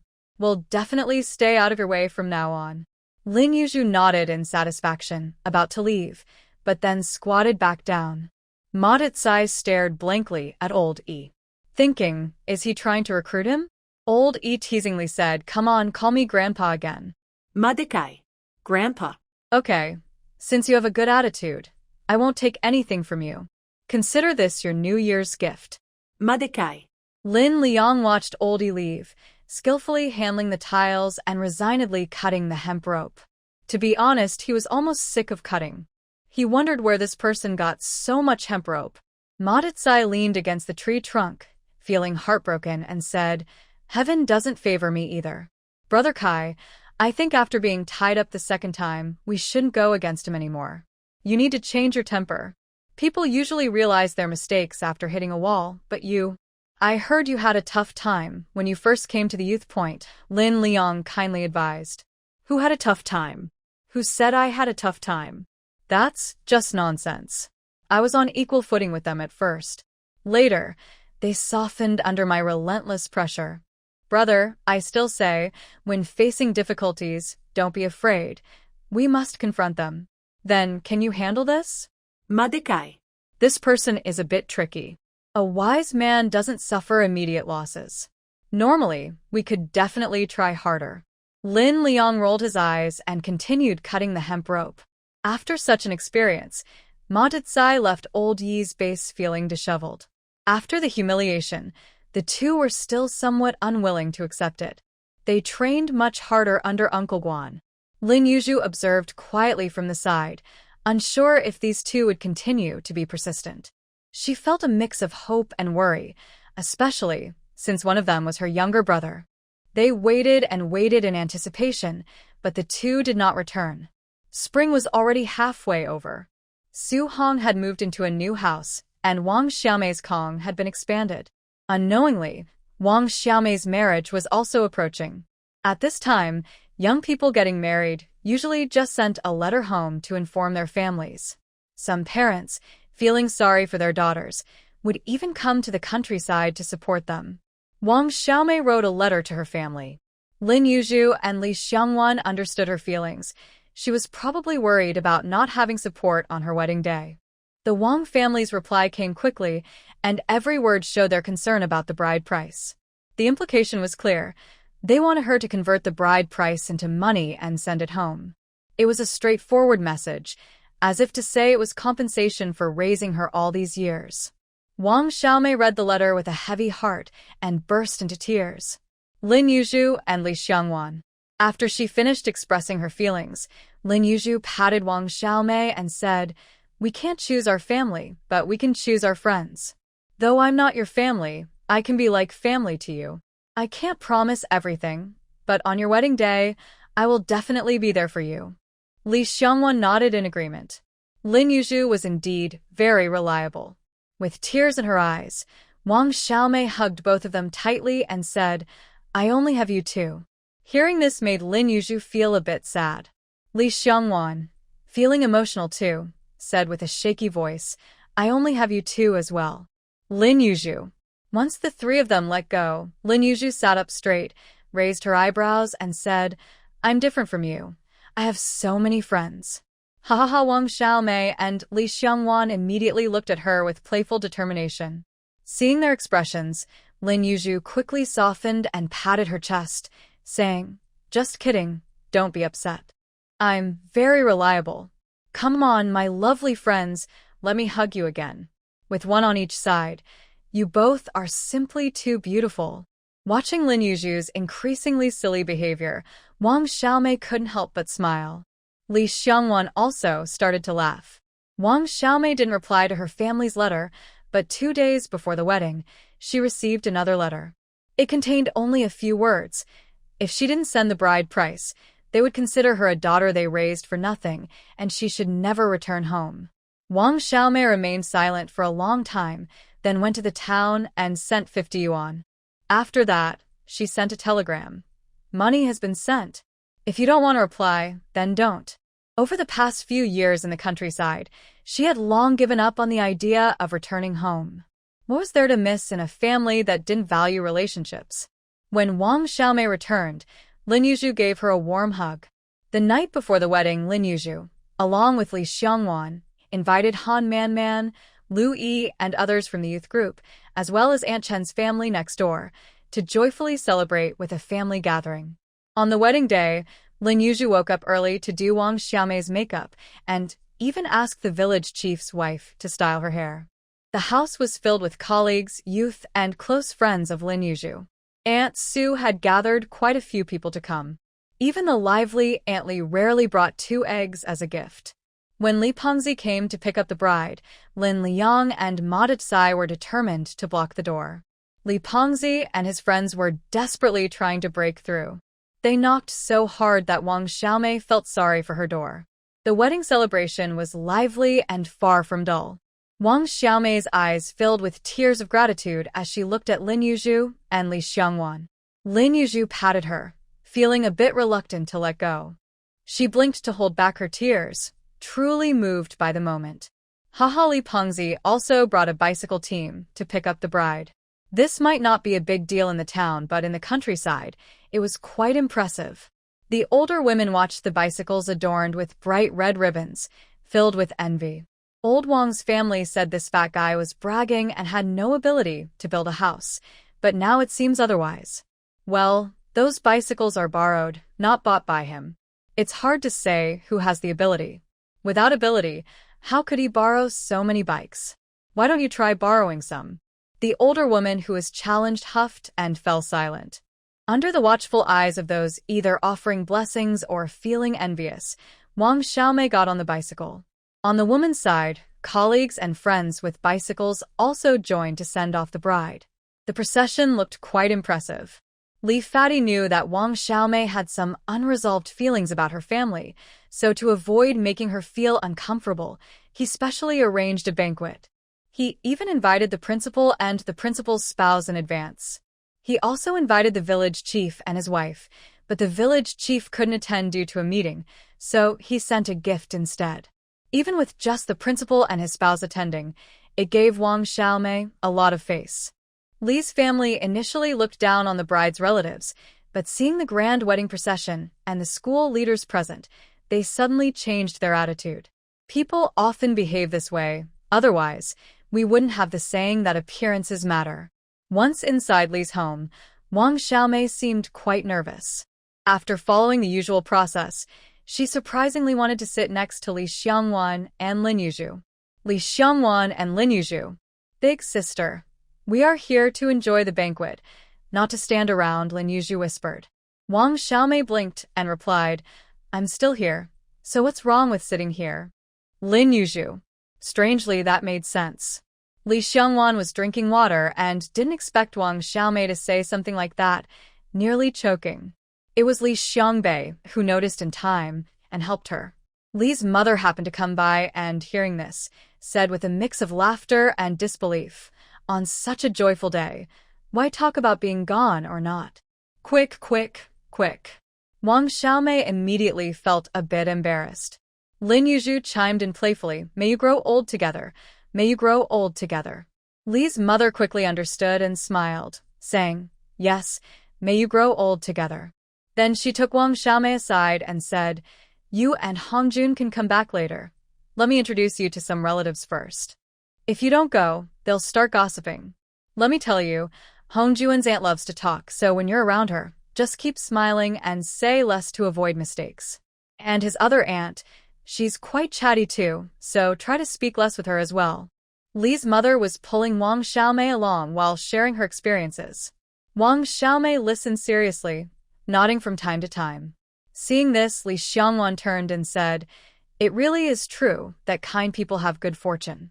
Li Pengzi is quite sincere toward Xiaomei, and now it seems her mother-in-law is not bad either. Lin Yu picked up a piece of evenly cooked braised pork, eating while nodding. It's about having good luck.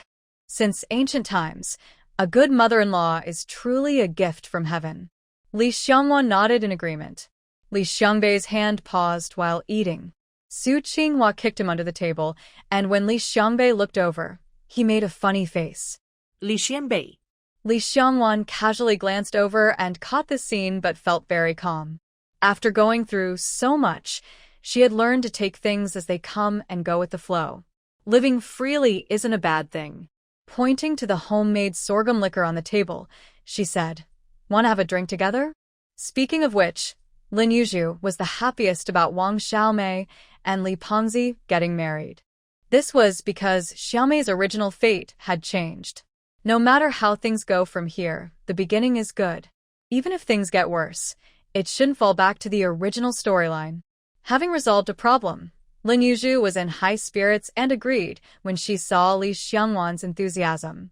The two poured a small cup each and started drinking. This homemade liquor was quite strong. You toast me a little, I toast you a little, and soon they both felt a bit tipsy. Lin Yu waved her hand and said, We can't drink anymore. We'll get drunk. Li Xiangwan nodded and said, We'll drink more when we go back. I'll find you a good bottle. Li Xiangbei, sitting nearby, felt a bit worried. Were they getting drunk? Lin Yu nodded and said, Sure. I also have good liquor, a 1970s Mao Tai that most people don't get to drink. Li Xiangwan raised an eyebrow. It better not be fake. Hey, how could it be? I bought it properly from the supply and marketing cooperative. Oh, then it should be real. As the meal came to an end and people began to leave, Lin Yu and her group also prepared to go. Wang Xiaomei had just managed to break away from the relatives of Li Pengzi, who were accompanying her as she left. Wang Xiaomei's eyes were red, and she felt quite reluctant to part. In her mind, her friends should have expressed some sadness about her leaving. Not that she expected a lot of sorrow, but there should be a little bit of longing, right? But the reality was that Lin Yu and Li Xiangwan were linked arm in arm, and when they saw her, they simply smiled. Congratulations on your marriage.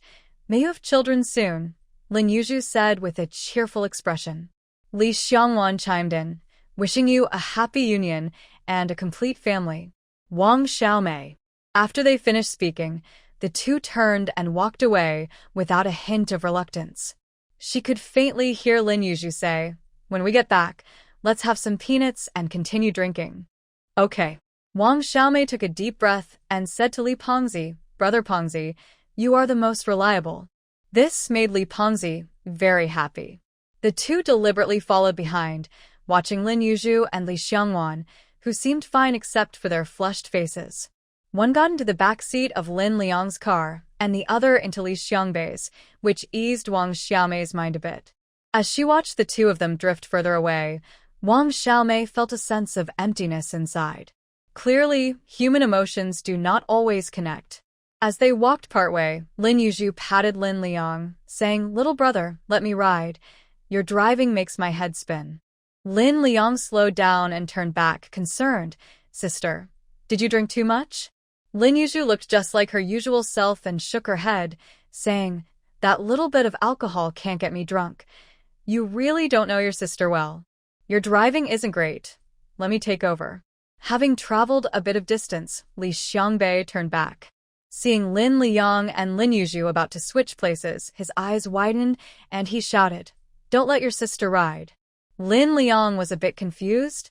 If you don't want her to fall into the field, don't let her. Your sister must be tipsy, Li Xiangbei said firmly. Lin Yu scoffed and said seriously, "Don't listen to him. He's just trying to trick you. Step aside." One was drunk, and the other was sober, and even knew some details. It was clear who to listen to. As Lin Yu continued to sit in the back seat, leaning against Lin Liang, she said sadly, "Are you really my younger brother? How can you trust outsiders and not your sister?" Lin Liang looked indifferent, focused on riding his bicycle. Behind them, Ma Decai and Wang Yang were truly impressed by how someone could seriously talk nonsense while drunk. After listening to his sister's complaints all the way back, Lin Liang finally sighed in relief when they returned to the youth station, and he sent her back to her room. Once she lay down on the bed and fell asleep, Lin Liang felt it was safe to go out. However, not long after he left, Lin Yu sat up with a smug look and said, "You think you can compete with me?" She took out her treasured Ma Decai and went to the next room to find Li Xiangwan. She knocked on the door while holding the liquor. Li Xiangwan opened the door, saw her, and said, "Just come in, why knock? I was afraid of walking in on something embarrassing."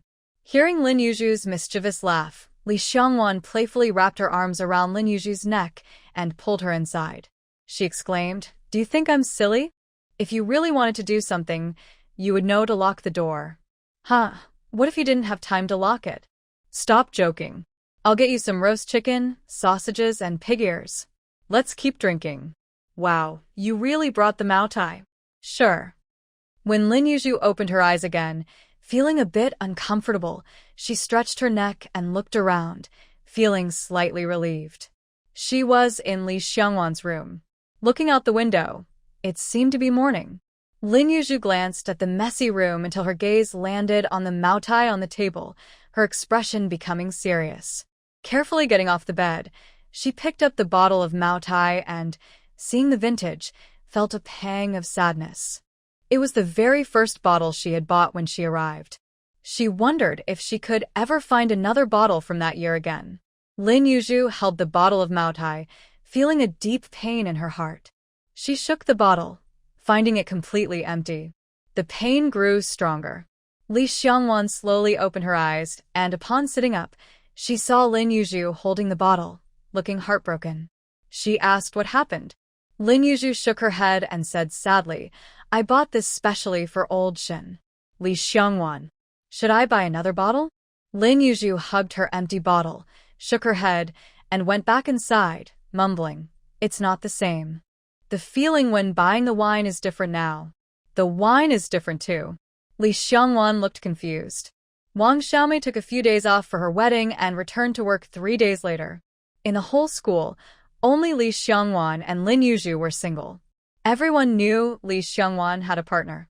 Sometimes they joked about when the two would get married. Li Xiangwan smiled slightly and said, "No rush." Those who understood didn't ask further. As for Lin Yu, Aunt Sue had tried to set her up a few times, but she politely declined. During this time, the principal's wife also came to the school to suggest a match, and Lin Yu shyly said, "Andy, I already like someone." The principal's wife laughed and didn't try to introduce anyone else. Days passed quietly. Before they knew it, it was 1976. In January, our beloved Prime Minister passed away. The village chief announced it over the loudspeaker, crying. The atmosphere suddenly became heavy. Even the small children cried softly. The news plunged the townspeople into deep sorrow. That year seemed to be a gloomy one. Many events occurred in succession. The situation seemed to grow more serious. There were often organized disturbances in the black market. Ma Decai saw the bad trend and decided to stop. Lin Yu and Li Xiangwan also stopped selling goods. Under the influence of the two and Li Pengzi, Wang Xiaomei became more serious. The three of them spent each day watching the news. In the last darkness before dawn, they needed to be more cautious. This year, everyone began to prepare for what was coming. Lin Yu wrote home, saying she would not return for the new year. Lin's mother sent a telegram, assuring them to enjoy the new year in the countryside. Reunion can wait for another year. Thus, the siblings spent 2 new years in the countryside. Lin's second sister also got engaged. The letters didn't go into detail, but Lin's mother seemed quite pleased. Lin's older brother and sister both had children. The older brother had a daughter, and the older sister had a son. This made Lin's mother very happy. Having both a granddaughter and a grandson was wonderful, and Lin's mother felt much more at ease with her older sister's son.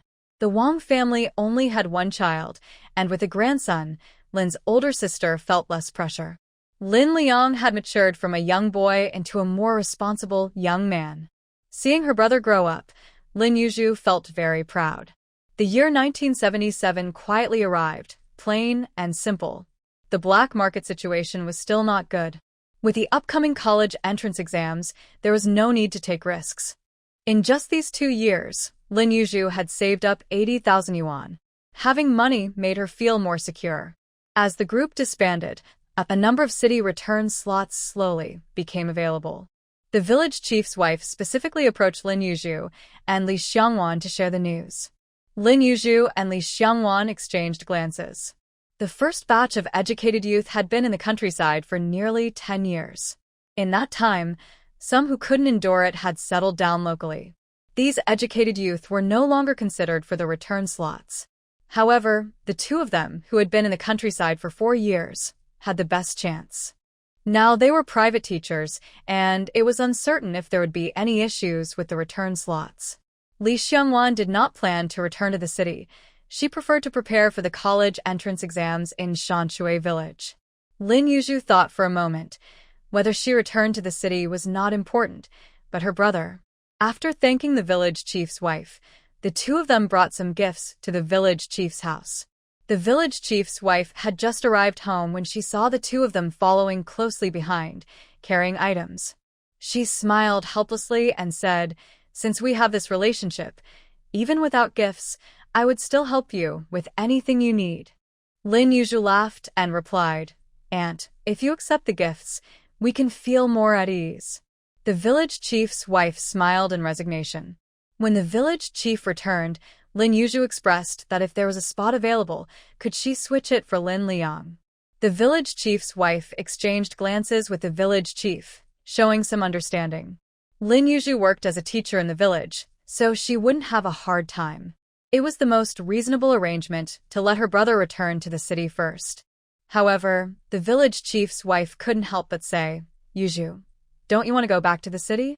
Lin Yu smiled and replied, "Although I miss home, being in our village is quite valuable. Who knows what the situation will be like when I return to the city? Even if I get a job, it might just be as a factory worker. There's no satisfaction like being a teacher." The village chief's wife laughed and said, "My son Hongbin was sad for a while when he heard you might go back to the city." Lin Yu chuckled confidently, "If I leave, I would break many children's hearts. It's better for me to stay." The village chief nodded and glanced at Li Xiangwan. Li Xiangwan then said, "Uncle, I don't want to go back to the city." The village chief and his wife were momentarily surprised. Seeing Li Xiangwan's calm expression, the village chief said, "All right, I'll keep your wishes in mind. If it's possible, I will make it happen for you."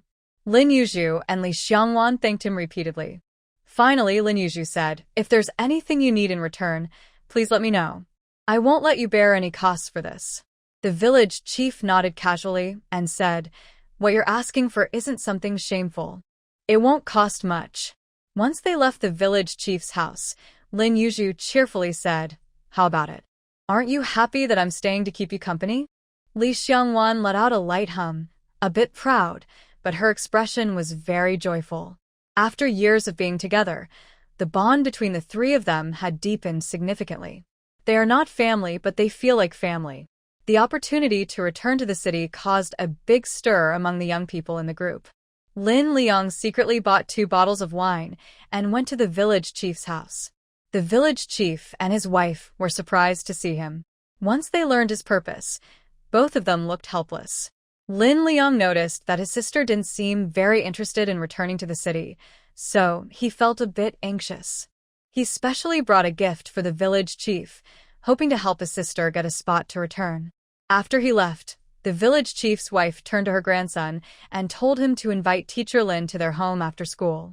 When Lin Yu entered the village chief's house, she thought there was news, but to her surprise, The village chief's wife took out 2 bottles of wine with a funny expression. Lin Yu was a bit confused by the village chief's wife's reaction. The woman said, "Your brother asked your uncle to help you get a spot to return to the city, and this is a gift." Lin Yu. At least her brother cared for her. You see, with both of you wanting to return, it might not be very realistic. They are still sending people to the countryside. Lin Yu nodded, understanding the situation. It would take a few more years for the young people to return. Just give this wine to my brother. Let it be for his efforts. The village chief's wife insisted on not accepting the 2 bottles of wine. Lin Yu naturally wouldn't take back what she had given. After some back and forth, the village chief's wife finally accepted the wine. When the final list came out, some families were happy while others were sad. Zhang Yanqiu and Zhang Aigua were among those who made the list. When they learned they could return to the city, they were so excited that they cried. This long journey was finally coming to an end. Wang Yang, Li Xiangbei, and Su Qinghua were also on the list. Li Xiangbei was shocked to find his name on the return list. Li Xiangbei didn't want to go back to the city and immediately wanted to go to the commune, but Li Xiangwan stopped him. Li Xiangwan said, "As long as we care for each other, no distance can separate us. Returning to the city isn't a bad thing. It's better than staying in one place, right?" Looking at Li Xiangwan's calm gaze, Li Xiangbei. He was feeling conflicted and worried. Lin Liang saw his name on the list to return to the city and angrily went to find the village chief. He brought wine to help his sister return to the city, not himself. He was almost at the village chief when Lin Yu pulled him back and whispered, "I specifically asked the village chief to transfer my spot to you." Lin Liang. Thinking back, in the past 2 years, Lin Liang had never had a serious argument with Lin Yu. Hearing Lin Yu's words, he was stunned for a moment, then suddenly asked angrily, "You decided this without even asking me?" Why? Lin Yu. The atmosphere between the siblings became tense.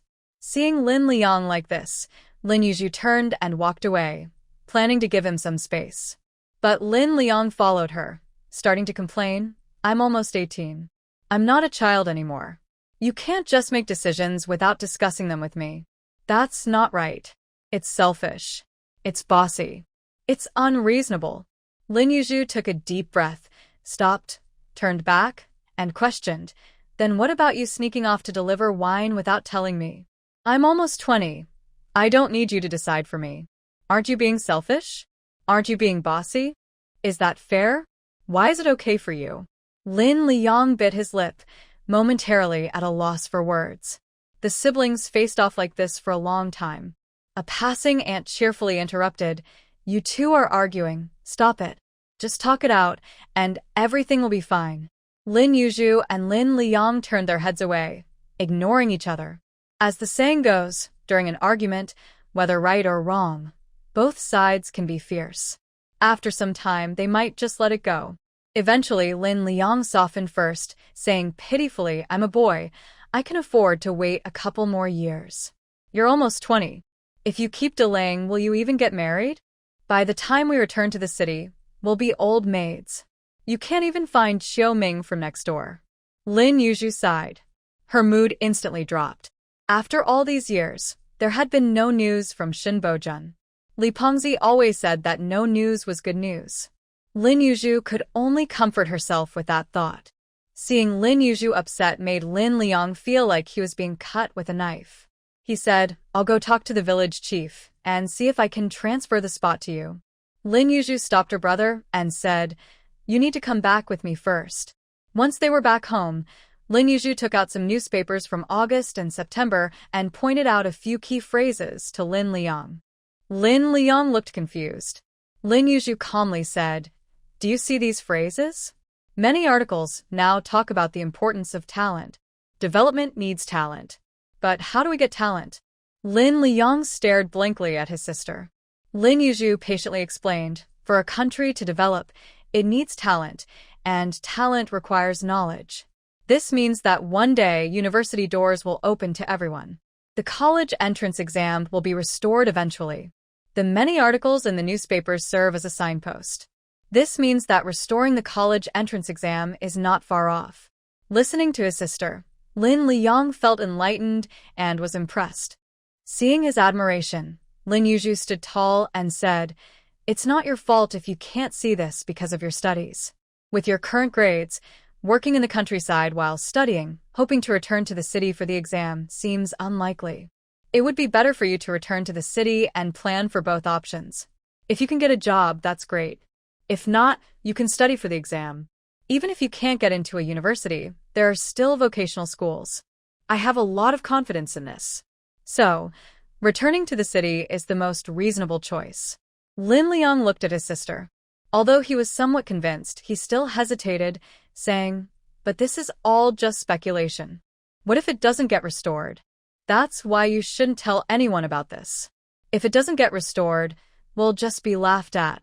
Then you'll be stuck in the countryside forever." Lin Liang suddenly felt that she was holding her sister back. She wished she had gone to a different place to work in the countryside. This situation will likely improve. Besides, I'm a teacher in the countryside, and you're doing hard labor. It would be better for you to go back first. I may be well liked in the village, but I don't know what will happen when I leave. What if someone I unknowingly upset decides to take revenge on you? You should listen to your sister and go back to the city. That's not right. I'm not good at studying, and even if I go home and have time to review, I probably won't pass any exams. Sister, you should go back to the city, study hard, and get into a good school." Lin Yu. After a lot of back and forth, seeing Lin Liang was about to repeat himself, Lin Yu slammed the table and startled him into silence. Lin Liang immediately became obedient. When the list came out, many young people couldn't sit still. They rushed to the commune to handle their return procedures. They came and went in a hurry. By the time Lin Liang finished the paperwork, he still felt like he was dreaming. While the siblings packed their bags, Lin Liang wanted to leave this and that for his sister. Lin Yu said impatiently, "Do you think I can carry all this when I go back?" Lin Liang. Looking at his increasingly nagging brother, she felt she had to be a little strict to keep him in line. On the day Lin Liang left, Lin Yu insisted on seeing him off and followed him all the way to the train station. As the train slowly started moving, Lin Yu walked alongside it step by step. Lin Liang pressed his face against the window, waving continuously, and tears unexpectedly fell. This made Lin Yu chuckle lightly. When the train left the platform, she stood there watching for a while. For some reason, a feeling of loneliness and sadness lingered in her heart. Lin Yu took a deep breath, turned quickly, and then froze. Her gaze was fixed on a man in front of her, dressed in wrinkled clothes, with a scruffy beard, yet standing tall, his eyes sparkling like stars. She finally saw the man she had been longing for. Lin Yu felt an instant rush of happiness. Her brother's departure was perfectly timed. Overcome with emotion, she couldn't help but run over and hug him tightly. He embraced her just as tightly in return. Around them, the bustling crowd cast curious glances, some understanding, others scrutinizing. Bojun gently released her, gazing at the girl he had missed so much, and shyly asked, "Was that your brother who just got on the train?" He thought they looked somewhat alike, and he had heard that couples often resemble each other. It was said that such pairs would have a long-lasting relationship. Lin Yu tilted her head, a bit displeased, and said, "You come back and don't even ask about me. What do you mean by asking about my brother?" Bojun chuckled softly, his eyes filled with warmth. In a pure era, even in broad daylight, people were not allowed to hug. Even after they let go of each other, many curious eyes were still on them. They exchanged smiles and walked out of the train station together. Seeing Bojun looking a bit downcast made Lin Yu feel a deep sense of sympathy. Once they arrived at the bus station, bought their tickets, and sat down to wait for the bus, Lin Yu finally asked, "Was your journey back difficult?" He had hurried back after completing his task, and while he could have organized things better once he crossed the border, he was eager to return. Eager to see the girl he had been thinking about day and night. "I wanted to come back quickly," Bojun replied softly. Lin Yu smiled, her lips curving upward. Though they had been apart for many years, there was no sense of distance between them. In that moment of reunion, they both knew their hearts had never changed. After their joyful exchange, Lin Yu asked with concern, "Did you encounter any dangers or get hurt in the past 2 years?" Shin Bojun was silent for a moment, then his clear voice, soothing like magic, said, "It's all in the past." They gazed at each other in silence for a long time, and Lin Yu understood he must have been hurt, with scars that could not be hidden. "Just being back is good," Lin Yu said, a hint of bitterness in her voice. Shin Bojun couldn't help but hold her hand. The two of them sat in silence, quietly enjoying their reunion. At the busy station, the loud and bustling environment felt surprisingly harmonious and peaceful to them. Due to confidentiality, Shin Bojun couldn't share many details about his work. They talked mostly about Lin Yu's life over the past few years.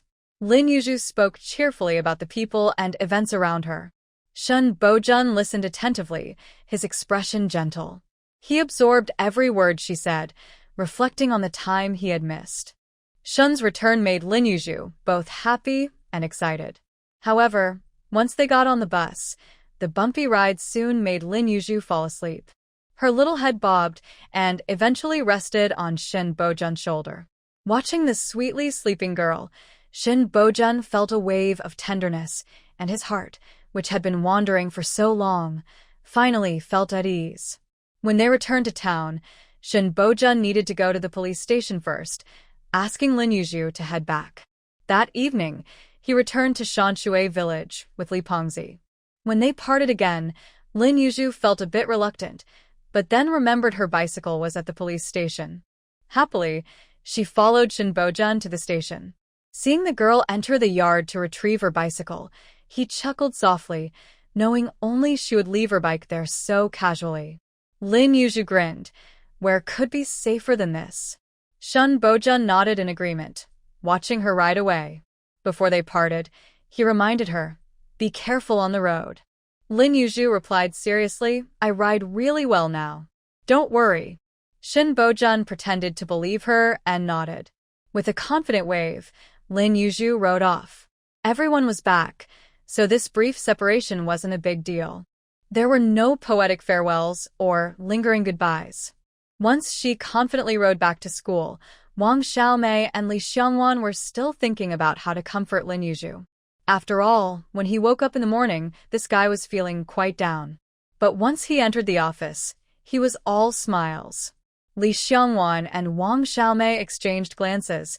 They were puzzled by his cheerful demeanor. Ma Decai was still lost in thought, staying close to Uncle Guan. Lin Yu poured herself a glass of water, sat down alone, blew on it, and drank it down. Just thinking about old Shin coming back and coming back whole made her incredibly happy. As she drank, she tilted her head back and laughed heartily a few times. Then she continued to dream about their wonderful future together. Again, she couldn't help but tilt her head back and laugh. This display was simply captivating. Wang Xiaomei walked over with a newspaper and whispered to Li Xiangwan, "Could it be that she was too sad and has gone a bit silly?" Li Xiangwan felt her heart flutter with Lin Yu's laughter. At that moment, Lin Yu laughed loudly again. Both of them felt a bit dazed by the laughter. Suddenly, Lin Yu turned around, and the three of them were momentarily stunned. Lin Yu asked in confusion, "What do you mean by looking at me like that?" It felt as if they were looking at a fool. Li Xiangwan and Wang Xiaomei didn't know how to explain. Lin Yu narrowed her eyes, thought it wasn't important, and then joyfully exclaimed, "Our old Shin is back." Li Xiangwan and Wang Xiaomei's eyes widened in unison, and they felt happy for Lin Yu. When Shin Bojun first left, they could still mention him, but as time went on, they became hesitant to bring him up. They were afraid of touching Lin Yu's feelings and making her upset. Now that he was back, they were all very happy. Wang Xiaomei held Lin Yu's hand and excitedly said, "Congratulations. I wish you both a happy life together, love each other, grow old together, and never be apart." Lin Yu, who had been smiling, gradually looked confused. Li Xiangwan rubbed her forehead, realizing that Wang Xiaomei had spent too much time with Lin Yu and sometimes had a unique way of thinking that was hard to follow. Seeing their reactions, Wang Xiaomei confidently said, "Did I say something wrong?" Lin Yu shook her head. No, it's fine, really fine. As for getting married early, that seems impossible. If she dared to marry early, Lin's mother would surely be very upset. When people are happy, their spirits lift, and even the children noticed that Lin Yu was in a particularly good mood. When the principal met Lin Yu, seeing her happy expression, he wondered if there was something wrong with her relationship with her brother. Usually they seemed to get along well. This thought occupied the principal for quite some time, making him think hard. As the sky darkened, Bojun and Li Pengzi returned, each riding a bicycle. Li Xiangbei didn't rush back to the city, clearly wanting to stay a little longer. Wang Yang and Su Qinghua had no choice but to keep him company. Knowing that Bojun would be back, everyone decided to organize a meal together. Now, only the new group of young intellectuals remained in the front yard. They all got along well, so they decided to hold a welcome ceremony for Bojun. When everyone sat at the same table, Ma Decai was the most entertaining. He was both sad about Lin Liang's departure and nervously watching Bojun. He was sure that the person who had scared him with Lin Yu back then was this guy, even if he didn't look like it at the time. But he could recognize him. At that moment, Ma Decai suddenly had a realization, looking at Lin Yu and then at Bojun. The relationship between these two was quite obvious. Thinking back to that night, Ma Decai tried hard to be invisible, not wanting to attract their attention.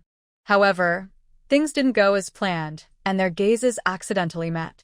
Ma Decai's expression became a bit stiff. Bojun couldn't help but chuckle, even feeling a bit amused. Ma Decai. His expression gradually turned from confusion to frustration. It was clear he felt mocked. This was too unfair. Bojun, I really didn't mean to laugh. He just couldn't help but think of the little girl's playful nature. He remembered her with a big red flower on her head and rosy cheeks. So, he couldn't resist smiling. Lin Yu. She had already seen through everything. She just didn't have any proof. It's just hard to act. Lin Yu was still caught up in the joy of Bojun's return when she received a call from her mother at the village committee. As soon as she said mom, she was met with a loud, angry voice on the other end. The village chief listened like he was watching a show, hearing Lin's mother's faint scolding. Lin Yu. The village chief thought it was amusing that even teacher Lin had someone she feared. He would tell his wife when he got home. The main point of Lin's mother's speech was that Lin Yu shouldn't give her spot in the city back to Lin Liang, but should return herself. A 20-year-old girl, with a chance to come back. Isn't it foolish not to? After Lin's mother finished her lecture, Lin Yu jokingly said, Mom, the decision is already made. Aren't you worried about the phone bill with all this talking? Lin's mother. Ask your village leaders if Liang can go back in your place. Lin Yu replied helplessly, that definitely won't work. Lin's mother fell silent, thinking about the phone bill, and then asked, what about what you told your brother? Can it really happen? Lin Yu confidently said, yes, I've been reading the newspapers lately, and it seems more likely. Mom, don't worry, I know what I'm doing. I don't know, you should still ask the village leaders if your brother can take your place. If it's possible, send a telegram home, and I'll let Liang go back. All right, take care of yourself there, I'm hanging up. As soon as she finished speaking, there was a series of beeping sounds and Lin Yu's lips moved, but she didn't have a chance to say anything. Lin Yu and the village chief exchanged glances for several seconds, and she couldn't help but say, Uncle, could you not look so amused? After she finished speaking, the village chief laughed out loud without holding back. Lin Yu. Bojun's return, although he was no longer Secretary Shen, had brought a new identity. He was now Lin Yu's revolutionary comrade. This news spread quickly, and even the village children knew about it. Many praised the couple for their good looks and talents. Lin Yu always smiled brightly at everyone, but when she saw the principal, her expression quickly changed to a flattering smile. The principal chuckled and shook his head in amusement. Now, Secretary Shen had returned to his original job and became a police officer. Thinking about the regulations, the clever principal quickly understood the situation. He didn't think Lin Yu and Bojun were teasing him. Instead, He understood them well. His attitude towards Lin Yu remained unchanged.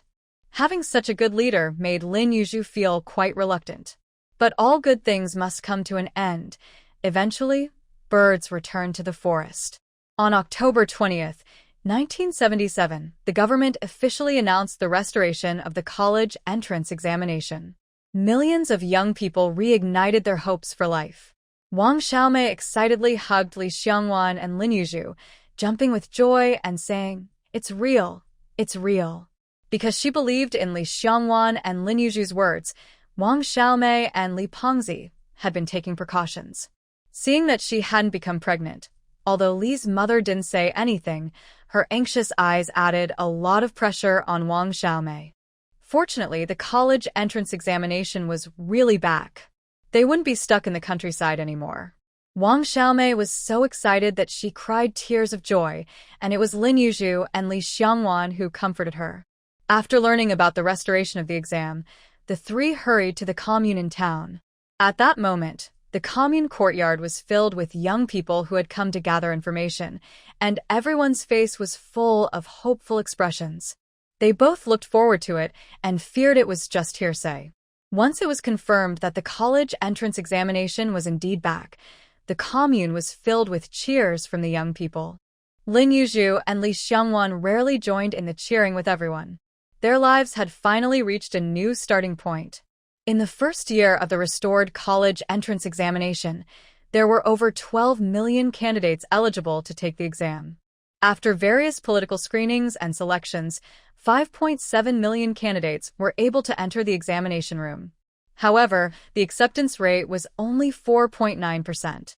This means that out of 5.7 million, only about 270,000 were admitted. The competition was incredibly fierce. This year was not a national unified exam. The authority to set the exam questions was delegated to each province and city. The exam dates also varied. The exam in the Black Province is set for December 17th and 18th of the same year. Lin Yu specially sent a telegram to the Lin family to share this joyful news. The trio in the backyard began studying late into the night, preparing for the college entrance exam. When it came to choosing between liberal arts and sciences, Lin Yu quickly chose liberal arts without hesitation. In her previous life, she had almost given up on science. Structural mechanics had become her nightmare. Lin Yu did not want to repeat the same path. At that time, liberal arts were very popular, whether in government positions or cultural associations. Scholars held a high status in society, so Lin Yu decided to apply to Peking University's Chinese department. She had heard that students from the old generation walked with their heads held high in the Chinese department, and just thinking about it felt wonderful. Li Xiangwan also chose liberal arts and decided to apply to Peking University's economics department, which her parents had always hoped she would study in her previous life. But she hadn't listened.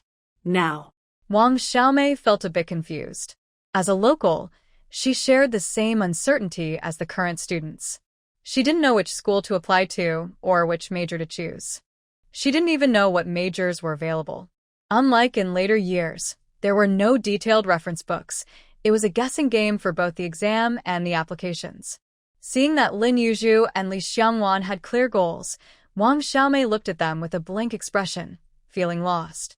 Lin Yu and Li Xiangwan, both eager to help, started discussing with Wang Xiaomei. First, they talked about whether to choose liberal arts or sciences. Liberal arts included Chinese, math, politics, and history/geography, counted as one subject, with a total score of 400. Sciences replaced history and geography with physics and chemistry, with the same total score. English was an additional test, and those interested in language-related majors could participate. This meant that English scores did not affect admission to other majors. Wang Xiaomei struggled with geography, and physics and chemistry were even more challenging for her. Surprisingly, her strongest subject was math. After thinking for a long time, Lin Yu said, "The difficulty of the first college entrance exam won't be too high. After all, everyone has been away from books for many years, and there will only be about 2 months to review. The cultural levels are quite varied, so the difficulty will probably be just slightly harder than the middle school graduation exam." Wang Xiaomei blinked. Li Xiangwan analyzed beside her. So, do you feel more confident in the physics and chemistry from your middle school textbooks, or in geography? Choose the one you feel more certain about. Wang Xiaomei thought deeply and finally chose the arts. Then the two discussed what majors were available in the arts. Wang Xiaomei surprisingly asked, "What do you study in the philosophy department?" Lin Yu and Li Xiangwan. Maybe it's a broader understanding of the world? Li Xiangwan. Don't ask her. She didn't know either. Wang Xiaomei found this major seemed mysterious. After a moment of thought, she puffed up her cheeks and declared, "Then I will apply to the philosophy department."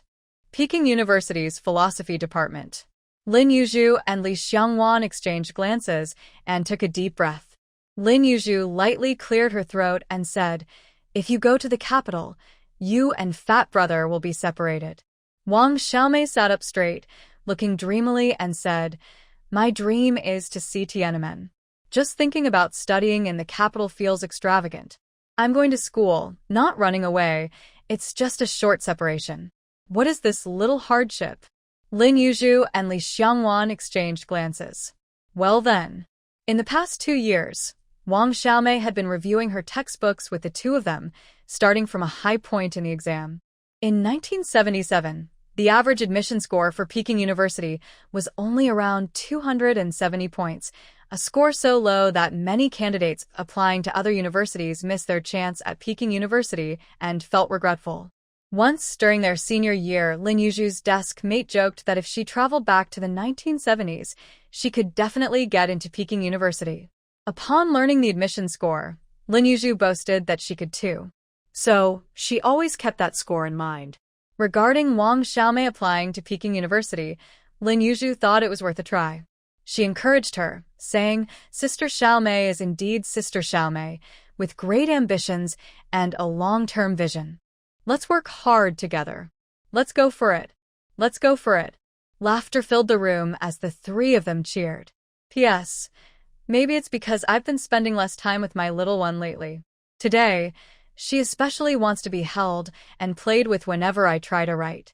I checked the literature, and the admission scores for the Chinese and economics departments at Peking University in 1977 were a bit higher. The philosophy department had lower scores, so it was a bit unfair to let Wang Xiaomei apply for philosophy. After learning that the three were preparing for the college entrance exam, Bojun called in some favors and got a few sets of exam papers from before the Cultural Revolution, along with some study materials. Li Xiangbei also mailed a lot of review materials from the capital. Wang Xiaomei's eyes lit up. In her opinion, these two were living benefactors. She couldn't wait to marry off Lin Yu and Li Xiangwan. At the same time, Li Fati and Bojun also started studying. When Lin Yu saw them studying, she thought they wanted to take the college entrance exam too. But when she asked, she found out they didn't plan to take this year's exam. Then Bojun explained to her, who looked confused, "The political science and law university isn't enrolling this year. I heard some rumors. They might resume admissions for the next exam." Lin Yu immediately understood what Bojun meant.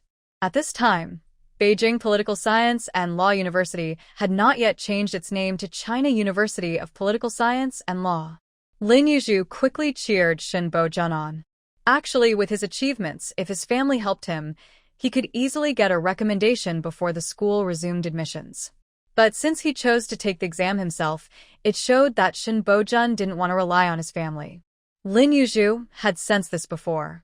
She liked this side of Bojun. A good relationship should help both partners become better. Compared to Lin Yu, Wang Xiaomei was the happiest. She was already imagining going to school in the capital with Li Fati. She was a bit of an optimist. To avoid disappointing his girlfriend, Li Fati would practically hang books on his forehead and read whenever he had a moment. When it comes to hard work, he was more dedicated than anyone else. Thanks to Li Fati's efforts, Li's mother also stopped opposing her son and daughter-in-law taking the college entrance exam. The more talented the children are, the more pride their elders feel. However, some elders do not understand this. Many conflicts arise because of the pressure on daughters-in-law and sons-in-law during the college entrance exams. In Shanshui village, The educated youth who settled there are now fighting at home every day. They are trying to prevent their children from taking the exams. Once a phoenix soars high, will it return? Since sending a telegram to the Lin family, there has been no response, whether by phone or letter.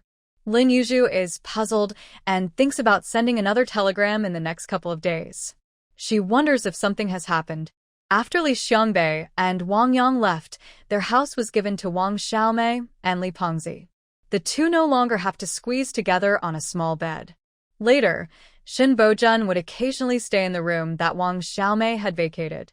So sometimes they would come home from work together. As they were about to return, Lin Yu heard Wang Xiaomei calling her from the yard. When she stepped out, she saw Wang Xiaomei waving at her with a surprised expression, saying, "Zhuzi, come quickly and see who is riding next to Shin Bojun." Did a relative come to visit? Lin Yu looked over and could only make out a figure. Shin Bojun and Li Pengzi were riding a bicycle. It seemed they had let someone else ride along. Hearing Wang Xiaomei's question, Lin Yu looked confused. She guessed, could it be your mother-in-law came along to see you too? As the group approached, Wang Xiaomei took a closer look and shook her head. That figure doesn't look like my mother-in-law.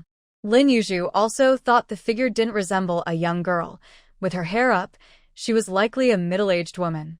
Li Xiangwan came out to see what was happening too. The three of them waited for the person to come closer. As the person got nearer, Lin Yu's expression turned more doubtful. She unconsciously stepped toward the front yard, preparing to see who it was. Wang Xiaomei said behind her, "Where are you going? Are you eager to meet the parents? Be modest. Girls should be modest." Li Xiangwan. Lin Yu playfully tapped Wang Xiaomei on the head. She noticed that since Wang Xiaomei got married, she had become more carefree. Li Xiangwan looked at Wang Xiaomei and shook her head, saying, "Your courage is truly admirable." Wang Xiaomei. Did she say something wrong? The two of them followed along. When they reached the front yard, they saw Lin Yu stepping forward to greet someone. They couldn't help but wonder, is she really going to greet her future mother-in-law? Wang Xiaomei muttered, "That's so lacking in restraint." Li Xiangwan. Little did they know, the closer Lin Yu got, the more her heart raced. As the three of them came into view, Lin Yu waved enthusiastically at the lady on the bicycle. Li Pengzi, unaware of the situation, said to Shin Bojun behind him, "Lin is really enthusiastic about you. She came all the way over to greet you." Shin Bojun wanted to see Lin Yu, but Li Pengzi's large figure blocked his view completely. Then, the lady on the bicycle paused, noticing the girl waving in front. When the three of them reached her, they stopped their bikes. Shin Bojun jumped off and saw that the little girl really came to greet them. Just as he was about to smile, he saw her bounce over to the lady and give her a big hug, excitedly exclaiming, "Mom, what are you doing here?" Lin's mother, feeling a bit shy from Lin Yu's warm embrace, smiled and said, "You're so busy teaching, cooking, and doing housework. How will you find time to study? I thought I'd come over to take care of you, so you can focus on your studies." Lin Yu immediately smiled widely, shaking her mother in excitement, and sweetly said, "Mom, you're the best." If she weren't worried about being embarrassed, she would have sung a song about how great mothers are. Seeing her grown daughter still acting so childlike made Lin's mother feel a bit embarrassed. She gently patted her and said, "All right now, there are others around. Foreigners Shin Bojun and Li Pengzi." At this moment, Li Pengzi and Wang Xiaomei, who had followed him, looked just like a couple, their expressions of surprise almost identical. Li Pengzi winked at Shin Bojun, never expecting that on the way, they would meet a woman asking for directions, who turned out to be Shen's future mother-in-law. What a strange twist of fate. Lin's mother was following the route given by Lin Liang to the countryside alone. It was fine when she reached the town. However, she felt a bit lost on the way to the village. There was indeed only one road from the village to the town, but the reverse was not the same. This road could lead to several villages. Lin's mother finally encountered a passerby and quickly stopped to ask for directions. She wanted to check if she had missed anything.